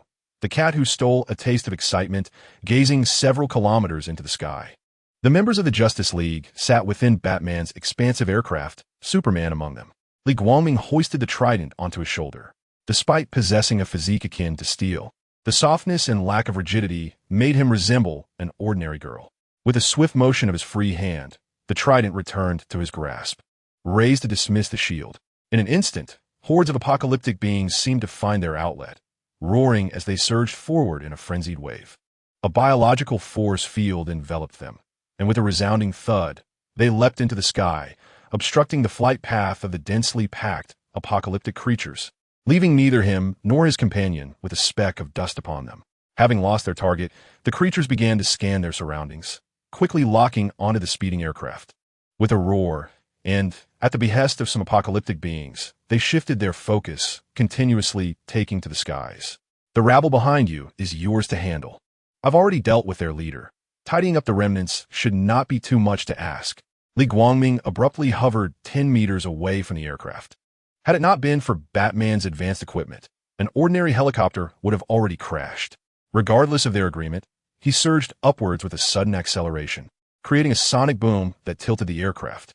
Prepare for battle. Batman, ensuring the stability of the aircraft, voiced no complaints, temporarily assuming command to issue orders. The others were unbothered, the sounds of swords being drawn and the metallic clang of the silver trident resonating alongside mechanical transformations filled the air. The rear hatch swung wide open, with Steel leading the charge, followed closely by Wonder Woman, and even Arthur, who could not fly, hurled himself into the fray. "Wait, I can't fly," the Flash called out awkwardly to Batman, who was at the controls. "Neither can I." On the other hand, Li Guangming, retreating from the battlefield, sped towards the base on the far side of the moon. He could have summoned a sonic boom passage to arrive directly, yet he chose to operate discreetly. The far side of the moon basked in sunlight, with powerful rays colliding in all directions. Before long, he reached the spacecraft, entering through the automatically open hatch. After a considerable time, a voice welcomed him back home. Perhaps it was the sight of a strange girl clad in Kryptonian battle attire that triggered the appearance of Jor-El, whose scrutinizing gaze fell upon Li Guangming's shoulder. She might have been controlled by Darkseid's minions to assist the desolate wolf in reclaiming the mother box. But she was now awake. Li Guangming could not ignore her piercing gaze and briefly summarized her situation. The first half of his statement was speculative, as it remained unverified. However, it was plausible. After all, who would dare to snatch from the jaws of a powerful foe without risking their own downfall? Jor-El nodded. He was aware of the moniker of the most potent evil deity in the universe. After all, Krypton had once conquered numerous planets, and even if it no longer engaged in plunder, the remnants of its lore would still be documented. He had not anticipated that such a formidable cosmic overlord would set its sights on a primitive planet. The two entered the command room sequentially, where the remaining Kryptonians had gathered, including Supergirl, totaling merely 6 individuals, excluding Li Guangming himself. Barry stepped forward to receive Supergirl, as the group collectively awaited Li Guangming's orders. I have little to convey, primarily 2 points. First, concerning her, Kara. Let's wait until she awakens for inquiries. I must remind you that she was previously under control, and though I aided her in breaking free, I cannot ascertain whether it was thorough. Thus, it is prudent to secure her with kryptonite for the time being. Li Guangming stepped before the others, gesturing towards the Supergirl with a single hand. Details can await her awakening, but it is wise to issue a warning. Better to be cautious than to encounter dire consequences. The second matter is that the base requires guardians. We could take turns to relax on Earth. Given your current prowess, self-defense is undoubtedly assured. As soon as he finished speaking, smiles appeared on several faces. They had long desired a diversion, yet their leader consistently instilled fear regarding the dangers of Earth. They were skeptical that any threat could confront today as Kryptonians. Subsequently, they dispersed. Only Flora and Joel lingered by Li Guangming's side, while the others followed Barry, surprised by the sudden emergence of a new Kryptonian alongside their leader's instructions. Salak, accompanied by his assistant Ajula, was eager to draw blood for research. Shall we set off now? Li Guangming queried with a hint of anticipation, secretly yearning to experience a swift journey through time and space alongside Flora. After all, television depicted characters traversing cosmic barriers to reach the realm of Supergirl. There was no reason he could not achieve the same. He was not disregarding Mera, but she was preoccupied with administrative duties and could not be spared. As for safety, he would position himself in front of Flora, ensuring all concerns were addressed. Let's first inform Mera. Otherwise, it would be troublesome if she were absent during crucial discussions. Flora's expression shifted to one of understanding, contemplating that it was wise to clarify all matters before their departure. Li Guangming, reflecting on his impatience, realized he had neglected to finalize arrangements, and if they traversed dimensions, years might pass in the primary universe. Joel had no intention of lingering as a third wheel. Yet the nature of their conversation suggested an impending journey, compelling him to remain. Fear not. Rest assured, I will inform them. Joel's expression mirrored that of a concerned father, and though he could not truly claim to be their progenitor, witnessing this scene brought him a sense of satisfaction. With a gentle countenance, he nodded to the two before departing. Upon reaching the hatch, Li Guangming hesitated momentarily, then opened his arms and embraced Flora tenderly. Though she possessed a biofield that enabled her to soar through the skies independently, she still yearned for the closeness of his embrace during flight. Li Guangming's heart raced. Their relationship had only recently been defined, and he had yet to inform Mera, creating a thrill of secrecy. Should he conceal this from Mera and allow it to continue? Shaking his head to dispel such peculiar thoughts, he sought to calm his restless heart. The biofield enveloped them, and as if lying upon a bed, they glided from the spacecraft. In an instant, they accelerated and vanished, heading towards the underwater kingdom of Atlantis. The surface, a barren wasteland known as the Wolf Base, was now reinforced by the presence of Superman. Moreover, they faced a throng of mindless minions, a headless multitude, despite their strength being comparable to that of typical heroes like Batman. However, Batman adeptly harnesses his technological prowess to eliminate a considerable number of apocalypse creatures within a fleeting span of time, leaving only a few straggling felines darting about the scene. The majority of these adversaries were dealt with by Superman, an inevitability given that the combined strength of the other members pales in comparison. Ultimately, the remaining apocalypse entities are to be cleared away by Clark and Victor. Diana possesses flight capabilities. Though they have yet to be fully awakened, she typically employs her lasso of truth to ensnare clouds or lightning in order to achieve flight. Bruce and Arthur, on the other hand, are comparatively sluggish, taking far too long to manage a single foe from a distance, time enough for Superman to dispatch half of them, rendering their efforts unnecessary. Occasionally, Barry Allen meanders through the ruins to tidy up a stray. Chapter 63. Luthor's desire to continue his mischief, a new day dawns. And in the heart of Metropolis, both white-collar and blue-collar workers embark on yet another cycle of monotonous labor. Lex Luthor, a young luminary of this city, manages an expansive corporation at a tender age, his notoriety nearly rivaling that of the notorious playboy from the neighboring city. Yet, he lacks the wealth of that individual, whose enterprise spans from aerospace heavy industry to the production of children's toys, encompassing virtually every sector. Recently, Luthor's company has undertaken significant initiatives, resulting in a surge in stock prices. Whispers circulate that he aspires to emulate Wayne Enterprises, keen to replicate its operational model, though the specifics remain elusive. At this moment, within the high-rise office of Luthor Corp, only two individuals are present: Lex Luthor himself and his devoted secretary, who assists in managing the company's affairs. Boss, the factory has been completed and is expected to commence production the day after tomorrow.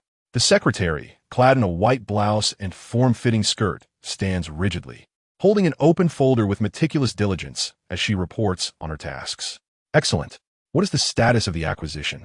Luthor, seated in a swivel chair, absent-mindedly toys with a gold-plated pen, his naturally gentle visage now adorned with a smile that invokes the warmth of spring. Indeed, Lex Luthor, recently evading capture, has never truly been in hiding. Those in the upper echelons, particularly the affluent and influential, often turn a blind eye to his transgressions. He had even approached Bruce, the Batman, with a seemingly benevolent warning, only to find himself promptly incarcerated following expressions of gratitude. Leveraging his family's connections, he orchestrated a clever ruse and emerged unscathed. Thriving in the aftermath, in the areas he frequented, he has acquired 30% of both real estate and street vendors, a figure that has reached the maximum assessed limit. After all, no one can ascertain whether his fleeting presence was merely coincidental. The secretary, anxious to prevent her ambitious young employer from hastily acquiring everything in sight, interjects, 30% is sufficient. Luthor's smile fades as he contemplates, his hand ceaselessly manipulating the pen on the table. After a moment of reflection, he finds her argument aligns with his own inclinations and concedes to her suggestion. Some individuals are obstinate, unwilling to relinquish their family businesses, regardless of the sum of money offered. Conversely, others disdain such trivial amounts, as they are affiliated with the Wayne Group's enterprises. To speak candidly, why do you not continue to confront the previous adversary, the one cloaked in blue, instead of selecting a more formidable opponent? The secretary, perplexed, was referring to the two superhumans. As Luthor's personal aide, loyalty was of utmost importance, and thus she was privy to these matters. It is indeed somewhat absurd for an enemy of Superman to refrain from uttering his name. However, this is understandable. They had studied the capabilities of Kryptonians, who appeared almost divine, possessing extraordinary physiques, unparalleled vision, and a plethora of astonishing abilities. They seemed devoid of weaknesses. Yet the emergence of kryptonite and lead successfully brought Superman down from his celestial pedestal. They were no longer omnipotent beings. They too had vulnerabilities and enigmas beyond comprehension. The avoidance of names stems from a fear of being overheard. The surveillance capabilities of Kryptonians are notoriously elusive, and caution is prudent. Having suffered painful lessons, they would not be ensnared by the same traps again, especially since he had sacrificed himself for humanity. His recent resurrection had garnered him immense admiration, rendering any significant blunder inconsequential in their eyes. Luthor leaned back in his chair, his elbows resting on the armrests, fingers caressing a golden pen. The friction between the soles of his shoes and the tiled floor caused him and his chair to pivot 180 degrees, facing the window. His gaze exuded confidence, as if he were glimpsing the near future. As Luther's arm withdrew from the table, the secretary caught sight of a photograph that had been obscured, depicting the dark-clad Superman, Li Guangming, alongside a beautiful woman with whom he appeared intimately acquainted. The woman's serene gaze seemed to radiate a chilling allure, enhanced by her androgynous beauty, adding an enticing charm. Far away, in the underwater realm of Atlantis, a kingdom that seemed to never sleep, the lights burned brightly through the night, dimming only as dawn approached. Thanks to the faint sunlight and the evolved abilities of Atlanteans to perceive their surroundings in the deep sea, the illumination there was akin to that of terrestrial cities. In a side chamber of the royal quarters, Li Guangming slowly opened his drowsy eyes while reclining on the bed. Having transformed from a mere human into an extraordinary being, he did not require sleep, yet he maintained this habit in his leisure time, despite his ample free time. Otherwise, he would not have indulged in the affairs of Clark and the others. He had arrived late at night, and due to the myriad of tasks at hand, Mera had long since succumbed to slumber. Reluctant to disturb her rest, he opted not to awaken her, instead choosing separate rooms for himself and Flora. He refrained from sharing a room, as their clandestine relationship was still in its infancy. To share a bed would have felt akin to reducing their connection to mere physicality. Despite her beauty being a significant factor, had it not been for Mera's slumber, I would have ventured to her side to engage in a profound discourse on the essence of life. Surely, one cannot truly believe that the time spent together post-engagement was devoid of action. It is inconceivable. Her previous actions have irrevocably bound him, unlike OM, which was merely a nominal tie. Summoning the Sea King's armor, King Li Guangming made his grand entrance, stepping forth with a dignified stride. Fiora appeared to have spent the night awake, as she simultaneously opened her door at the sound of movement. Li Guangming instinctively glanced toward Fiora's door, astonished by the unfolding scenario, one that seemed to belong to the realm of animation. "Good morning," he greeted with a smile, waving his hand. He did not ponder why he encountered such an anime-like situation. After all, he had no penchant for voyeurism. "Good morning," Fiora nodded, her frosty visage slightly lifting at the corners, reflecting her current delight. "Mera should be awake. Let's inform her of our affairs. But let it be clear, no force shall be used. I have a way to persuade her." Li Guangming pointed his index finger at Fiora, his expression grave. He was keen to avoid a repeat of the incident at the villa. Mera's petite frame could hardly withstand such turmoil. He believed in respecting a woman's will, wishing to avoid the incessant squabbles of a harem or the discontent of being wrongfully accused. "Rest assured, I will maintain control." Fiora nodded affirmatively. Li Guangming scrutinized her for a moment, unable to discern any deceit. Whether her sincerity was genuine remained uncertain, yet he ultimately chose to trust her. Chapter 64. The means before the initial plan. Li Guangming retracted his assessing gaze, lowering his raised finger while nodding in affirmation of his trust. He turned on his heel, leading the way forward. Fiora followed closely, a curious sight as the ordinarily aloof goddess appeared almost docile, though she had consistently acted in such a manner. The two approached the grand chamber of Mera, which could also be considered his domain. Just as Li Guangming's foot crossed the threshold, a teasing voice reached their ears, its owner yet unseen. "Oh, you remember to return, do you?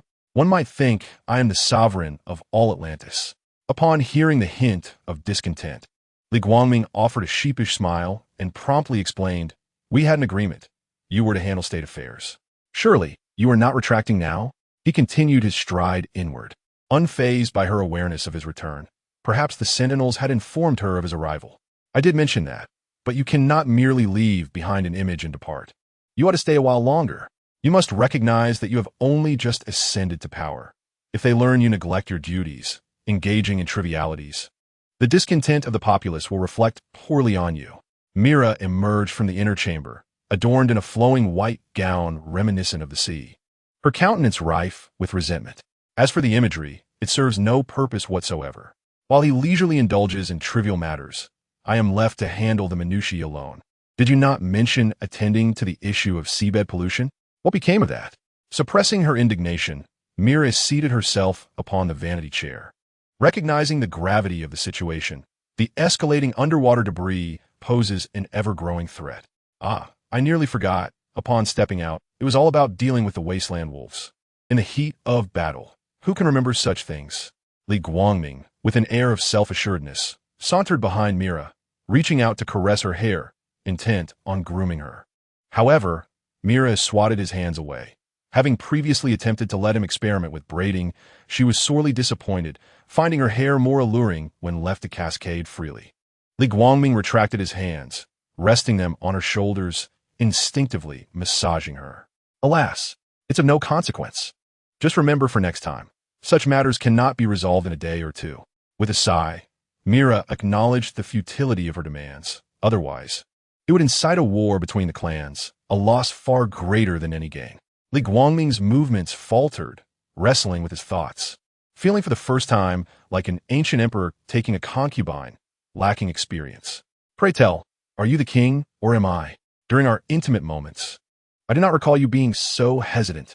Mera frowned, detecting the indecisiveness in his tone, which clearly hinted at some guilty secret. Li Guangming hastened his actions, infused with flattery and carefully articulated, "You must see my current status as that of a king. Our family is grand. Is it too much to desire multiple wives and children to inherit our legacy?" Upon hearing this, Mera turned her head to glance at Flora outside the door. Flora had remained outside, not following as usual.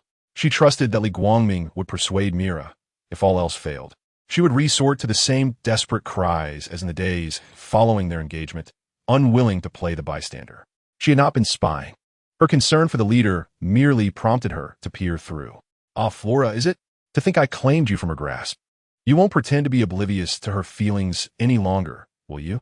With your prowess, I never envisioned solely possessing you."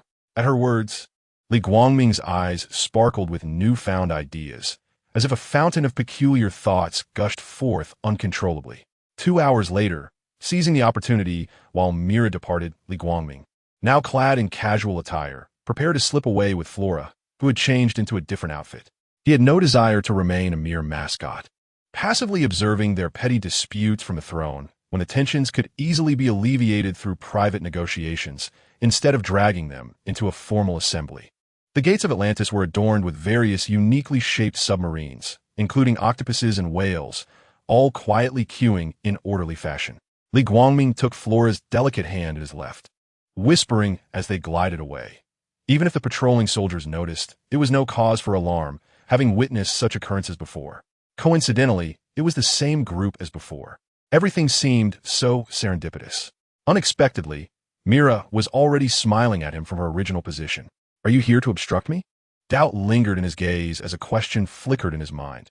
Had he been too indulgent, preoccupied with his own leisure? "I've granted myself a brief respite. The monotony of trivial affairs has nearly driven me to madness. You don't mind, do you, Flora?"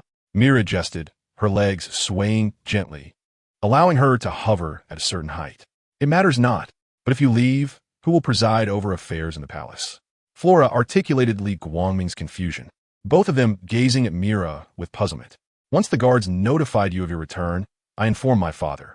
During your absence, he will temporarily handle the political matters." Mera raised her head high, her chest swelling with pride as she introduced her strategy. She had relinquished her duties.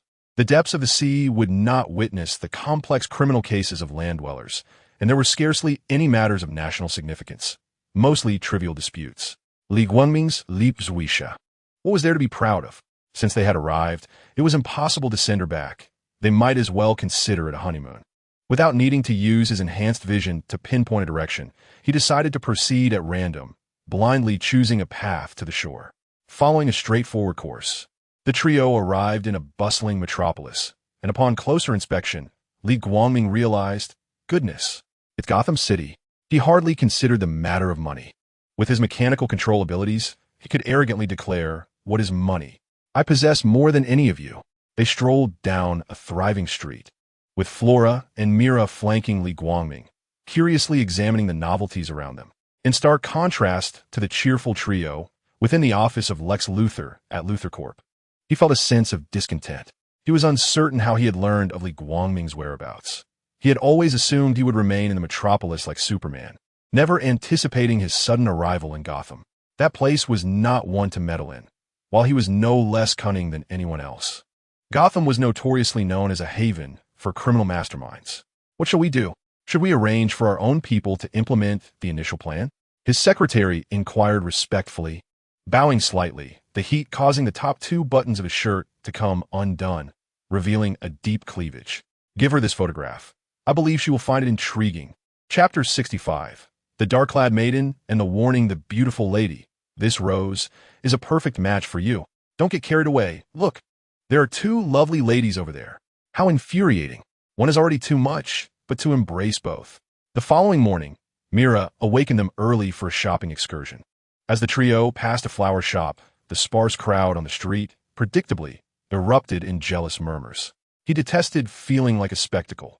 However, with eyes fixed on others, he found himself in a conundrum, for he had neither committed an offense nor provoked anyone, making it difficult to reprimand them. The 2 individuals beside him hailed from a realm of advanced technology, while Flora appeared rather ordinary, intrigued by the novelty of her surroundings. After all, some things were absent on Krypton. Mera resembled a child who seldom ventured outside, eager to experience everything, much to Flora's exasperation, her thoughts unspoken yet unmistakable. Mera grasped Li Guangming's hand, running forward with excitement and curiosity, exclaiming, "It's so lively ahead. Let us go take a look." She paid no heed to Flora, who seemed like a mere bystander, an unwelcome presence. Yet, Li Guangming could not disregard her. After all, she was one of his wives, and favoritism could easily ignite palace intrigue. He turned back with hurried steps, gesturing for Flora to catch up. Upon hearing his call, Flora snapped back to reality and hastened after them. The sudden collision jolted Li Guangming, bringing Mera to a halt. He turned to see a man clad in jeans and a leather jacket, whose physical prowess paled in comparison to his own, stumbling back several steps to regain his balance. "I'm so sorry. I apologize," the man stammered, his eyes darting, unable to meet Li Guangming's gaze, before fleeing the scene in fear. Li Guangming regarded the retreating figure with curiosity, wondering if he truly appeared so intimidating. Mera, unable to contain her impatience, tugged at his hand, urging him not to dawdle. The pull on his arm prompted him to move forward and join the excitement. With a woman on each side, he navigated through the crowd, which parted to reveal a street performer in standard magician attire, captivating the audience with his tricks. For someone with superhuman vision, watching magic was akin to seeing the explanation firsthand. Nevertheless, it was a rare opportunity to witness a live performance, and he was determined not to be a killjoy. Mera, like an inquisitive child, fixated on the magician in the center of the circle formed by the crowd. The magician dramatically flipped his hat, revealing it to be empty. As he reached inside, a few doves soared into the air. Then, he produced a gleaming blade from his waist, tapping it lightly to demonstrate its authenticity. Seeing this, Li Guangming's interest was piqued. It was evident that a dangerous act was forthcoming, and his X-ray vision confirmed the blade was genuine, heightening his anticipation for what was to follow. At that moment, a young girl in a long black robe stepped forward, approaching the magician. Li Guangming's eyes brightened, realizing it was a duet performance. Amidst the tension in the air, the magician raised the blade behind his back and, with astonishing swiftness, thrust it towards himself. The crowd gasped collectively, nearly everyone covering their mouths, eyes wide in shock at his audacious act. Mera, unwavering in her focus, tightened her grip on Li Guangming's hand, her emotions clearly influenced by the unfolding spectacle, filled with concern. The magician fell to the ground, seemingly having taken his own life. His pupils dilated in an expression of disbelief. In a moment of clarity, the crowd realized this was but a street performance, and soon, a thunderous applause erupted, led by an unknown individual, Li Guangming. A soft murmur of doubt from Viola cut through the cacophony of clapping, reaching Li Guangming's ears. Indeed, not only Viola had grasped the truth, but he too came to the unsettling realization that this was not merely a performance. The magician's astonished expression hinted at something far more sinister, perhaps murder. Yet, this matter did not fall within their jurisdiction, and Li Guangming hastily took the hands of the 2 women, eager to distance themselves from potential trouble. Unbeknownst to them, a small girl standing behind the collapsed magician waved her hand, and a silvery, translucent substance wafted from the magician's body, coalescing in her palm into a glass bead. The crowd seemed oblivious to her actions, even unaware of her presence. After a considerable amount of time, someone sensed that something was amiss and stepped forward, tentatively probing the magician's breath with a finger, hastily checking his neck. Suddenly, a figure collapsed onto the ground, trembling as they pointed at the magician, exclaiming, "He is dead." Like a clap of thunder, panic erupted among the crowd, who screamed and scattered in all directions. Meanwhile, in another city, the invasion had temporarily subsided, and Diana returned to her duties at the sculpture gallery. Remarkably, despite her frequent absences, her employer had not dismissed her. Colleagues did not discuss her peculiarities. Instead, most were engrossed in conversations about her striking beauty, which seemed as if blessed directly by the divine. As Diana gathered her documents, a memory flickered in her mind, prompting her to hand them to a passing male colleague. "I'm heading to the restroom. Please deliver this to the boss for me." She spoke quickly before leaving without a moment's pause, leaving only her tall silhouette behind. The male colleague, accustomed to her whims, sighed and complied. Finding a secluded spot, Diana pulled out her phone and dialed a number. Before long, a male voice emerged. "Diana, is there something you need assistance with?" "Yes. Victor, you must locate Li Guangming immediately and instruct him to stay home and avoid going anywhere." Diana's grave words struck a chord with Victor as a demigod. Her warnings were not to be taken lightly. Before the call ended, Victor became engrossed in the vast sea of data connecting to the network, infiltrating all databases, and tirelessly sifting through information. He was compelled to act, for since their parting the previous day, Li Guangming had neither returned to Kent Farm nor to his apartment, leaving no trace as if he had vanished from the earth. Diana, noticing the persistent beeping of her busy phone, decided to hang up and return the device to her pocket, her expression grave as she resumed her work. She was uncertain of the effectiveness of her warning, hoping fervently that Li Guangming would heed her advice. The trio, having distanced themselves from the crime scene, resumed their leisurely pace. Mela, feeling discontent, voiced her frustration. "What's going on? It's not over yet. That person is dead. The police will undoubtedly conduct a thorough investigation," Li Guangming patiently explained, but before he could finish, his phone rang. Upon glancing at the screen, he noticed an unfamiliar number. After a moment's hesitation, he decided to answer. "Hello, this is Li Guangming. It's me, Victor. Diana asked me to relay a message to you. Refrain from going out for a while and patiently stay at home." Li Guangming, puzzled, inquired what is the reason. She didn't specify, but her tone was rather serious. Chapter 66. Iron Man? Li Guangming chuckled incredulously. "Come on. Brother, I am currently on my honeymoon in Gotham." "What? Are you serious?" "Surely, no one goes on their honeymoon anywhere but the Maldives or Hawaii. You telling me you're here helping Batman deal with criminals is far more believable." Victor's words were laced with astonishment and skepticism. Yet, Li Guangming remained noncommittal. "Think what you will. Your message has been received, and I will return as soon as possible. Wait, I've detected a unique electronic signal not far from your location. It's artificial intelligence." Victor quickly relayed this information as he sensed Li Guangming was about to end the call. After the conversation concluded, Li Guangming returned his phone to his pocket, only to find the two women observing him intently. Mera and Flora were not ordinary individuals. Their conversation had been as clear as if they were speaking face to face. Flora, filled with concern, suggested, "Shall we head back?" Mera nodded in agreement, albeit uncertain of the woman mentioned on the phone, recognizing there must be a reason for the warning. "It's fine. Let us enjoy ourselves a bit longer. Mera, it's not every day you get out like this, and you know my capabilities." Hearing the confidence in Li Guangming's voice, the two women smiled again, though a flicker of worry lingered in their eyes. Internally, they reminded themselves to stay vigilant. Even the strongest could stumble unexpectedly. After perusing various clothing stores and indulging in different culinary delights, they became acutely aware of several figures trailing them from a distance, possibly lured by the sight of Li Guangming's extravagant spending, hoping to rob him. Li Guangming exchanged a knowing smile with the two women, and they instinctively quickened their pace toward the secluded alley. Observing the wealthy man's swift movements, the four pursuers, anxious not to lose their target, hastily followed suit. Turning a corner, they were startled to find themselves surrounded by towering walls with no exit in sight. Realizing they had been led into a trap, they barely had time to react when sharp pain struck their backs, sending them crashing several meters away. Had it not been for Flora's concern for Li Guangming, they would have met a grim fate against the wall. "Wow, look what I've discovered. Are you bullying ordinary people? I hereby formally notify you. Raise your hands. You are under arrest.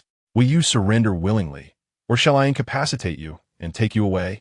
At that moment, A defiant voice rang out from above, accompanied by the ominous sound of lasers being fired. However, the three individuals were not subjected to any attack. The answer was evident. It was a laser projection device, reminiscent of steel bones, capable of propelling the armored suit into flight. The trio turned to gaze back, and indeed, a mechanical entity clad in a vibrant red hue, adorned with golden accents, emerged in the sky. Its footsteps emitted jets of ions, allowing its entire form to hover in midair. The circular white light at the center of its palms illuminated, aiming directly at the three figures below. Li Guangming felt a surge of astonishment within, discreetly activating his X-ray vision. The visage of the individual inside the armor bore a striking resemblance to young Robert. If memory served him correctly, this should be a crossover. Why would Marvel's Iron Man, Tony Stark, appear here? The artificial intelligence signal spoken of by the steel bones must surely have originated from his exoskeleton. This was a man renowned for standing shoulder to shoulder with deities who, through sheer will and his armored suit, had vanquished foes in a climactic battle. Among the four who lay sprawled on the ground, one was the first to regain composure. Seizing what he perceived as an opportune moment, kneeling with a mournful countenance, he pointed a trembling finger at Li Guangming. They bullied us with their superpowers. We merely fought back and angered them, and they threatened to break our limbs. His performance was theatrical, a blend of weeping and wailing, recounting his grievances so convincingly that he nearly convinced himself. Upon hearing his words, Iron Man's palm cannon flared with an intensified glow. Li Guangming scoffed, with such acting. The Oscars surely owe you a little golden statuette. Do you take me for fool? They are concealing firearms on their persons. If I were in such a predicament, would I not draw my weapon in self-defense? Do you still consider them victims? Li Guangming pointed directly at one of the fallen, facing Iron Man with a challenging inquiry. In that instant, Iron Man redirected an arm, aiming the palm cannon at the incapacitated individuals. The kneeling man thought to himself, this is bad. How did he know one of us was armed? Damn it, what a stroke of misfortune to encounter such a formidable opponent and endure this beating. Friday, it's going to see if they are armed. After approximately 2 seconds, a virtual display materialized on the interior visor of the armor, revealing that one individual was indeed carrying a handgun at his waist. Well, you were right, but that still does not eliminate the suspicion that you are criminals. Iron Man would not extend his trust based solely on mere words.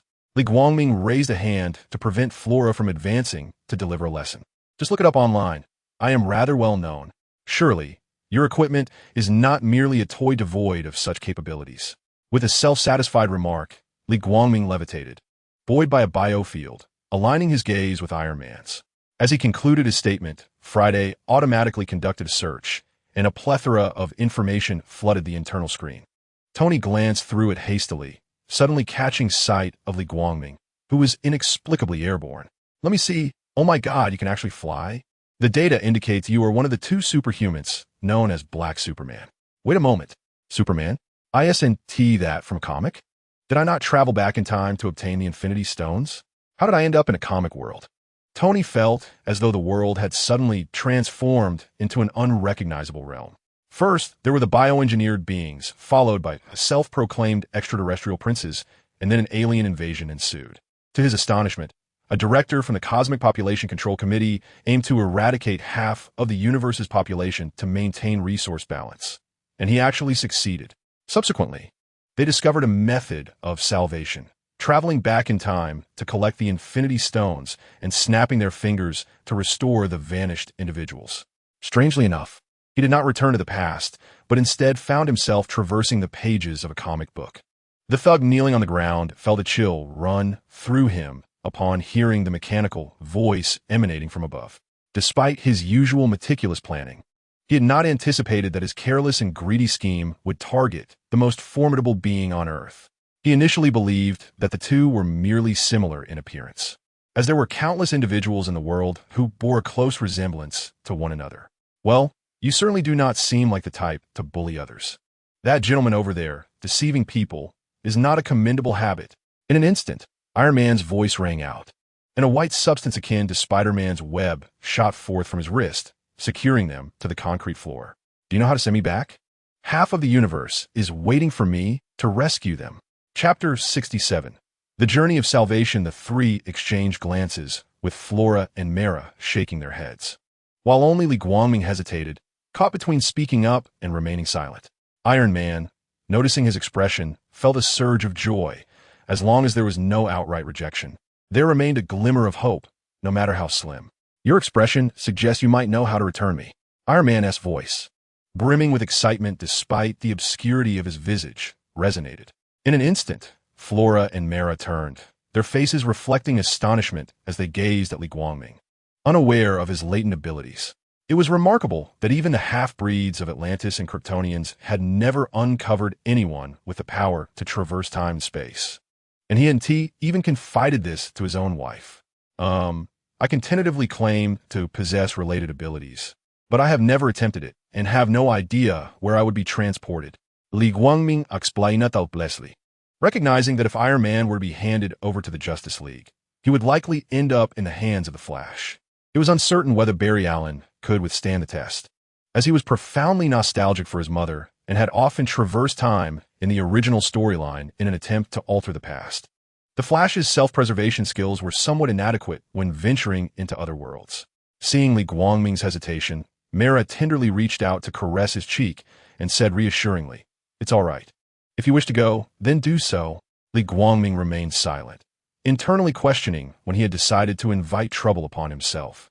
However, he would not allow his thoughts to undermine his wife's affection. But what if I leave and something unexpected occurs, like an invasion by Darkseid? What will you do then? I certainly do not want to return home to find that nearly everyone is dead. Li Guangming delicately expressed his reluctance to become embroiled in their affairs. Though he possessed super speed, how could he truly alter the past on his own? He sensed that it would lead to complications.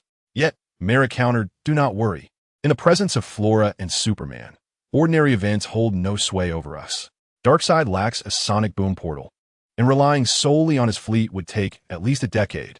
I shall manage the affairs of the kingdom diligently, and subsequently request Flora to escort me to Batman for a discussion on environmental matters.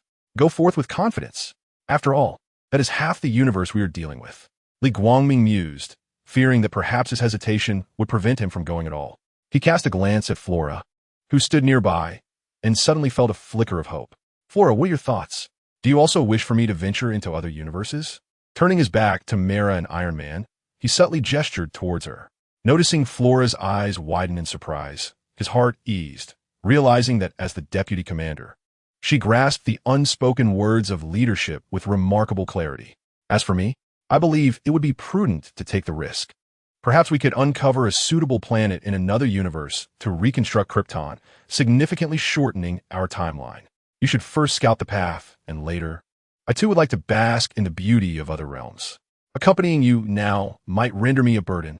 Flora's words struck Li Guangming like a sharp blade, his mind conjuring the image of him spitting blood in despair.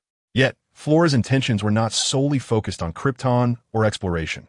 They were also influenced by Diana's earlier counsel. She could hardly fathom that Li Guangming had detached from this world, wondering what trouble could still find him.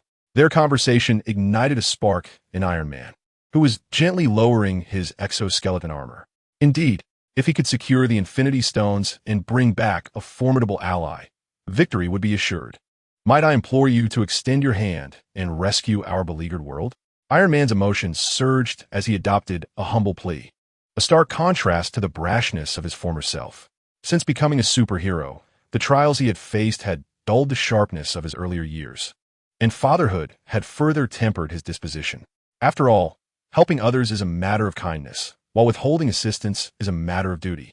With Li Guangming's prowess, noble intentions and monetary incentives would be futile. Very well. Seeing the hopeful gazes of the three, Li Guangming deliberated and ultimately resolved to embark on the journey of salvation.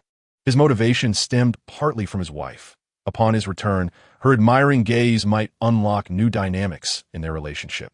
Additionally, he had always been fond of Iron Man in his past life. Perhaps this time, he might even escape death. With that thought, Li Guangming lightly tapped the hidden pendant of his necklace, and in an instant, a layer of nanometallic black substance began to envelop his chest. In just a moment, he was fully clad in the radiant golden attire of Kryptonian battle armor. Impressive. Is this also a product of nanotechnology? Yet, it falls just short of my taste. Might we discuss technological exchanges? Though Iron Man was no longer in his prime, his verbal prowess had only grown, with the two now officially teammates. A weight lifted from his heart, allowing him the leisure to jest. Li Guangming, ignoring his banter, stepped forward and placed his hand on Iron Man's shoulder. For as a man with a wife and a normal disposition, he would not engage in the act of holding another man's hand. With a smile gracing his face, he nodded farewell to the two women, summoning his unique speed within.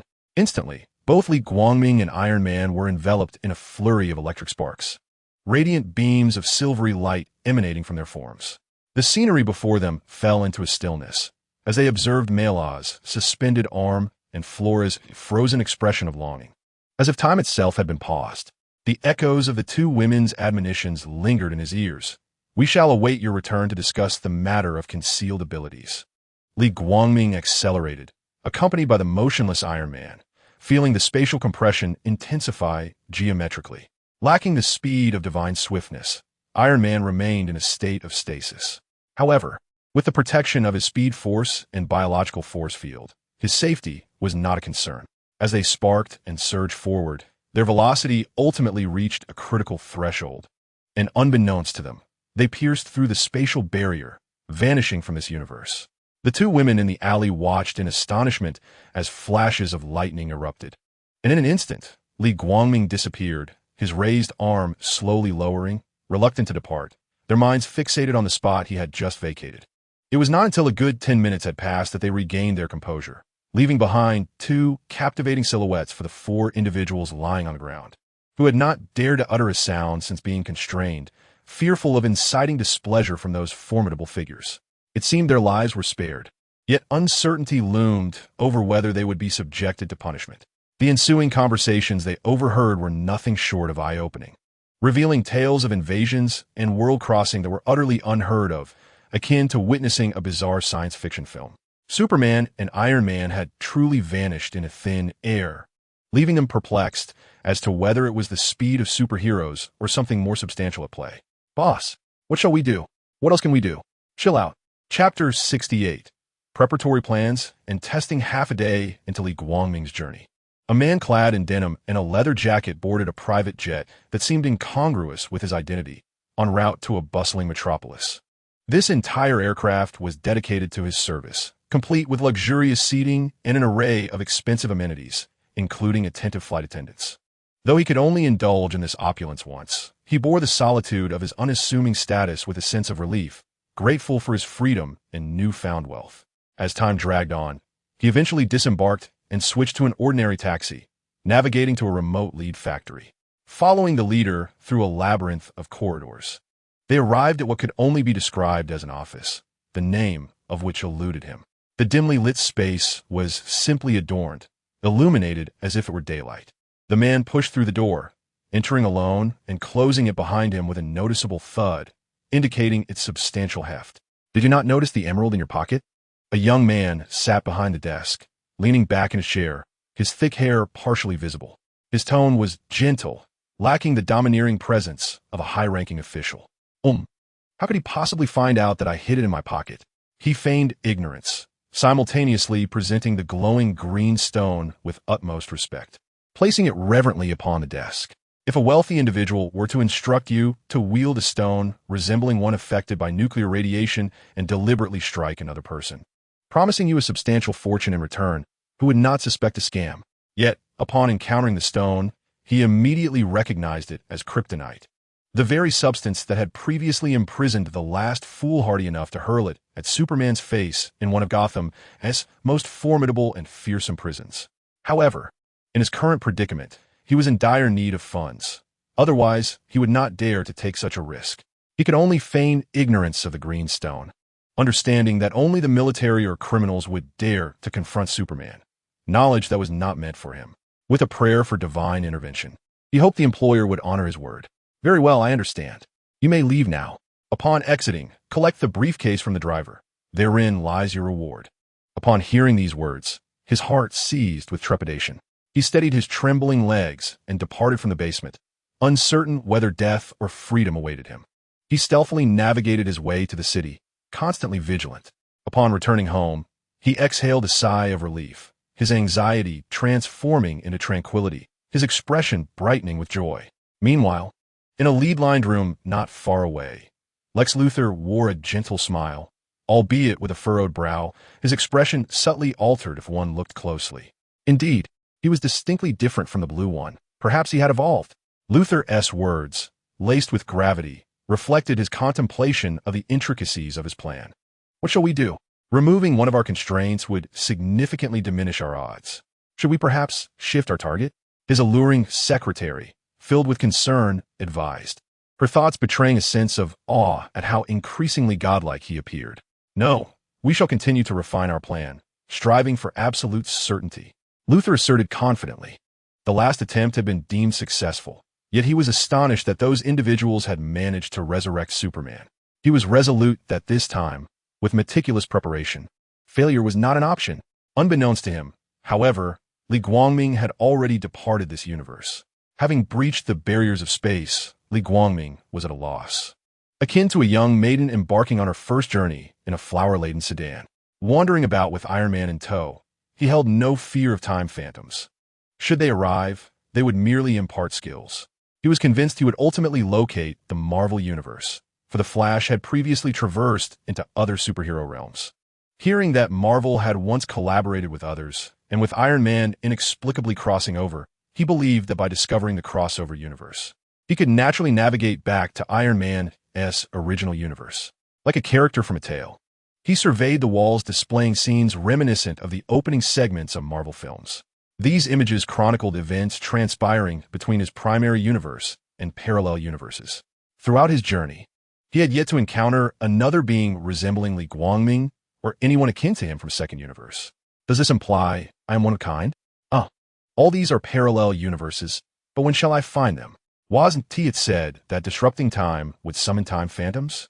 Yet, there's not a trace of them. Li Guangming gazed skyward, releasing a long howl, yet every painting on the surrounding walls depicted a sky, directing his cries toward them. Moreover, the object in his hand felt immovable, akin to a vegetative state, rendering him unable to converse, to jest, or even to discard it. As he spoke, he shook the Iron Man, who was being held by the shoulders, as if what he grasped was merely a mannequin crafted from foam. Suddenly, as he surveyed his surroundings, a beastly roar pierced the air, and in that instant, he realized that the time phantom was upon them. It was as if the very mention of danger summoned it forth. He uttered words of mild astonishment, yet remained unfazed, continuing his quest for the cosmic coordinates. Before long, a figure emerged, its upper body resembling a desiccated corpse scorched by decades of sunlight, while its lower half was as dark as ink, akin to an octopus expelling its ink.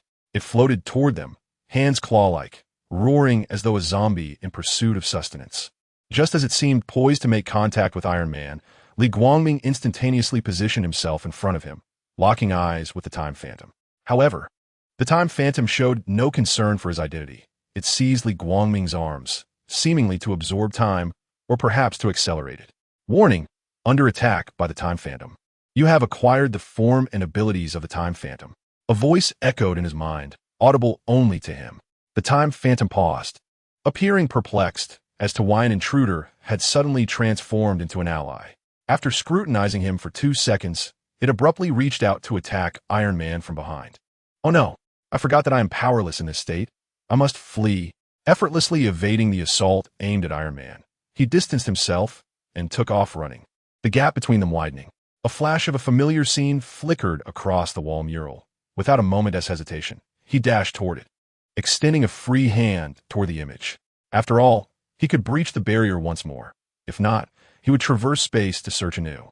The wall yielded to his touch, indenting inward like a colorful bubble, and in an instant, he penetrated the barrier.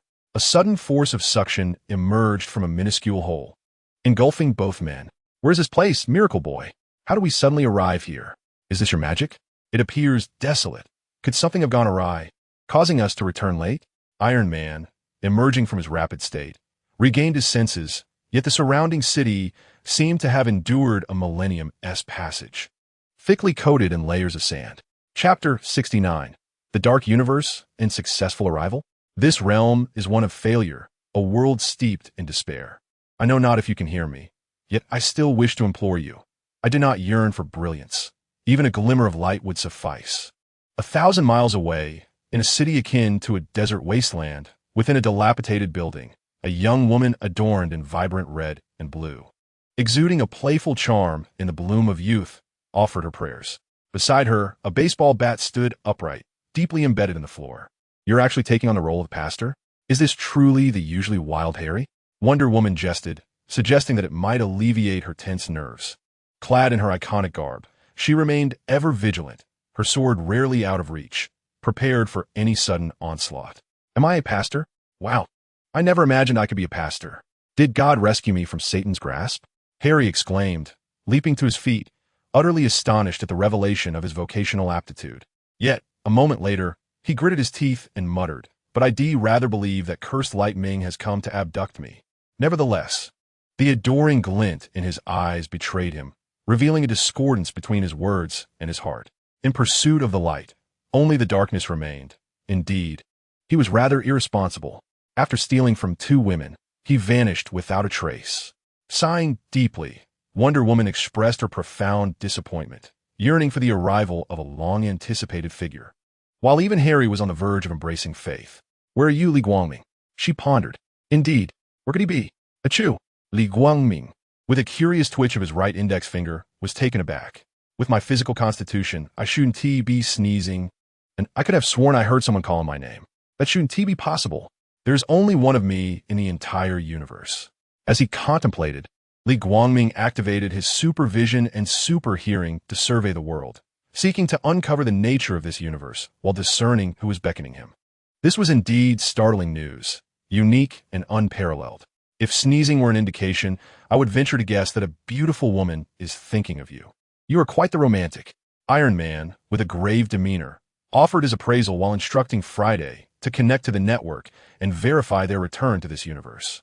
Li Guangming, hearing these remarks, felt a twitch at the corner of his mouth and retorted, "Don't think that without your comics, all your experiences, whatever they may be, aren't documented. Fortunately, my memory is quite exceptional. I can illustrate them for pots, and of course, your daughter will have a copy too." In truth, he had never perused the relevant comics, but with his super intellect, fabricating slander based on Iron Man's persona felt natural, without a hint of flaw. "All right, you win, but you mustn't tarnish my illustrious image in front of my daughter," Iron Man conceded, realizing that a fight to the bitter end would only invite chaos. As one Potts was already enough to contend with. As a devoted father, he couldn't bear the thought of losing his daughter's admiration. Just as Iron Man connected to the network, he was captivated by the sudden sound of Li Guangming's voice. "What the hell? How is it this universe? We must leave. Quickly," Li Guangming urged, as if he had encountered a plague. Before Iron Man could finish his sentence, a large hand rested upon his shoulder, and he felt a sudden weight. The voice faltered. In the briefest moment after uttering a word, Li Guangming's super speed took effect, propelling them through space at light speed, rendering him seemingly motionless. In the instant they vanished, a figure cloaked in deep blue and red materialized in their place. Turning to survey the surroundings, the figure tilted its head slightly, furrowing its brow in perplexity as it reassessed the scene. Indeed, Li Guangming caught a glimpse of the figure that was none other than Superman. Upon witnessing his harmonious coexistence with Darkseid, he instantaneously comprehended the nature of his surroundings. Simultaneously, as his perception swept across the scene, he noticed Li Guangming, who abruptly accelerated, breaking through the single-layered rooftop to approach this side. Li Guangming was not afraid of him. Rather, he was disinclined to meddle in affairs that did not concern him, were it not for his wife's expectations. He would have preferred not to intervene even in matters concerning Iron Man. It was precisely because Li Guangming hurriedly retreated that he narrowly missed the 2 women calling his name. Within the spatial passage, Li Guangming wore an expression akin to that of a salted fish, his face brimming with impatience as he skimmed over the images displayed upon the walls. He lamented how much longer they would have to search. Why was the time specter devoid of reason? Fortune favored the diligent. After what he perceived as an hour, he successfully located the linked images. Following the clues, he meticulously compared them and eventually discovered a brand new universe. Extending his spare hand as if piercing through a membrane, the screen began to stretch inward, reaching its limits, generating a familiar pulling force that engulfed the 2 individuals. He, or rather Iron Man, was particularly fortunate as he encountered not a single time specter throughout the entire process. This allowed him to focus entirely on the intricate comparisons and selections without concern for external distractions. They found themselves in a realm distinct from the dimensional travel space. The two were stunned to materialize within the quantum passage of time. What transpired to send you into such a frenzied retreat? Was it the sight of an enemy you could not confront? As time returned to normal, Iron Man gradually completed his lingering words. But the sudden appearance of a peculiar hue before his eyes caused his speech to falter. As he sped through, he blinked twice and, upon repeated confirmation, finally believed he was home, having momentarily forgotten the possibility of being within another universe's quantum passage. I was not fleeing in panic. I feared calamity from above. And when the time comes, I would have no choice but to intervene. Li Guangming shook Iron Man, who was gripped like a chick in his hand, rousing him from his unrealistic thoughts. The enemies capable of threatening him had yet to make a sound. They had not done so in the past, and would not in the future. At this moment, he felt a profound admiration for his own cleverness. As yet another troublesome matter had been averted, Iron Man paid no heed to his words. Instead, the tremors of his body jolted him from his shock, and a visible joy emerged upon his brow.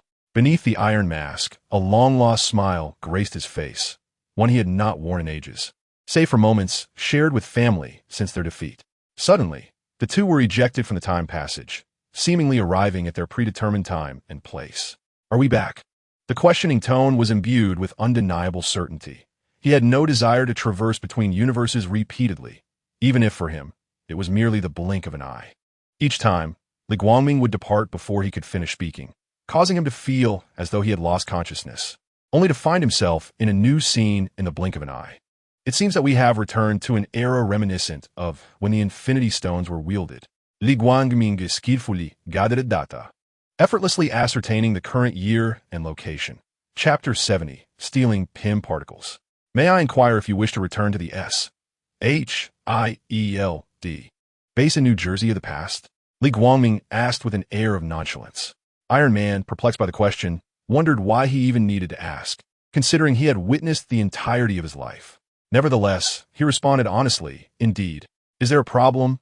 Or are you suggesting we have not returned to my universe? But suddenly, Iron Man's expression soured. He realized too late that his joy was premature and the unfortunate adventure would continue. He found himself akin to a television, with the remote control firmly in the hands of another, subject to their whims. Not exactly. However, I do have good news and bad news to share. Which would you prefer to hear first? Gradually, Li Guangming's lips curled into a smirk, casting a mischievous glance at Iron Man beside him. Upon hearing that he was not misdressed, Iron Man breathed a sigh of relief, annoyed that this impish character was deriving amusement from his status as a senior citizen. Is there any distinction? Just speak freely. We are pressed for time. Iron Man urged, offering no warmth in his demeanor, despite having humbly sought assistance. All right. Why the rush? Don't you know that haste makes waste? The good news is that we have indeed returned to your universe, the Marvel world, and we are situated in New Jersey. Pausing momentarily, Li Guangming's eyes gleamed with anticipation for what was to unfold. He confidently declared it was Iron Man's universe because, during his data gathering, he had spotted an older version of Captain America, Steve Rogers. Even if it were not precisely the same universe, it was close enough. Wow, that joke fell flat. Now, what about the bad news? Iron Man replied, exasperated, begrudgingly engaging in the banter. Was this even worthy of being classified as news? Wouldn't that imply that good fortune was commonplace? The bad news? Just check the current year online. Li Guangming's sinister voice echoed in Iron Man's ears, the smirk on his face stirring an unsettling feeling within him, as if something ominous was afoot. You almost made me forget. Friday, please verify what year it is. In almost an instant, a notification popped up on his screen, revealing the precise information. Stunned, he momentarily froze, wishing he could rub his eyes to confirm whether he was indeed mistaken or if Friday had been compromised. For the display inside his helmet vividly illuminated the numbers and words. 1995, New Jersey. Well, it appears I truly celebrated prematurely. Stealing a glance at Li Guangming, he found him resembling a mischievous imp relishing the sight of his own dismay, much like an audience enjoying a jester's performance. Confounded, he couldn't fathom why he had provoked this reaction.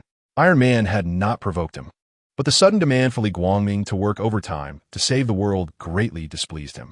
As the saying goes, vengeance should not be delayed until the next day.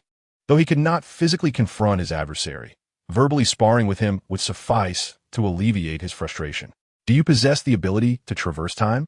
Tony inquired, as he removed his Iron Man suit, gazing expectantly at Li Guangming. He had only one vial of PIM particles left, which had already been utilized, and he could not guarantee whether Captain America had encountered a similar predicament. Thus, the timeline he needed to return to was a military base in New Jersey in 1970. "There is a possibility," Li Guangming responded calmly, "though I have yet to attempt it. In fact, there exists a more reliable method. Rather than a solitary and tedious journey through time or space, he preferred an alternative approach." Understanding his intention, Li Guangming resolved to delve further into the past, even if encountering the older version of Captain America would bring uncertainty regarding which faction had obtained the information. Indeed, if PIM particles existed in 1970, they surely were present in 1995 as well. Regardless of the location, with you here, no hiding place is too deep to be uncovered, Tony interjected, quickly escaping the confines of his previous thought process. Although their discussion was less direct than before, it ultimately served its purpose. Having reached a consensus, the duo soared into the sky, heading straight for the location of Dr. Pym's residence and company. Given the significance of PIM particles, they were likely secured in a hidden chamber below ground. Ignoring the buildings above, the pair employed their extraordinary abilities and technological prowess to search for their objective. "Aren't you concerned that he may not be producing PIM particles anymore?" Li Guangming suddenly voiced, as he activated his X-ray vision to delve deeper underground. "What is there to fear? You are with me. If he has ceased production, we can always use your method to traverse parallel worlds. The experience may be less than enjoyable, but it is an option," Iron Man retorted, expressing skepticism that Dr. Pym had not quietly continued his work. After all, the PIM particles used in the creation of Ant-Man were unlikely to be freshly made, as long as he had one vial stored away. Returning to 1970 would yield even more. Regarding the schematics, given Dr. Pym's frugal nature, it was unlikely that he had preserved them. They were likely long forgotten or relegated to memory. Before long, the pair accurately pinpointed their target location and Dr. Pym's trajectory. Iron Man hacked into the security system, while Li Guangming, utilizing his extraordinary speed, swiftly retrieved the desired items as planned. Seeing Tony's eagerness, Li Guangming did not wish to dampen his spirits and allowed him to take the lead. Though he had the capability to control machinery, allowing Tony to take charge saved him effort. Predictably, they successfully acquired the PIM particles, 2 glass vials about the thickness of a thumb and the length of a middle finger, filled with a vibrant red substance. Without the need for further discussion, Iron Man quickly donned his silver quantum suit, grasped Li Guangming's arm, and activated the control device on his wrist. He had no concerns about whether Li Guangming could withstand the quantum tunnel. After all, they were both seasoned travelers through time and space, and a mere quantum passage could hardly pose a challenge to him. Under the body's defense mechanism, had it not been for Li Guangming's swift reaction and the activation of his newly acquired ability, Iron Man would have detached from his arm and returned alone. Indeed, he gained an entirely new power, quantum manipulation, as a result of being attacked, an ability that surpasses most deities in strength. Capable of conjuring creations with the aid of the Mother Box, albeit not inherently possessed, it allows for growth and shrinkage, time travel without the assistance of Speed Force, and the alteration of causality, among other fantastical capabilities. This power is far more formidable than Superman's current abilities, though it pales in comparison to his original 2 powers. In 1970, at a military base in New Jersey, 3 figures materialized: Captain America and Iron Man, who had circled back to the starting point, accompanied by the unexpected ally, Li Guangming. "I thought I had been abandoned, yet I arrived precisely on time." Iron Man, upon seeing Captain America, visibly relaxed, and anyone could discern the relief tinged with luck in his demeanor. "Who is this?" Captain America inquired, his vigilance heightened as he noticed the unexpected presence. Chapter 71. 2 habitual offenders among the triumvirate. An ally? Or perhaps a reinforcement persuaded by 2 women? Tony jested, simultaneously shedding his nanoquantum armor to reveal a weathered yet defiant visage. As he introduced himself, Li Guangming in a moment of quantum manipulation, donned a similarly styled new outfit, flashing a standard smile and a wave of greeting at Captain America. "I am Li Guangming," the one Tony lamented and beseeched his uncle and grandmother to summon for assistance in rescuing half the universe. Li Guangming exaggerated the absurdity of his tale. Tony, visibly agitated, refuted with disdain, "The captain knows my character. We have fought side by side as teammates for years. Do you truly believe he would trust someone he has just met?" He gestured towards Captain America, expressing disbelief that the captain would prioritize faith in a mere novice, even one capable of taking on the entirety of the Avengers single-handedly. "Indeed, one person against all of us. I believe it," Captain America responded, his previously wary demeanor replaced by a serious yet earnest conviction, shattering the solemn atmosphere in an instant.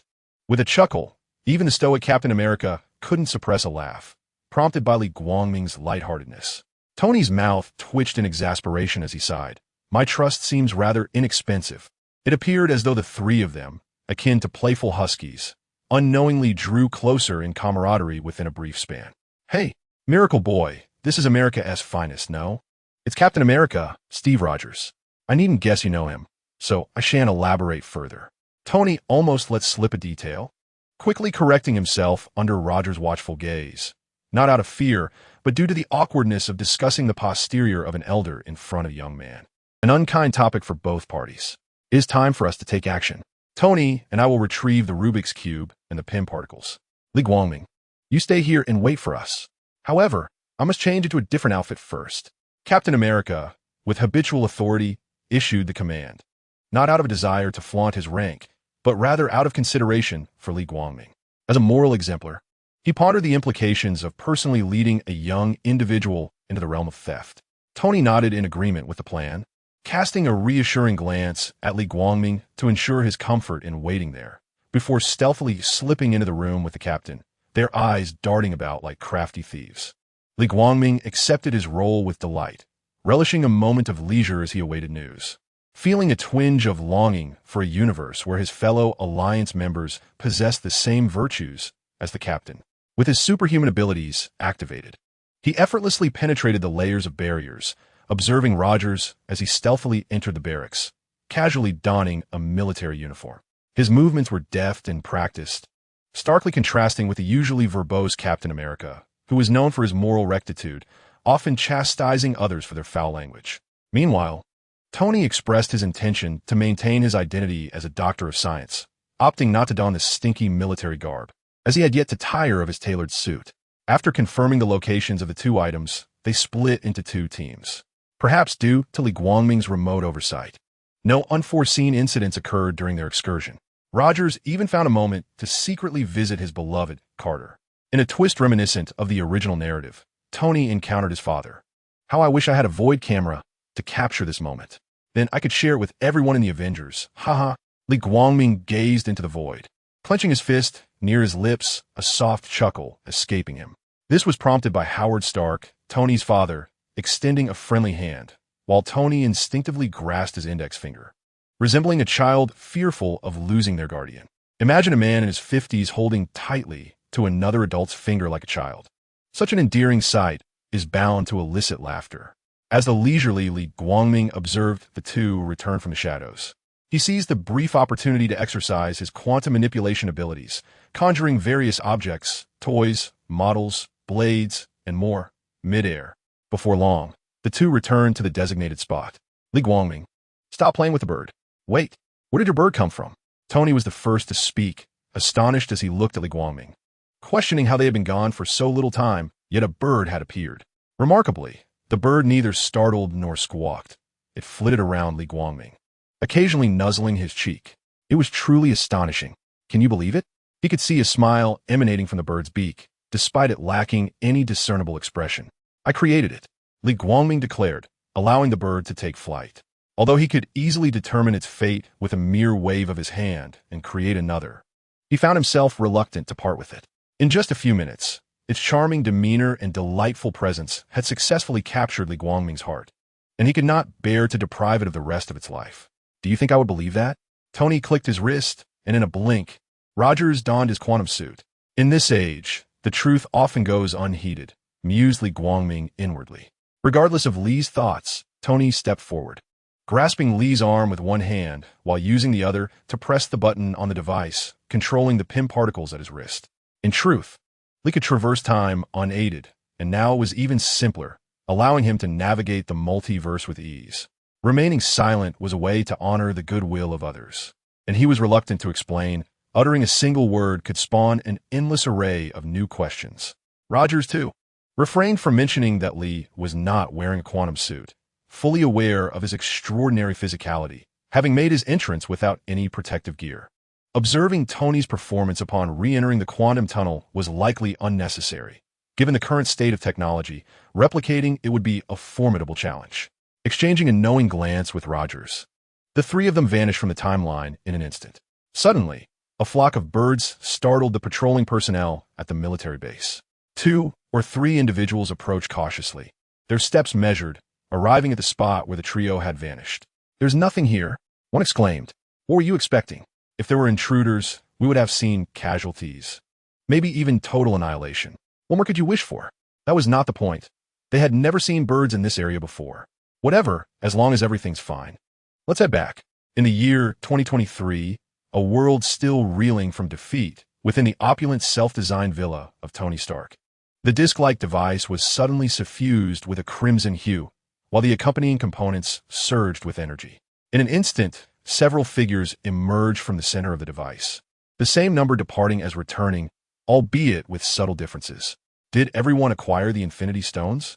Tony's voice rang with excitement, yet Clint Barton, known as Hawkeye, knelt, unable to rise. Chapter 72. Hope. All eyes were drawn to his unexpected behavior. Li Guangming, fully aware of the situation, stood silently to the side, feeling like an invisible presence. What could he say? Should he reveal that he could return to the past and change everything? Apologies, but they were not close. He possessed a benevolent heart, yet it seemed unworthy to risk everything for a stranger. If it were a friend requesting his aid, perhaps he would be inclined to oblige.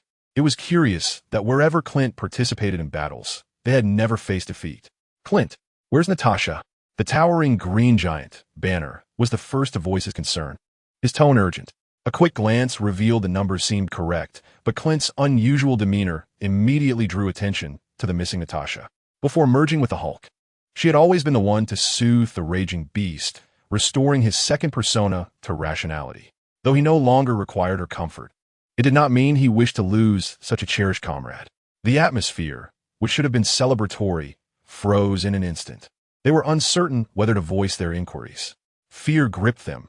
Yes, the fear that their comrade might truly be lost forever. Clinton remained silent, a response that was perhaps the most unwelcome of all. The Hulk, Banner, fell to his knees in despair, unleashing a furious roar as he pounded his right fist against the steel platform. Overwhelmed by their somber mood, they hardly cared about the addition of another person. Only Thanos' daughter, Gamora, and Rocket Raccoon from the Guardians of the Galaxy regarded Li Guangming with curiosity and caution, wary of his intentions. Li Guangming sensed their scrutiny and, without needing to ponder, understood their thoughts. In response, he merely offered them a smile, saying nothing further. The departed were gone, yet the living must persist. After a moment of emotional reprieve, they each returned to their tasks, as the gauntlet capable of wielding the Infinity Stones remained uncrafted. This formidable endeavor was entrusted to the trio deemed the most intelligent: Tony, Banner, and Rocket. Indeed, it was Rocket Raccoon. Do not underestimate him, for his intellect is quite impressive, and his scientific prowess is formidable. In truth, Li Guangming could have joined the effort. He was undoubtedly the brightest among them, equipped with a super brain, a quantum computer, and a quantum mind capable of calculating the trajectory of the universe.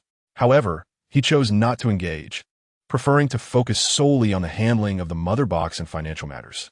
Why waste time scheming against an adversary when one could resolve matters through force? He would never commit such a basic error as to endanger those he cared for. Before long, after the successful development of the theoretical model, Tony instructed Friday to commence printing. Thanks to this, they found a moment to rest by the riverside. "Care for a drink, brothers? Tony brought you back. Let me introduce you to Thor. We were so engulfed in sorrow earlier." The mighty Thor approached, a beer in each hand, and offered them to Li Guangming. "Thank you. I suppose I am Tony's hired protector," Li Guangming replied calmly, accepting the beer and taking a swig, embodying the role of a bodyguard. Natasha is our teammate, a founding member of the League. Although we don't often work together, the world isn't in such dire straits that we constantly need to cooperate, Thor remarked, taking a hearty gulp before continuing with a somber recounting of their shared history. Our time together has been brief, only a handful of occasions. Li Guangming glanced at him and noted that his expression did not seem particularly mournful. With a hint of reflection, he remarked, "Perhaps I cannot fathom the sensation of loss. For the outcome I desire is unchangeable and cannot be taken from me." He mused inwardly. "Do you have no teammates or friends?" Thor inquired, his curiosity piqued. Li Guangming smiled gently, choosing silence as he admired the tranquil waters of the lake, sipping his drink.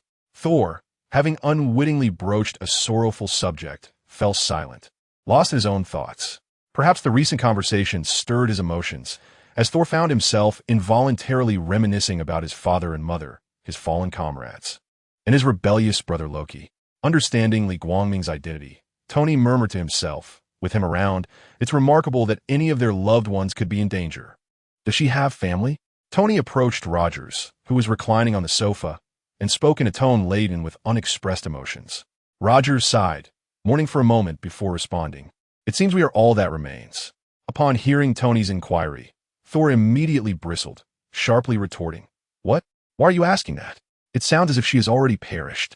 We have obtained the Infinity Stones. With these gems, we can bring her back, can't we? So let's stop the chatter. We are Avengers, and we must rally ourselves." Thor's aspirations extended beyond just half the universe. He yearned to resurrect his kin and the people of Asgard. Yet, he was powerless to do so. Reviving those who had vanished for a mere 5 years was already a monumental challenge. If he attempted to go further back, unforeseen consequences would surely arise. Impossible. A vehement rebuttal, devoid of any hesitation, doused his enthusiasm like a cold shower. He turned towards the source of a voice and reprimanded Clinton. "What did you say? What are you talking about?" Pointing an accusatory finger at Clinton, he glanced incredulously between him and the others. "She cannot return. It is irreversible." Clinton's voice, cold and despondent, added weight to the conversation. He too wished it were possible, yet he understood that this was nothing more than a fantasy, a delusion. Thor scoffed derisively and interjected, "I apologize for interrupting, but I mean no offense. You are merely a human. We are discussing cosmic magic here. To declare it impossible without even attempting is rather absolute. Don't you think?" Clinton took a deep breath, reluctantly dismissing Thor's hopes, laying bare the knowledge he possessed. "I know I have no authority to speak on this matter, but I must assert that we cannot save her. Everything is beyond redemption. At least that's what the floating red fellow indicated. Perhaps you should seek him out. Take your hammer and go find him."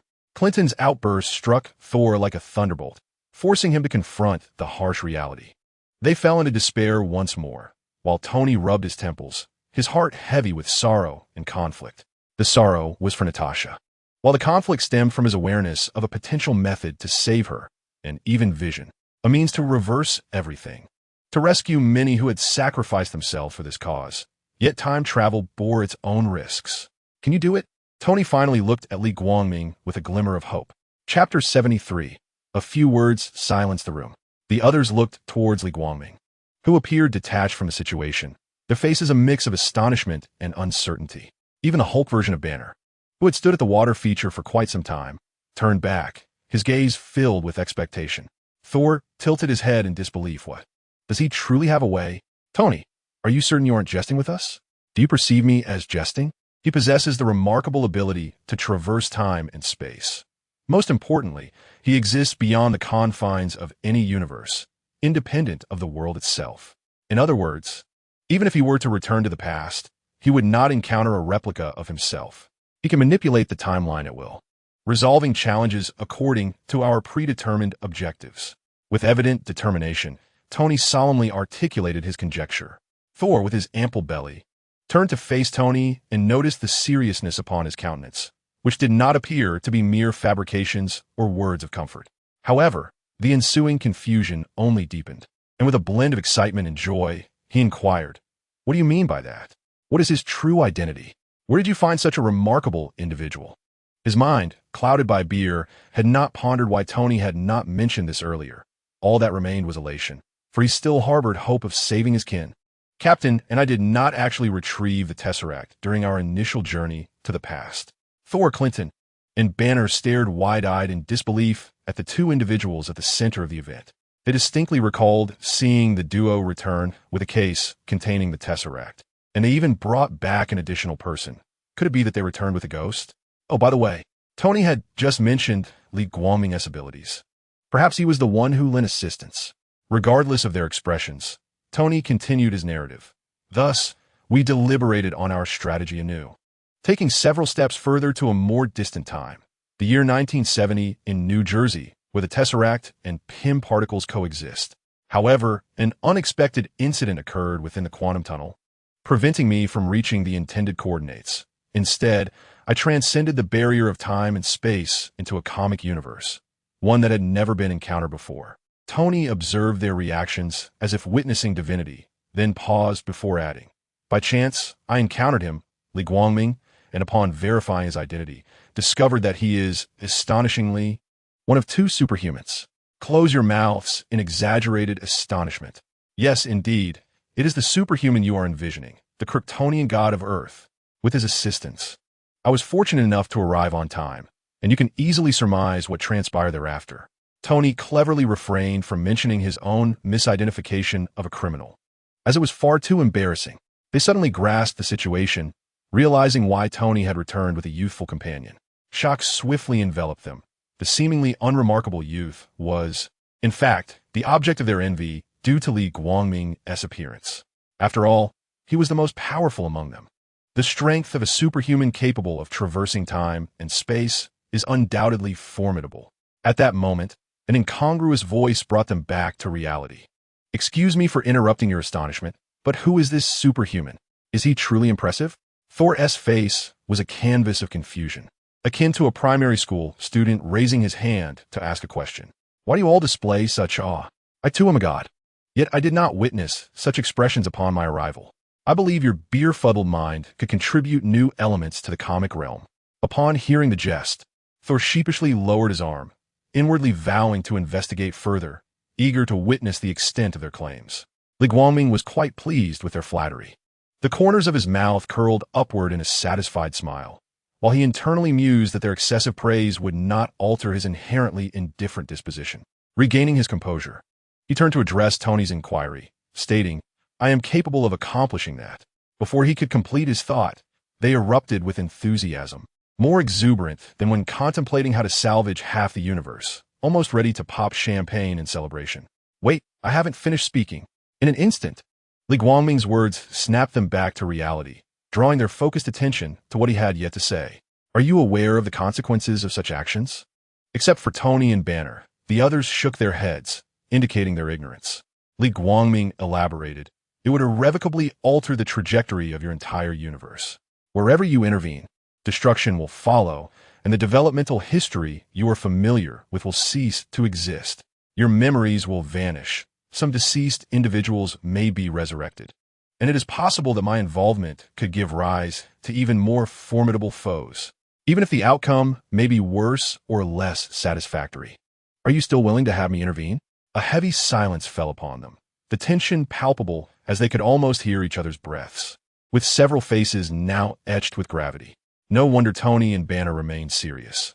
They must have foreseen the implications. Half a minute later, Thor became hesitant, unable to make a decision for everyone, despite his own painful experiences being unparalleled. Fewest guardians remained, as his closest kin had perished, and the surviving members clung to life only through the goodwill of their friends on Earth. More than anyone, he yearned to revive the fallen.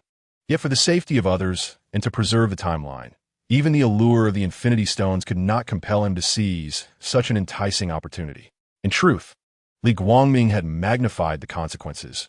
With his strength, there was little he could not achieve, but his inherent laziness was the primary deterrent. Rather than bluntly refusing, he subtly indicated that they could not bear the weight of this endeavor, urging them to relinquish their unrealistic fantasies. Li Guangming's willingness to assist stemmed from his regard for his two wives. As the saying goes, helping was a matter of kindness, while not helping was merely fulfilling his obligations. Extending a hand to save half the universe was already a considerable act of mercy. They were not to push their luck further. Moreover, The entire universe was at stake, though they were still unaware of the full extent of the situation. In 2014, Thanos observed the failure of his future self's plans, contemplating the annihilation of the universe for a reset. Li Guangming stood quietly by, occasionally sipping his beer, patiently awaiting their final decision. Time passed quietly, and ultimately, no resolution was reached. Apart from Thor's brief utterance, silence prevailed throughout. Though they have emerged as superheroes after overcoming numerous adversities, the sudden burden of deciding the fate of all weighs heavily upon them, akin to placing the responsibility of state affairs upon children. They are hesitant to gamble, lacking the courage to do so. Suddenly, a voice from afar shatters the oppressive atmosphere by the lake, drawing everyone's gaze toward its source. "Hey, you lazy bunch can come back now. The gauntlet bearing the infinite gems has been printed." Chapter 74. Gaining new powers. Rocket Raccoon scurried toward the water's edge, his short legs moving swiftly without a hint of exhaustion, alerting everyone. Once he confirmed that the message was conveyed, he promptly turned to head back, indifferent to whether they followed. A flicker of a smile finally graced the previously solemn faces of Tony and the others. "Let us not dwell on it for now. We must first address what is within our reach," Thor exclaimed with renewed vigor, leading the charge forward. Perhaps buoyed by hope, he no longer appeared despondent, but rather invigorated. Li Guangming lagged behind, diligently keeping pace. After a while, everyone returned indoors, except for Rocket, Tony, and Banner, who made a beeline for the laboratory. Where are Li Guangming and Nebula? James Rhodes, the War Machine, surveyed the surroundings and immediately noted the absence of the two. He had a fondness for them since Tony had brought them along. As a friend, he observed Li Guangming's reticence in socializing with others, prompting him to pay closer attention. He went to the fridge. Ant-Man, Scott Lang, and Thor replied simultaneously. Scott appeared rather obedient, particularly in the presence of other superheroes, resembling a well-behaved child. This was an instinctive reaction. Prior to becoming Ant-Man, he had been a petty thief, and his first mission as Ant-Man involved stealing. It was precisely his thieving skills, combined with an inherent goodness, that led the original Ant-Man, Hank Pym, to bestow upon him the mantle of superhero. "Wait, how do you know Li Guangming's whereabouts so well? Didn't we just regroup?" Rhodes questioned, astonished. Scott scratched his head, a bit awkwardly explaining. "He mentioned he wanted a snack and asked if I wanted to join him, and I happened to be a bit hungry, so we went together." Thor interjected. "The glutton has awakened. We arrived after finishing our meals. I must say, he can eat a lot, like a bottomless pit." Captain America, Rogers, and Hawkeye, Clint Barton, sat quietly on the sofa, deep in thought. Meanwhile, Li Guangming, the subject of their discussion, lounged casually in a chair, a small pile of food and drinks before him. His gaze was fixed in one direction, leisurely munching on chips as if he were engrossed in a captivating film. The direction taken was indeed that of the time machine. However, he remained dissatisfied with the Nebula's performance. The reason he refrained from putting a stop to her once and for all was to allow Tony and the others to comprehend the pitfalls of traversing time. Even if he himself did not suffer from this disadvantage, it would serve to prevent them from imploring him to go back and alter certain events. Previously, they had not provided a precise response. Only by allowing them to hit a wall and become disheartened would they abandon such notions without him needing to articulate anything further. In contemplation, he glanced towards another location. Observing the 6 infinity stones already embedded in the nanoglove, Li Guangming rose, brushing off the food crumbs that clung to his hands, and made his way towards them. He sought to test whether he could execute the snap, for they were aware of his formidable physique, which would render him unaffected. The capabilities of the Infinity Stones were indeed commendable, and the power he derived from the decayed body of Yi would not be restricted to a single universe. "You've arrived just in time. I have a request for you," Tony said, his expression earnest as he implored Li Guangming. "I wish for you to perform the snap. The physical resilience of everyone present pales in comparison to yours. This task is yours alone. Are you certain?" A look of surprise crossed Li Guangming's face as he surveyed the reactions of those around him. They did not refute him, nodding in agreement, well aware of their limitations and not so arrogant as to take on a task they could not hope to accomplish. "Very well, I shall do it. It is merely to resurrect those who have perished within the last 5 years, correct?" Li Guangming murmured to himself as he stepped forward to the Tony version of the Infinity Gauntlet. The gauntlet was predominantly red, with glimpses of its original silver hue peeking through the crimson gaps, and the back of the hand was adorned with 6 infinity stones of varying colors, resembling Iron Man's arm. At that moment, it hovered silently, drawn by the blue beams emanating from the device, suspended in midair. Li Guangming slowly extended his left hand to retrieve it, and a vision surfaced in his mind, the antagonist blending in among the protagonists, trembling and revealing themselves upon acquiring the ultimate weapon, leading to their exposure. His right hand stretched in from behind, and the gauntlet expanded outward, allowing his entire arm to fit within. Friday, engage the defensive protocols, Tony commanded, his face grave as he observed Li Guangming preparing to don the gauntlet. Instantly, metal barriers materialized along the edges of the villa's walls, swiftly covering the skylights and floor-to-ceiling windows. He then activated the arc reactor on his chest, and in under 2 seconds, donned his armored suit. With a shake of his right hand, a blue shield appeared, towering to the height of a person. Ant-Man clicked at his ear, and his helmet slid down from behind, while Hawkeye drew an arrow, all the while everyone heightened their vigilance, focusing intently on Li Guangming in the center. Li Guangming, situated in the middle of the room, disregarded the gazes around him, his attention fixed solely on the Infinity Gauntlet. As his hand descended fully, the metallic components of the gauntlet automatically constricted to fit the size of his arm. In an instant, the radiance representing the powers of the 6 stones flickered to life, gradually extending from the gauntlet to his arm.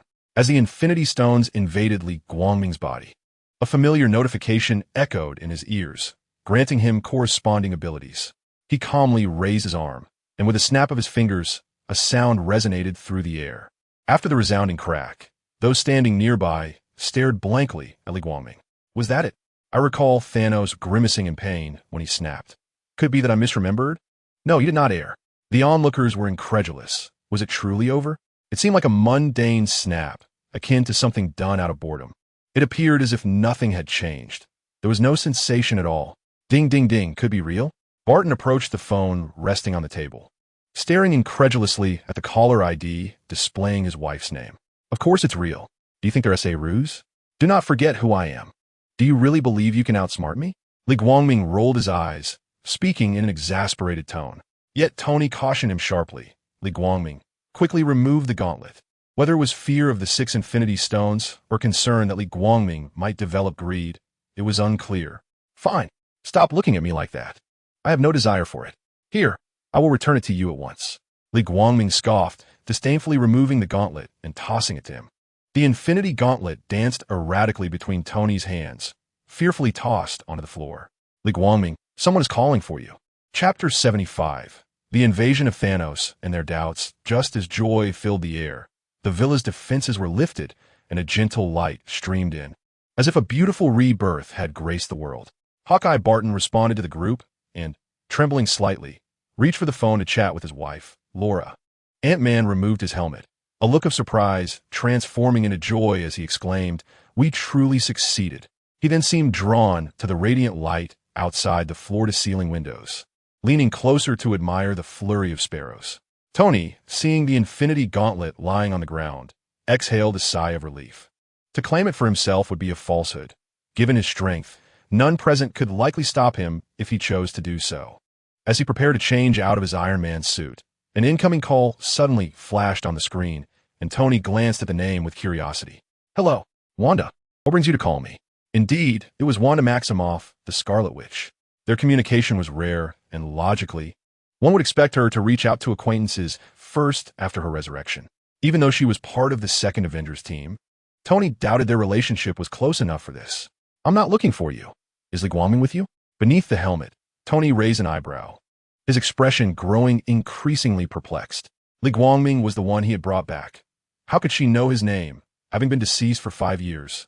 With a sense of bewilderment, he turned towards Li Guangming, calling out, "Li Guangming, someone is calling for you."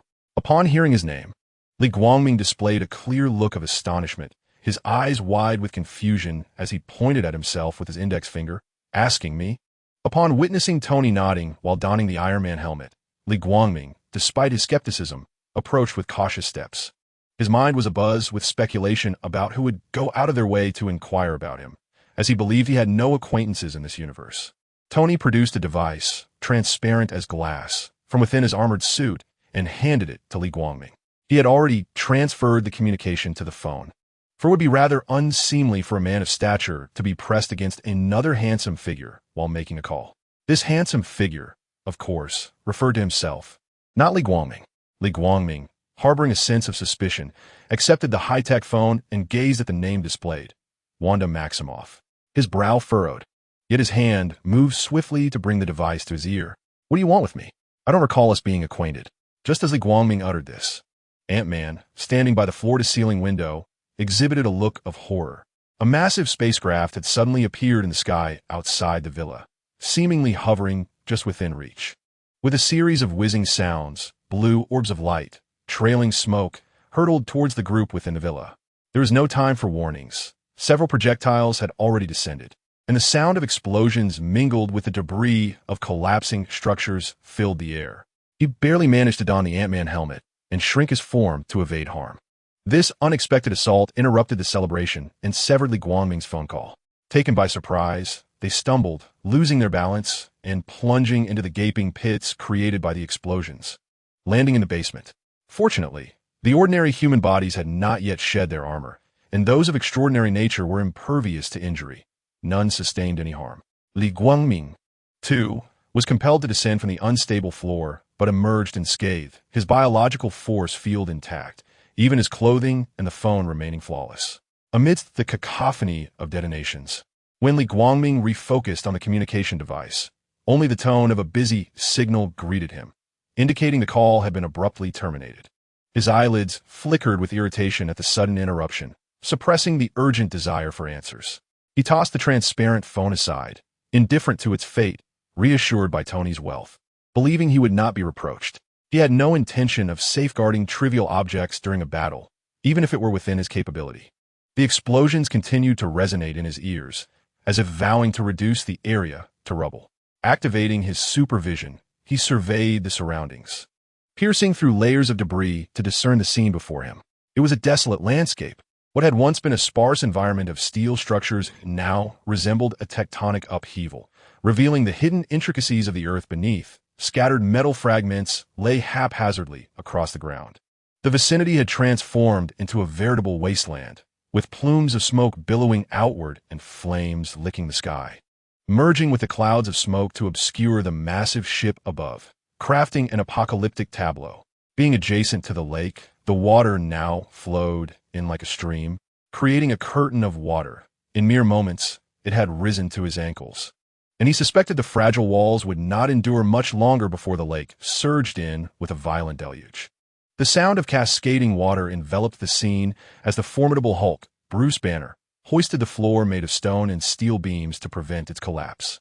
He could have abandoned the situation, yet his companion lay incapacitated before him.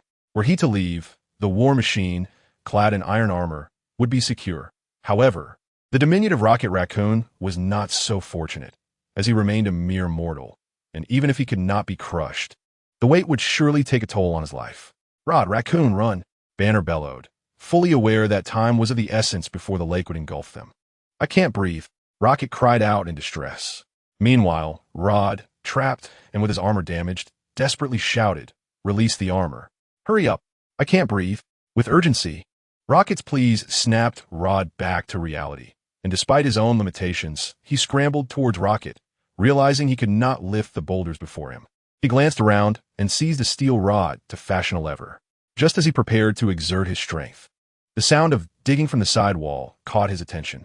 "What are you waiting for?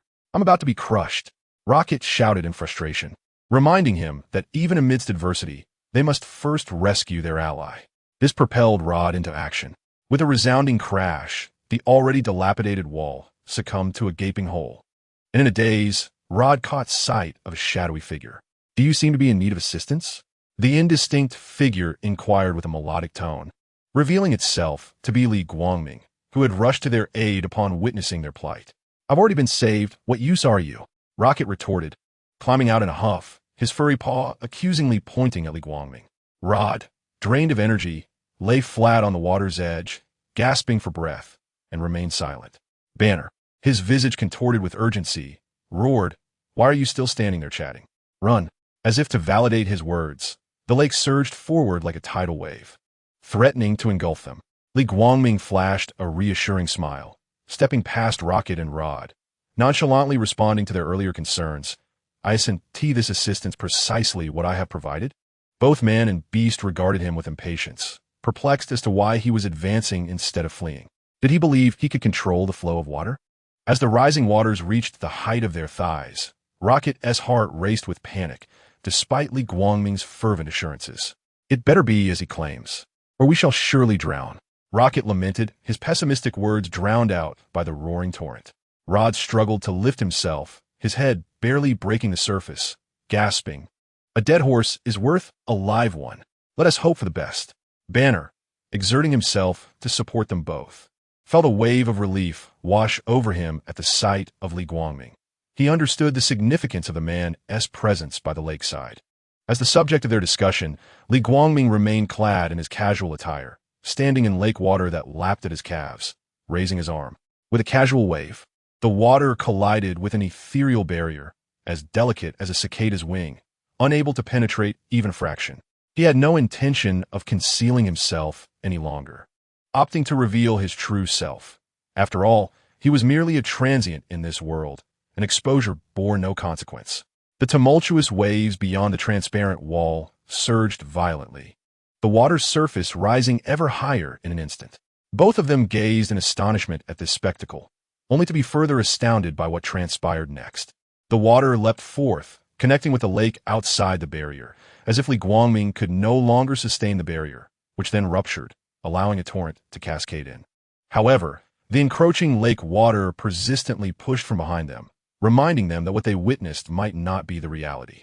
Like a reversal of time, the water that had submerged their calves receded to their ankles, then to their toes, ultimately vanishing entirely. Even their sodden garments transformed, becoming remarkably dry. Banner, naturally, noticed the vanishing waterfall, and like the others, he stared in disbelief at Li Guangming. After a moment of contemplation, Li Guangming made no discernible movement. With each breath, the surrounding debris of steel and stone levitated, swirling and merging as if kneading dough. It then coalesced into a wall, establishing a seamless barrier between the lake water and themselves, its surface smooth and unblemished. As if sensing the strain, a columnar stone pedestal suddenly appeared beside Banner, continuously ascending until a magnificent stone pillar emerged to serve as a support beam in place of Banner. Feeling a release of pressure from his shoulder, Banner regained his composure. Although he recognized Li Guangming as extraordinary, he realized he had underestimated his capabilities. Such power surely rivaled that of a silver-tier superhero. Is someone calling for help? The voice of Ant-Man echoed in the raccoon's ears, awakening the two from their reverie. The raccoon, still bearing traces of shock, replied, "No need. We have been saved." Turning his body to face them, Li Guangming looked down at the raccoon with a smile, teasingly remarking, "Now you are truly rescued. I've heard that when you see something valuable, you wish to acquire it. As your savior, you ought to share half." The raccoon scratched his head, laughing.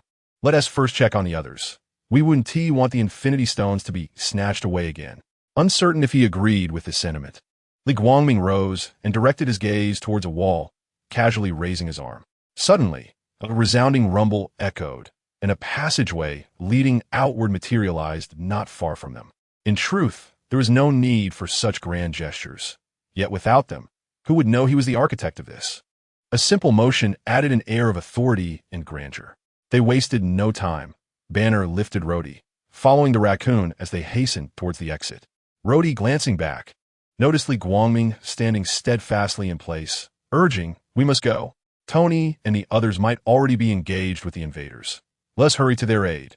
"Oh, here we come." Li Guangming exhibited a nonchalant demeanor, his footsteps leisurely, devoid of any semblance of haste, whilst internally musing, "What do you think I am watching?"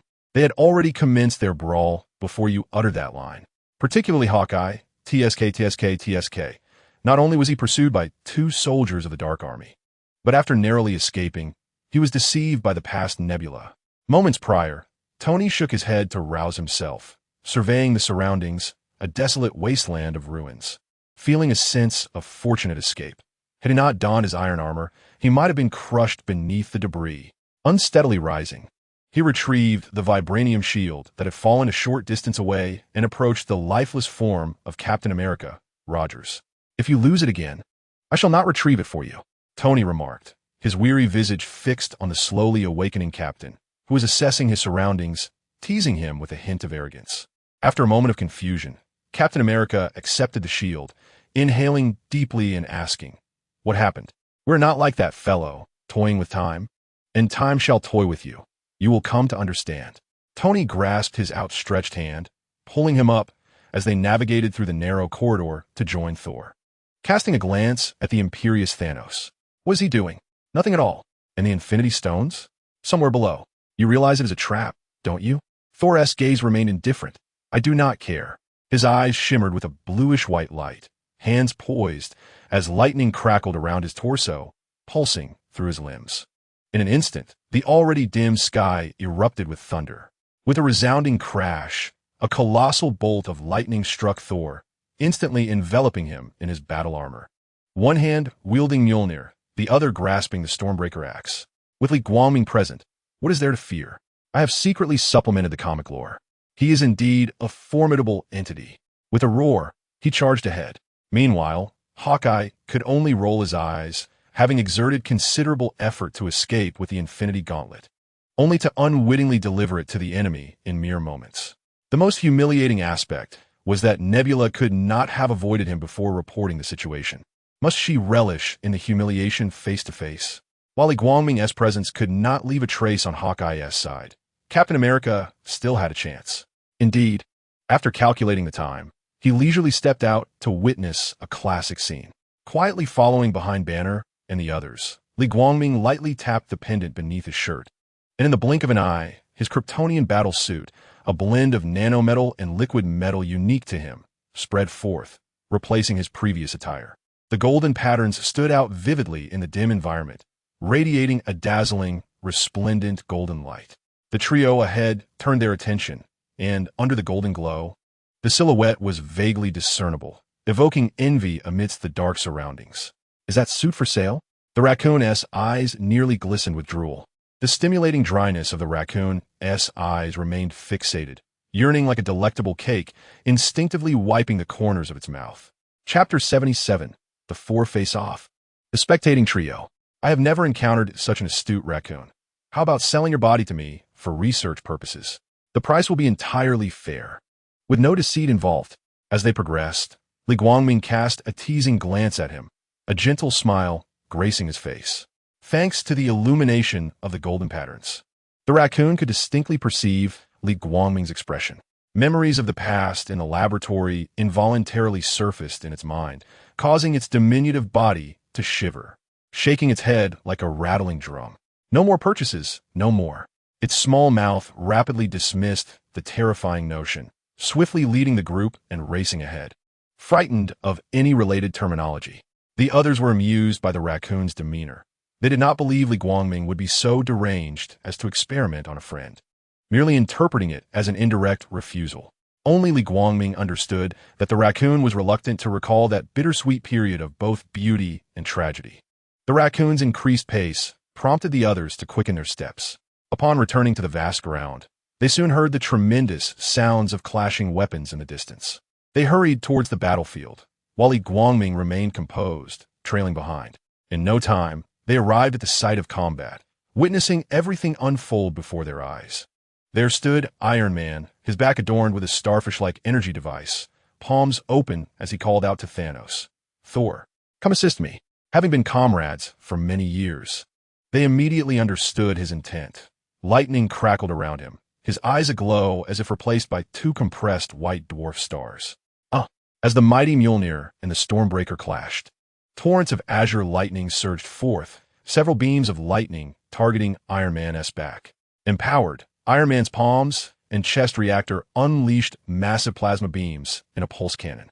Even the seemingly inconspicuous appendages on his back emitted pulse beams as thick as an arm. Yet, such formidable attacks failed to shatter Thanos. He wielded the two-headed blade of his tyrant's cleaver, symmetrically positioned to deflect Iron Man's pulse attacks with great effort, drawing closer with each maneuver. Seizing the moment, Thor hurled Mjolnir like a baseball. With a resounding thud, it sped toward Thanos. Thanos, with keen battle instincts, instantly detected the ambush, swinging his blade to disrupt Iron Man's pulse attack, seizing Iron Man as a shield. A crisp sound resonated through the sky, the noise of Mjolnir colliding with Iron Man. Utilizing the Force, Thanos flung Iron Man aside, embodying the image of a tool cast aside once its utility was exhausted. The recovering Captain America quickly regained his rhythm, engaging in a fierce exchange with Thanos, with Thor charging in right behind him. The tides of battle shifted imperceptibly, or rather, the trio never truly managed to subdue Thanos from the outset. Regardless of the tumultuous scene of combat, Iron Man, flung aside, found himself in a state of near unconsciousness. "Boss, wake up," Friday incessantly urged, hoping to rouse the fainted Tony. It seemed effective, as Tony, ensconced within his armored suit, groggily regained consciousness, his bleary eyes catching sight of several figures standing 100 meters away, seemingly spectating the spectacle. Shaking his dizzy head to dispel the unrealistic notion that anyone would be watching a performance in such perilous circumstances, he nonetheless realized he was not mistaken. It was indeed Li Guangming and his companions who had arrived moments earlier. Banner gently laid down Rhodes, initially intending to lend support. But the synchronization of the trio's efforts proved too flawless, leaving no opportunity for him to intervene. It felt as though any sudden insertion would disrupt the delicate balance, tipping the scale of victory in favor of Thanos. Rhodes, his face twisted in hatred, pounded the rubble in frustration, muttering, "If it weren't for the damaged armor." Meanwhile, the raccoon paced anxiously, lamenting, "With my little stature, I am of no help." Turning to the composed Li Guangming beside him, he seethed inwardly, clearly irritated by the latter's nonchalance. It was evident that his power was unfathomable, yet he merely observed while they bore the brunt of the assault. What if the Infinity Gauntlet was discovered?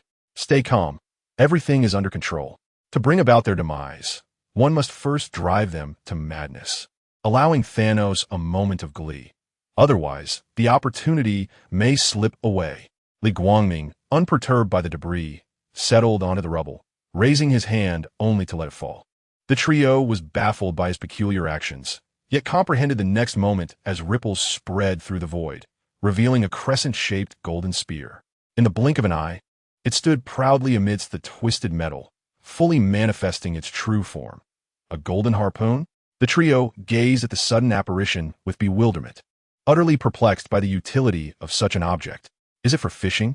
They mused, bemused by the extravagance of a golden harpoon for such a mundane task. Yet, realizing its presence on the battlefield, they acknowledged it as a weapon. The raccoon's pupils gleamed with curiosity, his mouth opening as if to inquire about its price. Surely, the ability to summon such an artifact in this scenario indicated it was no ordinary item, perhaps rivaling Thor's Stormbreaker. However, recalling his previous inquiries regarding pricing, he stifled his curiosity. Consequently, both he and the raccoon were compelled to stand alongside Li Guangming, akin to spectators at a cinematic performance. As for the absence of one member, Banner could no longer contain his anxiety. Seizing an opportune moment, he entered the fray. The ensuing battle bore similarities to the original narrative, yet Banner's addition proved inconsequential as they continued to be overwhelmed. Iron Man tended to his injuries while Thanos relentlessly pummeled Thor. Confronted by the roaring green giant Banner, he first delivered a powerful kick that sent Thor flying. Utilizing his combat skills to absorb the impact, he effortlessly blocked Banner's onslaught. Despite Banner's wild flailing, the anticipated scene of him landing a fatal blow on the seasoned warrior did not materialize. The 2014 version of Thanos faced the fury of Banner's fists, deftly dodging while landing blow after blow upon his visage, reminiscent of the time when a decapitated Thanos had evaded the Hulk aboard a fleeing ship from Asgard. After trading several punches, Banner crumpled to the ground, groaning in pain. Captain America, having stealthily approached from an unknown direction, engaged Thanos in combat. The four warriors appeared to be locked in a battle of attrition, with one fighter falling as another took their place in a relentless cycle. Yet, this only extended their struggle for mere moments. Suddenly, a massive foot loomed larger before Captain America, and in the blink of an eye, he was sent hurtling away. As the next combatant entered the fray, Thor summoned his storm axe, engaging in a brief duel with Thanos' weapon. In the midst of this peril, his hammer, Mjolnir, remained grounded, Chapter 78. Thanos' Explanation. Witnessing this scene, Li Guangming released his clenched fist, allowing his left hand to rest against his cheek, observing the unfolding events. With a resounding thud, Thanos staggered back several steps, his triumphant grin frozen in place as he turned to track the trajectory of Mjolnir. Captain America, standing firm with his feet planted, held his vibranium shield before him, his upper body realigning as he took deep breaths, revealing his tightly grasped hammer. In a rush, Captain America seized the leather strap of Mjolnir, spinning to gather momentum, and in an instant closed the distance to Thanos, swinging upward. With a mighty thud, Thanos was sent flying 2 or 3 meters. As he attempted to rise, Captain America hurled his shield. Thanos, attempting to block, sent the shield careening behind him. Captain America then launched Mjolnir, targeting not the cautious Thanos but rather the shield behind him. In a flash, the two collided, the shield rebounding to strike Thanos once more with a resounding crash, the enchanted shield's ambush proving successful. With uncanny precision, it returned to Captain America's grasp, allowing him to summon Mjolnir back, denying Thanos any opportunity to react, and he hurled the shield once again, forcing Thanos back a step. Faced with the returning shield, Captain America did not catch it with his hands. Instead, he struck the edge of the shield with the hammer, catching Thanos off guard yet again.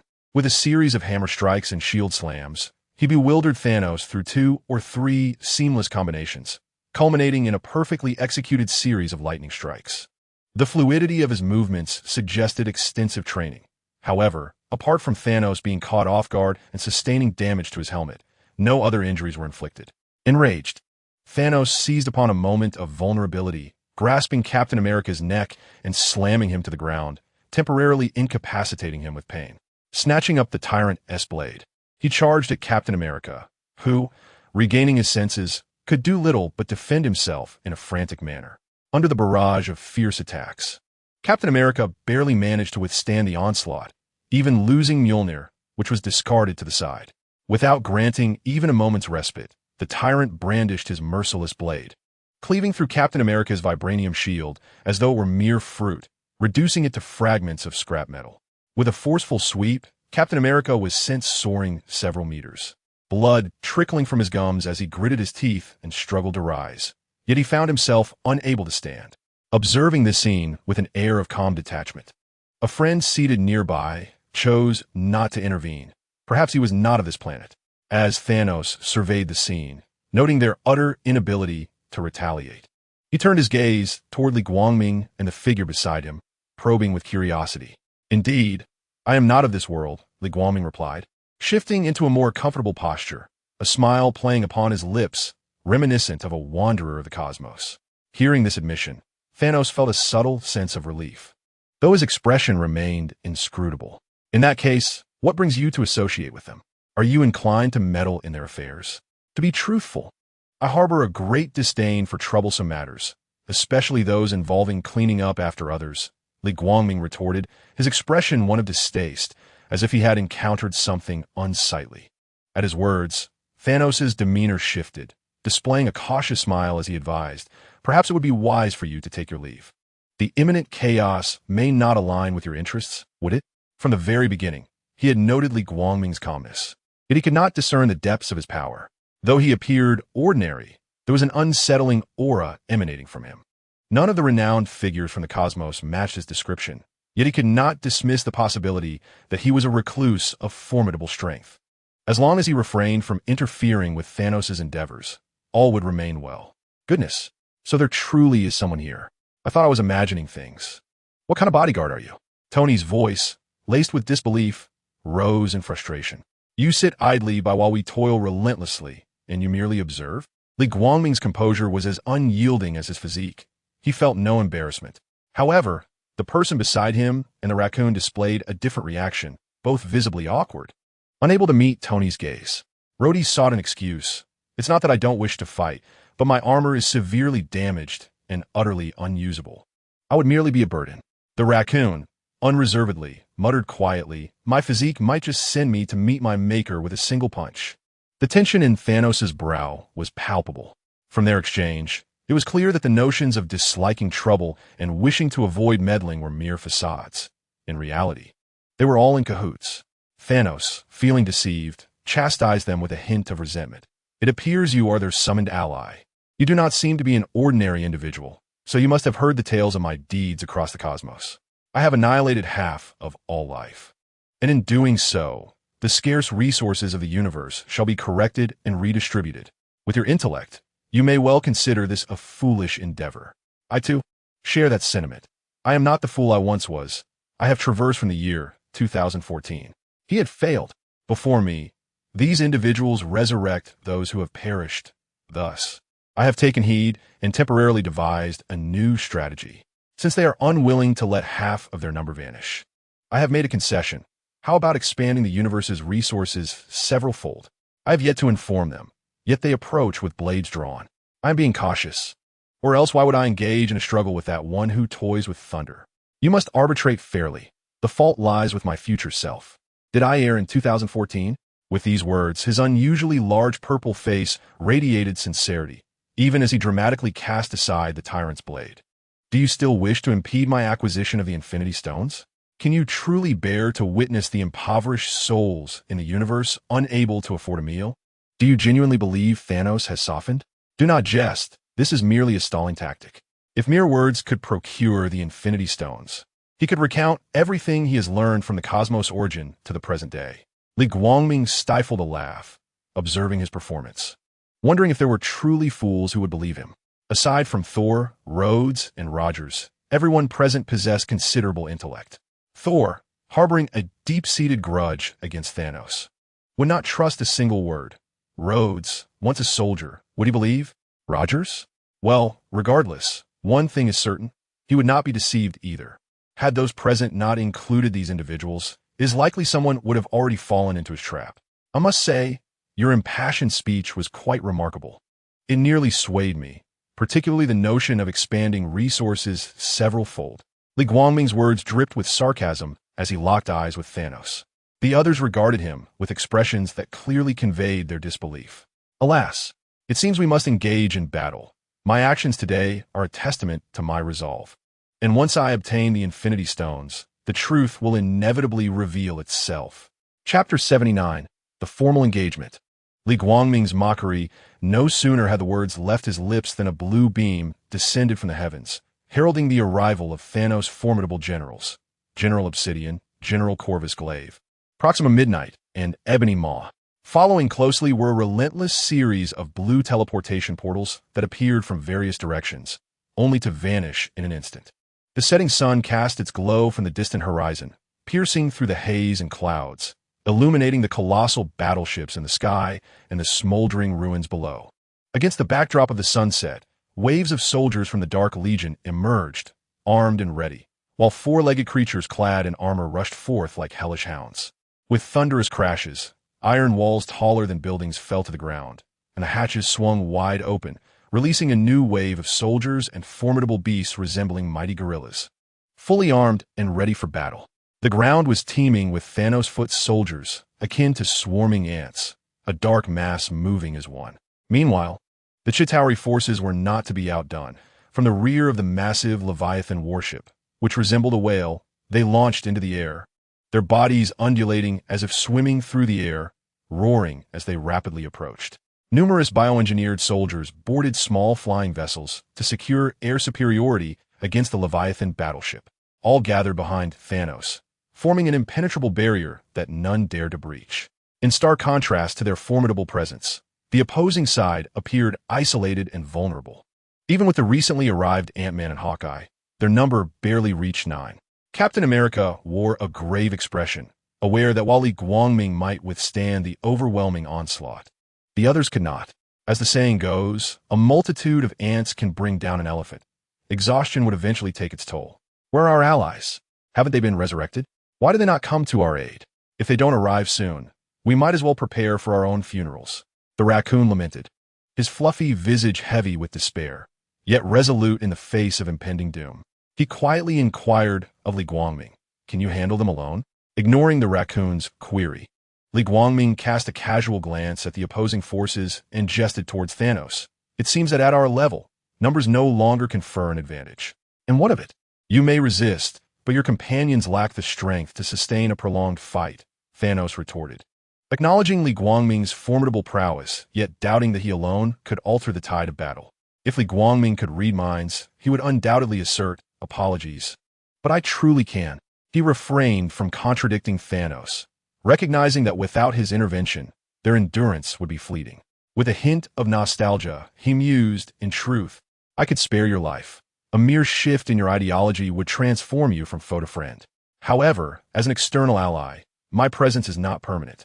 There is no guarantee that unforeseen circumstances won't revert your thoughts. So I must regretfully declare, today, you must perish. His calm words belied a chilling intent, as if he regarded Thanos' life with utter indifference. Uncertain whether this realm was merely a cinematic construct, he pondered if characters from comics might intervene against Thanos. Thus, the only good Thanos would be a deceased Thanos. Thanos ceased his banter, raising the tyrant S-blade and sweeping it forward.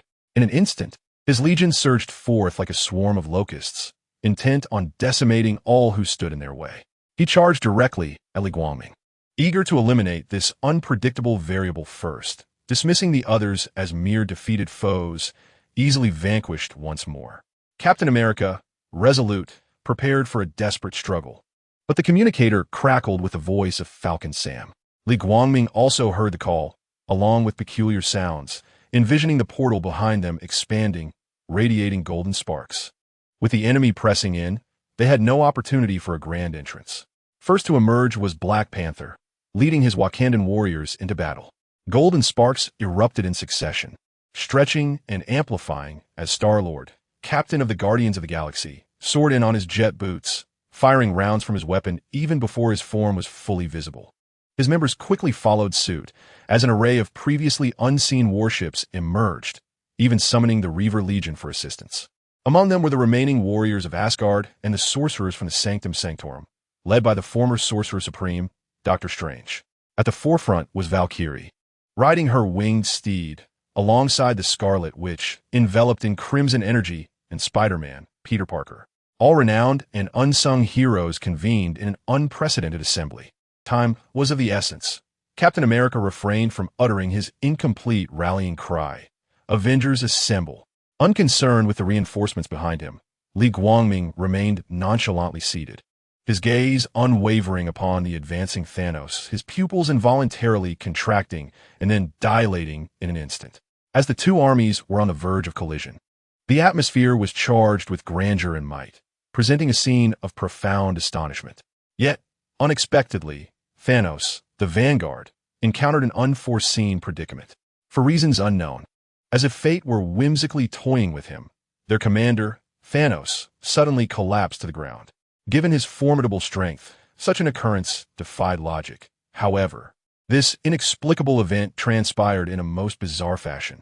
The comical sight instantly disrupted the morale on both sides, although it would not alter the course of battle. It seemed as though the scales of fate tipped in favor of the Avengers, foretelling Thanos' inevitable defeat. Unfazed, he quickly rose and charged towards Li Guangming, yet, as if fate's deity truly favored and protected Li Guangming, he fell once more. Indeed, this peculiar spectacle repeated itself. The Avengers, in their frantic charge, gazed at Thanos with astonishment, their thoughts seemingly echoing. Was this divine retribution for his misdeeds? Undeterred, he rose again, only to stumble once more, as anticipated, the moment he took a step. In an instant, Thanos comprehended the source of his misfortune. After 2 attempts, he deduced that Li Guangming was behind it.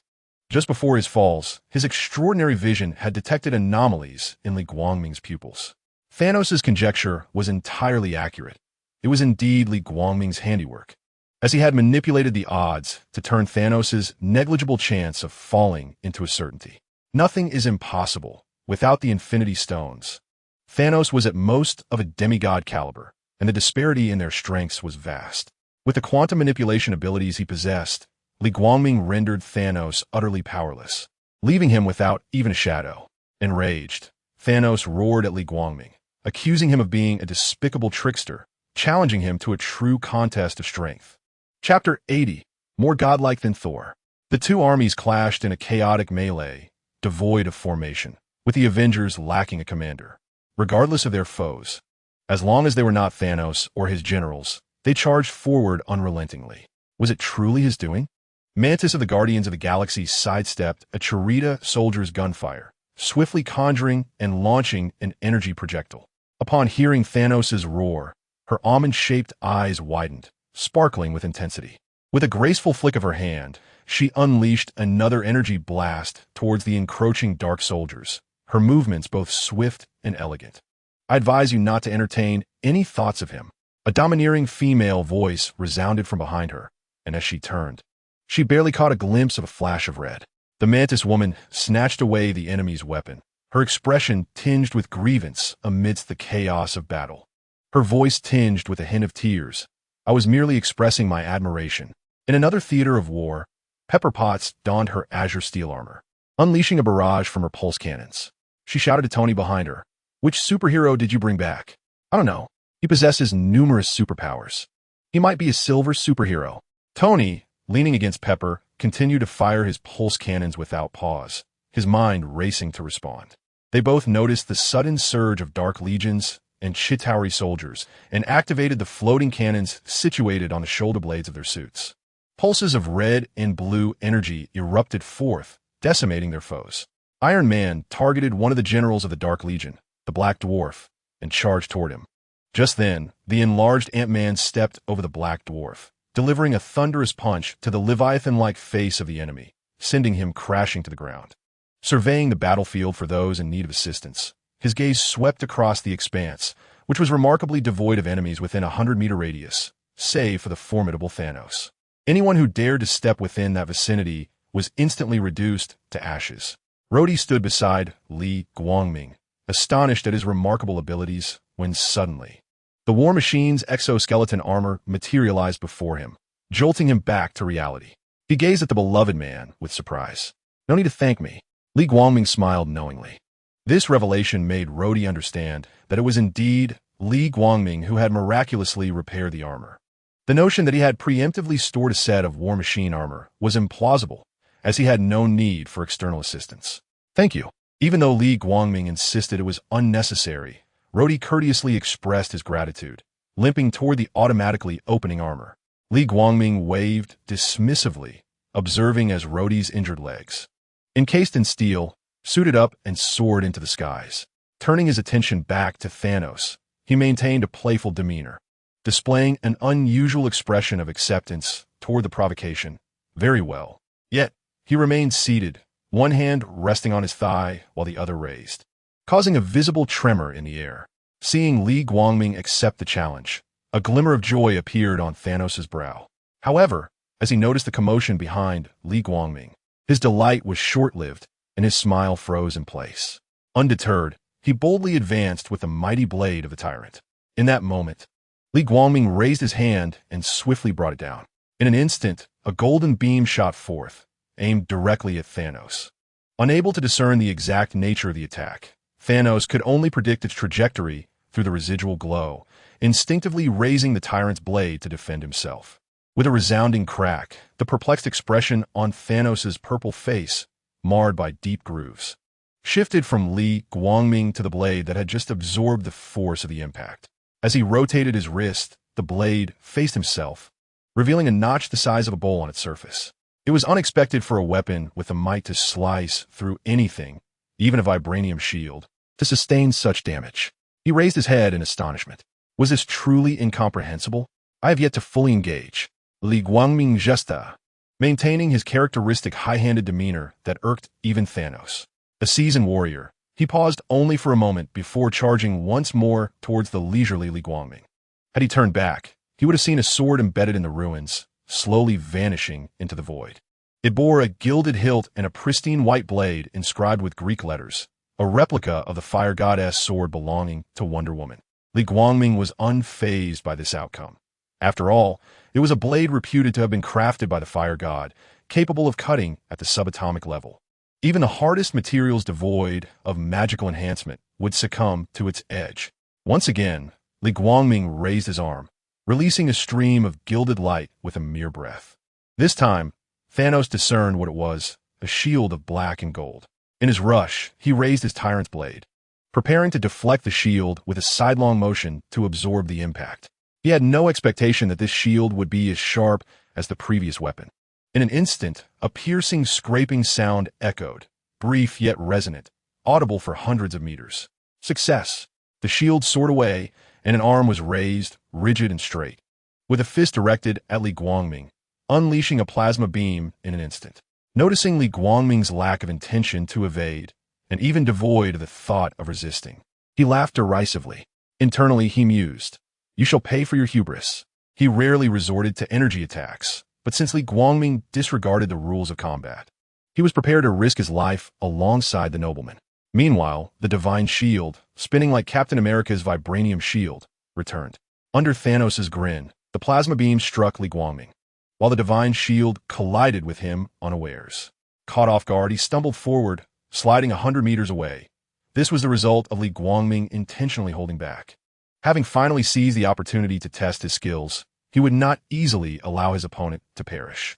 Upon observing Li Guangming, he activated an unused ability, radiation absorption, directly drawing in the plasma beam, which, under the influence of his decaying essence, augmented his powers slightly. Seizing this moment, he assessed the situation of those around him. The notable figures appeared weary but unharmed, while the lesser characters suffered injuries or, in some cases, death. Reality was far from a game. After such a grand battle, casualties were inevitable. "I hope the goddess of death does not emerge to claim souls from me." Li Guangming muttered softly, his right hand poised like a finger snap, striking the long-standing trident of Poseidon. A resonant metallic clang reverberated across the battlefield, capturing the attention of numerous heroes and the 4 dark generals, all drawn to the source of the sound. Soon, amidst the previously ominous clouds, a more formidable darkness gathered, entirely obscuring the sunlight, surpassing even the tempest conjured by Thor. This was the innate power of the trident, the mastery of the elements. In a fleeting moment, thunder roared and lightning flashed. He embodied the essence of a thunder god, even more so than Thor himself. In Chapter 81, titled The Mysterious Black Mist, the disdained Thanos, Rocket Raccoon, not far from Thor, jested with a wicked sense of humor. "Why do I feel he resembles a thunder god more than you do? Perhaps you should consider adopting the title of god of the hammer or god of the axe." Thor, with a furrowed brow and silence, seized his Stormbreaker, unleashing a surge of lightning that obliterated a Leviathan warship, seemingly to reaffirm his authenticity as the true god of thunder. Observing Thor's display, Rocket fell silent, fearing he might inadvertently receive a bolt of lightning himself, and continued to pull the trigger of his weapon, dispatching nearby foes while distancing himself from Thor. "Oh, it's raining, and it tickles on my face." Drax, the Destroyer, twisted his body uncomfortably in battle, voicing his displeasure. As if to validate his words, sparse droplets began to fall, and some brushed their cheeks, questioning their own senses. Within mere seconds, the rain intensified, resembling a fissure in the heavens, with droplets cascading densely, enveloping the battlefield in a humid mist. This was the steam rising from the extinguished flames of battle, obscuring visibility. "This wretched brat. It seems my list of grievances has just grown."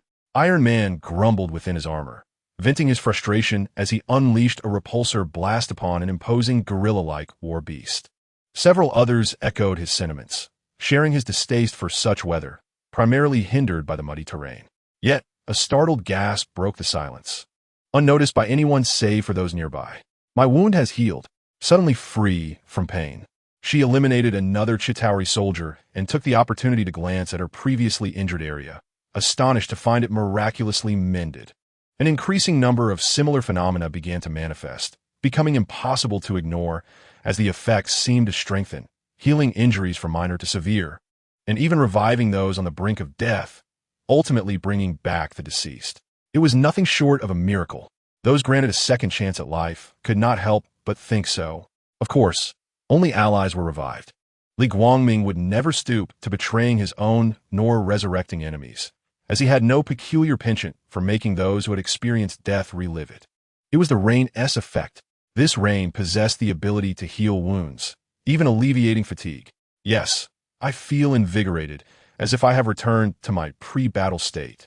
Tony, inside his iron suit, was brimming with exhilaration, as if under the influence of a stimulant. He had not anticipated that even through the armor, The rain could exert its influence. One could only commend the miraculous lad. He felt capable of challenging Thanos and emerging victorious, though it was merely a fleeting thought. After all, Thanos had been taken over by Li Guangming, and he was not foolish enough to court death, having learned from his near-fatal experiences. He dashed towards one of the 4 generals of the Obsidian Order, General Corvus Glaive. Thor, the god of thunder, wore an expression of astonishment, not only having recovered from his injuries sustained in battle against Thanos, but even regaining his lost eye. Joyfully collaborating with Captain America, Steve Rogers, he suddenly sensed something amiss. "Why is my Stormbreaker in your hands? I wield the larger one. The smaller one is for you." Captain America did not contest his suggestion, and they exchanged weapons before returning to the fray. Poor Mjolnir was thus cast aside. Despite being a formidable weapon, it harbored its own sentiments and felt deeply sorrowful, resolving that if it were to sustain further harm, it would no longer heed Thor. If Thor's eye could regenerate, then naturally, the war machine, James Rhodes, could overcome the disability of his legs. Yet, the brownish hue of his armor's face, tinged with red, was rather unseemly. The once dismissive onlookers retracted their earlier remarks, never having realized that combat amidst the muck could be so comfortable, audacious, akin to possessing an indomitable advantage. Observing their jubilant expressions, Li Guangming felt a twinge of regret, having anticipated the arrival of the goddess of death. However, it was understandable. In the multiverse, death was a constant occurrence, countless and overwhelming, rendering their plight trivial in comparison. The opposition would hardly mind a few minor calamities here. With a claw-like gesture, Li Guangming pulled the fleeing Thanos back within a 100-meter radius. Akin to a defiant bride, unable to escape her bed, he knew that Thanos, with his pride, would never resort to fleeing, likely retreating to seek the lost Infinity Stones on the battlefield. Li Guangming chuckled derisively, mocking Thanos' belief that acquiring the Infinity Stones could alter the situation and defeat him. Such thoughts were nothing short of delusional. Merely relying on the Infinity Stones was woefully inadequate to contend with him. 100 meters away, Ebony Maw looked on with concern for his master, Thanos, yet found himself impotent. After numerous attempts, any ally that approached was instantly reduced to ash. In a moment of desperation, he attempted to entrap Valkyrie, the last remaining Asgardian warrior, along with her Pegasus. But she merely adjusted her stance within the 100-meter range before fearlessly charging at Ebony Maw. He felt a wave of frustration. Was this not blatant discrimination? Yet, he had no recourse but to pray for his master, Thanos. "While you run, I possess many more abilities. Seeing you in such agony, I kindly offer you an audience with the gods. I'm not that Clark fellow. Fear not. It won't hurt. Just a blink and it will be over." Li Guangming resembled a quintessential villain, never straying from his position, wearing a smile that almost beckoned a sinister cackle. Yet to Thanos, this grin grew increasingly sinister, as he realized that if this continued, all hope would eventually shatter, and no tactics would avail against Li Guangming. Desperately, he roared, "Fire the barrage." Ebony Maw gazed at Thanos in astonishment, revealing his hesitation. "But we have a large number of our people mixed in." Quickly, in a tone reminiscent of authority, Thanos commanded, abruptly cutting off his words. This was the only opportunity to seize the Infinity Stones amidst the chaos, as per Li Guangming's counsel. Reluctantly, Ebony Maw complied, and the cannons of the massive warship aimed squarely at the throng below, indiscriminately targeting both foes and allies as torrents of blue energy erupted forth. Li Guangming paid no heed to others, not out of cruelty, but because he believed that amidst the downpour, death was but a fleeting inconvenience. Thanos' actions merely served to deplete his own forces. Raising his arm, he activated the quantum manipulation and the power of the Infinity Stones, not in a broad sweep, but specifically aimed at Thanos. The lesser minions could be dealt with by others. He viewed it as an opportunity for them to gain experience. Suddenly, however, an unforeseen disturbance arose. A dense black mist materialized, visible only to Li Guangming, resembling a black hole that absorbed all light. "Could you refrain from killing him?" "Not out of pity, but because I cannot bear to witness that grotesque purple visage," a hollow voice echoed throughout the space. Chapter 82. Advancement and New Abilities. With one Thanos already perished in this universe, what more could be said for the myriad of realms? "I sense you are insinuating something," Li Guangming thought, refusing to act upon her suggestions, for he was not the sycophantic type like Thanos. As he spoke, his demeanor remained unruffled, his replication ability quietly activated, successfully duplicating a wave of power. Internally, he grappled with disbelief. How was it that in his quest to encounter a formidable ally, he could never find one? Yet upon arriving in the Marvel realm, he encountered death, one of the 5 primordial gods, and now effortlessly ascended to the status of a multiversal powerhouse? I find myself in a quandary. Just as I settled the multitude of purple faces, now you demand another death? This hard-won tranquility is slipping away from the black mist. Death emerged, clad in a form-fitting cloak of darkness, accentuating her voluptuous figure. Her face, once a reflection of the cosmos, inexplicably bore the features of a youthful girl. Her cheeks plump and reminiscent of innocence. Had it not been for her figure, one could easily mistake her for a mere child. Li Guangming had anticipated a skull-like visage, a hollow gaze devoid of substance. Moreover, her playful remarks were quite astute. Indeed, her features resembled those crafted from purple sweet potatoes. And who claimed that one has already perished? You startled me back then. That infatuated fool nearly discovered my abode, only to be whisked away by your intervention. Shouldn't there be compensation for emotional distress? Her gaze was fierce, yet it did not evoke repulsion. Rather, it drew one in, as if ensnared by a spell of romantic allure, willingly embracing the embrace of death. However, Li Guangming's unique constitution rendered him impervious to such enchantments. Were it another, she would have resorted to intimidation or violence without hesitation. Yet, the presence before her was distinctly different. She caught a familiar scent, identical to her own, and though she had anticipated it, encountering it firsthand was still utterly astonishing. Unrelated to familial ties, Li Guangming would not indulge her, promptly countering, compensation for emotional distress? You may seek that from those over there. If there's any recompense to be had, it certainly won't cost a life. Reflecting on recent events, Li Guangming realized that indeed, the fault lay with him. As for avoiding death, a mere snap of his fingers would suffice, or perhaps even that was unnecessary. The matter of compensation was irrelevant to him. It was her choice to court death, not his coercion. Even if it were a matter of life and death. She could not claim his, such was his audacity. Death, vexed by his words, suppressed the urge to retaliate and cunningly glanced at him. Do you believe I came here personally for what purpose? To bestow powers upon you? You now possess a status indistinguishable from mine. You could very well be considered death yourself. When I wander the realms, countless souls will trace your steps, disturb your peace, and deny you solace. Li Guangming gazed at her in shock. Her approach of mutual destruction was indeed ruthless. She felt a sense of satisfaction at his expression, murmuring to herself, "Do not think you will escape unscathed. Even if you flee back to that universe, there will be no refuge." In a fit of frustration, Li Guangming snapped his fingers. Thanos met an abrupt end, and he personally obliterated his soul, transforming it into pure energy that dissipated into the cosmos, returning to the universe as fertilizer.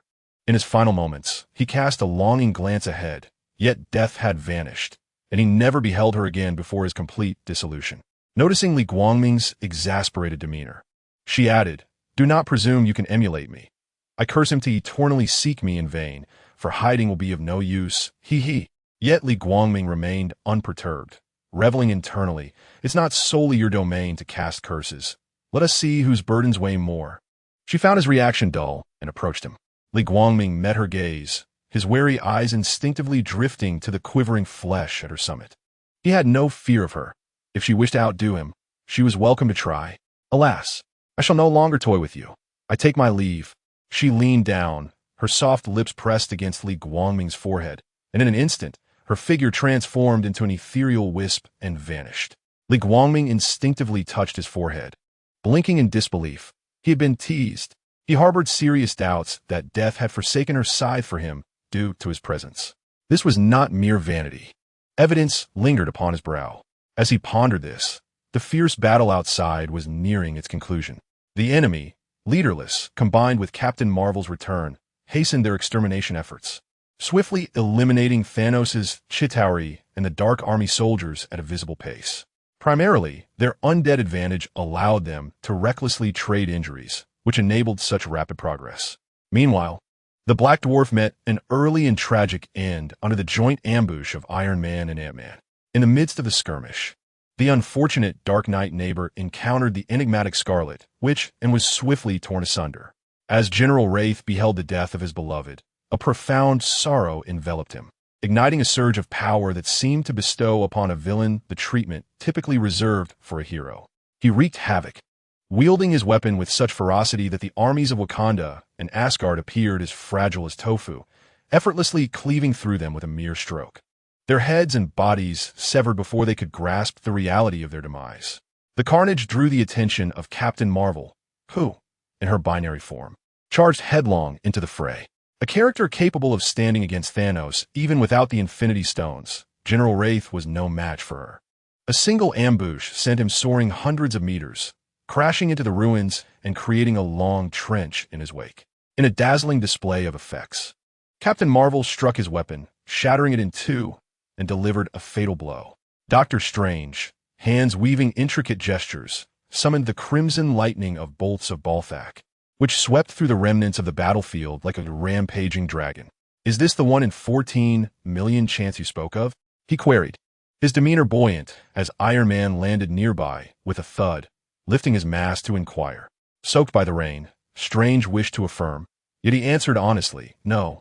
I have yet to witness that fool's presence in any of the possibilities I have seen." An unprecedented occurrence unfolded, and Strange realized there was no need for concealment. Everything had spiraled beyond control. Iron Man's expression soured, a hint of embarrassment creeping over him. "How long has he been like this?" "I'm not sure." He began talking to himself. "Once I noticed." Little did they know, a person seemingly exhibiting symptoms of a split personality possessed the capacity for salvation. Strange contemplated consulting magical tomes for a remedy, as a means of repaying his debt of gratitude. "Beware of speaking ill of others. Retribution is inevitable, you know?" echoed the voice of Li Guangming in their minds. Chapter 83. Conclusion, Celebration, and Gratitude. They turned to him, noting his face darkened like coal. Their expressions matched Li Guangming's intensity, yet they felt no shame. Tony, rather earnestly, nodded. "This ailment must be treated. Procrastination is not an option. I was once a physician and know many esteemed psychiatrists. I must extend the courtesy of referring a patient to them. If all else fails, shall we not attempt magic?" Strange clasped his hands together, invoking the ring of Ragnar to envelop his hands, then turned to fend off an attacking soldier of the Dark Legion with his bare hands. "As a well-known affluent individual, I shall cover the medical expenses." Tony, seemingly with eyes in the back of his head, did not turn but fired a repulsor blast. Observing their growing enthusiasm, Li Guangming, feigning anger, waved his hand, and in an instant, all remnants of the soldiers dissolved into dust. Instead of displaying anger, he chuckled within their minds. "Esteemed doctor, I shall surely attend your beloved's wedding, and I will capture several cherished photographs for you. And Tony, I recall your daughter is quite adorable. Rest assured, I shall wait for your demise." Of course, he would not speak openly. Such a revelation would tarnish his illustrious image, and the tales of the war's conclusion would not echo his heroics, but instead leave him branded with a rather unsavory moniker. "You wretched beast. Young Morgan is merely 5 years old." Tony, filled with disbelief and indignation, pointed an accusing finger. However, Li Guangming paid him no heed, a satisfied smile gracing his face as he retrieved the trident of Poseidon and stepped forward. Firstly, it was the ability to replicate. After all, even the smallest mule is still flesh and blood.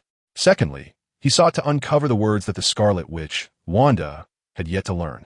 A couple of onlookers cast peculiar glances at the two at the center of the event, their imaginations ignited, captivated by the unfolding drama.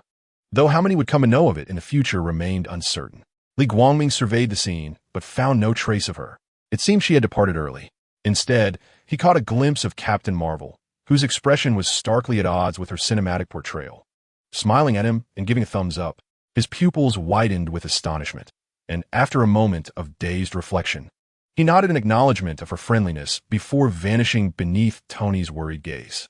All present on the battlefield stared at the dissipating ashes, scratching their heads in confusion, feeling a mix of awe and regret. How could they have perished before the battle had truly begun? Yet, within moments, they unanimously erupted into cheers.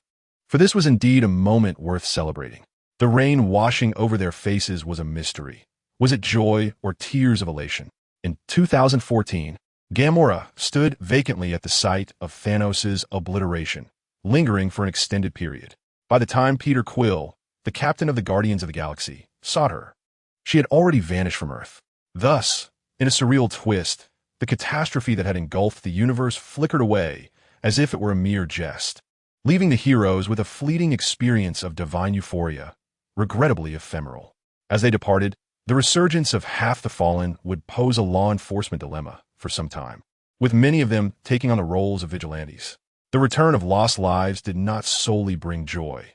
For instance, awakening to find 5 years had elapsed. One survivor discovered their spouse had moved on. Yet, some remained steadfast, welcoming a new dawn with tears of joy, while others betrayed their own. Much like a certain individual of the Wong surname. In the cemetery, the atmosphere was steeped in silence, with fresh chrysanthemums and white roses left by mourners before some gravestones. Before an unremarkable stone marker stood a woman with chestnut hair, her casual attire accentuating a figure that appeared somewhat ample. Her gentle visage bore no traces of sorrow or joy, merely gazing motionless at the inscription on the gravestone, Pietro Maximoff. Suddenly, a voice echoed behind her. Yet she remained utterly still, as if the inquiry was directed at someone else, encased within an invisible barrier separating her from the outside world. Typically, those resurrected would call their loved ones or dear ones. A stranger would not undertake such a gesture. Noticing her continued silence, the voice pressed on. Given my aversion to complications, it seems unlikely I would meddle in such matters.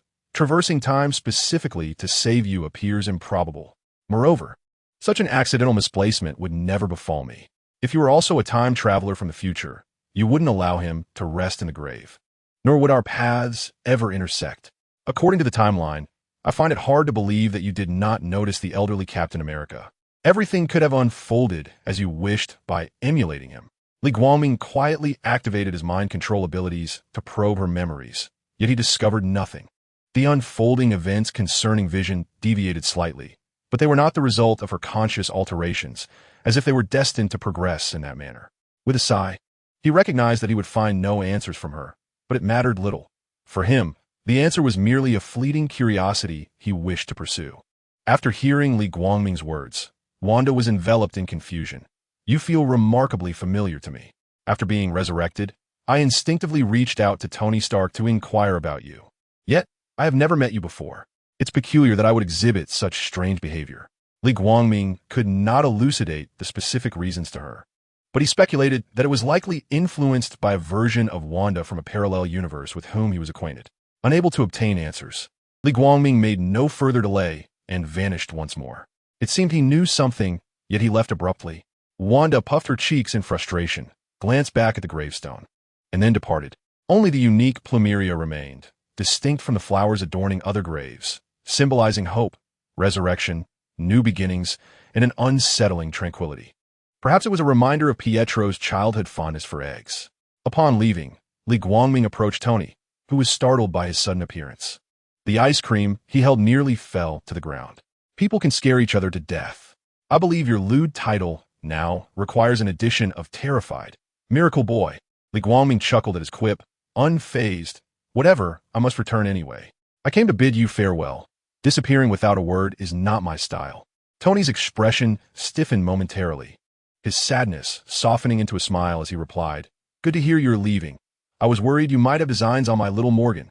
However, we are planning a celebration party the day after tomorrow, and it wouldn't be the same without you as the guest of honor. Tony patted Li Guangming's arm with his free hand, looking at him expectantly. After a brief moment of contemplation, Li Guangming nodded in agreement and walked toward the kitchen exit. Yes, he was temporarily residing at Tony's home, unable to resist his warm invitation. At that moment, Tony began to regret it. Was this akin to inviting a wolf into the fold? Just as Li Guangming was about to step out the door, Tony suddenly said, Thank you. Chapter 84. Little Morgan and the Extraordinary Stark. Li Guangming, with his back to him, smirked slightly, raised his arm in a wave, and left without looking back. He did not pry into Tony's thoughts, even if he was unaware of the precise reasons for his gratitude. Perhaps it was for bringing him back to his own universe, or for aiding in the salvation of this world. It might even be for knowing that he had saved his life. Who could say for certain? Time slipped away quietly, and he found himself in a state of profound boredom.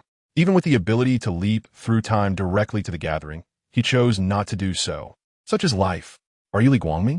As Li Guangming lay idly on his bed, engrossed in television, he suddenly heard the sweet, melodious voice of a little girl emanating from the doorway. Propping himself up, he gazed towards the source of the sound, and there she stood, an utterly adorable child. Her cherubic face so delightful that it evoked an irresistible urge to pinch her cheeks, as if his spirit had been cleansed. With her short legs, she approached Li Guangming, her eyes sparkling as she tilted her head in curiosity. Her small lips babbled, "You're not much different from anyone else. You don't have Sister Z's iron physique, nor Uncle Hulk's towering stature. Indeed, that is me, but how does little Morgan know about me?" Upon noticing her endearing demeanor, Li Guangming rose and squatted down to meet her gaze, his voice softening into a smile as he inquired. At this, she proudly lifted her chin, hands on her hips, and declared, "I saw it on the warehouse armor.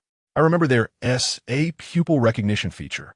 A look of astonishment crossed Li Guangming's face. She continued, her pride swelling, "I secretly learned hacking skills with Friday's assistance." Then her expression shifted to one of mild dismay, though most of it was thanks to Friday. Yet, as children often do, her emotions shifted swiftly. Her little head was filled with questions as she looked at Li Guangming. "But how do you know me? I've never seen you before."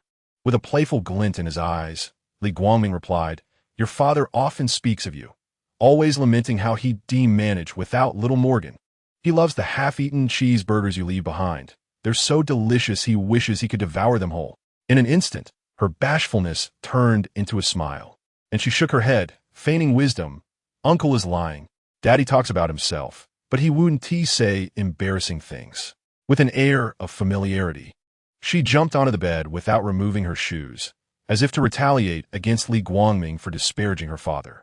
Li Guangming sighed, resting his forehead in disappointment. Alas, even children cannot be deceived these days. "But at least take off your shoes. I need to sleep for another 2 days. Once I'm gone, you can bounce around to your heart's content." However, Morgan paid no heed to his advice, laughing and continuing her antics, embodying a spirit of mischief that starkly contrasted with the well-behaved children outside.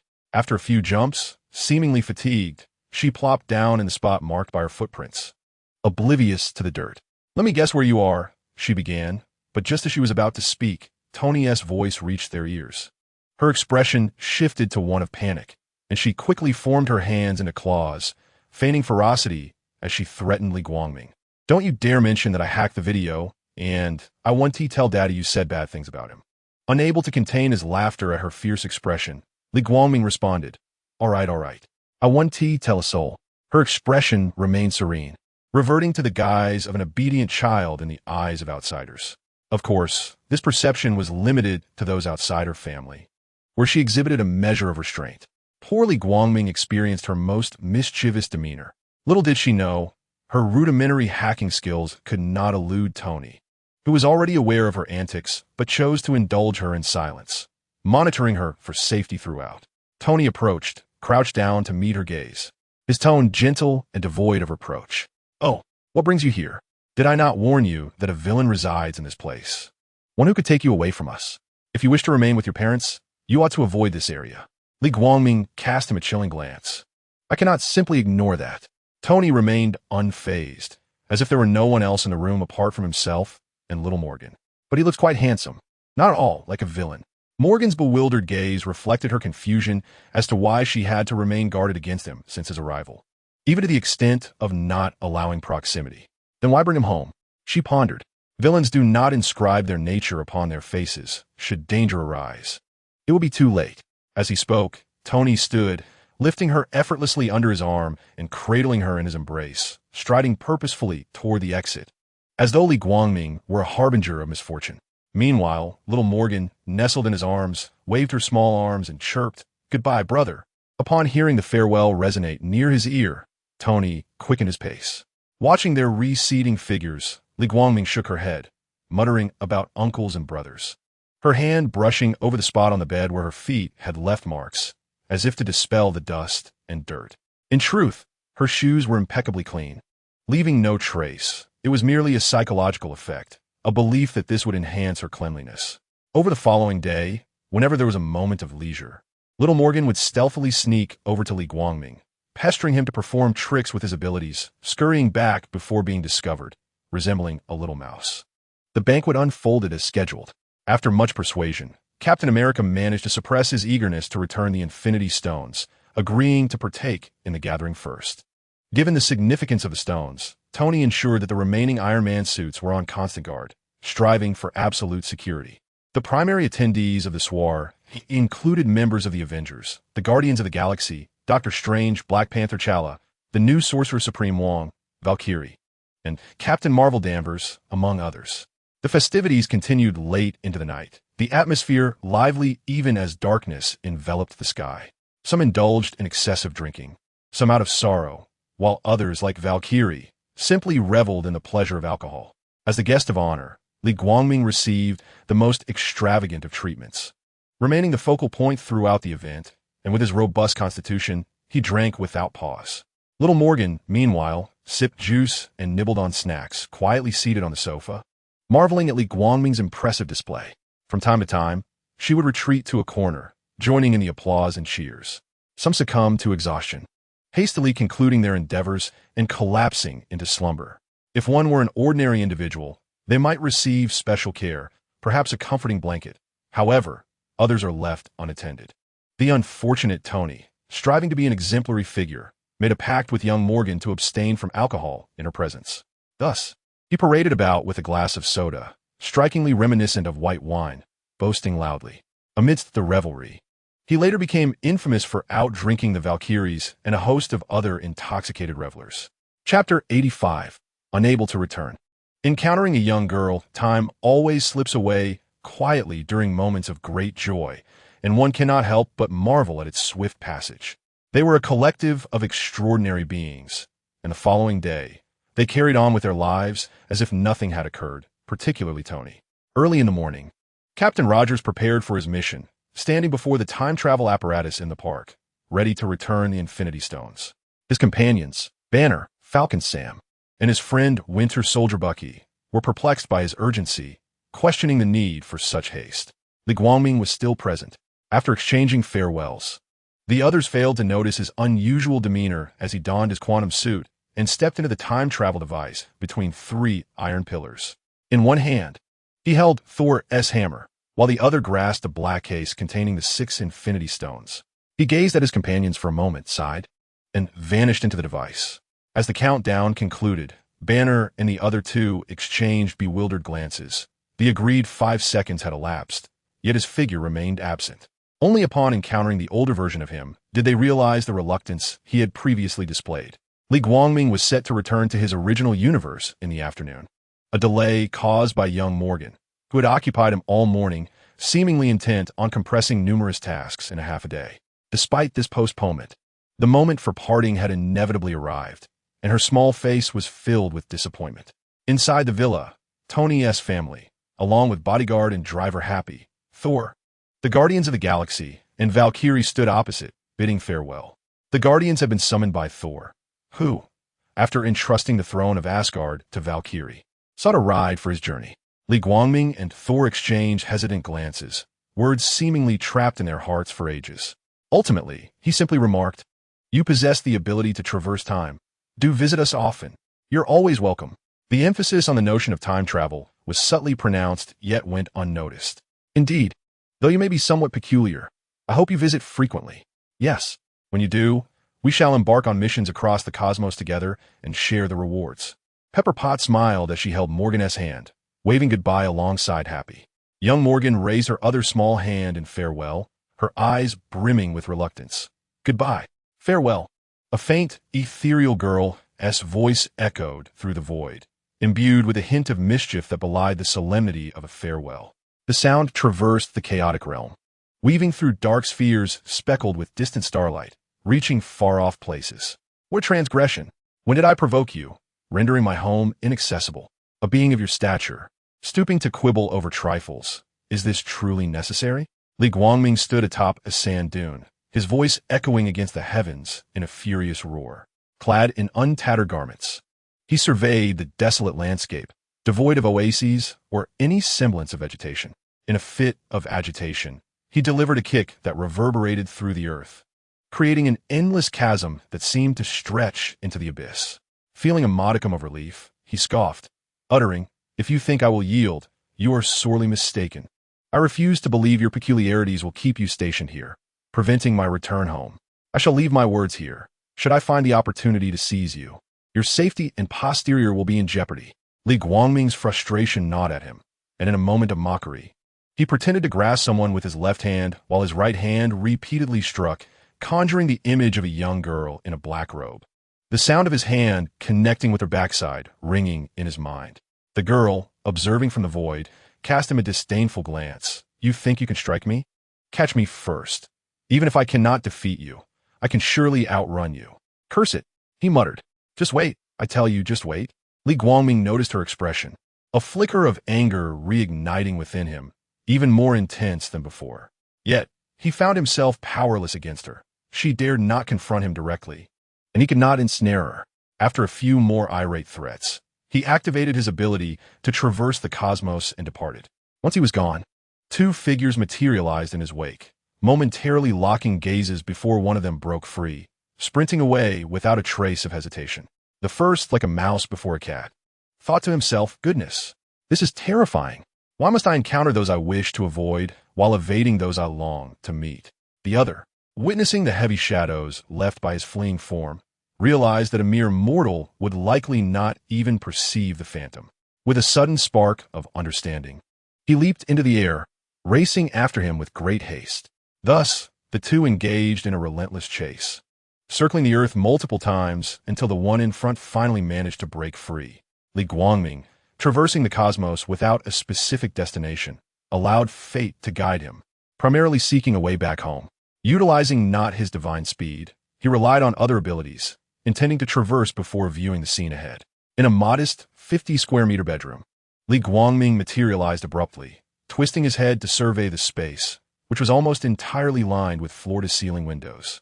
The decor was a dark silver, exuding both simplicity and opulence, furnished just enough to meet daily needs, yet leaving ample room.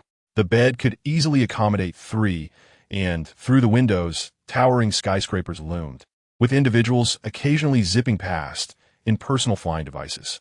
It was evident that this was a technologically advanced city. Just as Li Guangming prepared to teleport away, a sound emanated from the door.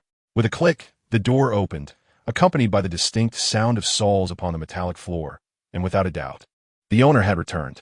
A young girl, around 13 or 14, cradled an electronic book as she stepped forward, instinctively glancing up to assess her surroundings.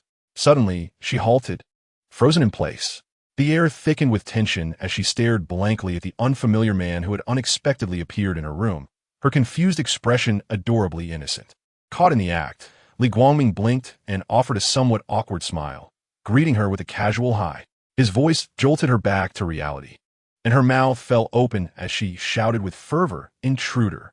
Unlike most, she did not seem frightened, rather, with a spirited flick of her electronic device, she charged at Li Guangming.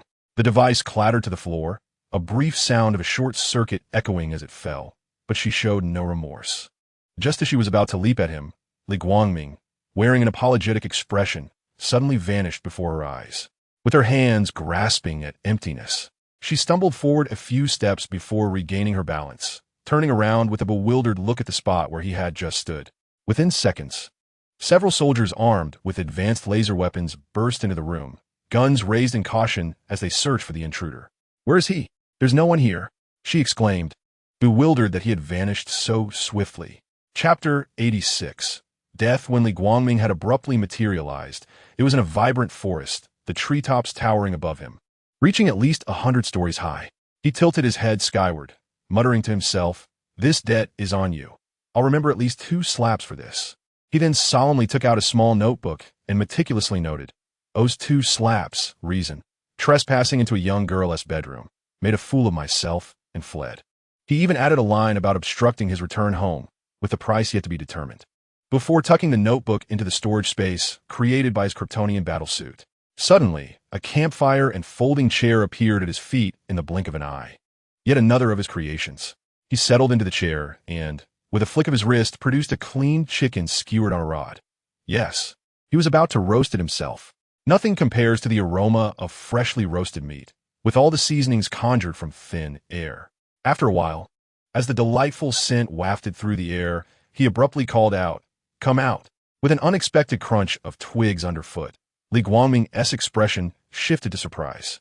She emerged, and he wondered how she had not questioned whether he was deceiving her. "When did you realize I was hiding behind the tree?"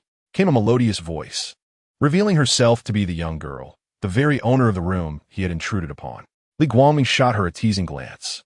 "At first, your action struck me as quite amusing, like a child playing hide-and-seek, boldly walking to the tree right before my eyes."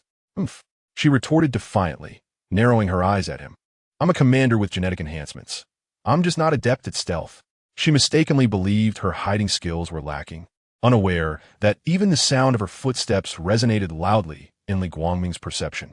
Then, stepping forward, the bold and skilled individual seated themselves beside Li Guangming and inquired, "Who are you? There is nothing of value to steal from me. Moreover, how did you manage to vanish so abruptly?" "I, merely a person obstructed from returning home." Li Guangming sighed, casting his gaze skyward. "Who possesses such a lack of compassion?" Her stern visage bore a hint of confusion, but she swiftly assured him, "Tell me. Once I wield military power, I shall assist you in reclaiming your home. Are you not afraid I might harm you?" "You would not." Li Guangming found amusement in her audacity, bemused by the courage that allowed her to assert such certainty. Before her, he severed a roasted chicken and an iron rod in twain, offering her half. She gazed at the spectacle in astonishment, pondering whether this constituted supernatural ability. Even in the future, she mused, she would be incapable of such feats. Li Guangming took a hearty bite of the chicken, exclaiming, "Ah, truly delicious. As expected from my own roasting." On that day, within Tony's villa, Li Guangming employed his time-traveling prowess. With his current level of strength, he believed he could return without the need for a painstaking search.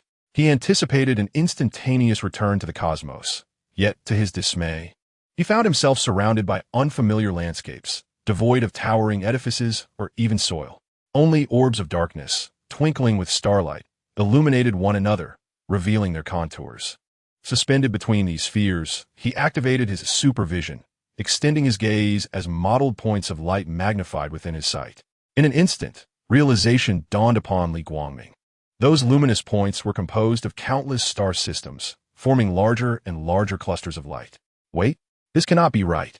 Am I not supposed to reappear in the alley from which I departed? Despite his confusion, he acted swiftly, honing in on his own essence to accurately traverse through that universe. Suddenly accelerating, he zipped past myriad cosmic wonders, reflecting that lying in bed beside his wife was far more comfortable than admiring such unfathomable sights. As he was on the verge of breaking through the cosmic barrier to return home, his position inexplicably shifted, as though he were retreating back to his original location. No matter how he flew, he found himself returning to the same spot after a while. His mind received no notification of an attack on his unique constitution. "Do not waste your efforts. You cannot resist. I have shifted the very space around you, which does not count as an attack. You have no idea of my whereabouts. And with your replication ability rendered useless, I remain ever so slightly more powerful." The girl's calm voice echoed in his ears, as if she were whispering beside him. Instinctively, Li Guangming conjured an image of a girl clad in a long black robe. Though there was no tangible proof, he felt certain this was her true appearance. Instantly, his pupils dilated in disbelief, for he recognized her from a previous encounter. That had been during a shopping excursion with Flora and Mera, where he had been unwillingly dragged to witness a magic performance. He mistakenly believed that the little girl was merely the magician's assistant. For who among ordinary people would wander about dressed in such a peculiar manner? Little did he know, she was indeed the embodiment of death. A most unexpected revelation. "What do you mean by this? We have had no grievances in the past and no enmity today. Why must we escalate matters so unnecessarily? Should I take offense? You must realize there are those far more formidable than you. I could provoke any number of them, and rest assured, I would not meet my demise. The time would come for me to seek vengeance upon you." He questioned her. "Do you not agree with my reasoning?" Li Guangming furrowed his brow, attempting to intimidate her. He was not surprised that his abilities were known to those powerful entities. Even Diana seemed to possess knowledge of his capabilities, let alone the others. No sooner had he spoken than her emotionless voice echoed once more. You are the harbinger of death for new souls. If you wish to return home, it is not impossible. Simply assist me in gathering souls. With my protection, you may traverse the entirety of the multiverse at your leisure. Despite her indifferent tone, Li Guangming discerned a hint of cunning beneath it. With a sudden realization, he pointed at himself in disbelief. You want me to work for you? How convenient for you. She did not respond immediately, tacitly accepting his implication. She was indeed more powerful than the neighboring bovine, yet lacked her freedom, as she was still burdened with the task of collecting souls. Even if only nominally, it was still work. At long last, a being capable of gathering souls on such a grand scale appeared before her. It would be a waste of talent not to take advantage of such an opportunity. Unlike other members of the endless families, perhaps she could accompany him into eternity. Her voice now held a note of coercion. Should you refuse, you shall remain trapped here indefinitely. Though it may only be for a few millennia, that period is a mere fraction compared to your existence thus far. By the time you are freed, you may find your two wives no longer hold affection for you. At that moment, a thick aura of death pierced through the layers of the cosmic spheres, and a cloaked girl materialized behind Li Guangming, cradling his head. And what of those two? She fell silent once again. Chapter 87. The young girl, Flora. After a long pause, she finally spoke. You, bovine, do not belong to our realm. Family matters are not for an outsider, such as yourself, to meddle in. As she spoke, the variously sized cosmic spheres that had been disrupted returned to their original positions. Though they appeared chaotic, it was unclear what purpose her actions served. Oh dear, how can you label me an outsider? I am now a part of him, or rather, he has become mine. Otherwise, do you think that rich aroma of death surrounding him comes from nowhere? The cloaked girl said with a look of pride, releasing Li Guangming and standing beside him, her arms crossed in a gesture that seemed both intentional and unintentional. Then, with a sense of triumph, she continued, what prompted you to worry like a fretful spouse after discovering him? Since you do not wish to claim him, you cannot prevent others from doing so. At that moment, Li Guangming realized that he had not encountered such a high-level deity in ages. While marvelously, they all seemed to be avoiding him. He was not a bloodthirsty person. He did not seek to seize their powers. He merely aimed to replicate them without harming their foundations. Was it truly necessary for them to be so petty? He harbored disdainful thoughts about that miserly assembly of deities, unperturbed by the possibility of his musings being discovered. Should he proceed in such a manner, it would merely be a gift of power to himself. Before the cloaked young girl could retort, the caped maiden interjected with authority. Isn't that right, little tablet? She seemed entirely unfazed, her tone devoid of emotion as she replied, I am fundamentally different from you. A wretched being who entices others with her body to gather souls for herself. Who, pray tell, is renowned beyond the shadows? Thanos, perhaps? How could you even contemplate touching that purple-faced fiend? Accompanying her words, the cosmos surrounding Li Guangming and the others suddenly erupted, disintegrating and transforming into nourishing elements that bathed the nearby starry spheres in darkness. Li Guangming glanced at her visage in his mind, and then at the obliterated universe. His face a canvas of confusion. How could she express anger so calmly? What a pity. If you don't want them, you could give those souls to me. The caped maiden's eyes shimmered with regret, her tone accusatory as she pointed towards the void. And let me tell you, that purple-faced fiend covets my beauty. I have done nothing to provoke him. Conversely, the cloaked girl felt a secret delight. Splendid. This would lessen her workload, and the responsibility would fall upon the cow. Should she return to teach the neighboring death a lesson? An honorable cause, and her side would likely not impede her. Setting aside this tantalizing notion and ignoring the cow's angry demeanor, she inquired of Li Guangming, what have you decided? Apologies. I am rather averse to complications, preferring to live as a recluse. You may seek another for this task. Li Guangming declined without hesitation, threatening himself with the prospect of working for her for free. Dream on. Even if she offered herself to him, he would never agree. No one is more suitable than you. While the two of you may not be able to confine me, you can certainly prevent my return home. Are you not concerned that I may one day possess the power to kill you? Not in the slightest. For some time now, I have found the repetitive task of collecting the souls of the deceased tedious. Yet, I'm the only one capable of it. I would gladly relinquish the burden. I trust your character will prevent you from harming me. Li Guangming was rendered speechless. Should he actually kill her, a multitude would descend upon him, perhaps pursuing him to the ends of the earth. If they perished, it would be a relief, yet it was absurd that some entities, like him, were immortal. Cunning as they come, akin to death itself, they never reveal their true forms, occasionally sending forth swarms of individuals, like flies, to vex him. The caped maiden suppressed her urge to strike and, resembling a caring older sister, counseled, "What if I assist you in your work? I have a fondness for souls. A share of the compensation will suffice, and you can send him home." "Yes?" "Absolutely not." The caped maiden looked at Li Guangming, her face a portrait of turmoil. After a brief moment, as if making a momentous decision, she sighed, "Very well. I shall forego my reward. Li Guangming, do remember that your sister has signed a contract to sell herself for you." After speaking, she gazed at Li Guangming with a pitiful expression. Her fingers interlaced and pressed against her chest, exuding an unusual allure. Observing her demeanor, a voice from the void immediately proclaimed, "No." In an instant, she transformed like a Sichuan opera performer changing masks, her nose lifting defiantly as she furiously admonished him. "Why won't you heed my advice? I've made countless concessions. What more do you want?" Witnessing her persistent attempts to manipulate him, Li Guangming grew increasingly impatient, his tone laced with barely concealed anger as he threatened. "Let me make it clear. Even if I cannot eliminate you, I shall ensure your safety and well-being will be in jeopardy once I gain the power." As he spoke, a small notebook suddenly materialized in his hand, with the first line reading, "Obstruction of return, price to be determined." He then opened a storage space within the Kryptonian battlesuit necklace and solemnly placed the notebook inside. The girl in the black robe appeared incensed by his actions. Yet there was no sign of disturbance in Li Guangming's surroundings. In the next moment, he was transported away along with his belongings. The cloaked maiden erupted in exasperation. "Have you completely lost your mind? You shall await your reckoning."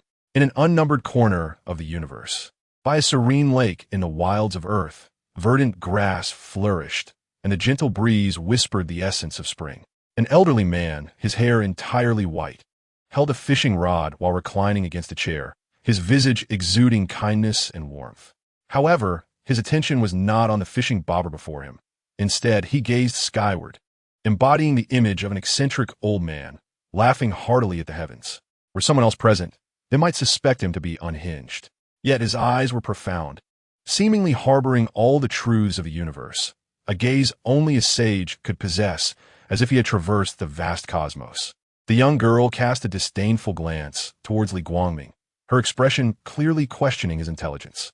In this day and age, honesty was met with skepticism, while deceit was taken as gospel.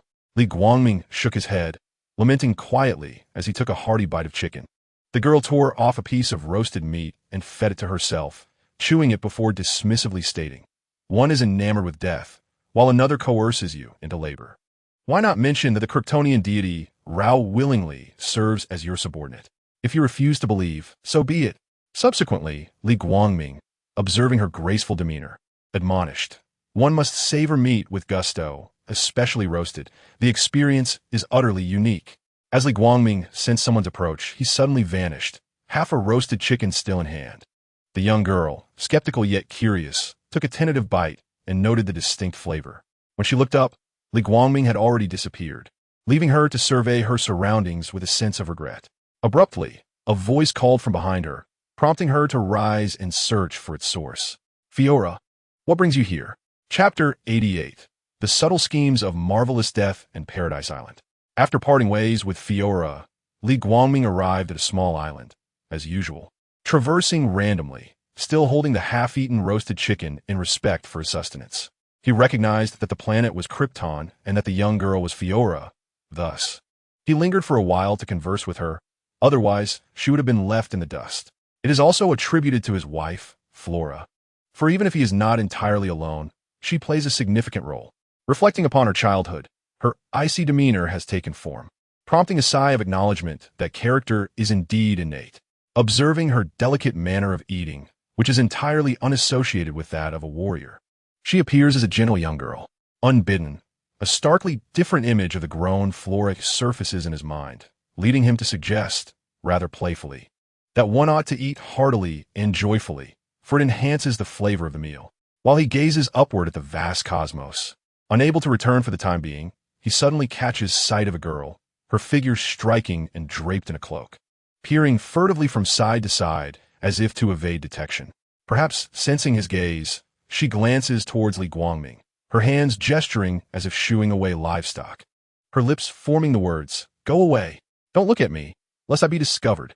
Observing her dart into the cosmic barrier, Li Guangming retracts his gaze, chuckling wryly, pondering what mischievous scheme this marvelous death girl might be concocting.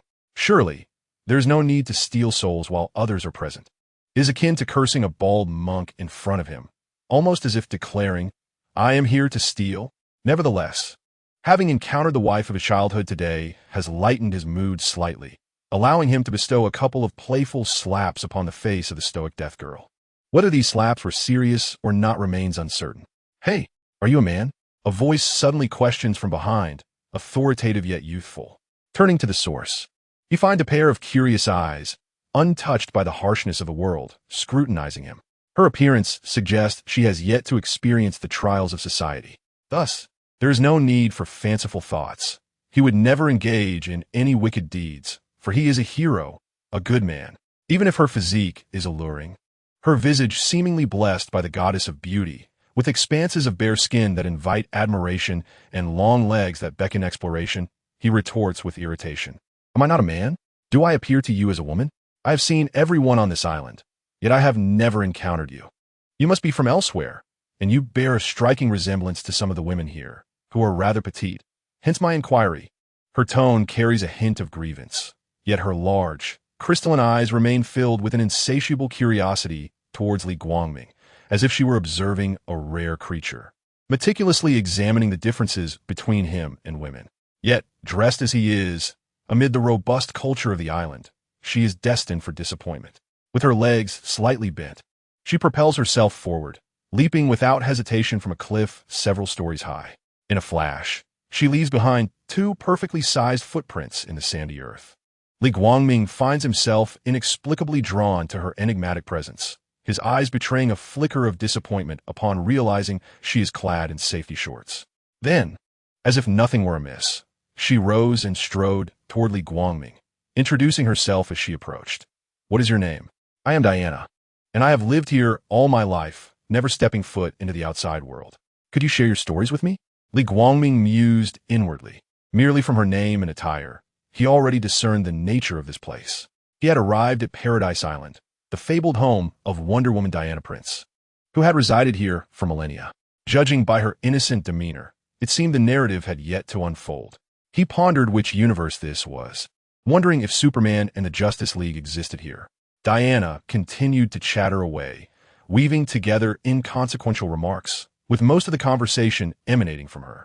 Li Guangming found himself contemplating whether he should respond. What astonished him further was his perception that no one else had recently approached their location, yet her mother, Queen Hippolyta, could lead a battalion of cavalry with pinpoint accuracy. His thoughts wandered to a mother who, upon each of her daughter's disappearances, would rally a formidable search party, scouring the mountains and stones, leaving no corner of Paradise Island unexplored. While he was lost in these thoughts, the two women, accompanied by swirling dust, galloped to within 50 paces of them. "Diana, keep your distance, outsider," they commanded, their bows drawn taut, arrows aimed squarely at Li Guangming. Any slight movement would result in a volley of arrows unleashed upon him. Such trivial tactics were laughable, even less impressive than Loki's treachery. Li Guangming regarded them with disdain, choosing to remain silent and motionless. In an instant, the bows and arrows in their hands disintegrated into fine ash, their arms wide open, yet their muscles tense. Frozen in disbelief, some began to anxiously rub the remnants of the ashes in their hands. The wind carried the particles away, and the warrior women danced amidst the swirling dust, clearing their vision. The more alert among them swiftly reached behind their backs for their melee weapons, but to their dismay, they found nothing but emptiness. At that moment, Li Guangming stood as a deity. Fortunate for him, his upbringing had instilled in him restraint, lest he leave them without a single piece of their armor. It was also fortunate that they had merely been on guard and had not attacked directly, sparing their lives. "Who are you, divine being?" Hippolyta, crowned and regal upon her white steed, inquired gravely. Such power could only belong to a god, yet could not possibly be Ares, the god of war. She possessed enough discernment for that. The group of warrior women behind her trembled in fear at the queen's words, their composure shattered. If this were true, then their earlier actions have been nothing short of sacrilege, and should the divine choose to overlook it, the naive Amazonian women might face dire consequences, potentially leading to their annihilation. "Ah, I bear many titles. Which would you like to hear? The god of humanity, lord of the oceans, death itself. There are even more. Depending on my abilities," Li Guangming boasted flamboyantly. His intent was to linger in this enchanting place. Paradise Island was akin to a utopia, with most of its inhabitants possessing remarkable beauty. Even without engaging in conflict, simply being surrounded by such grace was a delight, coupled with the identity of a deity. He will be treated with utmost respect. As for why they chose not to linger on Krypton, apart from their veneration for the solar deity Ra, they hold no reverence for any other gods. Even if they did, their petty jealousy towards Superman Clark could lead them to obliterate the entire Krypton. With my presence, they might not hesitate to resort to violence again, which will be troublesome. Paradise Island, however, is a different matter. With a slight display of divine grace, they might forgive what they considered disrespectful behavior, and thus, the life of a homebody would ensue. Is not the Lord of the Oceans Poseidon? In Chapter 89, titled Surprise and the Mysterious Old Man, the impending reckoning of death looms. The chaotic discussions among them did not provoke an expression of annoyance from Li Guangming. Instead, he promptly addressed the first question. "The Lord of the Oceans is a title I acquired in later generations. Behold." With that, Li Guangming summoned the trident of Poseidon, flamboyantly twirling it in his hands before planting it into the sandy ground. The dazzling golden light eclipsed the sun's radiance, sending rippling waves that seemed to convey dissatisfaction towards its master, having been left to gather dust in the warehouse. Li Guangming paid no heed to its complaints, dismissing them as mere barks, claiming he understood not the language of dogs. Thus, he suggested it should shine its brilliance when he thought of it again. Indeed, upon seeing the golden trident, the immortal women were left utterly astonished, frozen in place on their steeds. Even Queen Hippolyta widened her eyes in disbelief. In years past, they had collectively resisted the invasion of the malignant deity Darkseid, and they had caught a glimpse of the sea god Poseidon along with his divine artifact, the trident. Diana, lacking their immediate perception, could still grasp that the legendary and unparalleled Zeus had created them, and his sibling, the sea god, was surely equally extraordinary. "Please forgive our rudeness." "New god." Hippolyta dismounted without hesitation, kneeling on one knee, her face devoid of any resentment, even though they had jointly birthed a daughter. Witnessing their queen's humility, the others quickly followed suit, dismounting and kneeling as well. "Please forgive our rudeness, new god." Hippolyta and Antiope exchanged subtle glances at the still-standing Diana, urging her to submit as they had.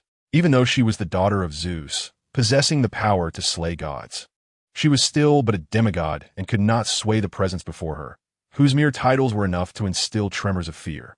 Moreover, she had yet to fully awaken her own powers. Diana, half bewildered and half understanding, imitated a gesture of salute towards Li Guangming. "Ignorance is no fault. You have merely resorted to intimidation without initiating hostilities unprovoked, so I forgive you. Rise." Li Guangming did not possess the temperament of those petty and disordered gods. He sought to remain for a while longer. Instantly, a collective sigh of relief swept over the assembly on the sands, especially from Hippolyta and her sister Antiope, who were familiar with the natures of certain deities. "May it trouble you, new god, to grace us with your presence in our palace? We shall hold a grand, welcoming ceremony as an apology for our actions." To her invitation, Li Guangming graciously acquiesced, wishing to avoid the erratic speculations of those in power that could lead to troublesome circumstances. Shortly thereafter, the female warriors busied themselves, bustling about in preparation. The unsuspecting soldiers, though taken aback by the queen's sudden decision to hold a welcome ceremony, swiftly and adeptly complied out of their trust in her. Within mere hours, the grandeur of the event rivaled that of a festival, albeit the short notice and hasty preparations were somewhat jarring. Nevertheless, their sincerity shone through. Li Guangming occupied the second tier of the distinguished seating despite his divine status. Hippolyta, seated upon her throne, represented the final dignity of her people, a dignity that no god, save for their creator Zeus, could overshadow. For this honor, they would rather face death than live in humiliation. On this day, Tiantang Island resembled a celebration akin to the New Year, with smiles illuminating every face. It was not only Li Guangming's forgiveness of their earlier rudeness that brought joy, but also his expressed desire to reside among them. Through their conversations, they gleaned that Li Guangming's status and power far surpassed that of the king of the gods, and they believed that should a crisis arise, he would not remain indifferent. Joyful moments always seemed to pass swiftly, akin to the blink of an eye. The first awakening was a blur, as was the last moment before sleep. Li Guangming was assigned to a room equivalent to that of Diana, the only other space more opulent being that of the queen herself. Certainly, it cannot be expected that the queen would share a bed. Feeling somewhat pleased today, he playfully recalled the 5 slaps he had given. Regardless of his mood, he would invariably deliver a few slaps to the little girl of death, knowing they would be reciprocated in due time. However, on the following night, he found that perhaps future reciprocation was unnecessary, as he mused, "Oh, why are you here, not out stealing souls today, but instead seeking to bask in my presence?" Li Guangming reclined on his soft bed, legs crossed, with keen interest directed towards the cloaked maiden before him. He had no souls to offer her. After all, hadn't she recently gone to pilfer the soul of that bothersome girl? Perhaps she was merely biding her time, hoping to reduce her workload and find a scapegoat if questioned. What could be more advantageous? What do you mean by seeking to exploit my presence? Is this how you perceive me? She retorted, indignant at the flat accusation. If you truly wish to curry my favor, providing me with souls I cherish would not be out of the question. With your prowess, couldn't you easily extinguish a few universes in the realm of chaos?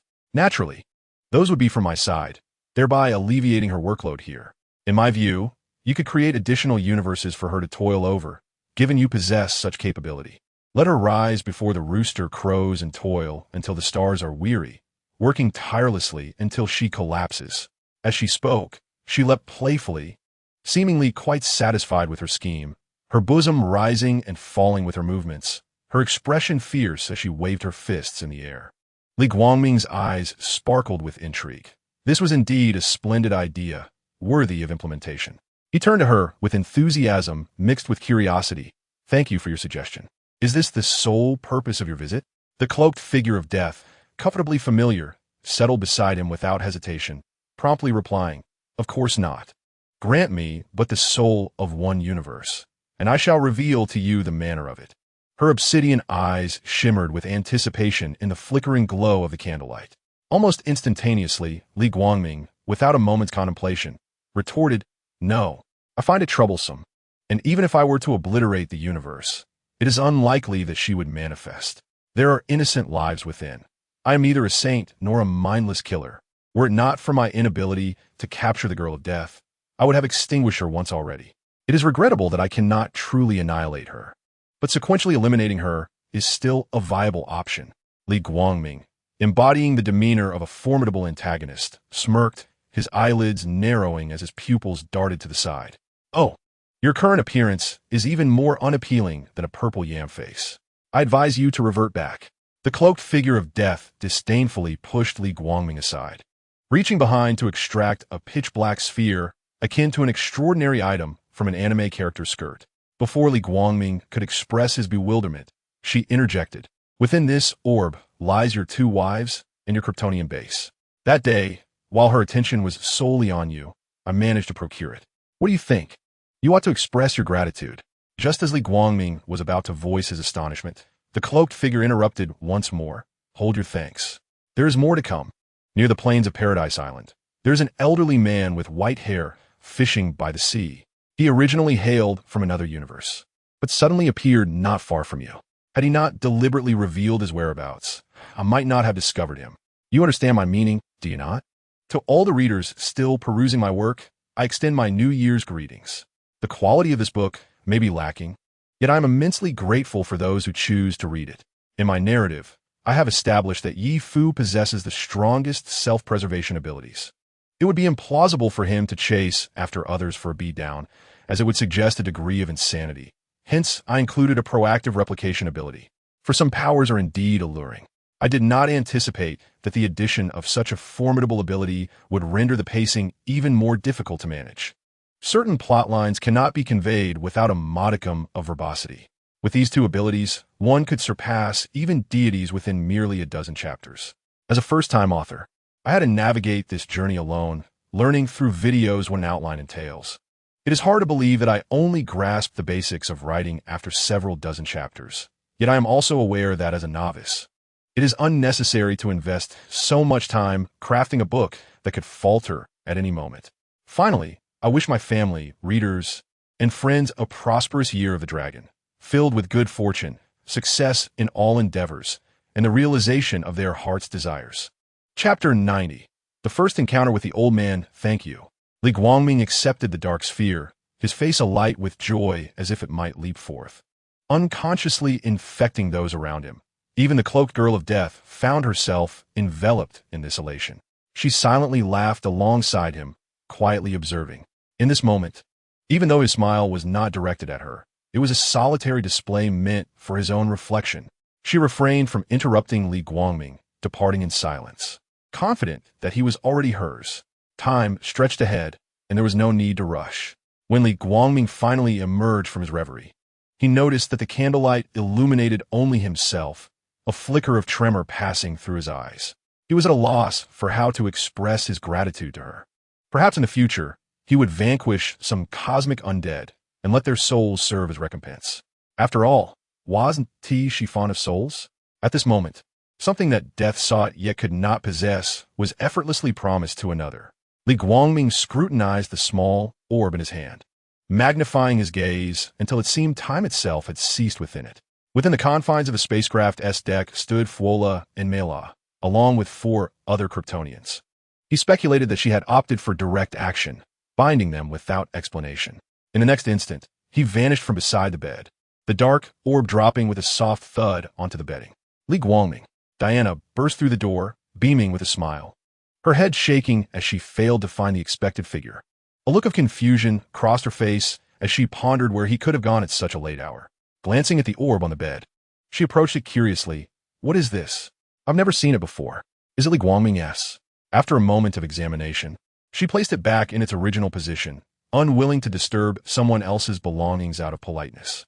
Feeling a sense of boredom, she strode out of the room, carefully closing the door behind her. However, Li Guangming had not been ensnared by some mysterious force. Rather, he had entered the interior of the orb. Though they had not been apart for long, he felt a peculiar longing for them. The moment he crossed the threshold, time within the orb seemed to resume its normal pace, and they began to move once more. Mela, her face lighting up with joy, rushed forward to embrace him. I missed you so much. I missed you too, he replied, glancing past Mela to where Fuola stood, her frosty visage unchanged. Yet the slight curve of her lips and the shimmering light in her eyes betrayed a sentiment quite at odds with her expression. Welcome back. Her words were brief, yet they conveyed a sense of relief. She still remembered Diana as warning before his departure and felt a dawning realization. Other universes might pose dangers as well, and having him nearby provided a sense of security. She regretted her earlier hesitation. However, at that moment, nothing else mattered because he had returned. Leader. The chorus of voices rang out in unison from Milion, Barry, Salek, and Ayula as they gathered around him, their attention solely focused on Li Guangming, awaiting his forthcoming commands. After a brief pause, he succinctly recounted his experiences, leaving the others in awe. It was then that Fuola and Mela realized how they had come to be here, the joy of reunion momentarily causing them to overlook their surroundings. Having concluded his account, Li Guangming conjured forth an abundance of food. While the others had no need to eat, Mela did, and it would be unfair to neglect her needs. Lying on the bed in his room on Paradise Island, Li Guangming resolved to visit that individual the next day, considering that an unexpected nighttime visit might disrupt his elderly vigor. Not only does he inflict discomfort upon himself, but he also brings embarrassment to others. This individual is one of the deities of creation, a figure so elusive that even death finds it challenging to perceive him. As the night resonates with the sounds of chirping insects, Paradise Island enjoys a perpetual spring, devoid of the sweltering heat of summer and the biting cold of winter. After several hours of indulgence in a gentle reverie, the desireless Li Guangming meticulously crafts a comfortable dreamscape for himself, a matter unfit for outsiders to discuss.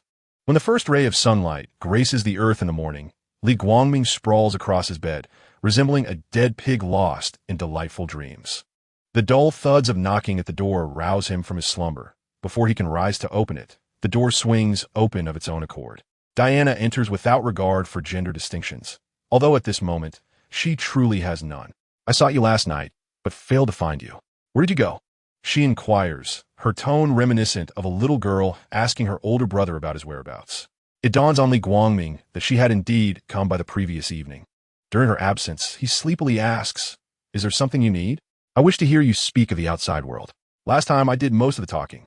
Mother forbade me from coming, so I had to sneak out at night, but you were not here. If I am caught during the day, I shall surely face reprimand." Mentioning Hippolyta's incessant chatter causes her a twinge of trepidation, stemming from the constraints of her lineage. Her demigod form proves insufficient. "I apologize. I have matters to attend to today and cannot chat with you. Can we postpone it for a few days? May I accompany you?" Her gaze, ablaze with eagerness, is impossible to overlook. After a moment of contemplation, Li Guangming concedes that bringing her along would pose no significant issue. With a snap of his fingers, he changes into a different outfit and, together with Diana, sets off to inform Death of his whereabouts. Along the way, she is an inquisitive child, peppering him with questions. And before long, he halts, at which point she instantly comprehends that they have arrived at their destination. She falls silent, fearful of disrupting him, and follows his gaze toward the coastline, where nothing appears to be present. A head full of questions lingers, but she understands that this is not the moment for inquiries. What seems ordinary to her is starkly different in Li Guangming's eyes. Before them sits a portly old man, his hair and beard white as snow. With a belly befitting a general, comfortably seated in a folding chair, one hand clutching a fishing rod. Beside him lies a blue box, with a nail driven into the earth, a fine string wrapped around it, perhaps a sign of his recent catch. "You've arrived." His voice, weathered by time, carries a tender warmth. "Did you not summon me? Otherwise, you would not have revealed yourself. Even death finds it difficult to decipher your concealment techniques. Surely, remaining hidden is not a challenge for you."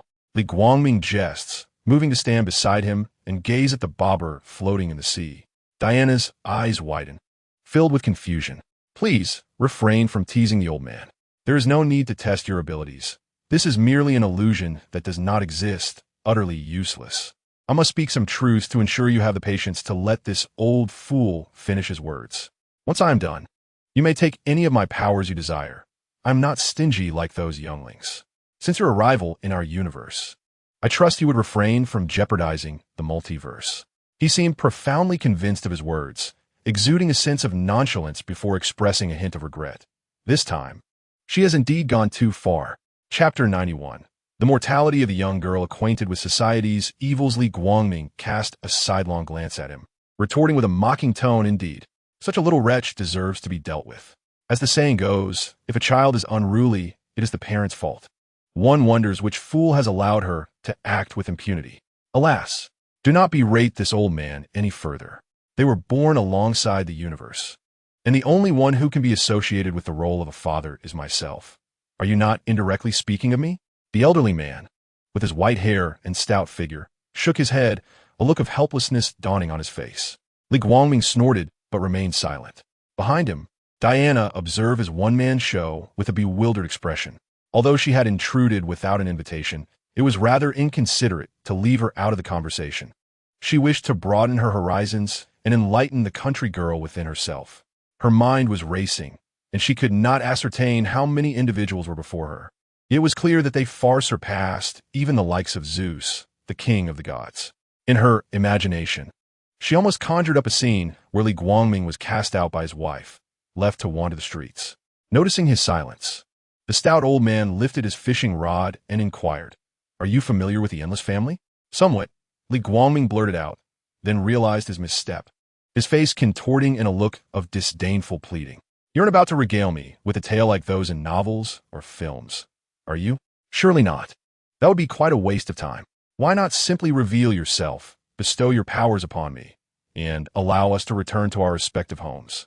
The white-haired elder disregarded Li Guangming's entreaty, continuing unabated. The endless family is both new and old. Though referred to as a family, it consists of merely 7 individuals. They share no blood ties, yet are as close as siblings. Except for Destruction, who bears red hair, the others typically present with fair skin and dark hair. The world remains oblivious to their origins, but by the time the truth dawned, they had already achieved renown. Fate, death, dream, destruction, desire, despair, and delirium. These are names as well as the powers bestowed upon them by the world, accompanied by corresponding duties. They are interdependent, and it is through their unity that the world remains whole. Among them, Death is the most peculiar. Her true name is Thalit, resembling a porcelain doll with a cherubic face. Yet in reality, she is an ancient being measured in billions. The other 6 possess the potential for rebirth. But she does not. She is death itself. How could she perish? She possesses a unique ability that others lack. She can traverse all realms of the cosmos, even within the domains of the other 6. While they may feel discomfort when visiting one another, she does not. They fulfill their respective roles with deep affection, existing beyond the confines of time, just as their family name suggests, having endured endless ages. Yet, one fateful day, the other 6 met their demise, without any forewarning. Subsequently, they were resurrected, but Destruction abandoned their responsibilities, choosing to flee, and under his influence, others began to strike as well. It sounds effortless. They remain idle. Yet everything continues as usual. However, without her to reclaim the souls, the spirits would proliferate across the desolate landscapes. There have been instances of the Grim Reaper alleviating pressure, yet the vastness of the multiverse is such that even the slightest deviation in direction can birth a new universe. There is also an elderly man who occasionally fabricates tales. She sometimes questions whether she has offended fate, for among her kin, she alone has encountered hardships. In her perspective, her siblings have undergone a profound transformation since their resurrection. Although they coexist harmoniously, an invisible barrier stretches between them. She finds herself uncertain whether they are old acquaintances or newfound friends, yet she understands that ultimately, they cannot accompany her into eternity. Stop this nonsense. I surmise Hippolyta is about to call us for dinner. Li Guangming furrowed his brow, making a gesture to pause, interrupting the elderly man's lengthy discourse with a hint of irritation. What do you wish to convey? Unfazed by his tone, the old man remained seated casually in his folding chair, his kindly, rosy visage letting out a sigh. The answer lies within your little notebook. Instantly, Li Guangming froze, his gaze wandering between the old man and the notebook, a hint of embarrassment mixed with suspicion crossing his features. Did his father-in-law discover his ulterior motives? Was he truly oblivious to the contents of his own notebook? It felt as if he were being treated like a sage imparting secrets.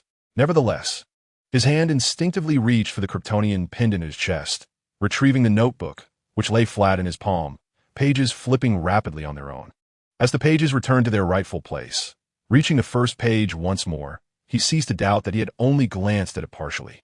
The original words obstruction to home, price undetermined, had astonishingly transformed into obstruction to home, family law enforced. Li Guangming's eyes widened in disbelief, darting between the old man and the notebook. The white-haired, rotund elder chuckled heartily as he approached, his expression rivaling that of Mithra Buddha, and then delivered a hearty slap. Notification: attacked by an avatar of God, gained divine power. The calm waves crashing against the steep cliff were lured by an insidious gale, persistently and stubbornly cascading upon the shore, a gentle breeze brushing past the tips of their hair. There was no brilliance of a supernova explosion, nor the resplendence of cosmic obliteration. In this moment, he possessed the pinnacle of power within the Marvel Universe. Even if he could not contend with the 2 titans, he would surely rank among the second tier. Is this considered a dowry? Li Guangming mused silently. He smirked and remarked, "You actually kept this to yourself. Whatever happened to the spirit of selflessness?" Yet within, he felt an immense satisfaction. Among all who traversed the Marvel Universe, few could claim to be truly invincible in such a short span. His abilities could be deemed life-preserving and unbeatable. Now, let us see where you run, you stoic little girl. Yet, in response, the old man suddenly vanished without a trace, leaving no remnants behind. The fishing rod, folding chair, and fishnet. Even the grass he had trodden upon stood upright, basking in the sunlight. A gentle, teasing voice echoed in the air. Young man, do not be greedy. Nothing is absolute. Always leave a contingency, and be cautious to avoid great misfortune. Ha ha ha. Li Guangming spat softly and turned to say, I shall be leaving for a while. In the blink of an eye, he vanished before Diana, leaving her in a state of shock, for the final words he uttered resonated within her like an ancient, profound melody that beckoned irresistibly. It was akin to the indescribable whispers of the Cthulhu mythos, perpetually unsettling her mind, had time not been so fleeting. She feared she might have succumbed entirely to the allure. Her heart raced.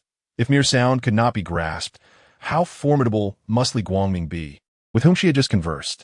The eternally expressionless face of the girl of death finally revealed a hint of surprise as her soul-collecting hand froze mid-air, staring blankly at the suddenly materialized Li Guangming. She had anticipated his arrival, yet did not expect it to be so soon. Unlike her previous indifference, she managed a smile that was more grotesque than a frown, and promptly turned to flee, engulfed by an abyss of darkness. However, Li Guangming, wielding the remnants of divine power to seal the space, rendered her efforts futile, no matter how much she struggled. Grasping the collar at the nape of her neck, he lifted her a few centimeters off the ground, exclaiming, Where do you think you're going? She resembled a dark, sticky rice dumpling caught in his grasp. The girl of death silently resisted, flailing her arms and legs in a chaotic manner. Li Guangming, grinning like the Hulk, transported her instantaneously to the realm of chaos, disrupting the entire expanse, disregarding the pristine white souls left unclaimed. What followed was a spectacle of a punishment with a minimum of 3 years and a maximum of the death penalty. For further details, one might consult their mobile browser. Chapter 92. The Invasion of Ants. Feeling invigorated, Li Guangming donned his attire, casting a complicated glance at the girl of death. Her interference in his return home incensed him, and he considered it the finest form of retribution. There was another thought. Much like the old god, he could create more universes. Yet, the question of how to coexist thereafter loomed large. Shaking his head, he dismissed it, realizing that overthinking would only breed confusion. It was better to embrace the present. Now, you and I are truly kindred spirits. She blushed, seemingly savoring a sensation she had never experienced before. Her eyes sparkled with unabashed joy, a rare sight indeed. The usual cold detachment she exhibited paled in comparison to this newfound warmth. I must address your actions. That cow dared to act without my consent. And that little mustache Tony is equally detestable. The words that should have been laced with fury were delivered with a calm demeanor, as if she were recounting mundane affairs. Meanwhile, in a luxurious villa in another universe, Tony Stark shivered slightly. Despite the mildness of the weather, he felt an inexplicable sensation of being watched. Puzzled, he resumed his work on the peculiar components displayed in the holographic projection. Unbeknownst to him, he had unwittingly become the target of a grudge. So that is how it is, Li Guangming realized with a spark of understanding. No wonder Tony had suddenly traversed dimensions. She was behind it all. Had he not intervened, she would have devised even more tricks, continuing until the past was rewritten, revealing that her seemingly amiable demeanor was merely a facade. It is indeed plausible. The wisdom that comes with age is profound, especially for a venerable ant who has lived through countless epochs. This can only be considered a mere afterthought. Li Guangming found himself at a loss for words, and with a swift motion, he vanished from sight. A gentle yet resolute voice echoed faintly behind him. You belong to me. Who knows how much time had elapsed, but to Diana, it felt as though he had merely stepped away for 5 seconds. Just as she was regaining her composure from the enigmatic figure's presence, Li Guangming suddenly reappeared. This day marked the most rapid and frequent shifts in her expressions. Her bewildered gaze lingered on him, seemingly questioning what could possibly be accomplished in such a brief interval. It was a seamless transition for him, almost as if time had folded. Observing Diana's stunned demeanor, Li Guangming approached her, waving his right hand before her eyes, contemplating, surely, with a demigod's physique and the blessings of the gods, my mind should remain intact. Are you done? Diana inquired, bemused by his peculiar behavior. Indeed, that was remarkably swift. Li Guangming found her words oddly disconcerting and thus turned to head back, with her closely trailing his steps. The silhouettes of the two, moving in tandem, gradually faded away, leaving no one aware that these two extraordinary beings had ever conversed in that place. In the days that followed, Li Guangming introduced Flora, Mela, and 4 subordinates to the community, having learned the lesson to avoid straying too far. Another grand banquet ensued, and the eager Millian and Barry, witnessing the fierce spirit of the women around them, promptly proposed an addition to the festivities, a friendly competition. In stark contrast to the 2 cultured male scientists, Li Guangming sometimes pondered whether their professions ought to be exchanged. The outcome was all but predetermined. Even the current state of Diana was not a match for them, as she had yet to awaken her true potential.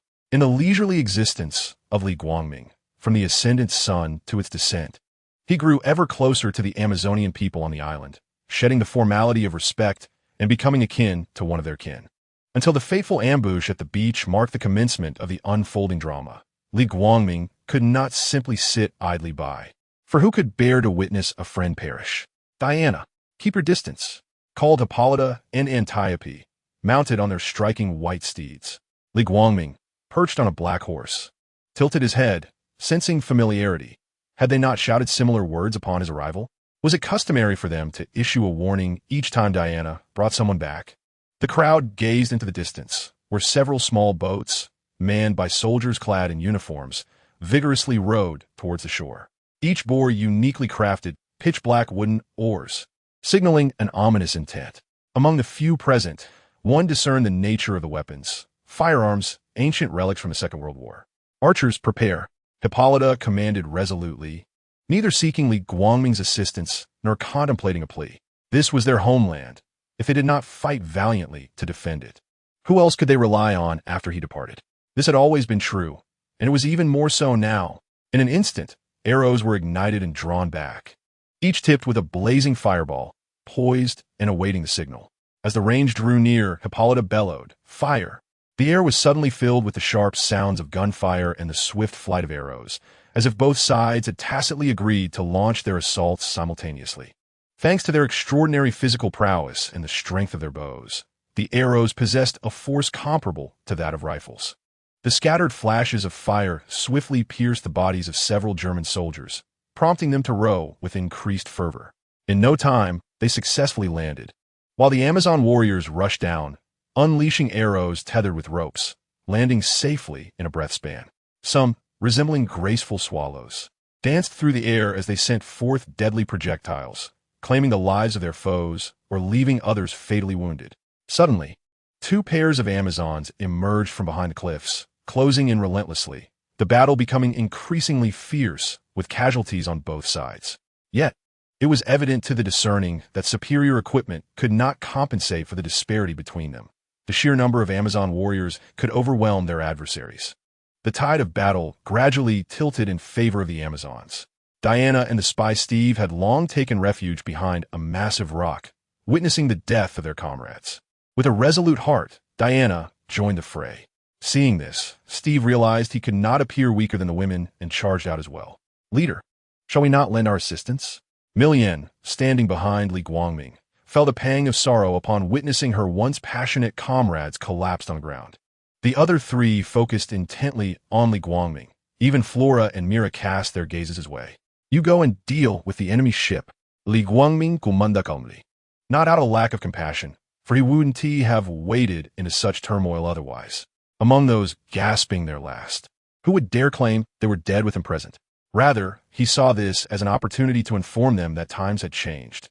In antiquity, they relied solely on their physicality to prevail, but such an approach was no longer viable as firearms posed a lethal threat. This was the finest gift he could bestow upon them. Millian nodded, her eyes filled with fleeting concern, and took to the skies, producing a thunderous sound as she propelled herself toward the warship. What was that noise? Steve glanced at the remaining sonic boom cloud, his face a mask of shock as he fired his weapon and quickly sought cover. Diana, in her graceful maneuvers, dispatched an enemy nearby, explaining, "Li Guangming and his allies have struck." Li Guangming? Indeed, they are deities. Deities? Am I dreaming, or have I already perished? Chapter 93. The Resurrected Amazons Boom. Soldiers inside and outside the warship first heard the sound of metal clashing, followed by a violent shaking. What is happening? Is it the enemy? Quick, check it out.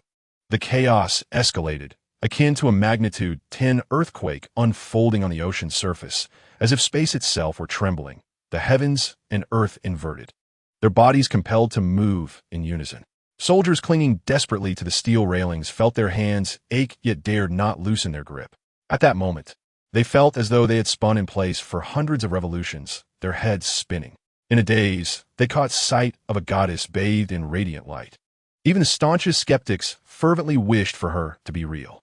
However, the goddess they anticipated was here to claim their lives. Floating in the air above the battleship, Milion observed the tumultuous sea surging in.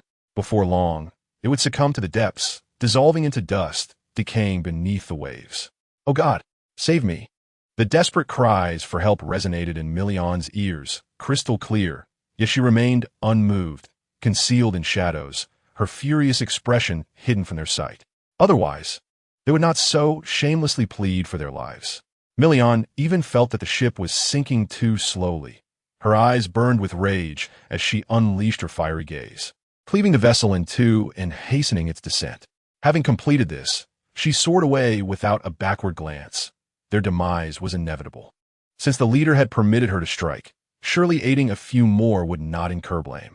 Clad in military uniforms, the soldiers gazed in despair at the bifurcated ship, astonished that the goddess had, in an instant, transformed into the whispering harbinger of death.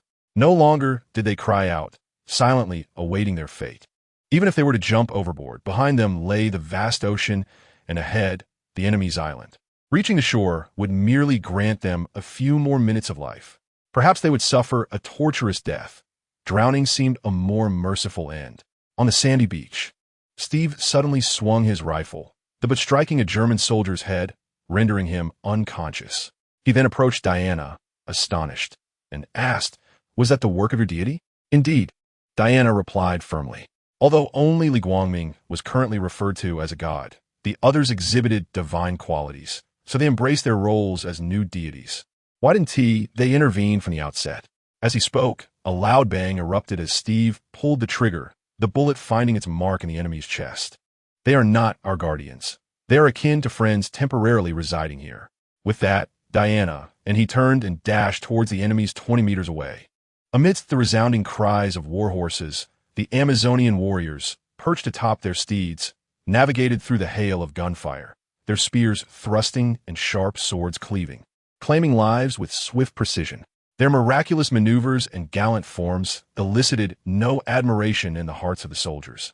Only fear spread within them, for they wielded cold steel. A group of women clad in rudimentary ancient armor, their skin largely exposed, shattered the soldiers' ranks. The only solace was that they were not impervious. They too could be wounded and killed by gunfire. Hippolyta, having left Li Guangming and the others, mounted her armed steed and led the remaining Amazons into battle herself. "Diana, move!" Antiope shouted, her pupils dilating as she charged toward Diana. She knew Diana was of semi-divine lineage. Yet whether she could withstand such a terrifying weapon in her unawakened state was uncertain. Hearing the shout, Diana turned just in time to see an enemy aiming a weapon at her. A sense of dread washed over her, realizing her end was near. Many of her kin had perished beneath this weapon, and now it was her turn. Then, a familiar silhouette appeared in midair, gunfire erupted, and her aunt collapsed onto the sand. The soldier, too, met a grim fate as a spear pierced through his back, leaving him feeling an unbearable chill. "No!" Diana's heart felt as if it were being torn asunder, and she staggered towards him, collapsing helplessly to the ground, her mind clouded and tears streaming uncontrollably down her face. She murmured incessantly, "No, don't die." Memories of her aunt's face floated in her mind, a blend of stern guidance and tender smiles, now destined to evaporate into mere phantoms. An emptiness enveloped her chest, as though something precious had been lost. Just as her hand reached out to touch Antiope, a voice, tinged with melancholy, unexpectedly emerged. "I am not dead yet." Instantly, sorrow transformed into joy for Diana, her tear-streaked face breaking into a foolish smile, punctuated by occasional sobs as she embraced her tightly. "This is wonderful. This is wonderful." As the two played their tragic scene, the situation on the battlefield took a sudden turn. Several German soldiers either vanished or had their heads inexplicably severed. The grotesque mixture of blood and brain matter splattered across the faces and bodies of the female warriors, leaving them bewildered, their bows, spears, and morning stars frozen in place. As if under a spell, the thunderous whinnying of war horses jolted them back to reality, reminding them that this was no mere illusion. In a moment of clarity, they simultaneously contemplated the divine presence of Li Guangming and his wife, along with their followers. Their intuition was indeed correct. The architect of this chaos was Milion. In a blur of speed, she unleashed a bullet towards Antiope, seamlessly maneuvering to eliminate all adversaries without pause. Then, as if nothing had transpired, she returned to her mount, bowing her head in anticipation of punishment, having defied the leader's order to only destroy the warship, taking matters into her own hands. Let's depart. The farce must come to an end, Li Guangming conveyed, appearing on the battlefield alongside them, including the war horses, in the blink of an eye. The not-so-intelligent steeds whinnied and tossed their heads, bewildered by the abrupt change in their surroundings. Milion cast a furtive glance at Li Guangming, her anxious heart settling. Based on her understanding of the leader, this matter would likely pass without severe consequence. At worst, she would face a night of admonishment for her reckless actions. However, it was imperative that Freya remained oblivious, for her wrath would make future days exceedingly difficult, a constant source of torment. As for Mela, she was not a concern, as she could not best her in combat. Li Guangming surveyed them, a solemn expression unable to mask the sorrow within, nodding slightly. It appeared they were aware of the formidable power of firearms. Should they remain complacent, there would be no recourse. They had not perished, so why lament? As long as he was present, they were safe. His arrogant tone did not incite their ire. Rather, it sparked a glimmer of hope. He was mightier than Zeus, a deity who valued promises, and his words were bound to be fulfilled. The women gazed at Li Guangming in confusion. If there was a means to restore their sister's life, why not act swiftly? Was it truly enough to utter a few words? Suddenly, from the corner of their eyes, the sister who had seemed destined for death miraculously stood, as if untouched by injury, vibrant and full of life. Cheers erupted, not only for the demise of the invaders, but also in joyous celebration of the sisters, seemingly resurrected from death, akin to beloved kin. Praise be to the new deity! Praise be to the new deity! At that moment, a sudden interruption occurred. Dozens upon dozens of fierce, predatory gazes fixated upon Steve, as if they wished to rend him limb from limb. Chapter 94. The plea of Queen Hippolyta gulping, Steve swallowed hard. A flicker of regret crossing his mind as he gripped his rifle even tighter, nervously shifting his gaze towards Diana. With a swift motion, an Amazonian warrior unsheathed her short sword, advancing towards him without hesitation.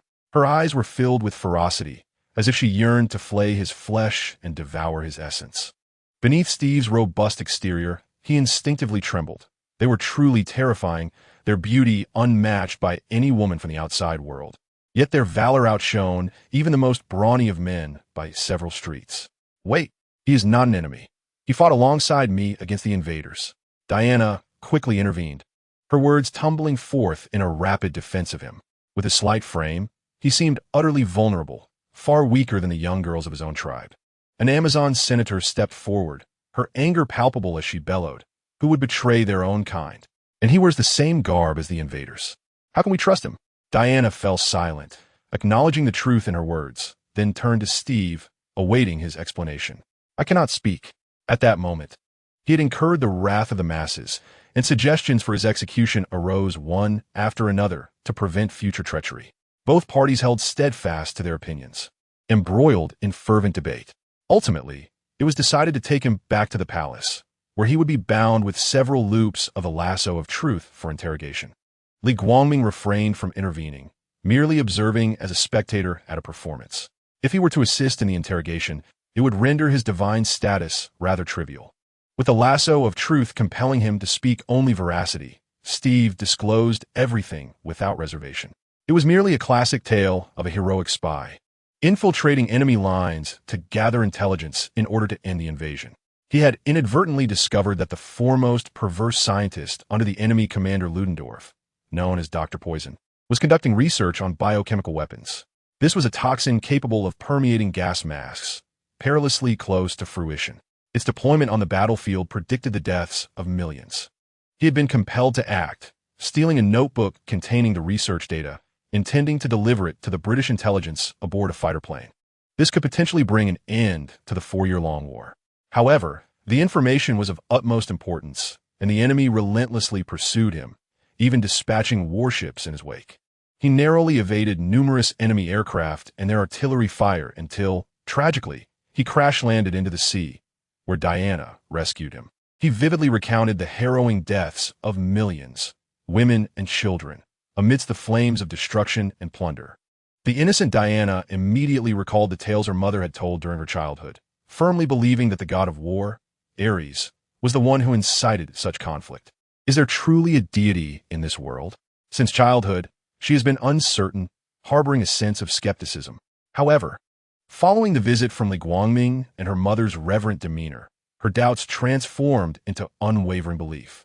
She promptly suggested that the Amazonian warriors should intervene to prevent further innocent lives from being lost. The Queen Hippolyta, acutely aware of humanity's inherent flaws, was reluctant to comply, primarily out of concern for her kin, who had barely escaped the clutches of humanity to survive until now. She had long ceased to harbor any expectations of them. Had it not been for Darkseid's invasion, which threatened their very existence, they would not have engaged in battle. Furthermore, her daughter's involvement in a conflict against the gods was fraught with peril. Given Diana's current state, it would be akin to leading a lamb to slaughter. Wasn't it preferable to live peacefully on Paradise Island? The two engaged in a spirited debate, neither willing to yield. Steve knelt in astonishment, bewildered by their fervor. How could they be more agitated than he? A group of primitives seeking to halt a war was tantamount to feeding wild tigers, wasn't it? If it were the deities nearby, perhaps it would be more plausible. But them? Although they could easily dispatch minor adversaries, they were no match for firearms. The opposition included some truly deranged individuals who would not spare even the dead, let alone the daughters of the goddess Irame. Li Guangming observed the exchange with indifference, unaffected by Steve's assertions, for he had witnessed entire universes extinguished at the hands of little girls. With billions of souls inhabiting a single universe, the numbers were unfathomable. What if Ares were not involved? Would humanity still spark wars? One could only conclude that Diana was still too naive. Behind him, Flora and the Kryptonians stood resolutely, casting disdainful glances forward. Was this meager data truly worth lamenting? They pillaged resources on a scale that encompassed entire planets or galaxies. The toll of souls was thus unimaginable. Only Mera displayed a flicker of emotion, yet her concern paled in comparison to the vastness of half a universe as articulated by the crimson, ironclad figure. Li Guangming, a deity in their midst, was a more reliable source. Why not inquire of him to ascertain if Ares was indeed the instigator? Diana, exasperated, pointed an accusing finger at Li Guangming, her ire directed at her mother. Li Guangming's eyes widened in surprise as he cast a bewildered glance at the quarreling mother and daughter. Was this drama unfolding around him? In an instant, all eyes turned to him, anticipating his response. Clearing his throat, he nodded and remarked, "Yes, she is somewhat correct. Ares is indeed involved." Before he could finish, an uproar ensued, leaving the room in a state of shock. The gravity on Hippolyta's face was unmistakable. Yet Diana, in stark contrast to her previous frustration, lifted her chin proudly, surveying her surroundings with an air of triumph, as if to declare, "See, I was right. I haven't finished speaking." Even without his interference, humanity would still descend into chaos. It is merely a matter of how long the ceasefire lasts. Their weaponry is advancing, and the death toll will soar. You have seen their arms. Your involvement would only lead to your demise. In the end, Li Guangming noted the lack of consensus among them. And after Hippolyta sternly rebuked Diana, they departed in discontent. A rare occasion, the night unfolded into a grand feast, only to arrive and ponder. What is there truly to celebrate today? Could it be ingratitude for the resurrection? Hippolyta, observing Li Guangming alone at the table, approached him with an ancient wine cup in hand, clad in golden armor, her flowing cloak glimmering with flecks of gold in the firelight. The wine was of their own brewing. As a creation of Zeus, they possessed at least hundreds of languages, and naturally, their wine was more fragrant than that from the outside world. Her eyes brimmed with a plea. "We have no precious offerings for you." What we possess may not meet your standards, and what you desire is beyond our means. Thus, we can only host this modest banquet to honor you. Li Guangming, upon perceiving her demeanor, immediately realized this was a clandestine gathering. He raised a wine cup to his lips, feigning ignorance, and queried, "My queen, is this not a celebration of the vanquishing of invaders and the resurrection of heroes? I know Diana's temperament well. She would not heed my words and would soon act on her own." Hippolyta lowered her flawless visage, sighed softly, and continued, "She will undoubtedly attempt to steal the divine slaying weapon. Yet what she does not realize is that she herself is the weapon against the gods. Only a deity can slay a deity. She is my child and that of Zeus, yet her demigod form remains unawakened. Should she venture forth recklessly, it would only invite doom. Therefore, I beseech the divine Li Guangming for your protection." Chapter 95. Hippolyta's additional reward? Li Guangming furrowed his brow slightly, pausing for a moment before responding. "Very well. I shall keep watch over her, and should any unforeseen events arise, I will hasten to her side. Moreover, you need not worry. Her physical prowess, coupled with the protection of her gear, renders her rarely threatened in today's world. As for Ares' words, I shall be vigilant.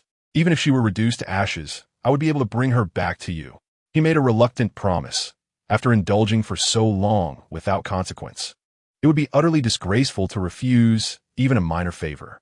Though he was inclined toward laziness, the commitment was merely a matter of a simple gesture. Hippolyta lightly bit her lower lip, a determined sigh escaping her youthful visage, and she resolved not to dwell any longer on it. She took a seat beside Li Guangming, her tone casual enough for only the two of them to hear. "Are you truly set on this course?" Li Guangming turned to her in astonishment. No one paid heed to their conversation, not even Flora and Mera. Whether they genuinely eavesdropped was known only to them. The bonfire and the surrounding kindling blazed brightly, remaining unextinguished until the banquet concluded and the guests dispersed. Clad in loose, pristine, flowing skirts, the Amazon warriors, both fighters and caretakers, meticulously tidied up the aftermath by the light of the fire. During battle, they typically donned rough linen garments. Silk was too fragile, easily torn by mere movements, wasteful and detrimental to combat. Having returned home, they lay down to rest, including Li Guangming, who peacefully embraced Mera in slumber, for he had once been alone. They had never suspected that Li Guangming had a wife. Their interactions had only hinted at a cordial relationship, which is why they did not change rooms. With neither woman willing to yield, he found himself alone in an empty room. Not long after he lay down, the cunning Mera launched a surprise visit, while the honest Flora held her pride and would not engage in such behavior. In the secluded chamber, the sounds of breathing and flickering candle flames alternated, as silvery moonlight poured through the wooden window, illuminating the patch of tiled floor. In the stillness, a sudden knock on the door jolted both awake.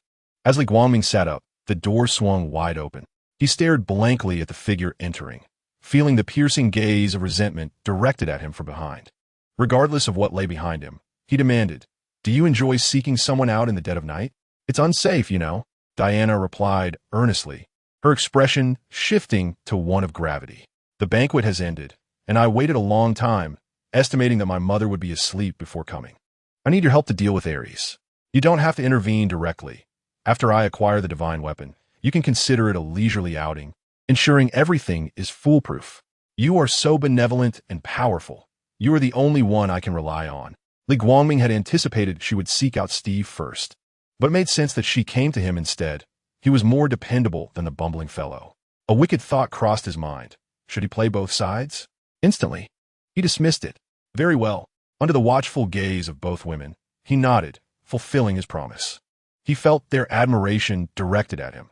Was this what they called gaining benefits while also earning renown? Or was it simply something thrust upon him? No sooner had he spoken than, perhaps due to her excitement, Diana grasped Li Guangming's hand and pulled him outside, vanishing from the room in the blink of an eye. Not a thought spared for Mela, who once felt like a sister, now left staring vacantly at the empty door frame. It seemed as though her man had been taken away, and yet she could not feel jealousy. Suddenly, a head peeked around the door, urging, "Hurry up. There are only a few hours until dawn. We still need to find Steve and steal a boat." Diana returned like a thief, glancing back frequently, anxious to avoid detection by the patrolling guards. The trio evaded the Amazonian sentinels, with Diana taking the lead, while Li Guangming and Mela followed nonchalantly, as if they were merely out for a stroll. Bathed in moonlight, they soon arrived at the rear of the tower, separated by a chasm roughly 100 meters wide. The tower was built against the cliff, with no place to set foot, and the only entrance was a window several stories high. Below, the sparse drainage holes protruded with stones longer than a hand. Further down lay the jagged cliffs, hewn recklessly. The wily moonlight seemed to be swallowed by the gaping maw of the chasm, emitting a chilling glow that deterred any approach. Mela and Diana exchanged silent glances, and after a few seconds, they turned to Li Guangming in unison. Mela would not overestimate her abilities. She understood her limits. As a mage, she could hold her own in the ocean, but her strength diminished significantly on land, and there would be no escaping that reality. Diana was utterly unaware of her identity. She possessed the strength to prevail, yet reliance often leads one to unconsciously seek shortcuts, preventing them from pushing their limits. Why are you all looking at me? Especially you, Diana. Have faith in your ability to succeed. Go for it. Li Guangming gestured encouragement, devoid of any intention to assist. If she could not overcome this minor obstacle, how could she dare to dream of slaying a god? It was folly. If he were to truly assist her, it would only serve to deliver Diana into Ares' clutches. In an instant, Diana stood frozen, astonished by Li Guangming's unwavering commitment. He had promised not to intervene and truly refrained from doing so. What else could she do but trust him? Since he encouraged her so fervently, it must not be without merit. Taking a few steps forward, she leaned out to gaze once more at the abyss-like cliff, her heartbeat resonating in her ears. Even those without acrophobia would be terrified. Without hesitation, she turned back. She was not fleeing. Rather, she sought to gain momentum and increase her chances. Once she felt sufficiently prepared, she inhaled deeply and decisively turned back, accelerating toward the tower. As her speed heightened, the wind whistled past her ears. She approached the cliff's edge and, with a powerful push, soared into the air. In her vision, the patterns in the stone walls of the tower and the size of the drainage stones grew larger. Grasping a protruding drainage stone, she was uncertain whether her demigod essence had awakened even slightly.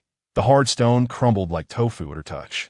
Suddenly plummeting downwards, she instinctively reached for a handhold, her fingers grasping the tower wall just in time to halt her fall.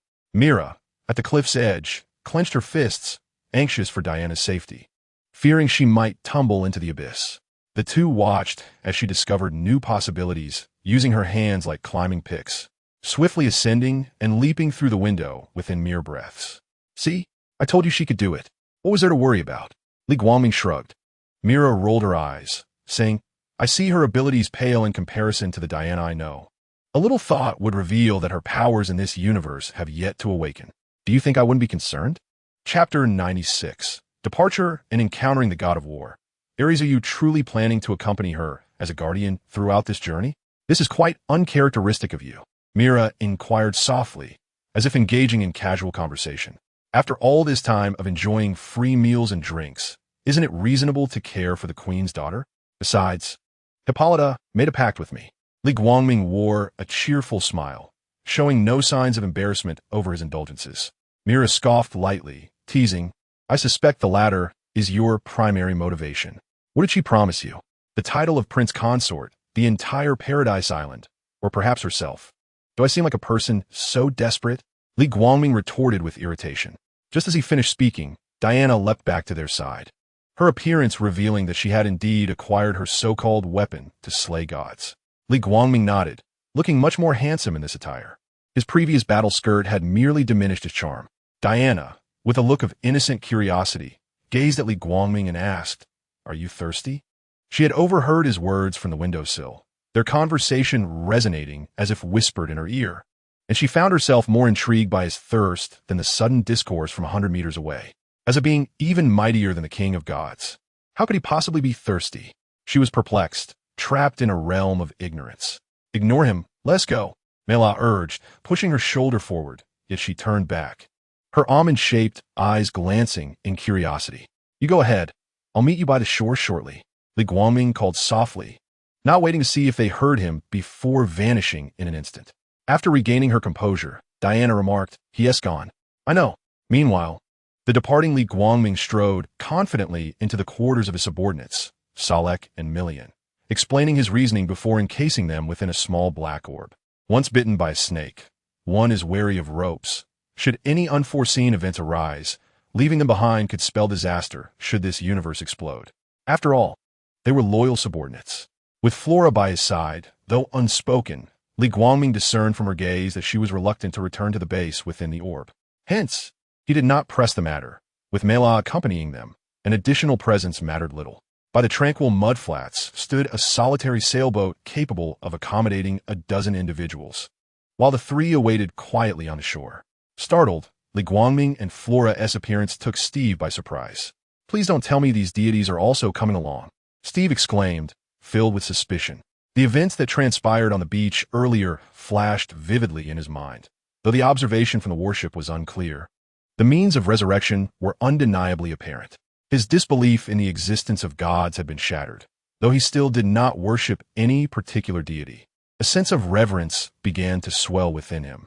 Throughout the feast, his mind wandered, reflecting on whether he had ever insulted any gods in his lifetime. However, his memory was not infallible. Who would remember trivial matters? He could only hope that his inadvertent remarks would not be held against him. "Indeed, I specifically summoned them to combat Ares," Diana replied nonchalantly. Li Guangming offered him a friendly smile, his gaze foresighfully directed toward a certain point. Diana paid little heed to his actions, but as Steve boarded the vessel, she too advanced to follow when the sound of hooves drew near through the dim night. Instantly, Diana glared, accusing Li Guangming, "You've betrayed me." In response to her reproach, Li Guangming shook his head in silence, subtly denying the accusation. The Navi girl was unaware that her thoughts were not concealed from Hippolyta, who had already arranged for her protection. It was no wonder she would doubt herself. She had only learned of the impending departure from the island at midnight, and during the entire process, she had been the only one absent for a brief period, making her the sole possible informer. As the sound of hooves gradually ceased, Diana gazed at the shadowy figure on horseback illuminated by the moonlight, her breathtaking beauty imbued with an air of gravity as she approached slowly. Since they were all there to bid farewell, what was the point of mutual concealment? Mela arrived beside Li Guangming, standing alongside Flora, reflecting on the moment. Li Guangming jested, "When your father arranged for Aum to be your betrothed, even if you were reluctant, did you both not confide in each other?" "Who says we didn't?" Mela immediately defended herself, but upon catching his half-smiling expression, she retorted with dissatisfaction, "Oh, how dare you pry into my heart?" She playfully slapped his arm, her demeanor deflated as she continued. "At that time, there was no alternative. They were too powerful. Even if we could resist, neither side would benefit, and it would be the commoners who suffer. It wouldn't be worth it for just one person." Flora remained a quiet listener, refraining from interjecting. The three of them boarded a small boat with Steve and Queen Hippolyta's attendants, gazing from afar as Diana expressed her innermost thoughts, urging her not to hinder herself. Hippolyta exhibited no reluctance as in the original tale, assured by a sense of security. She stated that she had known from the outset that she could not prevent Diana from leaving. She even ominously warned, "If you depart, you may never return." Yet, endowed with the wisdom blessed by the goddess Athena, Diana was not easily deceived and countered that with Li Guangming present, the enchantment of the barrier would not be effective. She began to question whether that barrier was still functional. Otherwise, how could those German forces have intruded? Hippolyta produced a delicate crown, presenting it to her as a farewell gift from their greatest warrior, Antiope, asking her to pass it on to Diana, fearing she would be unable to bear the parting. Antiope chose not to attend. She remarked that separations are meant for a better reunion, suggesting that upon witnessing the depravity of humanity, Diana might never wish to step foot off Paradise Island again. The two, who had never been apart, shared a poignant farewell as Diana, filled with trepidation, boarded the vessel. The grayish-white sail was raised, catching the wind as they set sail. One stood at the stern of the boat, while the other remained on the shore, holding their horses, exchanging glances until their figures faded from view. Li Guangming had no inclination to allow his wife to share a space with another man. He created several compartments on the boat, leaving Steve utterly astonished. He even fashioned one for Steve, who politely declined, stating he needed to focus on navigation. Li Guangming smiled knowingly at him, fully aware of his intentions, yet chose not to voice them. Steve, under the weight of that meaningful smile, felt slightly dazed, inwardly questioning. Could he possibly discern my thoughts as well? After acknowledging Steve with a nod, Li Guangming disregarded the astonished expression on his face and stepped into the room he had created. As the cold wind blew, Steve pondered for a long while, but ultimately decided to adhere to his plan. Time passed, and they followed Steve to England, donning the attire of the current era, confronting 4 or 5 assailants, and fulfilling his wish by delivering the research notes to his superior. Amidst intense debate, they were adamantly opposed to sending troops to dismantle General Ludendorff's nefarious schemes in Germany. Subsequently, Li Guangming and his companions encountered Patrick Morgan, the very embodiment of Ares, the god of war, who had infiltrated the nation of Jiangsheng. Chapter 97, Arrival at the Frontline Battlefield. It is said that long ago he instigated the human wars, only to be repelled by the gods, led by Zeus. His might is augmented by conflict. The greater the scale of war, the more formidable he becomes.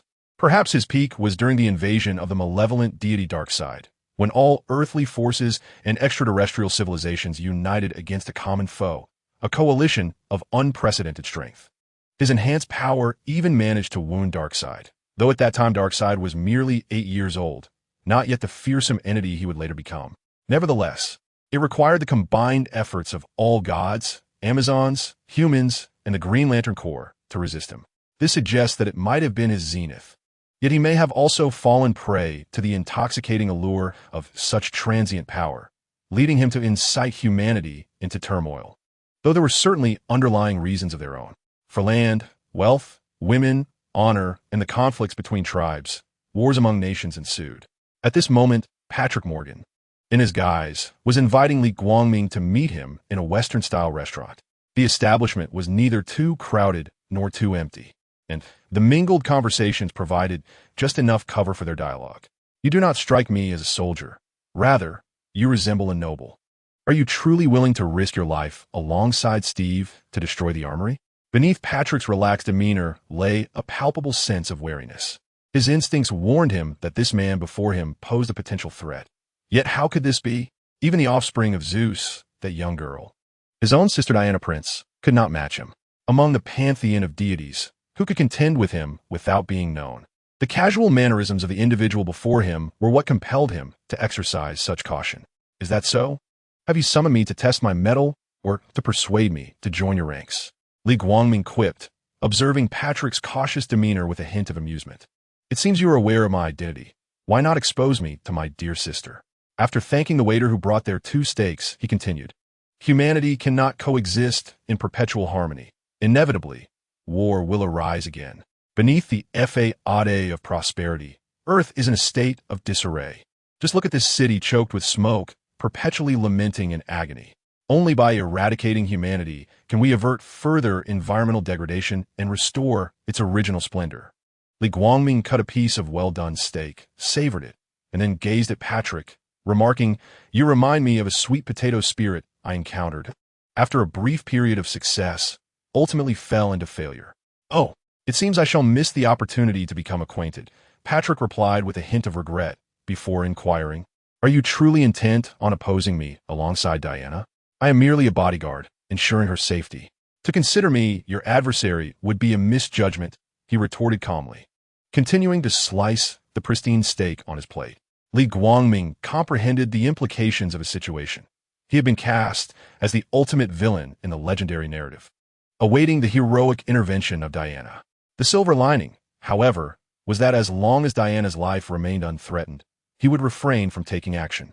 Yet, the uncertainty lingered. Would she ultimately betray him in the heat of battle? At a considerable distance, a square dining table occasionally attracted the fervent gazes of the affluent ladies, not due to their interest in the conversation between him and another, but rather in the enigmatic figure of Li Guangming himself.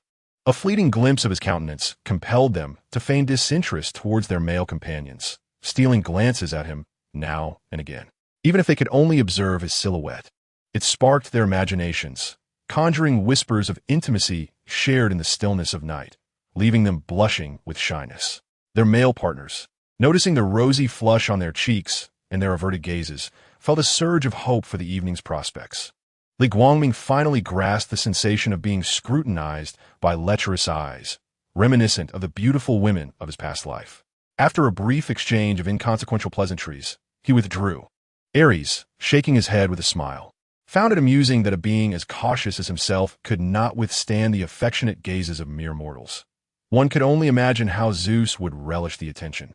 Having departed, Li Guangming made his way to a quaint tavern, a stark contrast to the upscale restaurant, pulsating with the vibrant chaos of human existence. Navigating through the throng, he arrived at a long table nestled in the corner, where Steve was toasting his two friends. Aware that Li Guangming and his companions were solely tasked with safeguarding Diana's safety, he sought out Samir and Charlie. Internally, he berated them. What purpose did they serve by merely tagging along? Were they not merely a burden? Diana was already conspicuous enough. The addition of 3 more would surely attract unwelcome attention. Behold, a group of burly men approached, likely drawn by the allure of the trio's beauty. He offered a silent lament for their folly. Why provoke the gods?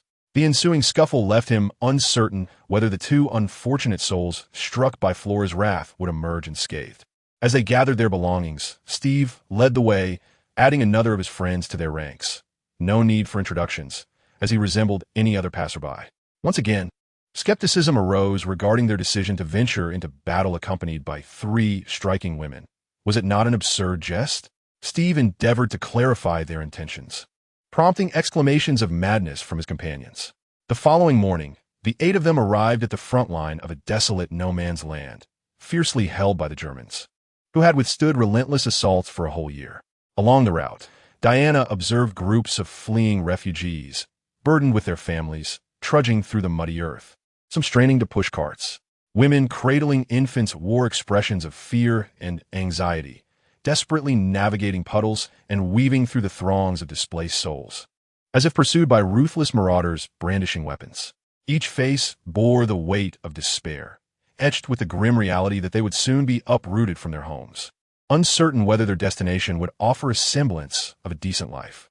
Yet surely, it could not be worse than waiting here to meet their demise. Diana's expression grew grave.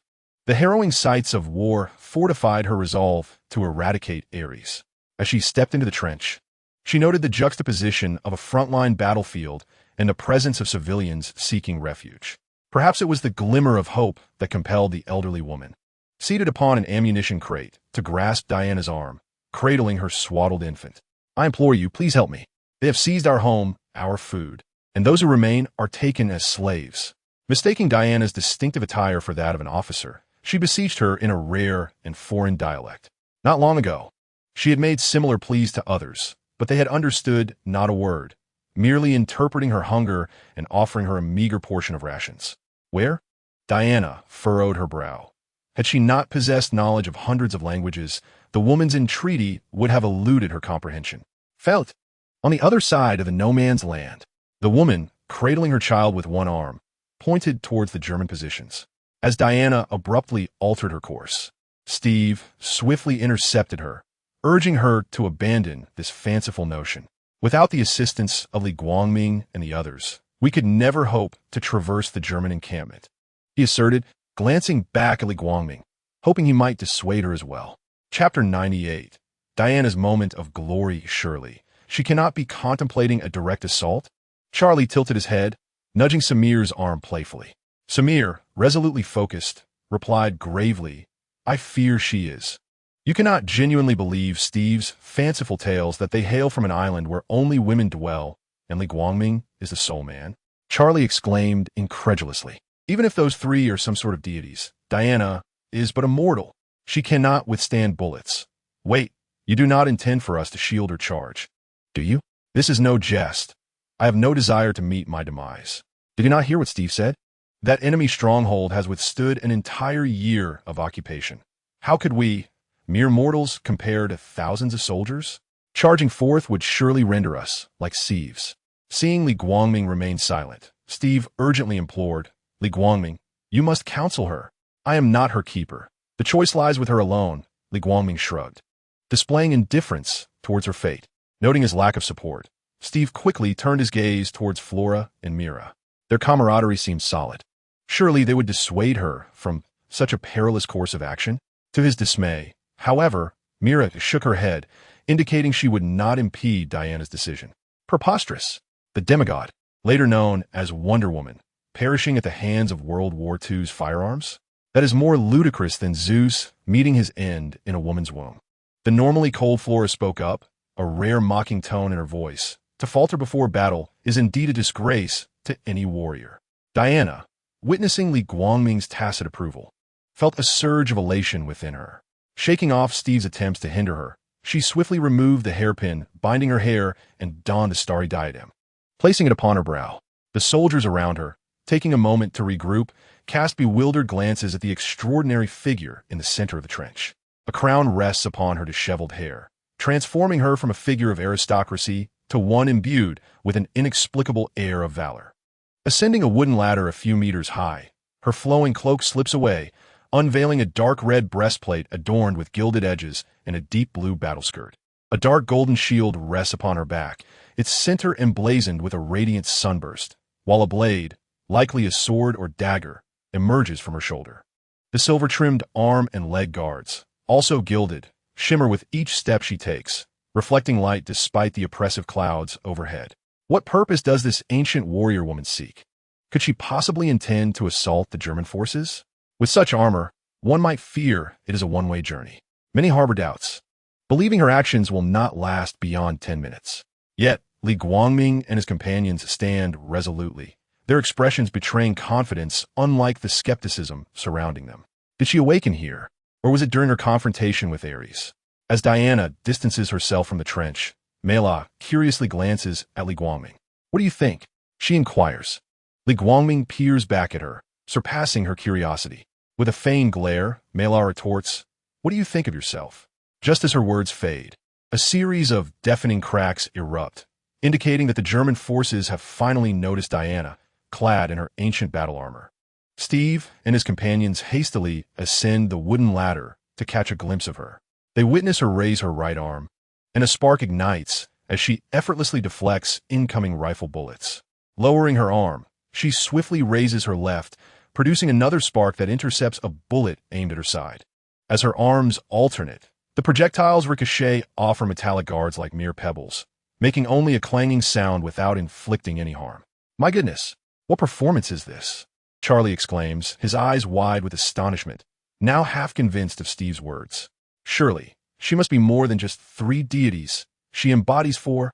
Diana seizes the shield from her back and, with a flourish, redirects a cannonball's trajectory toward the ground beside her. With a resounding boom, dirt and smoke erupt to a height of 3 meters. Accompanying this spectacle are golden flecks racing toward Diana. Bullets from a machine gun with power magnitudes greater than that of rifles. She crouches low, sheltering her upper body behind the divine shield. Instantly, flames erupt before her as a hail of bullets forms a meteor-like cascade, their tips striking against the shield. Li Guangming and his companions observe as a few sparks leap over the trench. Diana is blocking all the firepower. Go! Steve bellows, the first to charge forward, placing little hope in Li Guangming, preferring to trust in his own potential for divinity. However, only his 3 friends follow, while the other soldiers clad in olive green remain entrenched, guns raised in anticipation. Unfazed by the grime, Mela leans over the trench's edge, peering out. Observing Diana, crouched under the pressure, she begins to question whether her expectations of her were perhaps too lofty, or if the director had excessively diminished her powers in this realm. With a mind swirling in thoughts, my gaze remained fixed on Diana. A fleeting worry prompted me to ask, do you truly not care for her? Even knowing that Li Guangming possessed the ability to resurrect the deceased. Witnessing this scene gave rise to an involuntary anxiety within me.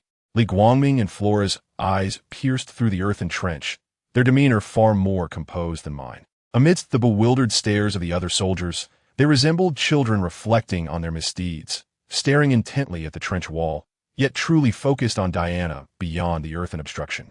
No need to fret. She will be fine, Li Guangming replied calmly, dismissively waving his hand. With this reassurance, Mela straightened her head and continued to watch intently. On the battlefield, the German forces paid no heed to the movements of Steve and his companions. In their rapid sprint, they successfully crept close to the enemy trench. Utilizing the cover of the pit and fallen branches, they unleashed surprise fire and threw grenades, alleviating some of Diana's burden. As she sensed the diminishing pressure, Diana leapt into the air, tracing a perfect parabola.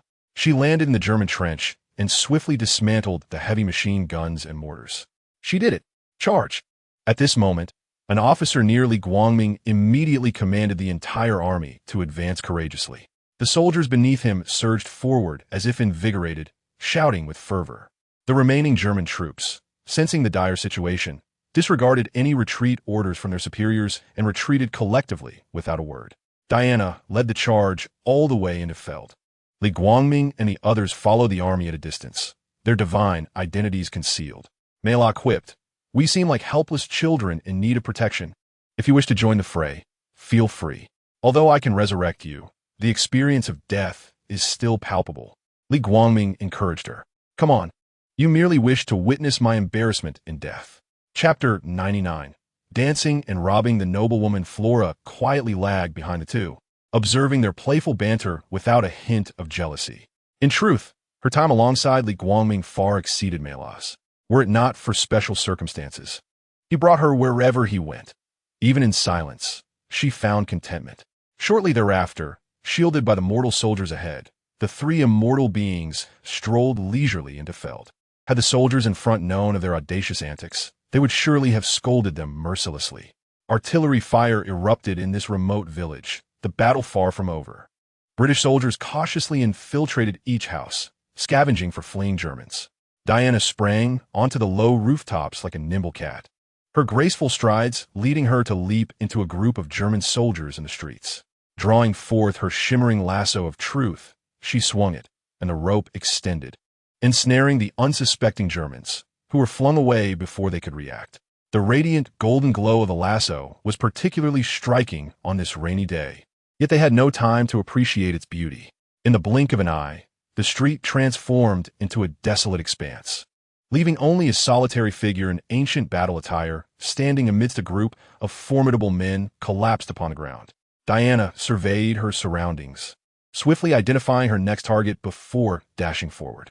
In the square before the clock tower, she moved like a phantom, her trajectory enigmatic, as German soldiers perished at a visibly accelerated rate.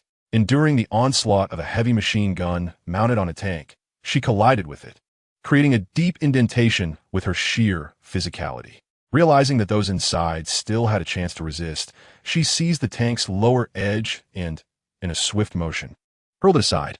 In that moment, she resembled a demigod, exhibiting extraordinary agility, impervious to bullets, and possessing astonishing strength. All of this was observed by Li Guangming, yet he felt a significant distance remained before he could contend with Ares. As Li Guangming and his companions traversed the shadowy streets, they appeared as though adorned with a grim fade of coal, blending seamlessly with the piles of bricks and the somber weather, rendering the scene quite unsightly. The intermittent sounds of gunfire served as a grim reminder that the slaughter was far from over. The trio ambled towards Diana's location as if on a leisurely stroll. Shortly after Li Guangming's arrival, Diana leapt forth, shield in hand, demolishing half of the clock tower and vanquishing the last sniper, thus heralding the victory of their battle. The hidden townsfolk, witnessing the downfall of the invaders, emerged onto the streets, exuberantly expressing their joy. Each face radiated delight, engaging in spirited conversations with those nearby. From the remnants of the clock tower, Diana rose and approached the edge, gazing at their heartfelt smiles, and a smile unconsciously graced her own face. Encouraged by the villagers' warm invitations and the persuasion of Charlie and others, Diana consented to rest for the night, planning to continue their journey the following day. Within half a day, the villagers had tidied the streets to a semblance of order, though some damaged buildings would require considerable time for reconstruction. Diana also captured a photograph with Steve and the others. She had initially invited Li Guangming, Flora, and Mera, but the three declined with a shake of their heads. As night fell, the eaves of the houses lining the street were illuminated once more, as if heralding a new dawn of hope for their lives. Bonfires, music, dancing, and beer became the themes of the evening. During this revelry, Steve, with ulterior motives, invited Diana to dance, only to be graciously declined. His three friends jested, suggesting he was merely daydreaming, She would never take an interest in him, and now that it was night, he might as well wash up and retire. In response to their teasing, he shifted from his despondency, indignantly rebuking them and wishing they would forever be relegated to the company of their own hands. They retorted that he could no longer call them brothers, given such a malicious curse. In stark contrast to him stood Li Guangming. "It seems we haven't danced together yet. Have we?" Mera inquired, gazing down at him with a youthful sparkle. Upon reflection, he realized she was right, and he promptly took her hand, leading her toward the dance floor. Although he had never learned to dance, he thought that picking it up on the spot wouldn't be too formidable a task. After a melody concluded, he took hold of Viola once more. Knowing her disposition, if he refrained from mentioning it, she would likely remain seated, gazing vacantly. A look of surprise flickered across her face, and in a moment of daze, she found herself at the center of attention. Regaining her composure, a subtle smile graced her lips, indicating her buoyant spirits. To everyone's astonishment, she danced remarkably well, leaving one to ponder whether she had just learned or possessed this skill all along. Diana sat on a stool, cradling a glass filled with a somewhat opaque beer, observing the figures swaying in the impromptu dance floor. Among them were the striking figures of Li Guangming and his companions, exuding an aura distinctly their own. As the crowd gradually dispersed, seeking rest, the recent days had been fraught with trepidation. Not a single night had they enjoyed peaceful slumber. They were constantly haunted by the thought of soldiers bursting through their doors, gunfire erupting, the haunting vision of themselves lying on the ground, helplessly watching as their possessions were seized and their wives and daughters victimized, lingered in their minds as they slowly succumbed to despair. Their spirits, once vibrant, were now worn thin, and as tension eased, an overwhelming fatigue enveloped them. The following day, after a conversation with his secretary, Steve learned that Ludendorff was hosting a banquet at the German High Command headquarters just a few miles from Verdun. Even Dr. Moreau and the German Emperor were in attendance. Ignoring Patrick Morgan's attempts to dissuade him over the phone, he resolved to gather intelligence, hoping to uncover the location of the gas manufacturing laboratory. Meanwhile, Diana suddenly realized that Ludendorff must be Ares. Otherwise, the origin of such a toxic gas formula would be inexplicable. She could not believe that such a potent and malevolent gas could be concocted by a mere mortal. Furthermore, his relentless opposition to peace suggested that once the gas was deployed, the impending peace treaty would undoubtedly be rendered null and void.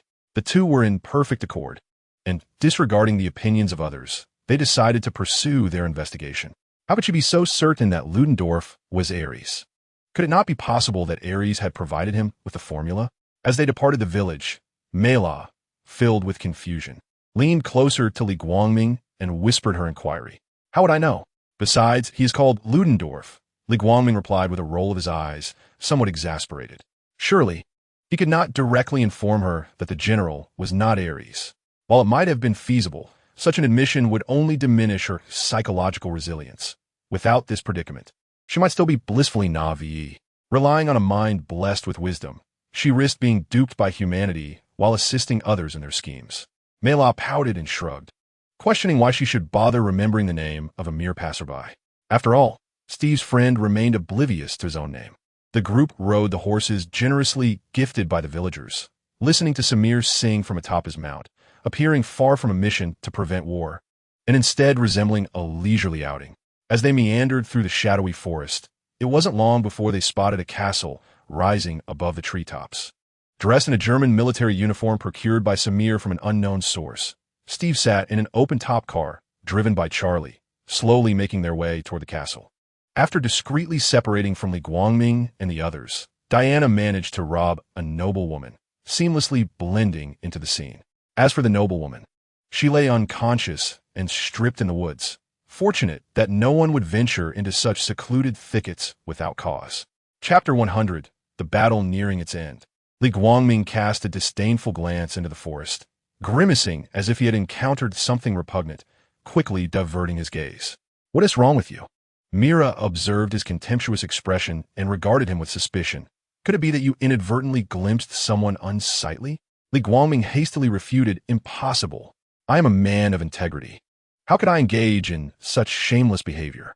He had not anticipated that Mera would correctly surmise his thoughts. Such a matter could not be admitted.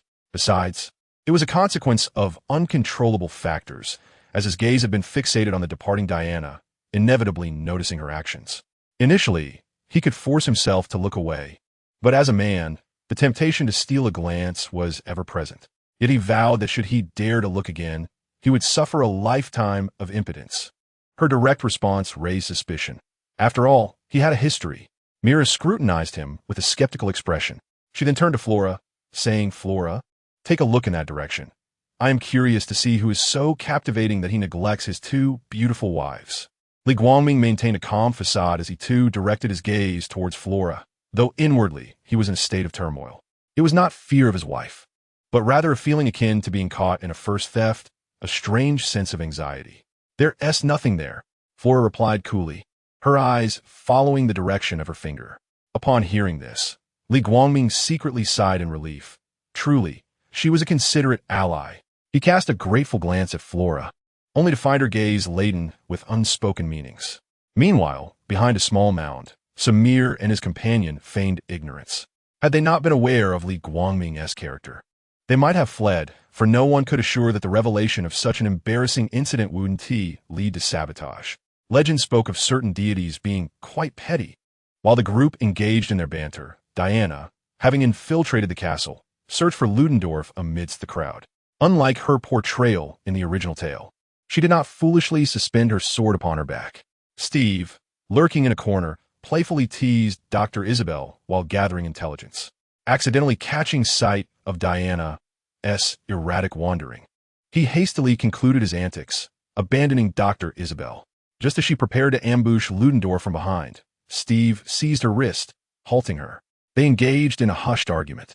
Diana berated him for obstructing her, while he insisted that killing him would mean losing track of the gas's location. She rebutted with a forceful shove, pursuing the direction in which Ludendorff had vanished. The words exchanged during their dance, regarding the god of war, increasingly convinced her that he was Ares, and thus he must perish today. No intervention, even from Jesus, would suffice. Upon reaching the castle gate, he had already disappeared from sight. A thunderous cannon blast drew both her and the approaching Steve's attention, the green cannon barrel protruding from the tower, faintly visible through the swirling smoke at dusk. Diana instantly grasped the trajectory of the projectile and hurried outside. Poison gas, fait. Upon hearing Li Guangming's words, they were perplexed as to why it was launched in that direction. No sooner had he spoken than Diana rushed to Li Guangming, her face pleading, "Please save them. They are innocent." She had not immediately gone to Feld. The gas shell had already been fired, and even if she reached there, it would be futile. Only Li Guangming possessed the power to rescue them. He hesitated, yet feeling their hopeful gazes, he sighed. "All right then." A glimmer of joy flashed in Diana's eyes, but she immediately erupted in anger, demanding, "Where is he?" The chief, observing her expression, felt a tremor within and thought, "I have a way." After saying so, he mounted his horse, spurring it onward, and the horse galloped in the designated direction. Diana and the others followed closely. Even the newly arrived Steve, bewildered, joined their pursuit. Only Li Guangming, Flora, and Mela remained behind, exchanging glances, along with 3 horses. "Why the rush? Waiting a moment 1T cost us time," Li Guangming remarked, his gaze traversing the towering trees, peering towards Feld. At that moment, Feld could only be described as hellish. A dense yellow fog enveloped the entire village, akin to a shroud of sulfurous gas that lingered ominously. The village lay in utter silence, the yellow poison gas serving as a barrier that even the wind dared not breach. People within the streets and homes collapsed, their skin resembling that which had been soaked in acid, marred and pockmarked. Bloodstains etched upon the walls and ground narrated the agonies they had endured in life. The few remaining horses lay overturned, their skin in a state of decay. Anyone witnessing such a scene would likely be driven to retch. Li Guangming mused, raising his hand to stroke the air. In that instant, it seemed as though an invisible entity devoured the yellow gas. The environment transformed back into a dreary, rain-soaked day, casting a stifling atmosphere. In the blink of an eye, the people and animals of Feld appeared to revert in time, their rough skin restored. One by one, they awakened, incredulously examining their hands, as if the horrific scene they had just experienced was but a collective nightmare. "Am I not dead?" "Yes." I remember a deafening explosion. Then the yellow smoke spread, I felt a searing pain in my skin and organs before losing consciousness. It must be real. There are still traces of blood everywhere. Let us go.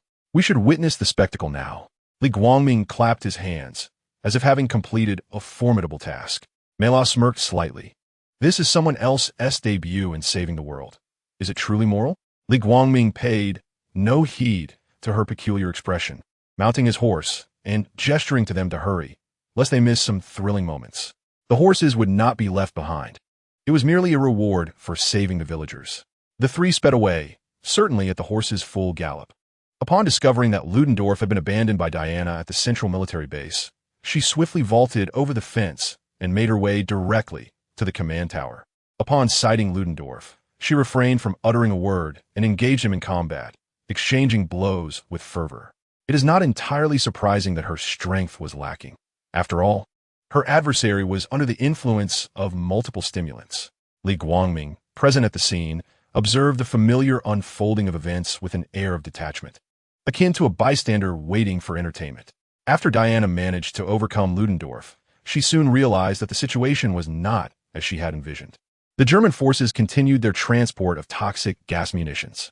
Plagued by self-doubt, she heard Li Guangming, ever the provocateur, remark that even in the absence of Ares, chaos would ensue amongst themselves, recalling his word from Paradise Island. Steve offered a few words of encouragement before he set off to sabotage the German planes transporting the gas. At that moment, Diana found herself fully convinced of Li Guangming's assertions. It was then that Patrick Morgan's visage appeared in the glass of the command tower. Listening to Patrick's words, she almost instantaneously understood that the figure before her was indeed Ares. Faced with his persuasion, she hesitated momentarily before striking with her sword. Chapter 101. Termination and return to Paradise Island as she swung her silver blade towards him. Ares, still embodying Patrick's image, felt a surge of frustration. What manner of training had those women on Paradise Island received? It seemed nearly impossible to find another so devoid of martial ethics in the world. At that moment, Li Guangming, engrossed in the unfolding drama, suddenly sneezed and rubbed his slightly itchy nose, muttering, "Who is thinking of me?" With that, he refocused his gaze on Diana. She produced the Godslayer's sword and the truth lasso, yet both were mere trifles in the face of Ares. The Godslayer's sword crumbled to the hilt, while the truth lasso failed to even approach him. An invisible force impeded her efforts. Ares, assuming a grappling stance, flung his hands outward, sending Diana hurtling away. She crashed onto the runway, creating a human-shaped crater as if the surface were made of tofu. Ares immediately seized control of the surrounding vehicles, steel and concrete, launching them towards her. Despite the overwhelming pain that left her gasping, she narrowly evaded the onslaught. Seizing the opportunity, Ares revealed her true identity, and, as he spoke, the surrounding metal melted into a brilliant, lava-like red, flowing and coalescing around him. He swept his hand down his face, revealing his true form, a rough silver armor with 4 prominent horns atop a helmet emerged as the molten metal cooled. Loki remarked on the aesthetic, albeit noting that the horns were somewhat diminutive. Enveloped in the dark of night, the intense heat from the molten metal and the chaos of battle created a vast arena encircled by flames, reminiscent of the ancient Roman Colosseum, where only the victor could hope to emerge unscathed. He watched as she executed the German soldiers who dared to shoot from behind her, a triumphant grin spreading across his face as his strength intensified. Realizing the precariousness of her situation, she had no choice but to retaliate with a powerful punch aimed at Ares. However, this unexpected strike was effortlessly evaded by Ares, who swiftly turned and retaliated with a barrage of blows against Diana. The two became entangled, employing every tactic at their disposal, while Diana exhibited an astonishing rate of growth. This apocalyptic scene left the encircling German troops in a state of shock, their faces pale with terror as their rifles trembled unsteadily in their grasp, and their legs quaked involuntarily in retreat. They had never imagined that the concrete ground would crumble like weathered rock at the slightest touch. A fleeting thought of the engineers' negligence crossed their minds, but was quickly dismissed. Such a notion was implausible. If that were the case, given their general's temperament, they would rather pray for death than endure a miserable survival. As they watched the two deities engage in an unyielding struggle, the once smooth airfield became riddled with craters. forcing them to withdraw further.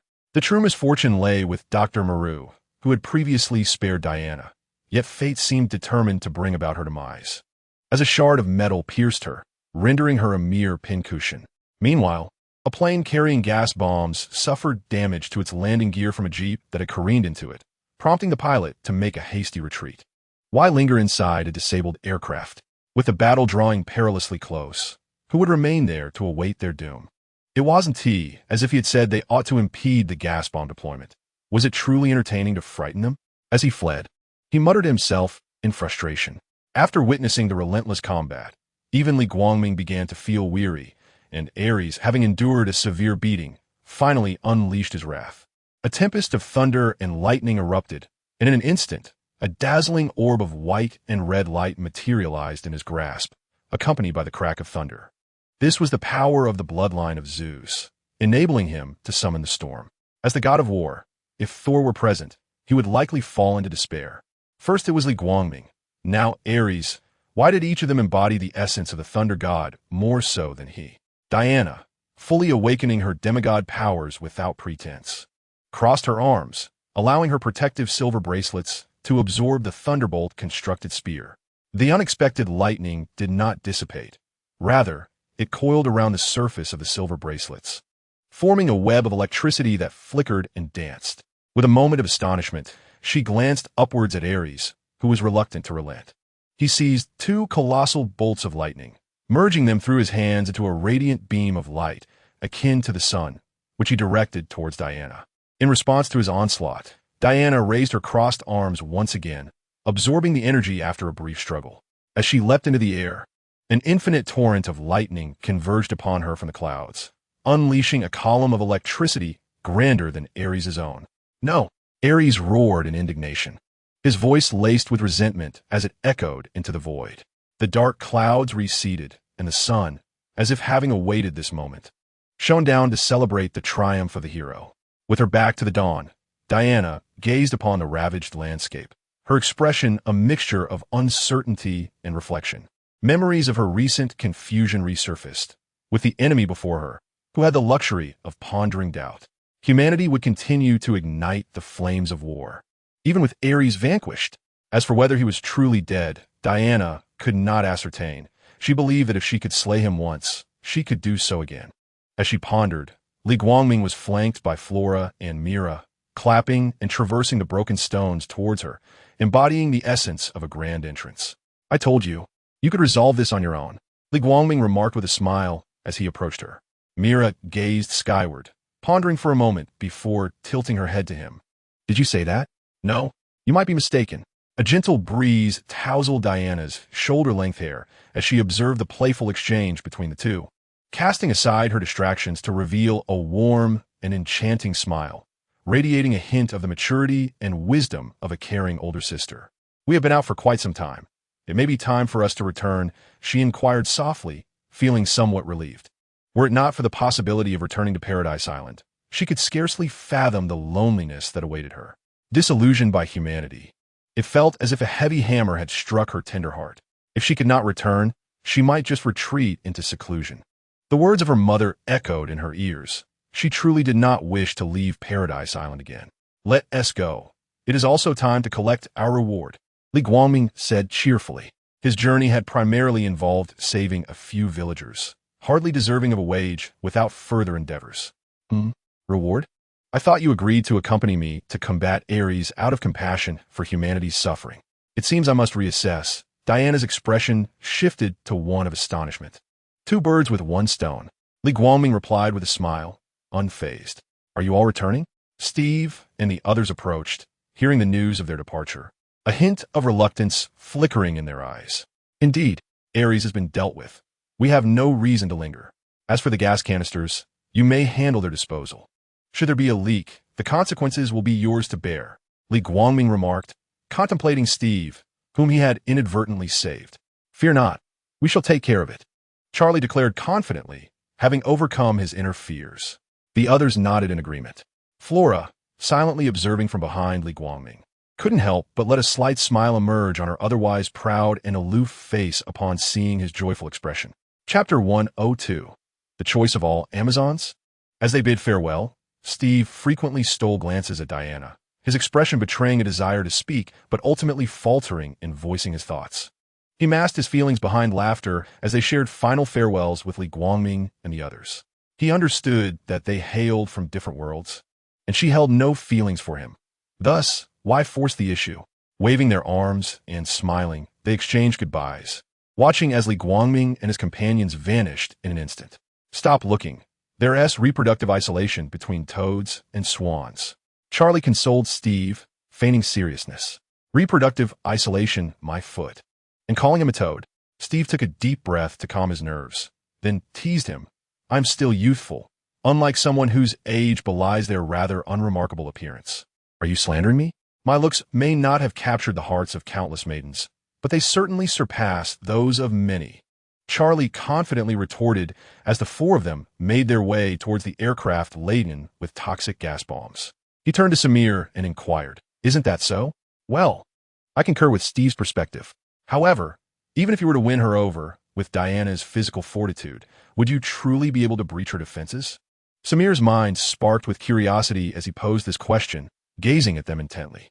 The four continued their spirited debate while heading toward the toxic gas bombs, determined to handle the matter themselves. They were well aware of the duplicitous nature of the politicians and could not entrust such a perilous task to them. Otherwise, the consequences might indeed echo Li Guangming's warnings, resulting in even greater calamities. Would that group truly destroy such formidable toxic gas bombs? Even a fool would not believe that. Li Guangming, accompanied by Flora, Mera, and Diana, instantaneously transported themselves back to Paradise Island. He had no desire to relive the experience of being marooned like Robinson Crusoe. Such an ordeal was only tolerable once in a lifetime. Amidst the earthy-toned alleyways, numerous Amazons donned loose, colorful satin garments, resembling simple fabric cut and draped upon their forms, reminiscent of classic ancient Greek attire. Periodically, a contingent of female warriors, armed with spears, swords, and shields, patrolled the vicinity. Each was preoccupied with her own affairs. As per usual, when the sudden appearance of the four startled the women, initially ready to unleash a torrent of expletives, they halted upon recognizing the figures of Princess Diana and her companions, who were on a quest against the god of war, Ares. Shortly after her departure from the island, rumors had spread that she had set out to vanquish Ares, and this was later corroborated by the queen herself. Despite the fact that most of them harbored a disdain for humanity, being descendants of those once enslaved by humans in ancient times. Liberated only under the leadership of Hippolyta, they nonetheless held deep admiration for the princess, who was, after all, a goddess. Princess? Is it truly Princess Diana? She has returned. More and more Amazons began to notice the returning princess, converging to witness the spectacle. It was said that those who left the island could never return. Her safe return signified her triumphant achievement of the seemingly impossible feat of god-slaying. The atmosphere was abuzz with excitement. The narrow alley swarmed to the brim. Li Guangming, standing to the side, did not exhibit jealousy like some deities, even when jostled aside. Yet, was it truly moral for them to take advantage of the situation? Knowing that they had not seen a man in millennia, what did their thronging around Diana imply? And that one over there, what is the purpose of your hand reaching down? Are you unaware that you've touched where you ought not to? Li Guangming swiftly intercepted the inappropriate hand, gazing incredulously at the multitude of fair-skinned beauties casting furtive glances in his direction. As he prepared to teleport away, the sound of metal striking shields echoed through the air, and in an instant they retreated, clearing a vast space. 5 or 6 Amazonian warriors, adorned in shimmering bronze armor that left much of their skin exposed, brandished their weapons. They approached Li Guangming, kneeling on one knee before him, and solemnly proclaimed, "We welcome the new god." Their joy at the princess's return was palpable, yet Li Guangming, being a deity of higher stature, commanded their utmost respect. Li Guangming nodded in acceptance of their greeting and then spoke in a deep voice. "Take us back to the palace." Upon his command, the kneeling Amazon warriors rose, performed a simple bow towards Princess Diana, and turned to lead the way.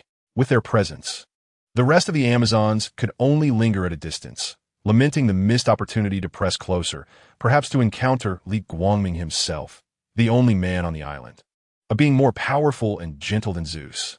Is it delightful to be surrounded by them? Upon hearing Mei La's teasing remark from behind, Li Guangming chose not to dispute it, instead feigning a moment of reflection as he replied, "Indeed. What, are you envious?" The nearby Amazon warriors glanced back at him, their expressions playful, unlike Zeus's somewhat impatient demeanor. It seemed being with him had its merits. "Huh, as if I would be jealous of you," Mei La retorted, turning her head away. "Fiora, do I seem like someone who could be envious?" "Absolutely." The unexpected jab from her sister caught her off guard, prompting her to decide against engaging with the two further. Before long, Li Guangming and his companions returned to the resplendent palace. From a distance, they spotted Queen Hippolyta awaiting them at the grand entrance, donned in golden regalia reminiscent of battle armor, a symbol of her royal status. She had only just learned of their return, otherwise she would have surely come to greet them sooner. "Mother!" Diana exclaimed, rushing into Hippolyta's embrace and holding on tightly. The sentinel Amazonian soldiers around them promptly knelt on one knee in reverence to Li Guangming, while Hippolyta cast a glance of apology in his direction. "Welcome back home," she said warmly to them, then turned her affectionate gaze towards Diana, gently brushing her hair as she inquired, "How was it? Did you conclude that they are worth saving?" "I am uncertain," Diana confessed, her voice tinged with disappointment. "Without Ares, they remain at war with one another, as if it is their nature. Yet, there are some among them who possess admirable qualities. They selflessly offered us their remaining horses, and even the children amidst the chaos dream of a brighter future. My disappointment in them outweighs my expectations, and I find myself wishing to retreat from the world, but I do not know if that is the right course of action." Diana shared her feelings of confusion and despair regarding recent events. Hippolyta cradled her daughter's face in her hands, urging her to meet her gaze. "You must trust in your choices. Confusion is merely a fleeting state. Taking time to reflect is not an act of avoidance, but rather a moment for contemplation." Diana nodded thoughtfully, then, with a hint of curiosity, asked, "Mother, what promise did you make to Li Guangming that would entice this slothful being to accompany me on my ventures?" Queen Hippolyta lowered her hand, shook her head slightly, and gestured for Li Guangming and his companions to proceed. As she walked, she spoke, "This is not merely my promise. It is the collective choice of all the Amazon people." Chapter 103. The Cursed Flora and Mera. Diana uttered in confusion, questioning how the conversation had shifted to her kin. Suddenly, a bold thought surged within her, and she cast a wary glance at her mother, who was firmly grasping her arm and leading the way. Hippolyta, with a serene demeanor, assured her, "It seems you have already deduced our allegiance. We shall henceforth pledge ourselves to the new god, Li Guangming." A tremor coursed through Diana's heart as she exclaimed, "But are we not created by the king of the gods, Zeus? He has also established a barrier to protect us. Would he not punish us for turning to another deity?" She could scarcely believe that her mother would surrender the entire Amazon tribe for the sake of her own safety. Although there were reasons for their choice, the catalyst was herself. Had she not held steadfast to her beliefs, her kin would not have been ensnared. Now, she recognized her identity and power as the daughter of both Zeus and her mother, and she felt the weight of divine terror more acutely. Even if Zeus currently remained hidden, it was uncertain whether he would clash with Li Guangming upon discovering their allegiance. It was not merely her tribe's safety that concerned her. She also worried for her estranged father. After all, they shared a bloodline, and should Li Guangming be provoked, she feared that even her pleas for mercy would be in vain.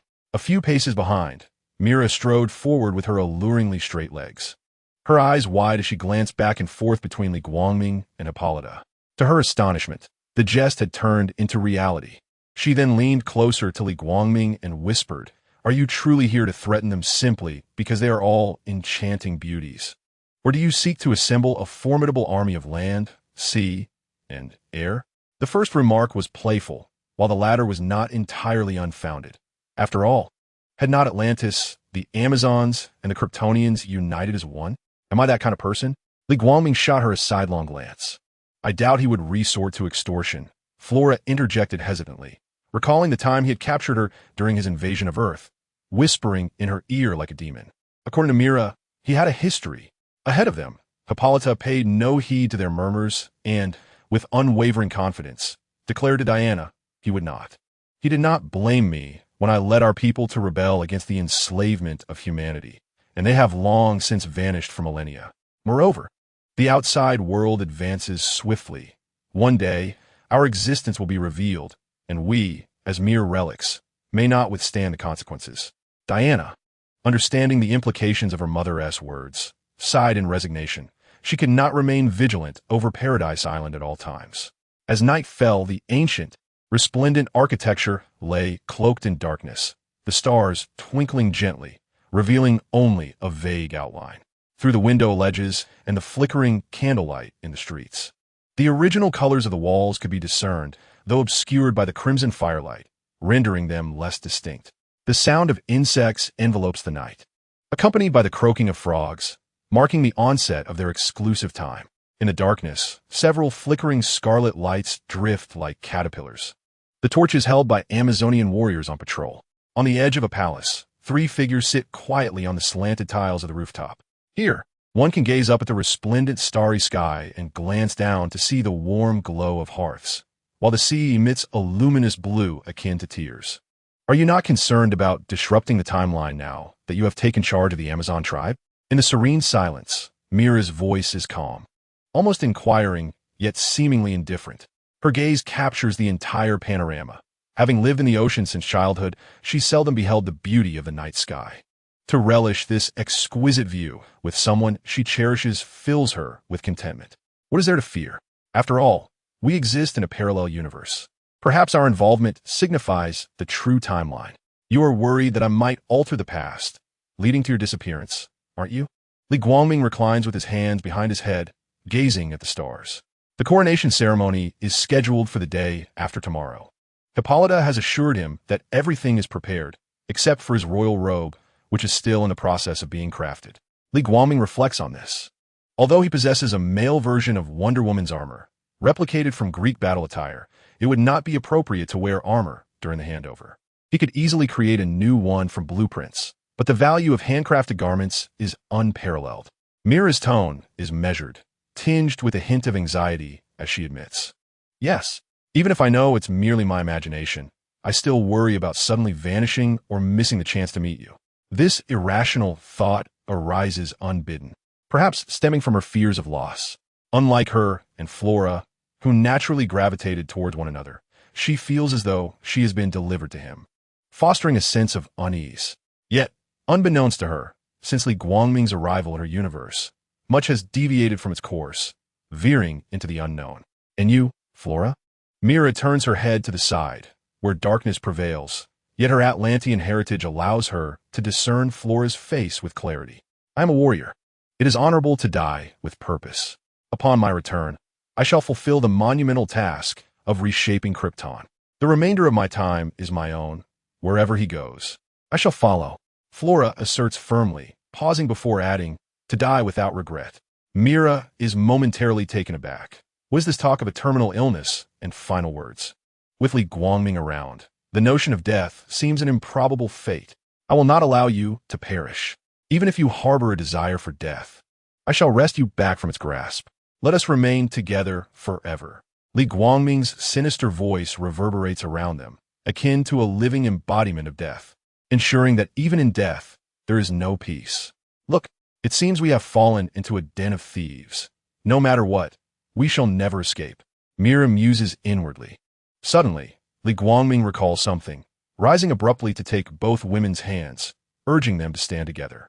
Suddenly rising, Mera stumbled slightly before regaining her balance, casting an annoyed glare at him. For Viola, such issues were non-existent. Her feet seemed to adhere firmly to the tiles beneath her. The two women exchanged a glance, momentarily perplexed by his abrupt behavior, and turned in unison to regard him with eyes full of confusion. Sensing their gaze, Li Guangming offered an awkward smile, realizing he should have provided a prior warning. His expression quickly shifted to seriousness, the transformation as swift as a magician's trick. He silently cursed the two women before him. Viola, Mera, my immortality shall endure, unbound and unbewitched. My deep-seated longing shall surely bring you back to my side. His words, reminiscent of ancient deities whispering incantations, filled the air, softly resonating in their ears, each syllable clear. He recalled the moment when Thanos cursed Deadpool, subconsciously performing a similar act towards the two women. Upon reflection, it seemed he could simply bless them, yet he thought it inconsequential and chose not to amend his course. With his two primary abilities, it was as if he had granted the women a more potent form of invulnerability than that of Deadpool. Chapter 104 Prelude. Was this considered abduction? To tether our limited lifespans into infinity, even if it grew monotonous, we would remain together? Mela, with a glimmer of affection in her eyes, playfully remarked, then took a step forward, entwining her arms around Li Guangming's. Resting her head on his shoulder, she spoke softly, "But I have no regrets." "Huh, it's too late for regrets now." Li Guangming shukladligli, savoring the soft touch of her hands as he gazed up at the resplendent stars. Viola stood quietly beside them, allowing him to hold her hand, her gaze fixed intently upon his face. Accompanied by the night's serene melody, he appeared remarkably handsome tonight. The trio relished this tranquility, with no one daring to break the silence. Suddenly, an untimely voice shattered their leisure. Click! The sound of footsteps on tiles accompanied a melodious voice emanating from behind them. "Ah, so this is where you've all run off to. I wondered where everyone was." Diana leapt onto the rooftop, her expression one of realization as she approached Li Guangming and the others. "What is this? You've come in the middle of the night to discuss matters of the outside world? Didn't you just return from an outing?" Li Guangming shot her a disapproving glance, irritated by her intrusion on such a beautiful evening. Couldn't she sense the atmosphere? "That's not necessary. If you insist on talking, I'm all ears. I simply found the night a bit dull and thought to seek you out." Diana settled onto the ridge not far from Li Guangming, her long, shapely legs accentuated by the snug attire typical of a warrior.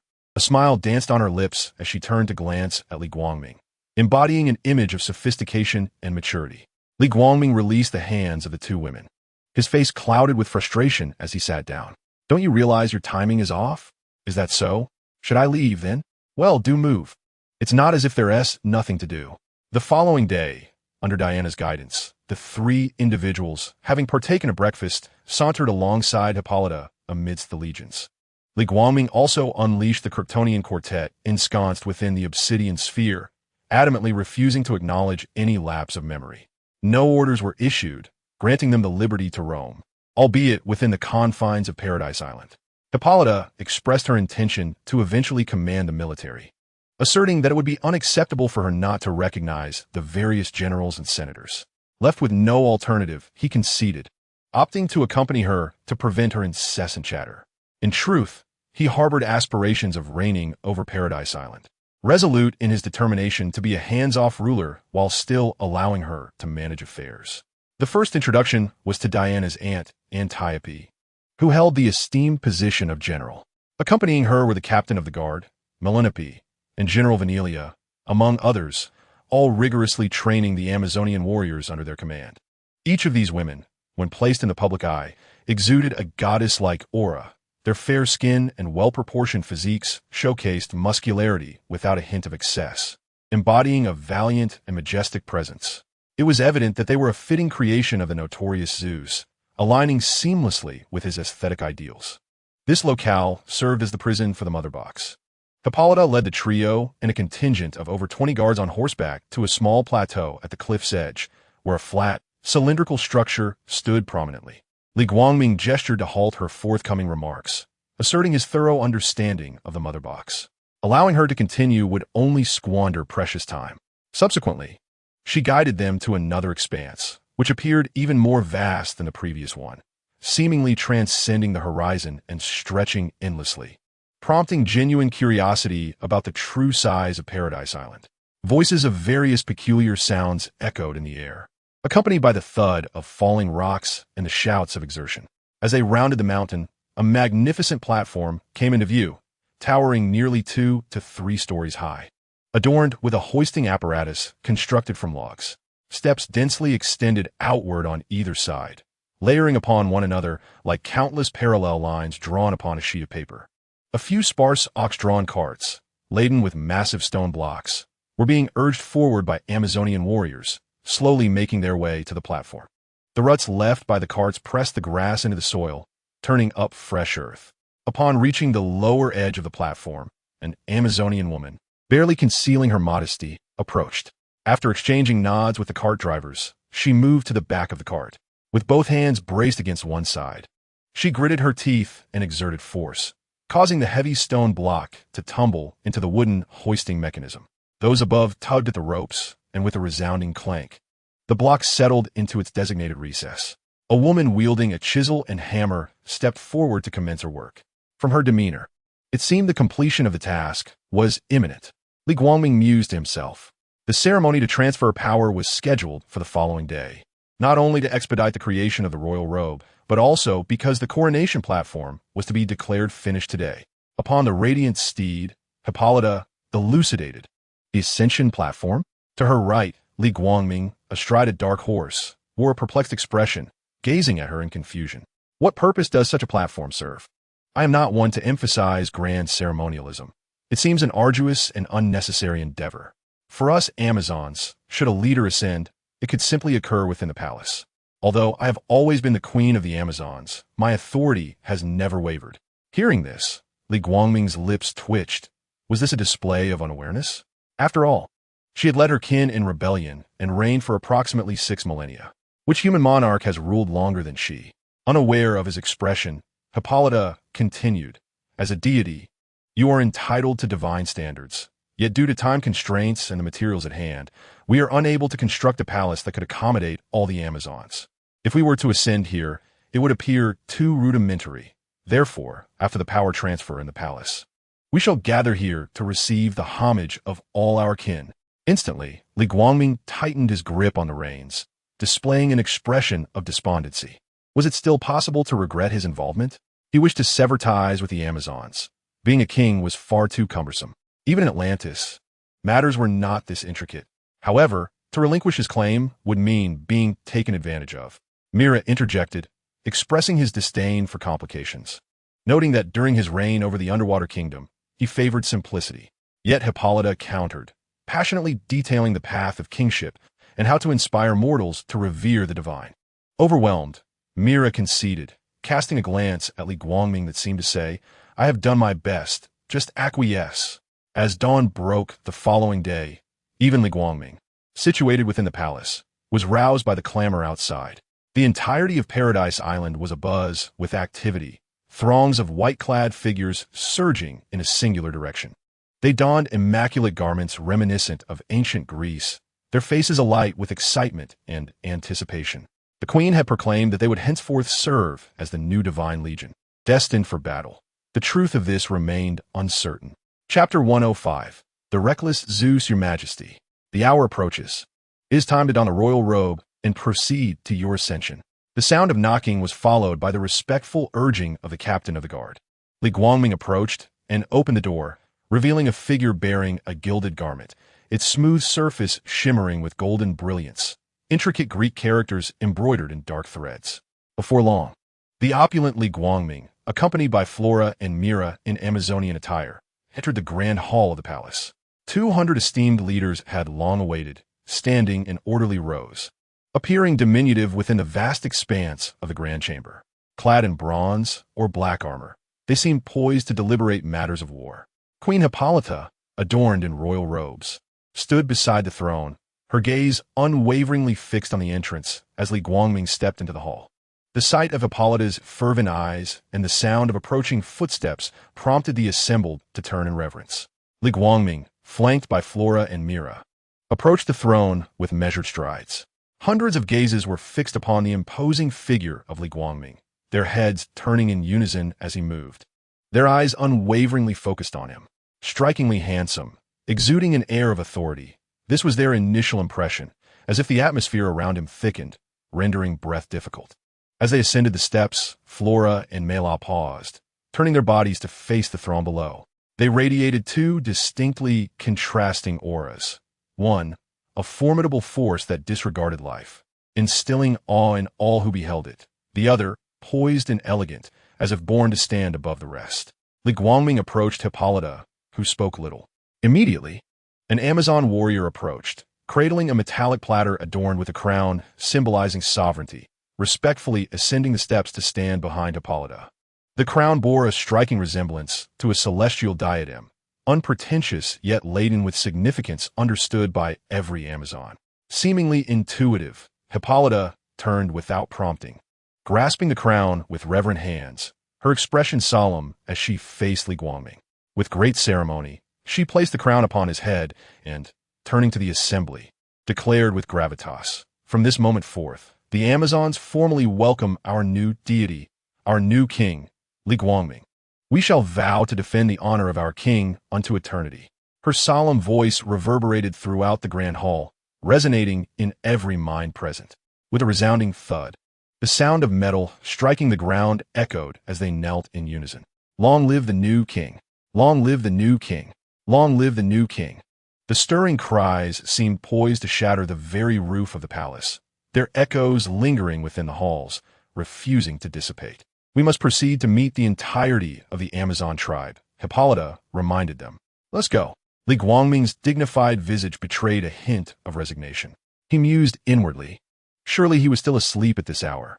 A grand procession emerged from the palace, their momentum akin to a fierce tiger, surging forth with the intensity of a serpent devouring smoke. Before long, amidst the throngs gathered around Hippolyta, they reached the platform of ascension.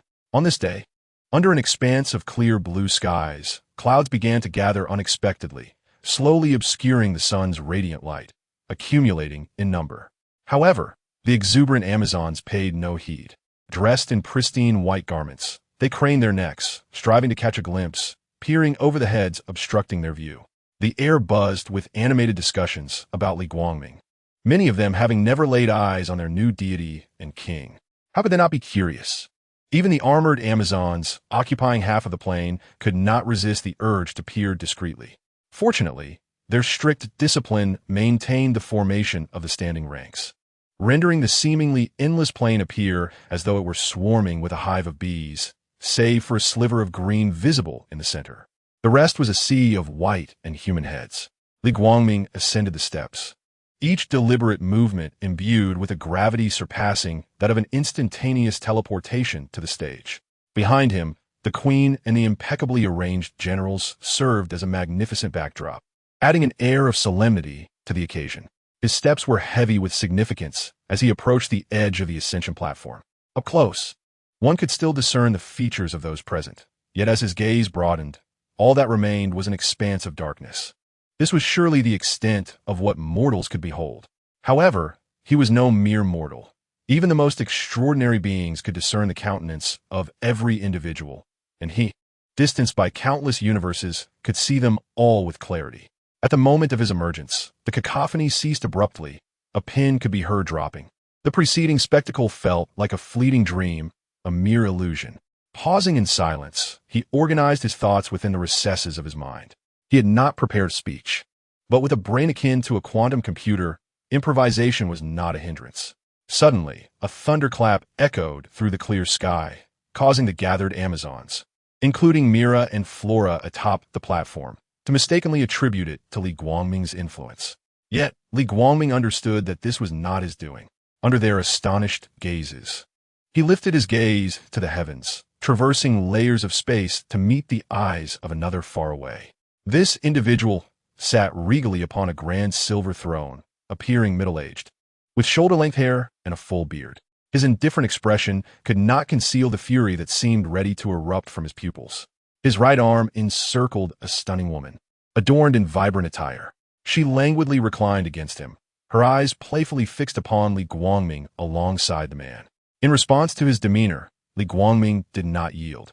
Returning the gaze with an icy indifference, he coldly uttered, "Begone." Having spoken, he averted his gaze, dismissing the fleeting interruption. The Amazons exchanged puzzled glances, unable to fathom what had transpired. However, Hippolyta, Antiope, Flora, and Mera quickly realized that the thunder was not the result of his actions. It was Zeus, the king of the gods, undoubtedly incensed by the Amazonian tribe's lack of faith and their act of betrayal. The obscured sun and the thunderous roar served as a warning.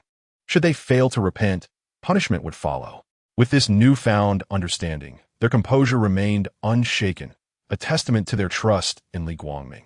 Just as he believed he would retreat in the face of adversity, his lips parted to utter words of inspiration, when a resounding boom interrupted him.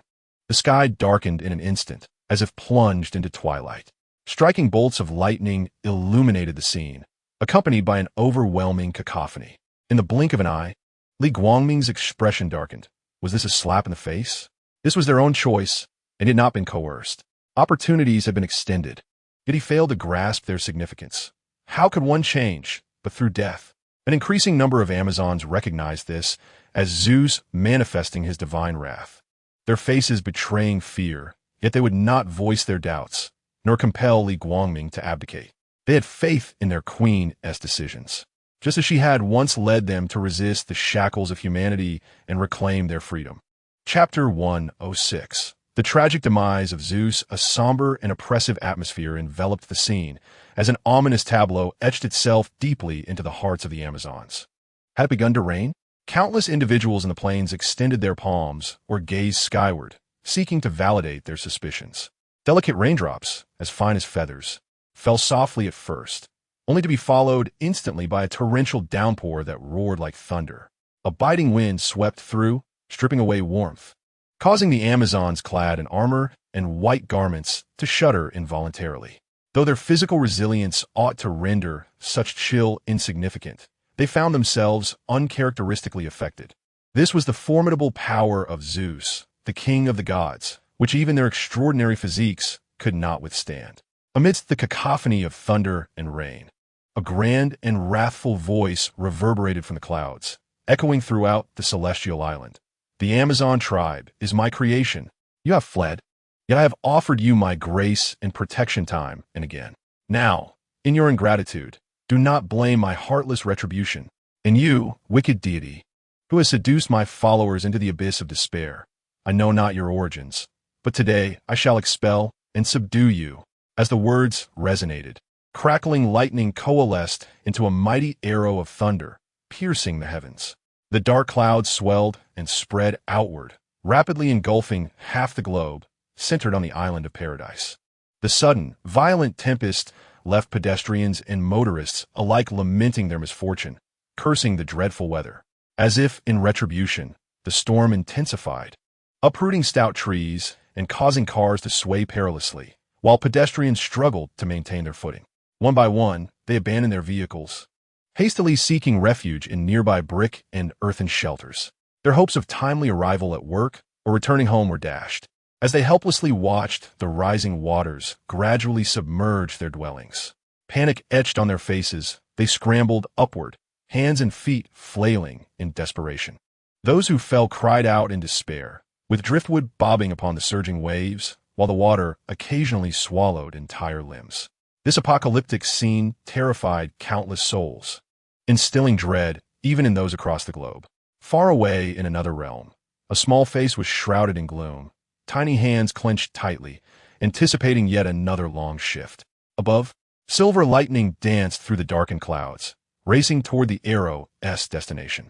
Below the ascension platform, some individuals fidgeted anxiously, uncertain whether it was due to the cold or fear. Upon the platform, a curtain of rain cascaded, while Li Guangming's eyes darkened ominously, exuding an unspoken dread. Sensing this overwhelming presence, Mera and Flora understood that someone was about to suffer. Anyone disrupted in such a grand ceremony would surely be met with dire consequences. Instead of worrying for Li Guangming, they looked on with a sense of malicious glee. Hippolyta and her companions exchanged troubled glances upon hearing Zeus's proclamation. He was their creator, the god who had once established Paradise Island as their sanctuary. Yet, he had remained silent and absent for over 5 millennia. On the other side stood the newly elected king, a figure of unimaginable power, ready to bring ruin to the king of the gods. Although there were those who wished to intervene, this was no mere contest of royal authority. It was a struggle between divine clans, one that allowed no room for their interference. Regardless of their myriad thoughts, amidst the tumultuous storm, the voice resonating from the void continued, filled with wrath, majesty, and arrogance. Prepare to be slain. I shall extract your very soul. It seemed he was stalling for time, intent on delivering a fatal blow to Li Guangming on the high platform. Unable to discern Li Guangming's true strength, he feared the unpredictable. A single, lethal strike was his best option. Be silent. Even the gods dare not confront me. Who do you think you are? Li Guangming interrupted, his face betraying impatience. He endured Zeus's bravado solely to grant him the opportunity to deliver his last words. Yet, the incessant bluster became wearisome, and he had no intention of listening any longer. In an instant, the boundless energy of Zeus's lightning arrows shattered and dissipated, transforming into a myriad of luminous particles that rained down upon the earth amidst the torrential downpour. The flickering lights resembled stars cascading, bringing a touch of warmth beneath the icy rain. It doesn't feel so cold anymore. Indeed, the assembled Amazons whispered among themselves, their hands no longer caressing their arms with such fervor. Zeus and Hera, seated upon the expansive silver throne, were taken aback. This was an attack he had meticulously gathered with all his might, and now, at the brink of completion, it had evaporated so easily. Even he could not disperse such energy without a gradual decrease, requiring time to reclaim it. In the blink of an eye, a wave of fear surged within them. They realized they had provoked a formidable opponent. For years, he had wielded his power without challenge. Who dared to defy him? Even the wives of other deities had quietly submitted to his whims. Even when aware of his behavior, they remained silent, unwilling to confront him. Little did he expect to encounter Li Guangming, who, with the demeanor of a new deity, concealed a formidable presence. With such prowess, he could have simply approached him to demand the Amazon's allegiance. Wait, I believe there has been a misunderstanding. Zeus hastily rose, one hand raised in a gesture of restraint, his pupils filled with trepidation. Yet, Li Guangming offered him no further opportunity, his gaze piercing through the layers of spatial barriers, locking onto the bearded face of Zeus. Instantly, Zeus's voice faltered, as though the entire universe conspired to compress his being, rendering him unable to utter a single word. His eyes, filled with horror, beheld Li Guangming, who was enveloped in an aura of death, a presence more potent than that of the entire underworld. Crack! Merely being scrutinized caused the divine essence within him to fracture, with cracks resembling a spider's web spreading across his form. As long as the divine essence could regenerate, there remained hope. Yet, if it shattered, all would be lost. He wished to plead for mercy, disregarding any semblance of dignity, as survival took precedence over all else. However, he found himself powerless, his body feeling as though it had been stripped of control. I offered you a chance, yet you failed to appreciate it. How about we engage in a game and see how long you can endure? Li Guangming scoffed, proclaiming, I wager an entire universe that you will not survive 5 seconds. Trembling with fear, Hera observed Zeus, frozen in place, and in a moment of clarity realized he had been ensnared. In a state of panic, she exclaimed, esteemed new deity, our perspective is limited. Before she could finish, Li Guangming cast a glance in her direction that rendered her paralyzed upon her divine throne. Crack! A crisp sound resonated in Zeus's mind as the stench of decay enveloped him. His divine form felt as though it had lived a millennium in the blink of an eye, withering and decaying into dust, scattering like fine powder upon the winds of the world. At that moment, he was too engulfed in despair to notice, his heart sinking as the fragmentation of his divine essence intensified, radiant light spilling forth from the fissures. Crack! Crack! Finally, a blinding white brilliance flared within him, only to vanish in an instant. He could bear no more, and he disintegrated into irregular shards. Zeus's deteriorating body, too, silently dissipated, the fragments of his divine essence thudding to the ground. It seems I have triumphed. Regrettably, the debts you owe cannot be reclaimed. No, it seems you were never truly affluent in your lifetime. Chapter 107. The foolish god steps forward. Li Guangming's lament mingled with mockery reverberated across the coronation platform. In mere moments, an unparalleled battle had concluded so abruptly. The Amazons stood in disbelief, their astonishment evident upon their faces. Meanwhile, Mera cast a sardonic glance towards Mount Olympus, as if to challenge, come on, bring forth as many as you can. Though her vision could not even discern the mountain's base, it did not hinder her audacity. For this was her man. What could it matter? As the clouds dispersed, gentle sunlight bathed the fresh air, evoking a sense of hope and new beginnings. Li Guangming withdrew his gaze, surveying the vast plain below, his invigorating words resonating. From this moment forth, the Amazon tribe shall stand as my guardians, under my protection, and you shall fight for me until the end of time. No one can erase your bodies and souls.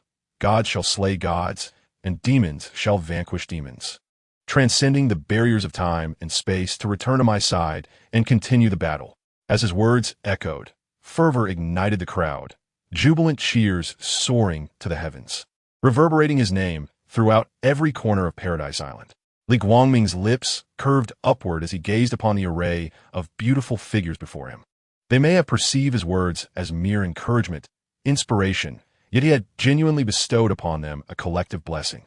Otherwise, given their constitution, they would struggle even to slay a god, which would be utterly shameful. Unbeknownst to the gods, who were unwittingly assessed as a measure, a shiver ran through them, particularly among the Greek deities. The male gods felt a tightening in their cores, reminiscent of the times when they were scrutinized by Zeus, as if under an unyielding gaze. The startled Hera was jolted back to reality by the icy tremor, and as the dreadful scrutiny withdrew, she unsteadily rose, approaching with a measured grace. She crouched down to gather the fragmented remnants of divinity, uneven and shattered. A solitary tear slipped down her cheek, yet no miracle unfolded. The broken essence of the divine remained dull and lifeless. Hera's voice, laden with grief and fury, resonated from her crimson lips, reaching out to the pantheon of gods. "Oh, esteemed deities, will you truly stand idly by? Today he dares to slay the king of gods. Tomorrow he may unleash a massacre upon the divine, igniting the twilight of the Norse gods upon Olympus." In the ensuing moments, her eloquence conveyed profound sorrow and desperation. She yearned for the gods to unite in a concerted effort to vanquish Li Guangming. She was not a goddess of war. Even vengeance would lead to her demise. Yet, could he truly rival the combined might of 11 principal gods and the ancient deities? Had she witnessed what Zeus had seen, she would not indulge in such fanciful hopes. In response to her passionate call, Athena, Hestia, and others readily acquiesced, yet none made a move to act. Experience had rendered them wise. After countless eras, they understood the gravity of the situation. To risk everything for a loathsome old lecher was hardly worth the peril. Who among them would be the fool to take that leap? Upon the elevated dais, Li Guangming uttered a few words before lapsing into silence. Having stirred the pot, he lacked the inclination to recite his hastily prepared speech.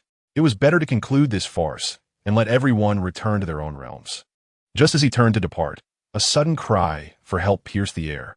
It felt familiar, not merely due to the voice, but because it had been ages since anyone had called out for him by name.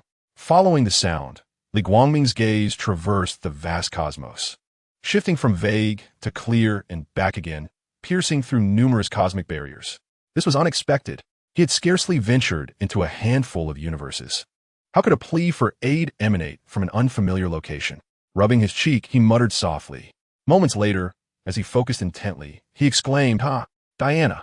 There she was, beneath the city cloaked in sand, clad in battle armor, weapons at the ready, her expression one of vigilance. She softly called his name, as if raising her voice even slightly would summon a fearsome adversary. Not far from her sat a figure in a red and white long coat, a baseball jacket with a blue and red design, and thigh-high stockings that were utterly enticing. Grasping a baseball bat, her demeanor sharply contrasted with Diana's caution.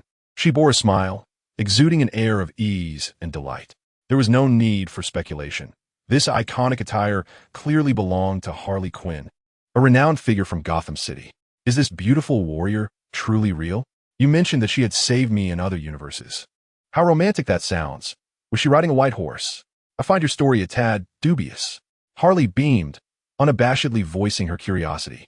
Silence. I too wish to understand the sudden memories that have surfaced in my mind, Diana growled, attempting to suppress Harley's impulsive chatter. There's no need for such fear. As long as no pertinent terms are mentioned, we are safe. Hallie innocently blinked her eyes at him, as Li Guangming prepared to eavesdrop further. A sudden jolt pulled his thoughts back to reality. He turned his head, gazing quizzically at Flora, who was tugging at him. After a brief investigation, he understood the situation, but first he needed to address the immediate issue. Flora, with a serene expression, pointed in a certain direction. Li Guangming nodded. After all, traversing there would be as effortless as drinking water. However, if he were to go, it would mean relocating the entire Paradise Island. Consequently, the mother box safeguarded on the island would also be taken away. Would that not invite the wasteland wolves to invade once more? Could this be considered a resolution to a crisis? As he pondered, his gaze followed Flora's delicate hand, and upon looking, he was taken aback. The colossal waves roared and churned, resembling mountains forged of water, with a formidable force that seemed destined to pierce the heavens. Strangely, they halted before overwhelming Paradise Island, neither advancing nor retreating. The Amazons moved swiftly, not in flight, but rather returning to the scene. Following Li Guangming's announcement of the conclusion, they began to disperse in an orderly fashion. Upon witnessing this scene, they instantly realized their new queen was about to unleash her might yet again. The general did not intervene. How could one miss such a splendid spectacle? Having just slain the king of the gods, was it not foolish to invite another death? Li Guangming remarked coldly. Hippolyta and Antiope exchanged glances, silently speculating which deity or deities would soon emerge. The powers of the ocean were not solely possessed by Poseidon, who had been absent for millennia. Even the malevolent god Darkseid had not appeared to join the fray. It was difficult to guess whether it would be Thomas, the embodiment of the ocean's miracles, Eurybia, the symbol of oceanic strength, or Pontus. Hera, far away on Mount Olympus, had already relinquished her hopes. But the sudden surprise astonished her, joy flickering across her visage only to vanish swiftly. Sadness welled up in her eyes once more. With only herself and one other, how could they hope to contend? Other Greek deities exchanged divine energies, traversing different spatial dimensions of the earth, consciously avoiding Hera, engaging in covert communication. Which fool is this? He has concealed his appearance with divine power, rendering him unrecognizable. Blue ribbons, I have indeed heard you. What are you barking about, Nordic god? What business do you have meddling here? Do not forget you have changed forms in many worlds. TSK, TSK, TSK. Chapter 108. A brief time of four slaughters. The tsunami surged, its roaring waves rivaling the preceding storm's thunder. A dark figure shot up from the abyss of the ocean, heading straight for the summit of the towering tsunami. Li Guangming glanced at the sea, scoffing, "Is it just you? I fear that may not suffice to fill my teeth." Has your little companion fled in fear at the last moment? The enmity was palpable, and the implications were clear to all present. Some Greek gods, infuriated, clamored to rush to the battlefield to teach Li Guangming a lesson. Immediately, others fanned the flames, urging go. Whoever does not go is a coward. However, that individual merely continued to shout, not daring even to utter the name of Li Guangming.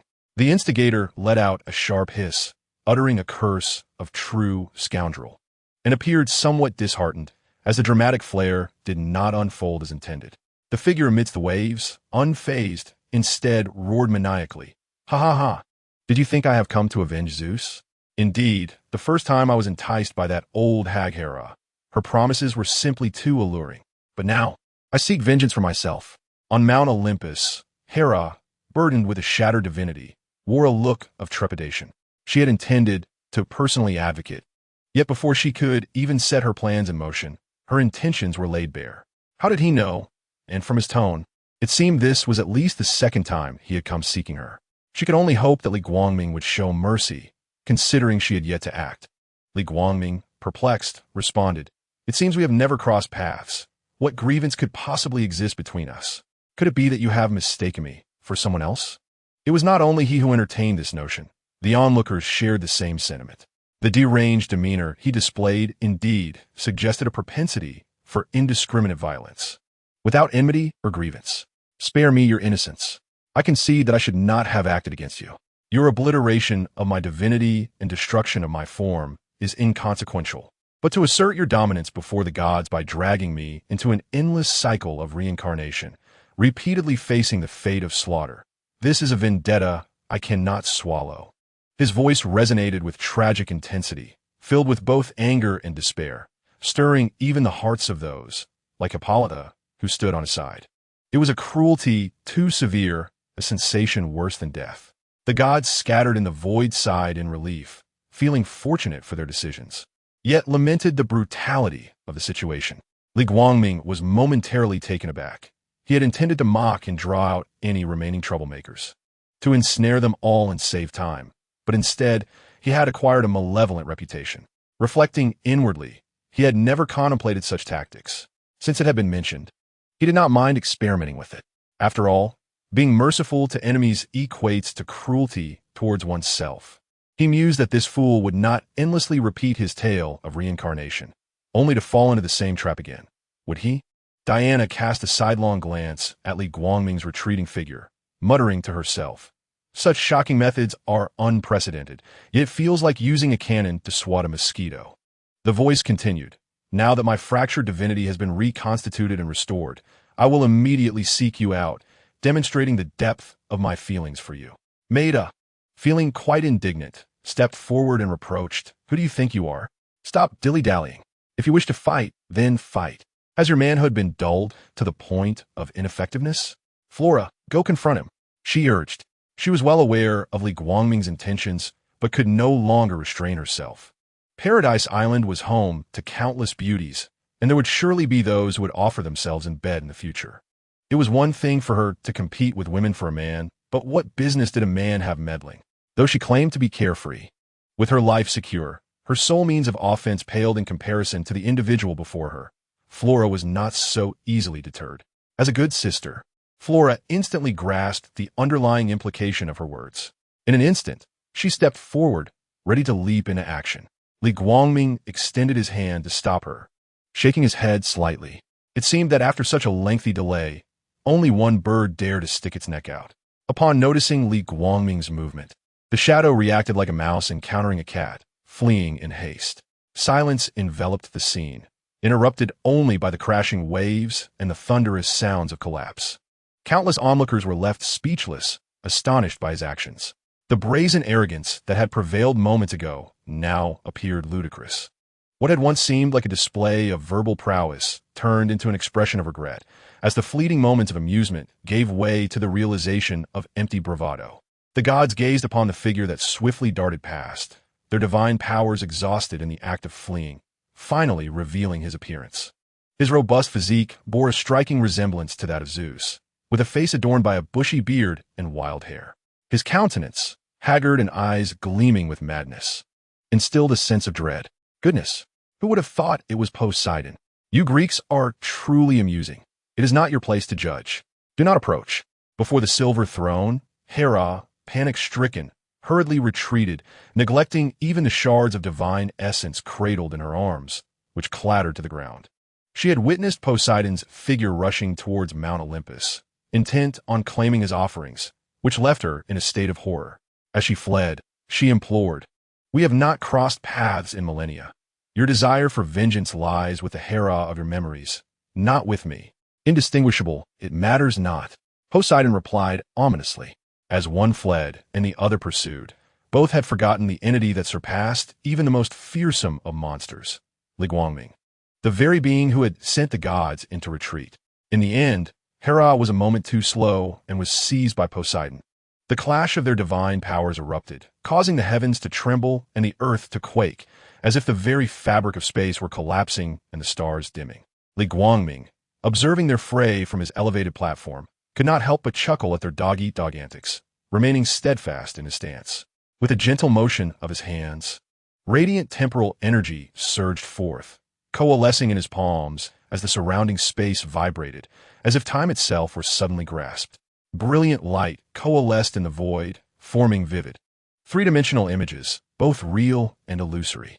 The onlookers instinctively recoiled, feeling the potent force of erosion emanating from above.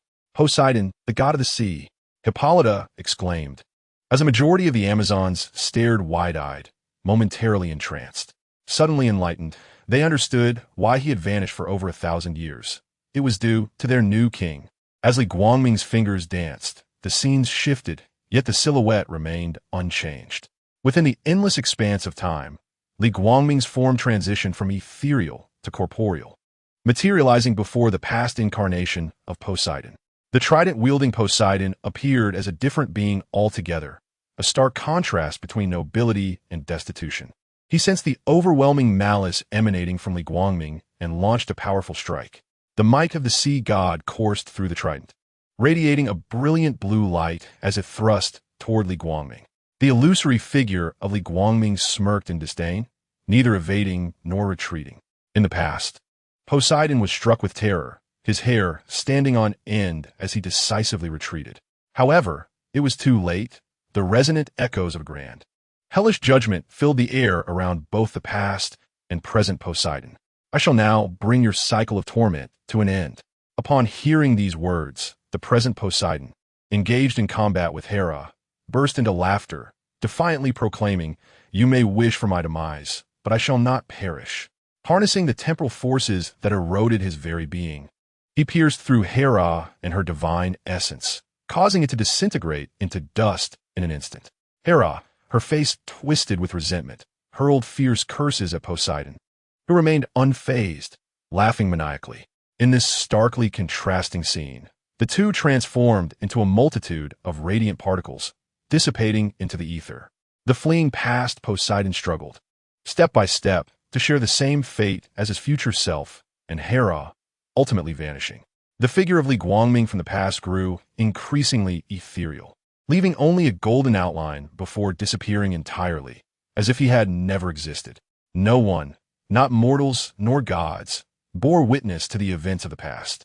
On the Ascension platform, Li Guangming's divine radiance was subdued, and time flowed as usual. Every heart, both mortal and divine, raced with excitement, unable to articulate the extraordinary spectacle they had just witnessed. Logically, Li Guangming had not merely cast Poseidon into reincarnation. He had truly annihilated him. They should have forgotten, leaving Poseidon to fade from memory for millennia. Yet, everyone retained the memory of this event, recalling how Li Guangming had displayed his divine might in the slaying of the sea god Poseidon. Strange indeed. Chapter 109. Armed Amazons and mysterious metals observing the temporal currents that enveloped Li Guangming dissipate. Mera stepped forward, scrutinizing him as one would a rare creature. Impressive. To traverse the timeline and commit murder. Yet why do we still remember the confrontation between you and Poseidon here? Mera pondered, perplexed. As he had articulated, it was a complete erasure of an individual's existence at a certain juncture, rather than a mere reincarnation. For time to form a closed loop, a segment of memory must inevitably be lost. However, she remembered vividly, convinced that it was not only her, but also those lurking in the shadows who did as well. She was no fool. A battle at the level of the highest deities would undoubtedly attract countless divine observers, too fearful to reveal themselves. What else could they be but voyeurs? Meanwhile, the gods, bearing the stigma of disgrace, silently observed, eagerly anticipating his explanation. Perhaps it is my subconscious that does not wish for you to forget. Otherwise, would life not be lacking a part? Li Guangming cast a sidelong glance into the void before playfully ruffling Mera's hair. She immediately shook her head, brushing off his hand, and exclaimed in displeasure, "How rude." Hearing what seemed like a double entendre, Li Guangming laughed heartily. "Indeed, quite rude, ha ha ha." Behind them, Flora wore a subtle smile, and once the playful banter between the two subsided, she interjected, "Shall we address the call that reached us not long ago?" "Ah yes, if you hadn't mentioned it. I might have forgotten. What do you suggest we investigate?" Mera replied, belatedly glancing between the two. The expressions of Diana, Hippolyta, and the gathered Amazons behind them lightened considerably. What a splendid shift in conversation. The playful antics of the two, in the public, I instilled a sense of fulfillment in them, leading them to feel somewhat superfluous in their existence.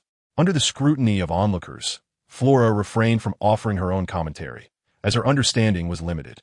She cast a sidelong glance at Li Guangming, observing how he would make his decision. Subsequently, Li Guangming articulated the fragments of thoughts he had perceived and listened to. Suddenly, it seemed as though he heard distant sounds of gasps and exclamations. However, he paid no heed, informing Hippolyta and the others that they were to relocate the entire Paradise Island. Without a moment's hesitation, they nodded in agreement. The implication was clear. They were to journey to another universe. Deep down, they felt a thrill at the prospect of experiencing something so novel one day. Li Guangming went on to declare that, in recognition of Hippolyta's contributions to the Amazonian tribe, she would retain her status as queen, albeit one rank below him. After a brief moment of hesitation, Hippolyta acquiesced, having come to understand the nature of the new king over the recent period. The new king was quite at ease in delegating power to his subordinates. It was likely that he would defer most matters to her, allowing her nominal title to facilitate operations. "Your Majesty, when shall we set forth?" Diana, standing behind Hippolyta and side by side with Antiope, inquired with a blend of normalcy and excitement, seemingly casting aside her disappointment in humanity. Not in haste, for I have yet another gift for my subjects. Li Guangming waved his hand as he approached the edge of the coronation platform. In an instant, silence enveloped the crowd, the murmurs subsiding into stillness. Gazing upon the densely packed Amazons, Li Guangming's voice, gentle yet resonant, reached every ear. As the saying goes, before the soldiers march, provisions must be prepared. As warriors, how can one venture forth without a proper suit of armor and suitable weaponry? With a sweeping gesture, he proclaimed, "Thus, today, envision the armor you desire in your minds, and I shall create it from special materials to bestow upon my guardians." A wave of astonishment rippled through the assembly, for it was known that thousands were present. The prospect of crafting with special metals, not to mention even ordinary ones, represented an immense commitment. Furthermore, the new king's intent to execute this immediately was nothing short of astonishing. As they exchanged glances, Li Guangming tapped into his mental abilities, connecting with the thoughts of all the Amazons. In a moment, some, harboring a mix of skepticism and hope, began to visualize their desired armaments in their minds. The instant they completed their visions, they erupted in brilliant light, their limbs flailing in panic. Those nearby instinctively raised their arms to shield their eyes, diverting their gazes. As the radiance gradually dimmed, the figures emerged, no longer clad in the pristine white Greek garb, but adorned in polished, quintessential Amazonian bronze and gold armor, wielding long blades. With expressions of astonishment, they examined their new armaments, exclaiming, "How marvelous!" The central figure, half of whom was already donned in armor, merely shimmered with phosphorescence. Apart from being new, it seemed to lack any other significant transformation. They mused quietly as they observed the bracers. Before long, radiant figures began to emerge, and the plain was swiftly enveloped in a dazzling light, akin to blinding bulbs illuminating the surroundings. It remains uncertain whether their preference leaned towards the Amazonian styles or if they were merely conserving resources, but they continued to reveal ample, exquisite skin. They resembled children who had just acquired new toys, incessantly caressing their armor, ropes striking their shields, and brandishing their spears. Suddenly, ethereal silhouettes floated into the air, emitting shrieks that captured the attention of those nearby. They too were bewildered, finding themselves inexplicably airborne. The Amazonian tribe, after all, was not endowed with the ability to fly. On the high platform, Li Guangming smiled, his demeanor unperturbed, as if he had anticipated this moment. Observing them tumbling through the air, the familiar balance revealing safety shorts. Their fair thighs were strikingly noticeable. Yet, amidst the crowd, one stood out distinctly, carrying a small pouch that surprisingly contained seafood abalone. Even Li Guangming felt a pang of hunger. However, the divine entities silently observing from the void could no longer remain passive. Their divine powers surged forth as they clamored in their unique channel. "This is no ordinary metal, nor is it Amazonian metal. You should know that the silver bracelet protecting Diana was forged by my own hands." The smith god Hephaestus's astonished words reverberated among the gods. Having dealt with metals for years, he recognized the extraordinary nature of the materials at a glance. "Are you implying this is a material even more precious than the Amazonian metals used to craft divine artifacts? How extravagant! If I were to lose a few pieces, I would hardly mind, would I? Are you still here?" Li Guangming's lips were tightly sealed, yet an invisible ripple spread forth as a teasing remark abruptly pierced the silence. The gods fell into an immediate hush, a profound silence enveloping them, and one could almost envision their astonished expressions, even if they had anticipated such a moment. The interruption from Li Guangming sent a tremor through their hearts. Suddenly, a frantic voice exclaimed, "Which damned scoundrel just accused me of attempting to steal? This offends the dignity of the divine. Do not let me catch you, or I shall unleash my hounds upon that scoundrel. Continue your performance." Li Guangming's tightly closed lips curled into a smirk. "I was just momentarily bewitched. Do not take offense. I shall go teach that rogue a lesson." With that, he fell silent, refusing to back down. Was he to wait for retribution? The fates of Zeus and Poseidon echoed in their minds. Moments passed with no one daring to speak. Why the sudden silence? Li Guangming scoffed. "How cowardly! What is there to be astonished about? It is merely metal, nothing rare. I could procure as much as I desire." His disdainful remarks incited a simmering frustration among the gods, who wished to strike him down in the dead of night. Yet, they could only fantasize about it. The mere thought sent chills down their spines. They were acutely aware of the properties of the metal used in crafting armor and weaponry. Its inherent characteristics surpassed those of Amazonian metal, endowing the bearer with the strength to defy the laws of physics, allowing them to soar through the skies like wild geese.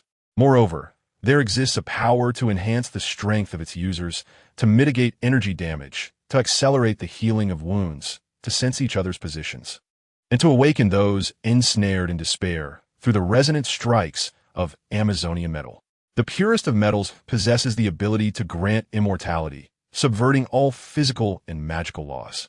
Such enigmatic qualities are known only to Li Guangming, who refrains from elucidating them, for to do so would diminish their value.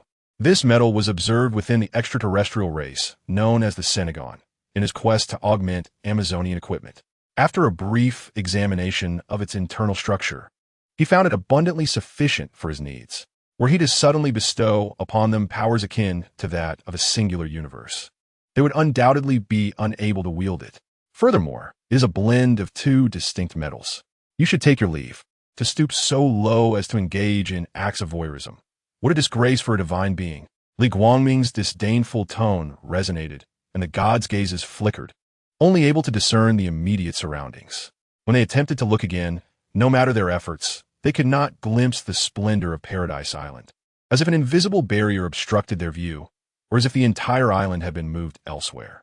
This fueled their growing frustration, leading to frequent scorn and slander. How miserly! What is there to hide? Are they attempting to animate the Spring Palace? With his formidable power, who would dare to seize it? It is foolish to possess transcendent divine strength while harboring such narrow-mindedness. Merely witnessing it would not diminish their worth. His tantalizing display ignited their curiosity. How powerful would an artifact forged from a fusion of Amazonian metal be? The idle chatter of the gods flowed uninterrupted into Li Guangming's mind. A fleeting smirk crossed his face. They were merely envious, reluctant to dirty their hands. Yet, the corners of his mouth involuntarily curved upward. Why had he not blocked their view from the outset? For no other reason than to flaunt, akin to a fisherman displaying his hefty catch of grass carp, reveling in the attention of others. It adds a touch of amusement to life, to observe their hesitance to act.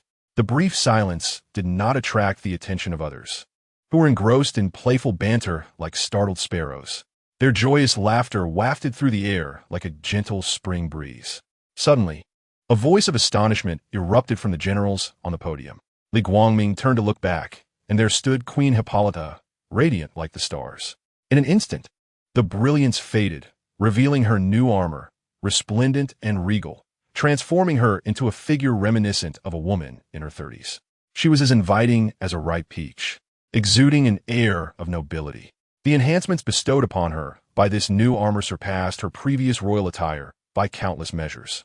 She bounced in place like a young girl, testing the armor. Feeling the focus of the crowd upon her, a fleeting blush graced her cheeks, quickly replaced by a resolute gaze. The king had entrusted her with the guardians, and she was now one among them, despite still retaining her royal identity. However, this title felt oddly strange, as if they shared a spousal bond. Shaking off such unrealistic thoughts, she spoke. "My king, when shall we set forth?" Immediately, Li Guangming cast several glances her way before turning to Diana, inquiring, "Will you not enhance the alloy?" To which Diana responded with surprise. "I have observed the armors crafted from two types of metals, and they do not appear significantly different. Therefore, I believe enhancement is unnecessary." Subsequently, Li Guangming elaborated on the ethereal characteristics of the metal, not only to clarify for Diana, but also to elucidate for the multitude of Amazons, ensuring they fully comprehend and master the bestowed abilities. Without hesitation, Diana then changed her attire. Meanwhile, Flora desired to incorporate this metal into her existing battle garb, but was subtly restrained by Mera, who signaled her to refrain. Flora, puzzled for a brief moment, quickly grasped her meaning and silently halted her imaginative designs. Such subtle intentions could not elude Li Guangming's notice. She merely sought to privately procure something superior. He cast her a silent glance of exasperation. Mera chuckled sheepishly, acknowledging her discovery, yet her expression suggested acquiescence. Enlightened, her exquisite beauty shone brighter with her smile. Observing her demeanor, Li Guangming sighed and turned to face the gathered crowd, both on the ground and in the air, as he prepared to embark on a journey across the myriad realms. As he uttered his first word, all Amazons remained silent, attentively listening to the king's decree. By the time his final word resonated, although their hearts surged with fervor, they maintained the decorum befitting warriors, solemn and dignified. Li Guangming raised his hands as if to cradle an object as light as a feather. An inscrutable wave of energy emanated, affecting the depths of Paradise Island. Suddenly, the island trembled violently, akin to a dragon stirring from slumber, and boulders tumbled from the peaks. "Quick, ascend into the sky," Hippolyta commanded urgently, stumbling as she leaned on others for support. The commanders wore skirts billowed, revealing glimpses of enchanting vistas, and they swiftly soared into the air. Fortuitously, they had ascended beforehand. In such a tumultuous upheaval, even enhanced physical prowess would struggle to maintain balance. The hovering Amazons expressed their sentiments, many nodding in agreement. Then, a scene of astonishment unfolded before them. Paradise Island, along with numerous surrounding islands and the sea, levitated into the air. The boundary formed a perfect circle, with no water cascading downward. Even with prior anticipation, witnessing it firsthand was still profoundly shocking. "Look at the king. He stands upon the rock, yet remains utterly unmoved," an Amazonian warrior exclaimed, her alabaster arm pointing towards Li Guangming. On the throne, Li Guangming's replicated remnants of divine power had been slightly augmented. In the blink of an eye, the surroundings shifted. Darkness consumed the light, rendering visibility non-existent. Yet, no one panicked. They understood this was the king's handiwork. Li Guangming had encapsulated Paradise Island within a pitch-black cosmic sphere gifted by marvelous death. The original site of Paradise Island was now inundated, with seawater gushing towards an emerging hemispherical cavity. Suddenly, Li Guangming appeared, gently caressing the sea, which miraculously filled the void. Even though Li Guangming intervened promptly, it inevitably caused a certain global impact. Perhaps I have dug too deep. Never mind, no one will know it was me. Managing this would be quite troublesome. I must flee.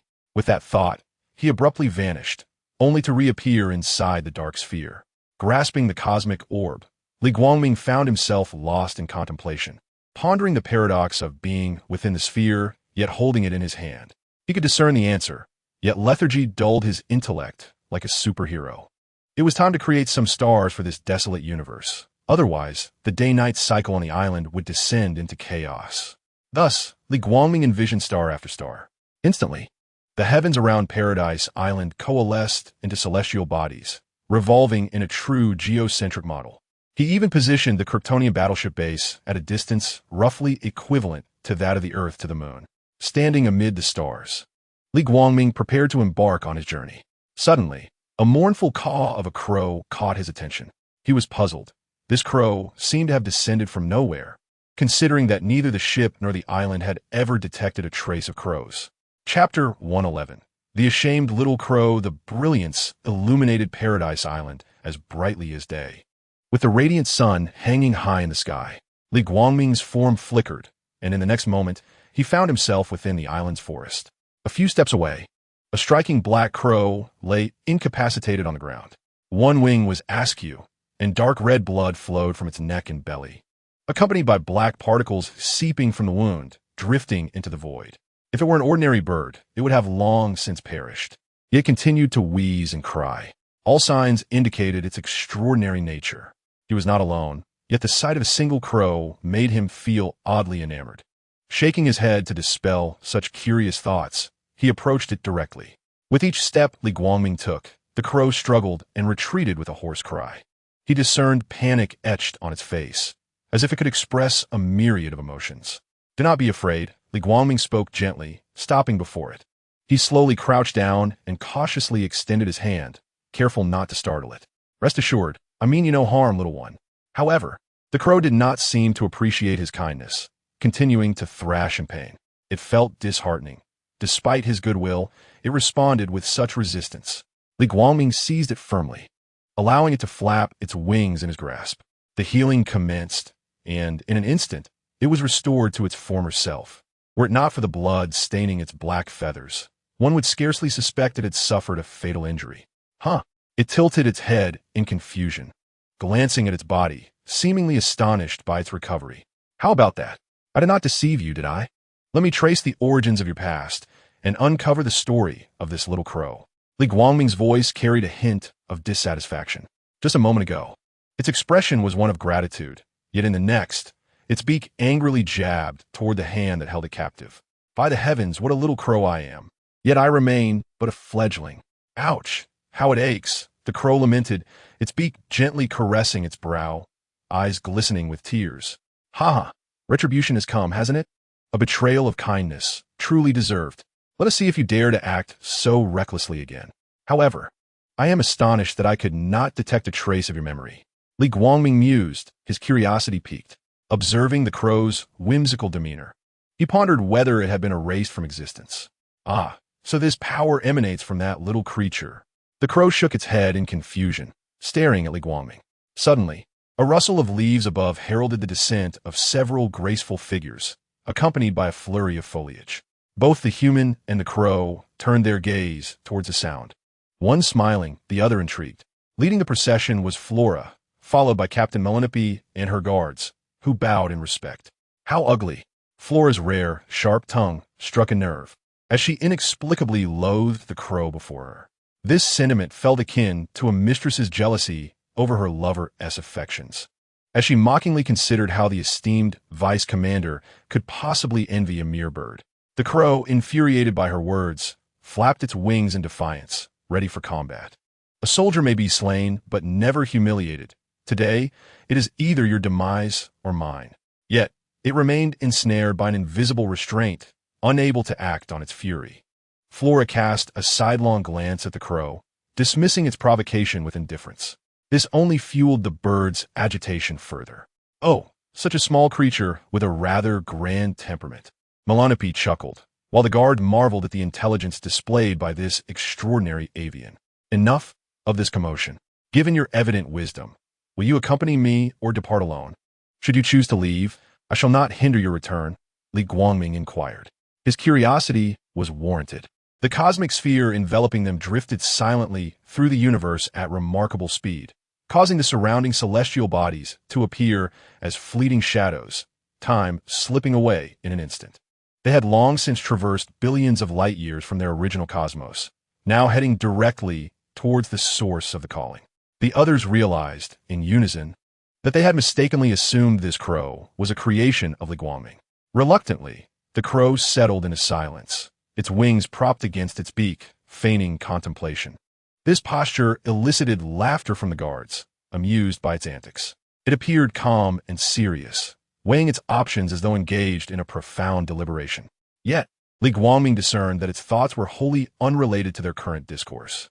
The crow's mind was preoccupied with what it might eat next, dismissing insects and carrion as repugnant fare unworthy of its nobility, and devising a plan to exact revenge on that vile woman. Li Guangming, exasperated, raised his hand and lightly struck the crow atop its head. We are discussing serious matters here. Cease your fanciful musings.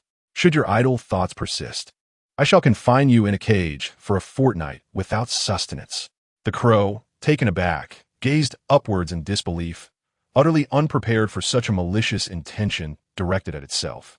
After a moment of contemplation, it nodded in agreement, realizing that having a protector could be advantageous, at least ensuring it would not suffer harm in the future, and sensing no malice emanating from him.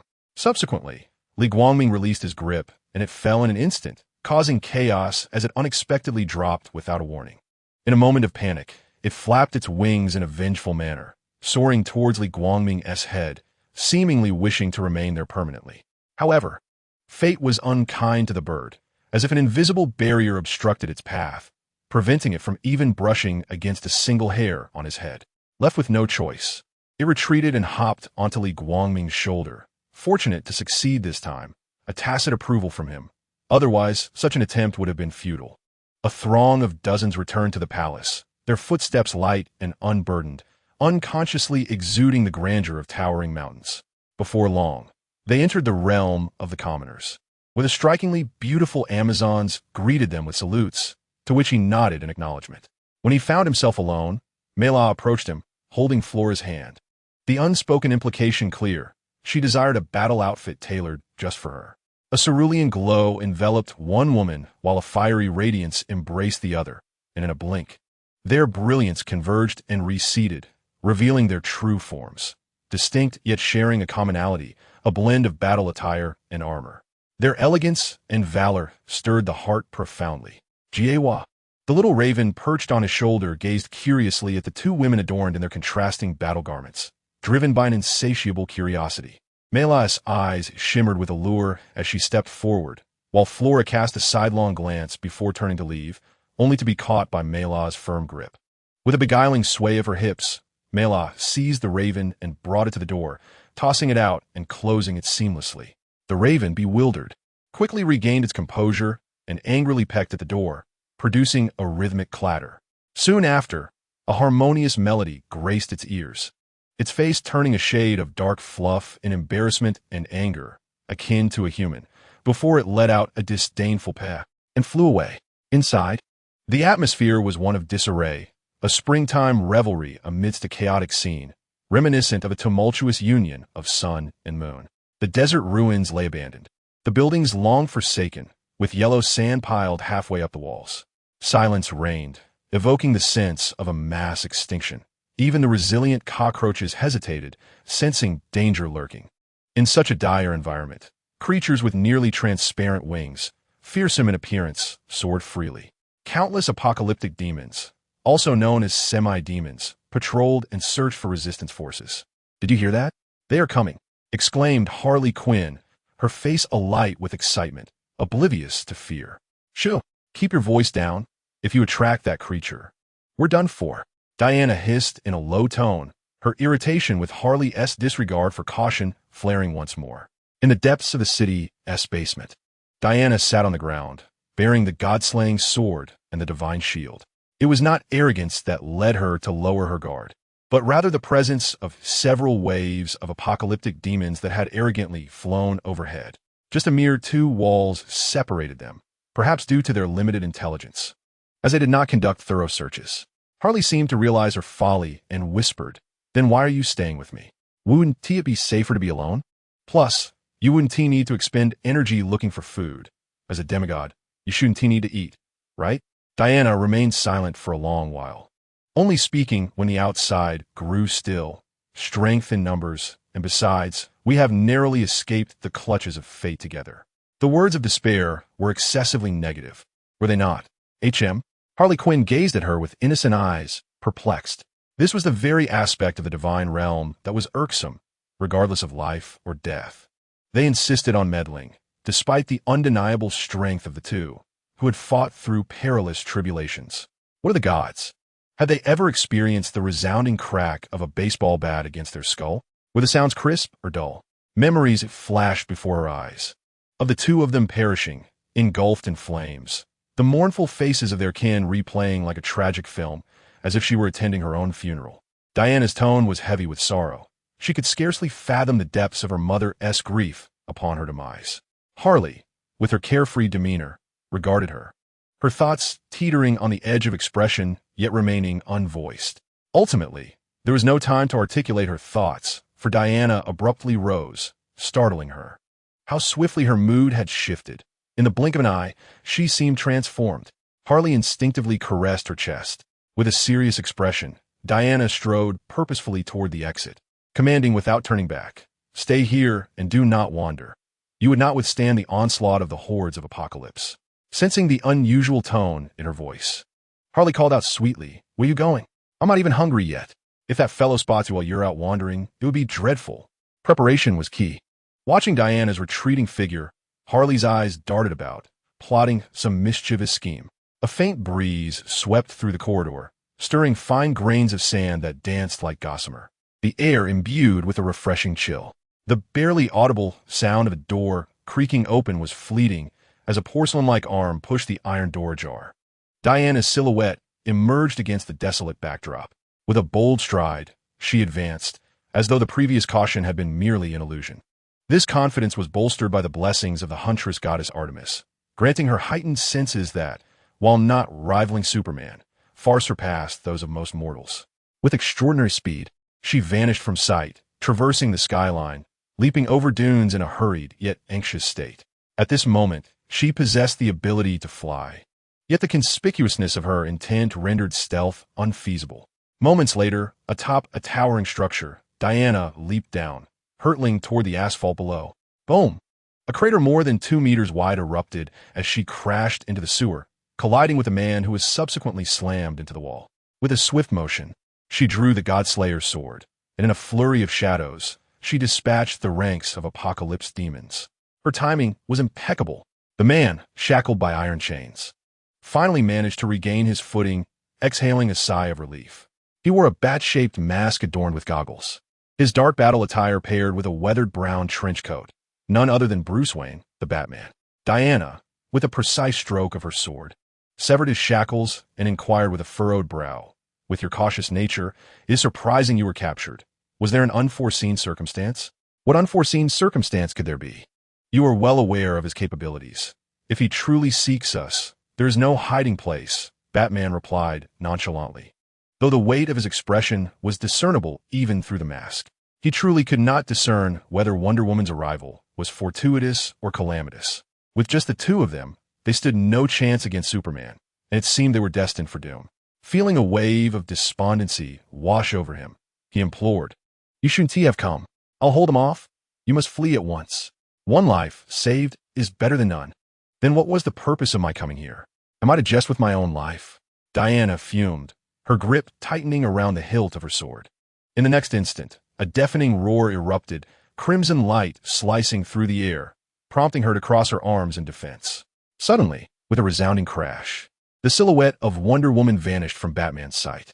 She had been seized by Superman, both crashing into the sewer, leaving yet another gaping hole in the asphalt. Now, escape was impossible for anyone. Batman lamented, "The year's best joke has emerged. Batman single-handedly detained Superman to grant Wonder Woman a sliver of hope. How amusing." The echoes of derision resonated in Batman's ears as, at the far end of the corridor, the gleeful stride of the Joker came into view, accompanied by a few more footsteps. Mera, clad in deep bronze Atlantean armor and wielding a golden trident, was followed closely by Victor Stone, draped in a tattered brown cloak that concealed his metal form. Barry Allen, adorned in the Flash's armor, carried 2 blades while the silver-haired Deadshot brandished firearms. Batman cast a glance over them, his tone heavy with sarcasm. "Excellent. This is your resolve to save the Earth, straying from the plan?" No sooner had he spoken than several ships in the sky erupted with roaring engines, their countless apocalyptic demons emitting chilling howls. "Prepare for annihilation. If you have any last words, now is the time to speak, though no one will be around to fulfill them." Batman quipped darkly, accepting the gear handed to him by Cyborg, his combat prowess surging in an instant. He leaped into action, not forgetting that Diana was still under siege. "I am utterly powerless. Can I merely wave a flag of encouragement?" the Joker mockingly inquired. However, upon receiving disdainful glances from the group, he shrugged, raised his weapon, and charged forward. Amidst the shrouded smoke, the already desolate city was further ravaged, laser cannons puncturing buildings, rendering them mere ruins. The team, embodying the might of a million lions, fought valiantly. Diana struggled to hold off Superman, while the others vanquished the apocalyptic demons and their attacking vessels. Yet, the odds were stacked against them, and the situation grew increasingly dire. "I can't hold on much longer," Diana cried, her silver bracelets barely deflecting Superman's heat vision, her body battered and scorched, nearing destruction. The incessant wails of exhaustion emanated from her, yet the others were too preoccupied to assist, trapped in their own battles. The scene had plunged into despair, isolated and without support. Suddenly, the heat vision veered sharply upwards, shooting into the sky and piercing the clouds. Diana paused, bewildered by Superman's peculiar behavior, instinctively lifting her gaze to uncover the truth. She beheld the blinding heat vision split into two, as if a razor-sharp blade was precisely dividing the air. The intensity escalated, and in the blink of an eye, it surged toward Superman. Bang! Dust swirled, blood flowed. An invincible Superman was wounded. Diana's eyes widened in disbelief, astonished both by the sight of the once unassailable Superman bleeding and by the shadow of a spear embedded in the concrete after the smoke began to dissipate. King, grant me the opportunity to face him alone. It is the perfect moment to test the battle armor and spear you have bestowed upon me. Very well, pursue your desire. Let fate decide. The haughty and disdainful sound of execution reverberated through the heavens, as if deliberating the fate of the prey. On the fractured earth, the spear's shadow emerged, revealing a simple yet formidable long spear, soaring towards the heavens at an unimaginable speed, while a striking figure plummeted like a meteor. Chapter 113. Has Harley Quinn set her sights on Li Guangming's head? The sound akin to metal colliding pierced the sky. Melanippe gripped the spear tightly. The violent impact did not impede its speed, but rather unleashed a terrifying aura. The cannons of the hovering spaceship abruptly shifted upwards, intent on sinking her and annihilating her sudden descent. However, contrary to their intentions, beams of heart-stopping light struck her without losing an iota of velocity. The spear, delicate as a cicada's wing, gleamed with a chilling sharpness, aimed squarely at the Superman below. The sun shone brightly. Superman appeared unscathed. Yet the crimson blood staining his battle attire incessantly signaled to all he had encountered a formidable adversary today, one that could potentially lead to his demise. He too noticed Li Guangming, who followed closely behind, seated lazily yet divinely on his throne, as if he were a deity descending from the heavens. What are you staring at? Your opponent is her. Defeat her first. Li Guangming cast a disdainful glance. In the face of Li Guangming's scorn, Superman remained silent, unable to fathom or penetrate the depths of his opponent's power. His superhuman vision seemed to falter, unable to even perceive the superficial layers. Yet, there was no trace of fear in his gaze. With a surge of newfound strength, he was emboldened, ready to confront anyone in his path. The murderous intent in his eyes was unmasked. Defying the invisible pressure, he charged forward with a resounding boom, transforming into a reverse meteor, racing toward Melanippe. Li Guangming, observing from his throne, momentarily lost in thought, recognized the striking resemblance. There was once another reckless Ultraman, blissfully unaware of the dangers, advancing boldly, only to face a grim fate. As expected, a thunderous roar erupted, reminiscent of a nuclear explosion, with a tremendous force. The brilliance flickered, and once again a colossal sound echoed, shrouded in swirling dust.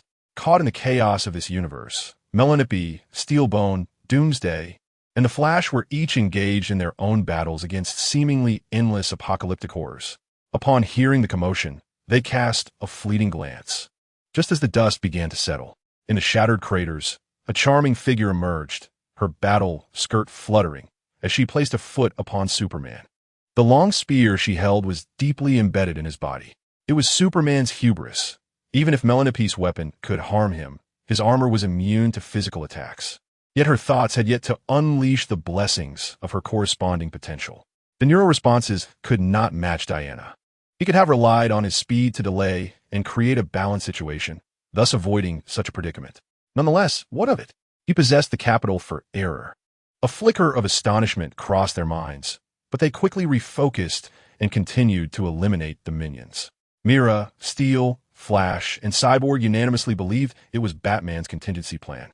However, Batman suspected it was the assistant summoned by Wonder Woman, and he was indeed correct. Diana's face was a canvas of astonishment as she murmured, "Is this truly the Mera I once knew? When did her strength surpass even my own?" She also pondered her connection to that individual. Suddenly, a gentle voice resonated within her mind. "How did you come to know of my existence? Confess honestly, lest I delve into your memories." Li Guangming looked down at her with a smile playing at the corners of his mouth. Diana was taken aback. Was it truly necessary for such abruptness? Just a moment ago, they spoke of one thing, and now they were engaged in dialogue. "I cannot say for certain. Recently, some memories associated with you suddenly resurfaced, as if they had genuinely occurred." She responded truthfully, providing further details about the additional memories. Li Guangming rested his chin on his hand, his elbow propped on the armrest of the throne, his expression icy, lost in a myriad of thoughts. Before her, Diana appeared as if someone had forcibly implanted unrelated past events in her mind. Yet, how had that individual acquired such memories? Who would dare to seize the memories of those around them? Or perhaps, akin to the awakening of the Marvel multiverse, certain individuals in parallel universes had undergone peculiar transformations? Thus, they engaged in their leisurely exchange, indifferent to their comrades fighting for their lives. While they conversed, Mera and Superman were locked in a fierce battle, exchanging blows. Gunfire erupted, crimson and white laser blasts wreaked havoc, buildings crumbled, debris flew, and water splashed as the speedster flickered like a dancing character, appearing and disappearing. "Help!" Diana called out, glancing toward the sound. Harley was in distress, yet her face radiated joy. With a baseball bat in hand, she struck down a parademon, seemingly unfazed by any danger. One moment she was imposing, and the next, she was gasping for breath as a horde of burly parademons surrounded her with menacing expressions. Diana sighed. Knowing she is a liability, yet still running about, she never listens to my warnings. As her words fell, she summoned the Godslayer sword and leaped into action. She soared in a graceful arc, landing precisely in front of Harley. In a flash of light, the area was cleared, leaving a pile of parademon corpses beneath her feet. "Sweetheart, I knew you wouldn't just stand by and watch," Harley exclaimed, pouting and pretending to approach for a hug. Diana firmly held her face, allowing Harley to flail her arms chaotically. The Joker, lurking nearby, twitched at the corners of his mouth. He never expected the once-mad Harley Quinn to have found new affections, and with a woman, no less. Though he feigned indifference, a pang of sadness crept into his heart, transforming into a ruthless and merciless approach. With his ammunition depleted, he swiftly seized the laser gun from a parademon. "Perhaps it would be prudent to adopt a different moniker. Otherwise, I cannot guarantee your safety from my wrath," Diana admonished, her brow furrowed with dark clouds of displeasure, as she cleared the area once more with a wrathful hand.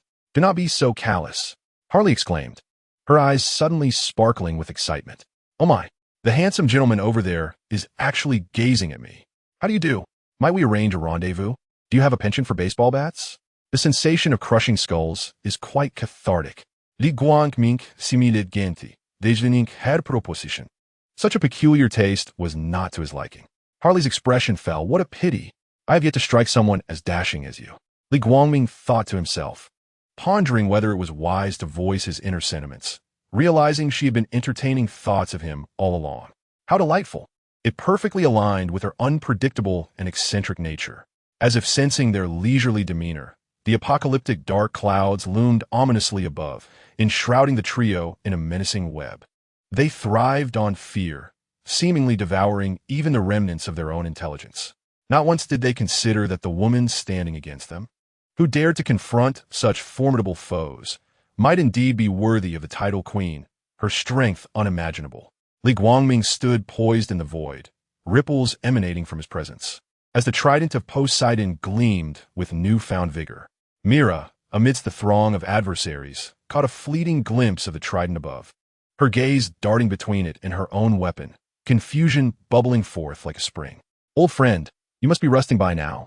Leave that motley crew up there to me," Li Guangming remarked, turning his attention to the trident. It resembled a lion freed from captivity, eager to charge forth. It had languished too long in solitude, yearning for a new master. Yet, he treated it like a fickle lover, casting it aside after a few uses. Even when he could wield it himself, a sense of anguish welled within him. He felt like weeping. The sensation of soaring freely was wondrous. The trident danced through the air, slicing through the malevolent forces with precision. Harnessing the power of the mother box, the ship disintegrated into dust, scattering like confetti across the skies. Chapter 114. The unyielding heart of the Joker in the desolate wasteland. Crumbling ruins painted a grim tableau across the earth. The already bleak landscape now resembled a refuse heap. Thick smoke billowed, and jagged shards of torn metal pierced the air with a chilling sharpness. Corpses lay entangled with scrap iron, creating a mountainous vista of disarray, their colors indistinguishable. Boom! Another earth-shattering roar echoed as Superman's resilient form plunged into the rocky layers. Fissures spreading like dark veins, deep and foreboding. Mera grew at a visible pace, her body adapting to the blessings bestowed by Li Guangming. In an instant, Superman's robust physique transcended the speed of light, hurtling forth to engage Mera in a fierce entanglement. The clash of the long spear against flesh resembled a grand ballet, each movement beautifully terrifying.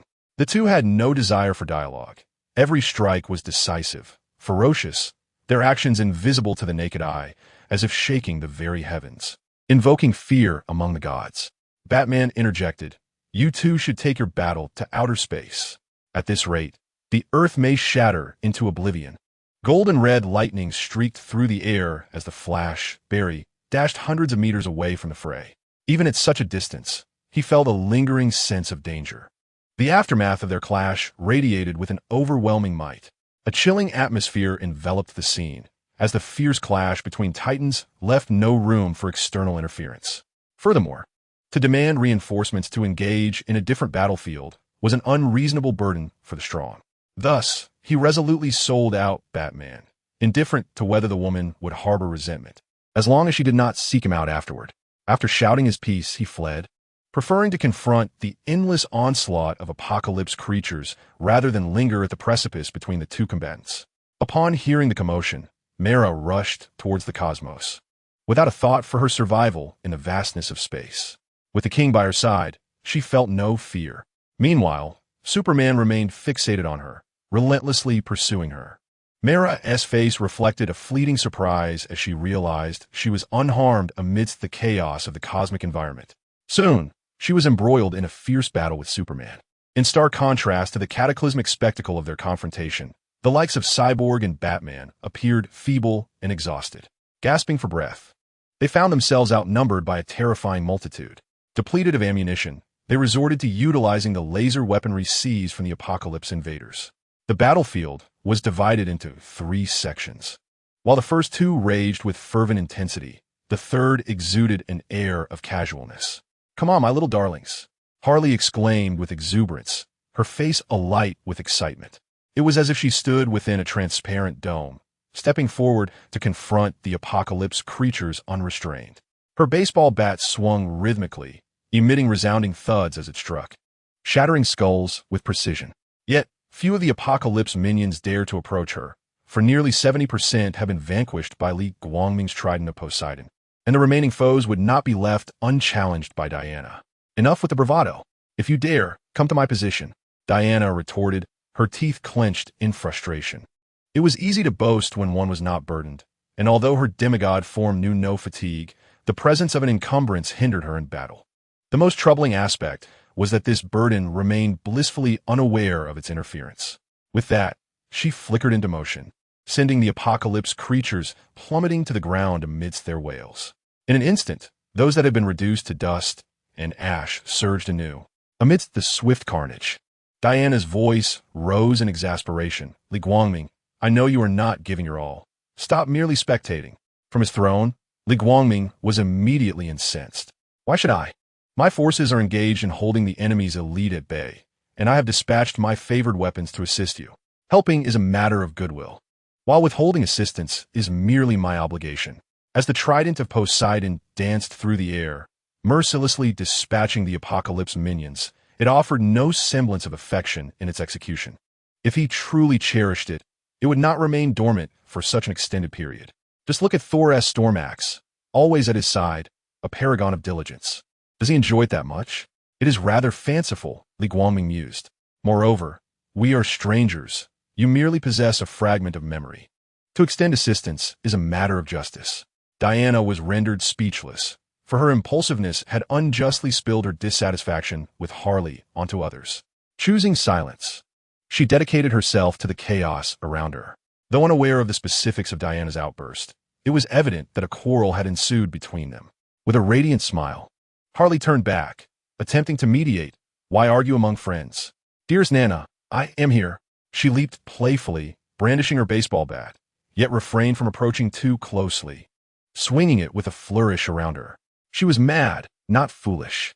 With a resounding thud, several apocalypse demons met their demise amidst the cacophony of roars. "The pressure is alleviating, I assenti it. My smooth bat, untouched by dirt, produces a delightful sound that once charmed many a man." Harley exaggerated her voice, her eyes occasionally darting towards Li Guangming. "To be struck by a beauty, such as myself, is a stroke of fortune. Are you truly not considering this?" Harley blinked her large doe-like eyes, gazing expectantly at Li Guangming. He remained speechless, pondering her incessant chatter and whether she had considered the consequences. "Warmth in bed?"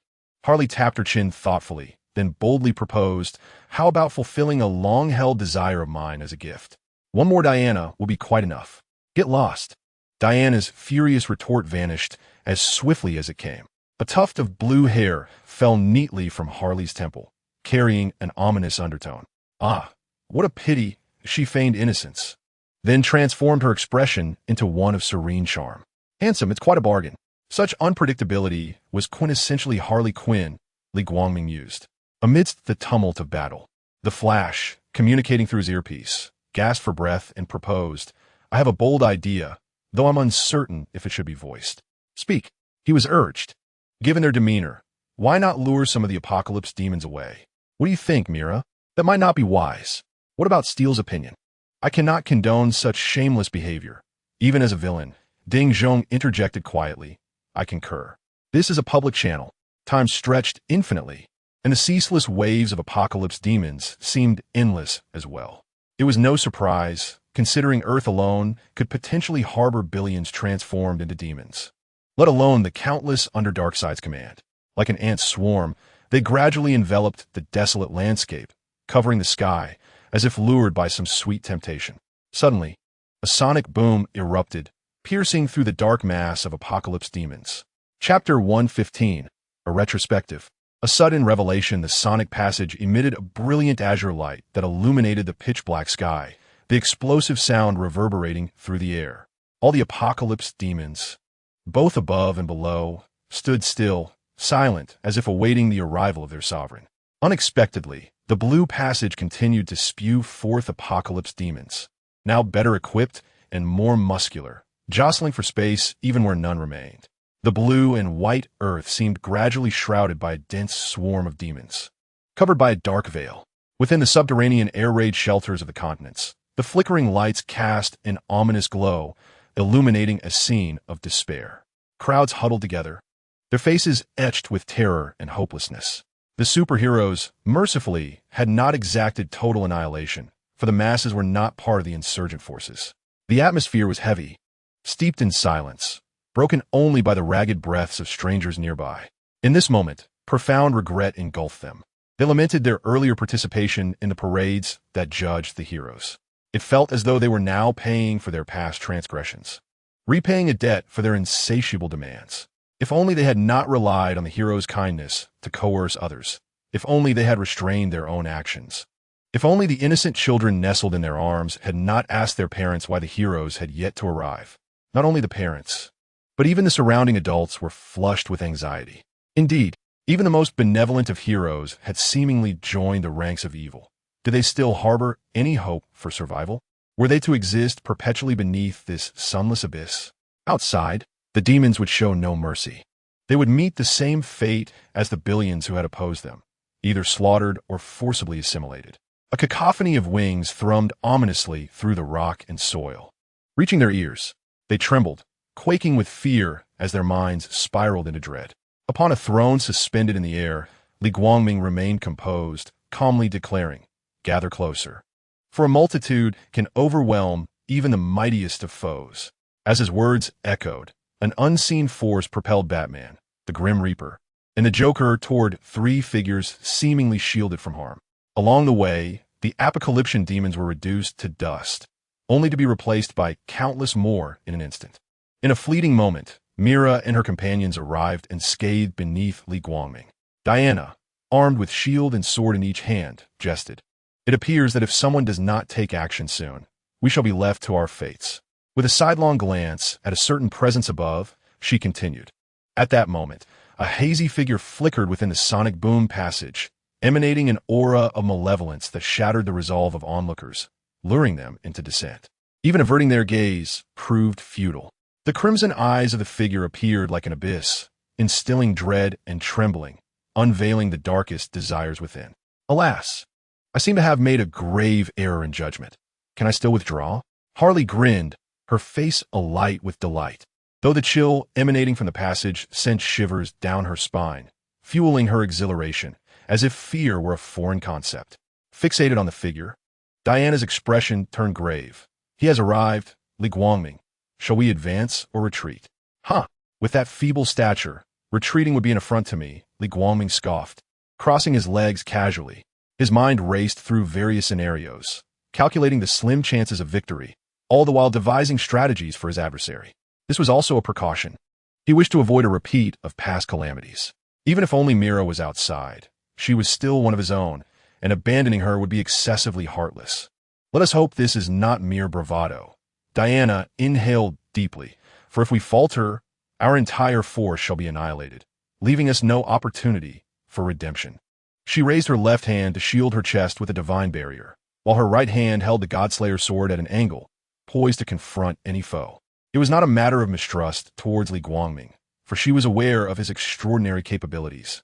Akin to a primordial deity whose wonders could transform the mundane into the miraculous. However, Darkseid was no ordinary adversary. His notorious reputation resonated throughout the universe, and he was suspected to possess methods of controlling Superman.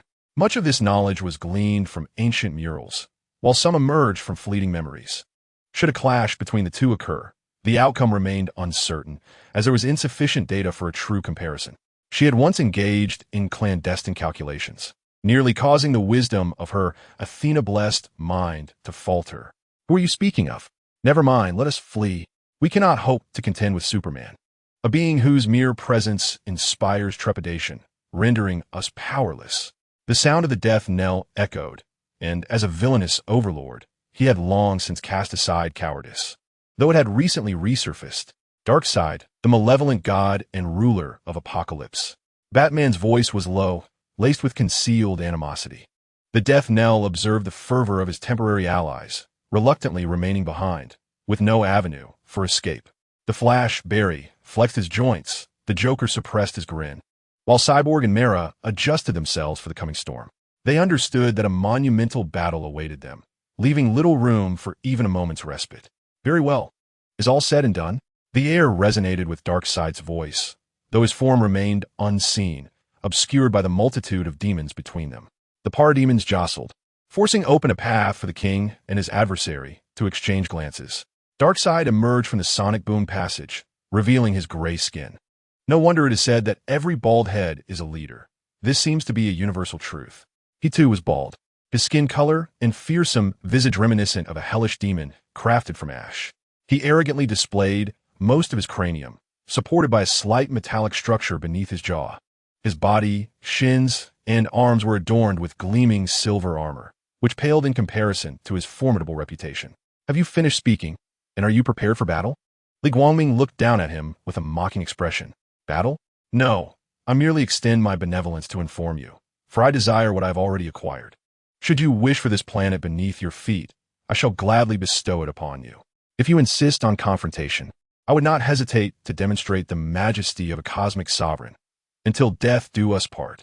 Darkseid's pupils glowed crimson as a frigid aura of darkness erupted forth, obliterating numerous elite parademons.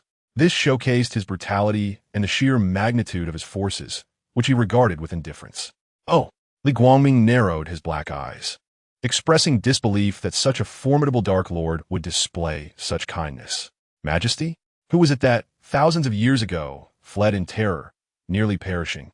Might I inquire as to the identity of that individual? Li Guangming feigned innocence, laden with sarcasm. Among the assembled members of the Justice League, who was unaware of that battle, where glory and disgrace coexisted. The splendor lay in the near demise of the cosmic overlord, while the shame rested upon the fact that Darkseid was merely 8 years old at the time. During the childhood years, it is best not to dwell on the humiliating experiences.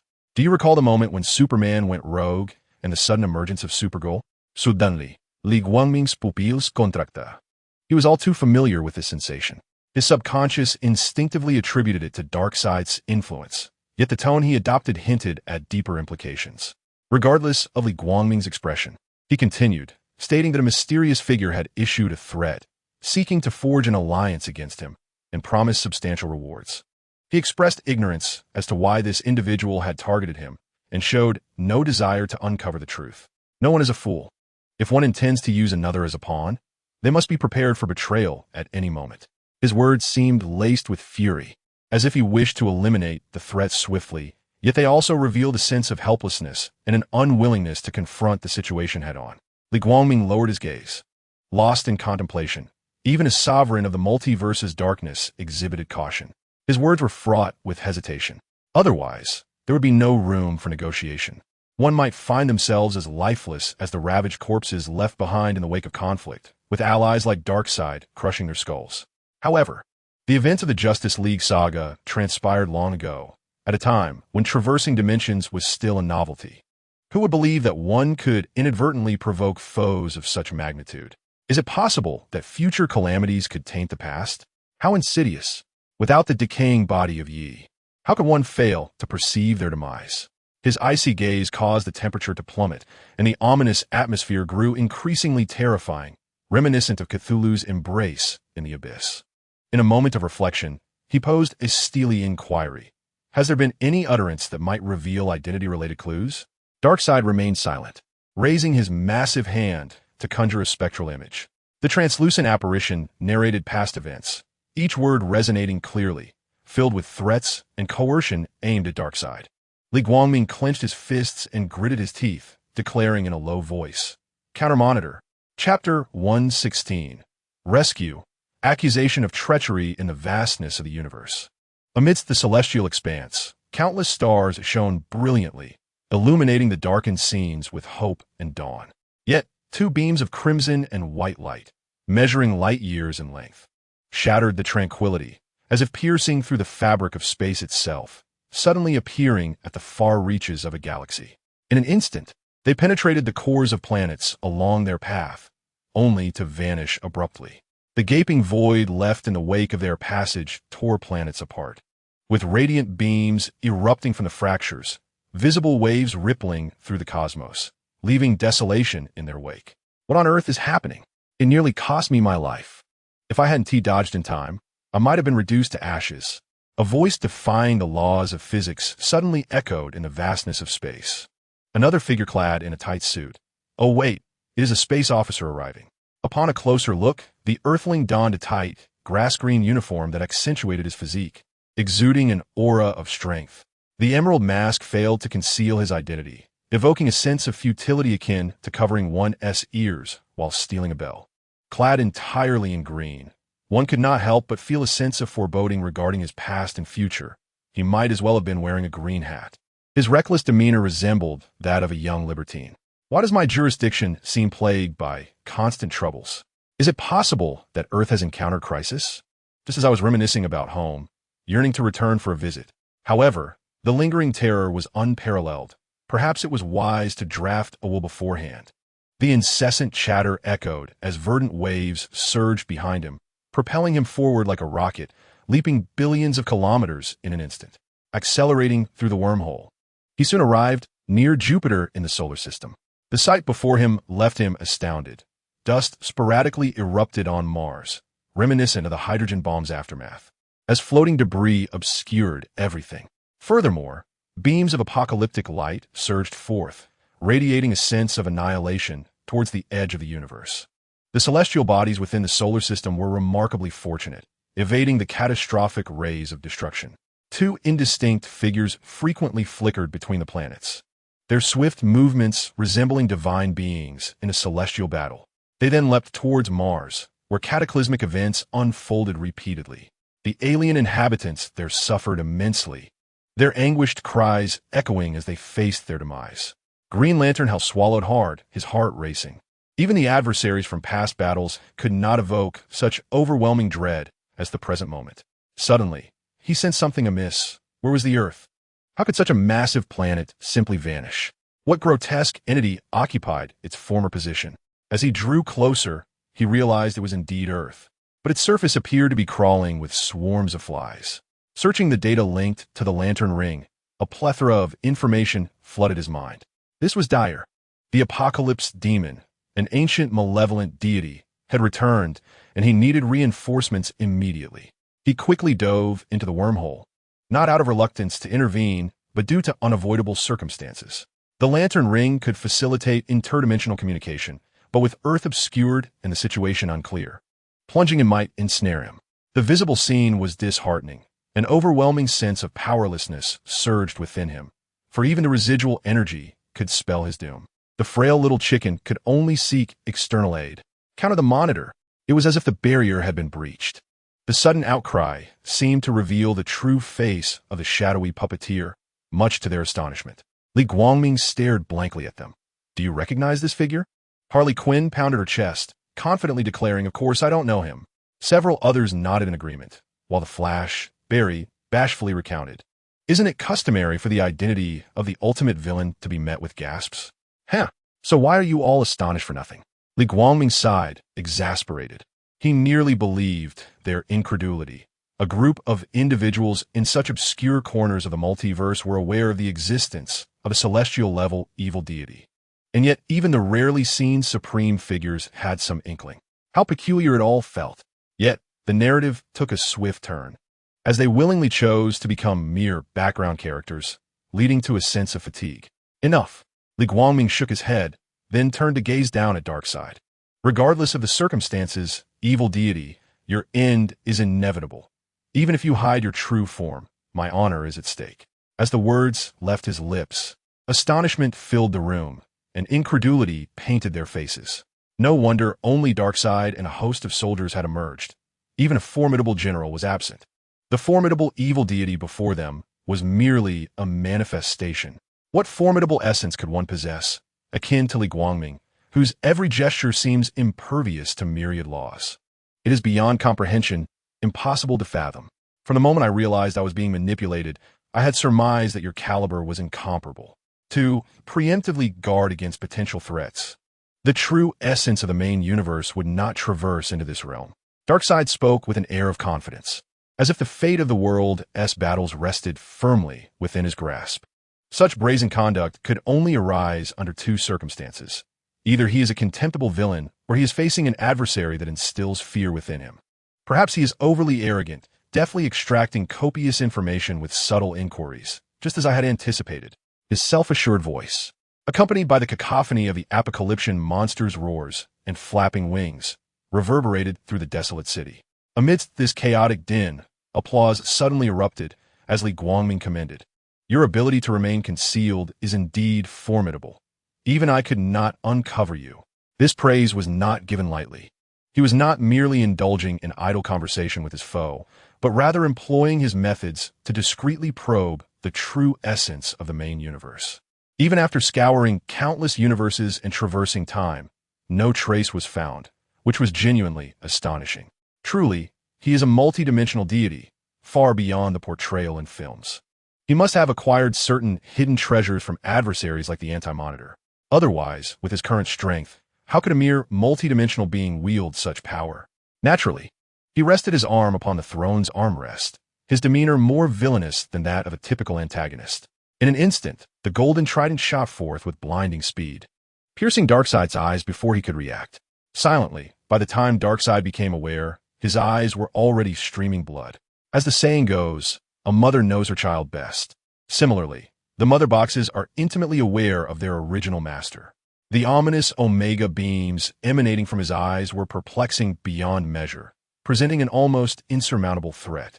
The trident, connected to this power, was also cognizant of this fact. The principle of striking first to avoid calamity is deeply understood. Ah, you wretched villain, masquerading as virtuous, resorting to such despicable ambush. Darkseid howled in agony, accusing Li Guangming of disgraceful conduct as he withdrew the weapon. The sudden upheaval was akin to a stone cast into a tranquil lake, ripples swiftly expanding, driving the apocalyptic monsters into a frenzied charge toward Li Guangming and his companions. Diana tightened her grip on the Godslayer's sword, her teeth clenched in indignation as she reproached, "Could you at least give a signal before making your move next time?" In the next moment, her graceful figure surged forth, annihilating the approaching foes. Yet, the sheer number was indeed terrifying. Without the trident to alleviate the pressure, it was as if a dam had burst, unleashing a flood of apocalyptic warriors. Batman, Harley, and others shot him incredulous glances, their expressions laden with disbelief. It was truly unexpected that a figure capable of dispatching enemies with such ease could resort to such lowly tactics. How blind they must be. Li Guangming waved his hand to conjure a barrier, securing a small refuge for them. Catching sight of their expressions, he immediately voiced his discontent. "Hey, what do you mean by that? It was not I who issued the directive. If you doubt it, feel free to inquire further. Yet they all turned back, wearing expressions that conveyed disbelief. Li Guangming, in a fit of frustration, admonished the trident, "Do not feign ignorance. Speak a word of fairness, or I shall confine you for millennia." The trident on the ground trembled slightly, conveying a message. Chapter 117. The Radiance of the Many, Shameless as the King. The master is typically succinct and swift, leaving no opportunity for the antagonists to utter their last words. Since the true body could not be found, should the adversary not be dealt with? To Li Guangming's astonishment, this time it was verbose, perhaps misinterpreting the situation. A pitiful voice echoed in his mind, rendering him unable to scold or forgive. Alas, having inherited this notoriety, Li Guangming sighed. He could hardly explain, for others could not perceive its sentience. During their exchange, the Flash, Barry, Steel, Victor, and Mera of this realm would not stand idly by, allowing Diana to be beset from all sides. One moved with the speed of lightning, his body flickering like an arc, vibrating as he traversed the sky, filled with apocalyptic magic, seeking subtle opportunities, and unleashed a sweeping attack. Another stood within the barrier, wielding a golden trident that radiated brilliant light. Torrents of water surged like a tsunami, shaking the very earth and washing away throngs of enemies. The trident lying on the ground, belonging to Li Guangming, looked down upon this realm's trident with disdain, deeming it too weak, nearly devoid of intelligence.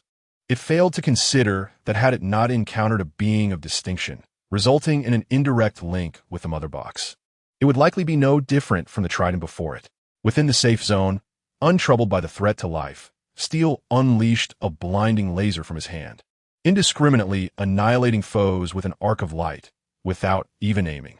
The battlefield roared like a hellish demon, debris swirling with the remnants of burning ash, presenting a scene reminiscent of an apocalyptic nightmare.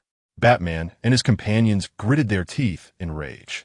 They had exhausted their ammunition and now found it impossible to seize enemy weaponry. Any hand that crossed the barrier would surely be pulled away. Suddenly, a furious roar erupted, the voice echoing, "What manner of weapon is this? The one I know possesses no capacity to hinder my healing." Behind the layers of magical film, Darkseid, with his pallid visage and bloodshot eyes, was struck by horror upon realizing that his wounds showed no sign of healing. A wave of dread washed over him. This planet was utterly sinister. Suffering consecutive defeats was unprecedented. Yet he would not receive the answers he sought, for Li Guangming had ceased to engage. Even if the delay continued, the shadowy figure behind the scenes would not reveal itself. There was no need to squander time. With a languid gesture, he stroked his right arm, and beyond the barrier, a radiant light burst forth, a thin veil of color as magnificent as gossamer. An aura of majesty and lethal intent emanated, instilling terror in the surrounding apocalyptic beings, causing them to retreat in fear. Even those recently transformed, lacking the intellect of their elite counterparts, trembled, withdrawing 1,000 meters in fright. Were it not for the king's presence, they would have fled long ago. "My king, this summons came too suddenly. Our legion requires time to assemble. Cease your frivolities. The blessings and gifts of the sovereign render us more than capable of dispatching the gods with our hastily assembled cohort of 360 guards. Do you still desire to amass a formidable army?" The cacophony of chattering voices draws near. Amidst the revelry lies a chilling undercurrent of lethal intent, transforming the once revered deities into mere combatants. Numerous graceful figures emerge from the luminous veil, treading upon the ruins or suspended in mid-air, exuding an air of gallantry. Clad in gilded bronze armor, each bearing distinct yet similar weapons, their capes and battle cloaks billow straight against the wind. Such armor was once a mere figment of imagination. Some adornments, though beautiful, hindered combat and had to be discarded. Yet they are both warriors and maidens, and their appreciation for beauty remains. Now their desires fulfilled, they wield such elegance without compromising their prowess in battle. The celestial heralds of doom that fill the skies shall be our forthcoming adversaries. A fitting retribution for the sisters lost millennia ago. Their numbers are so great that we need not fear a lack of spoils. I believed I would have no opportunity to don this armor in the near future. Emotions of rage, hatred, joy, and excitement are etched upon their faces. Their fists clenched in anticipation, eager to shatter bones and scatter ashes. This fervor is rooted in the devastating losses they suffered in the ancient battle against the malevolent gods, where they stood as one of the primary forces. Among them, Pavel stands out, her eyes steely, her chest heaving, hot breaths escaping her finely shaped nostrils. Even the fierce northern winds cannot extinguish the flames of vengeance and resentment within her. As the captain of the guard, she was but a mere soldier at the time, a witness to the horrific dismemberment of her sisters in that unprecedented conflict. A fleeting glance at the screen reveals the unspeakable horrors of the battlefield. The later-born Amazons cannot fathom the depth of the Elder's grief, yet their combat spirit remains unyielding. I did not summon you merely for idle chatter. Do not bring disgrace upon me. Li Guangming, exasperated, dismisses the luminous veil, his dissatisfaction palpable. This demeanor lacks the gravitas of a soldier. It seems the sudden acquisition of strength has led to an inflation of ego. I intended for this practical exercise to remedy our deficiencies. But unforeseen complications have arisen, albeit of little consequence, for they possess the means to do so now. Indeed, the spirited warriors respond in unison, their demeanor shifting to one of focus. They awaited these words. Pavel, brimming with excitement, is the first to transform into a streak of light, dashing forth. In an instant, hundreds of beams of brilliance erupt from their positions, racing in all directions, eager to secure their share of glory. As another squad leader darts past Mera, her exquisite visage is marred by cold indifference, her tone frigid. Sea dweller, conceal your trifles. Do not become an impediment.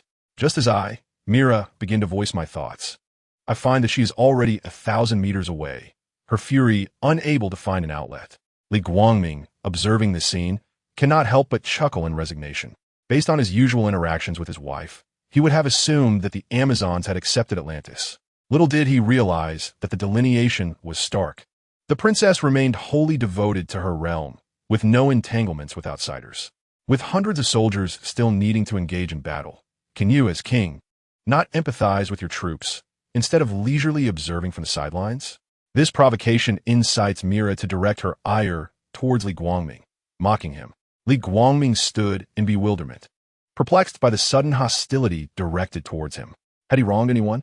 It was not he who had provoked this animosity, so why drag the innocent into this turmoil? With a magnanimous glance at her, he chose not to dwell on the matter and continued to observe the battlefield. The multitude of brilliant lights zipped through the air like cannonballs, their trails resembling shooting stars, reminiscent of a tiger unleashed among a flock of sheep. Numerous ferocious apocalyptic demons let out a wretched cry before being pierced through, their demise resonating like a tragic symphony. The sky, cloaked in a dense, dark shroud, was swiftly torn apart, the sheer number of obliterated apocalyptic demons causing a rain of ashes to fall. Yet, in mere moments, countless reinforcements emerged to fill the void, like dust in the air, seemingly inexhaustible. The sensation in Wu-Hu was beyond description. The golden-armored figure paused momentarily, then abruptly altered her course, transforming into a streak of light. The long blade she wielded instantly morphed into a harvester, cutting through the enemy with unyielding force. In the blink of an eye, hundreds of bronze-hued silhouettes shifted and changed direction, their fleeting alabaster skin accentuated by an array of lethal weapons, exuding an aura of beauty, nobility, and valor. Some exceptionally gifted Amazons, with minds that leapt ahead, discerned the capabilities of their battle armor. In a particular area, gravity suddenly intensified, crushing the apocalyptic demons into dust amidst their ear-piercing shrieks. Additionally, torrents of water surged against the heavens, accompanied by thunder and lightning, as the earth itself trembled. A group of apocalyptic demons suddenly froze, while others erupted in inexplicable explosions and other bizarre phenomena. These warriors, devoted to both training and literature, wielded their abilities to defy the laws of physics with remarkable ease. Gradually, the speed at which the apocalyptic demons replenished their ranks could not keep pace with their annihilation. As the Amazonian guard spread like a virus across the battlefield, the sounds alone indicated the heavy losses suffered by the apocalyptic demons, yet Darkseid, with blood streaming from his eyes, remained unconcerned. Those timid souls, high above, feared to confront him directly. He was merely an avatar. Death was his ultimate destination. And though the motives behind the assassination plot against him remained unclear, he vowed that peace would never be his. Suddenly, a tall Amazonian warrior clad in golden bronze armor leaped from the shadows and thrust her blade through Darkseid, interrupting his speech. This unexpected strike caught him off guard, proving that their treachery matched that of their queen. Withdrawing her blade, the wound swiftly healed as a ray of dawn broke through the rift, illuminating the cosmos and expanding like a fervent symphony reaching its crescendo, heralding hope throughout the universe. It appears I need not intervene directly. The issues shall resolve themselves. Li Guangming quipped with a smile, teasing this realm's Mera. Her lips twitched. She was truly taken in by his demeanor,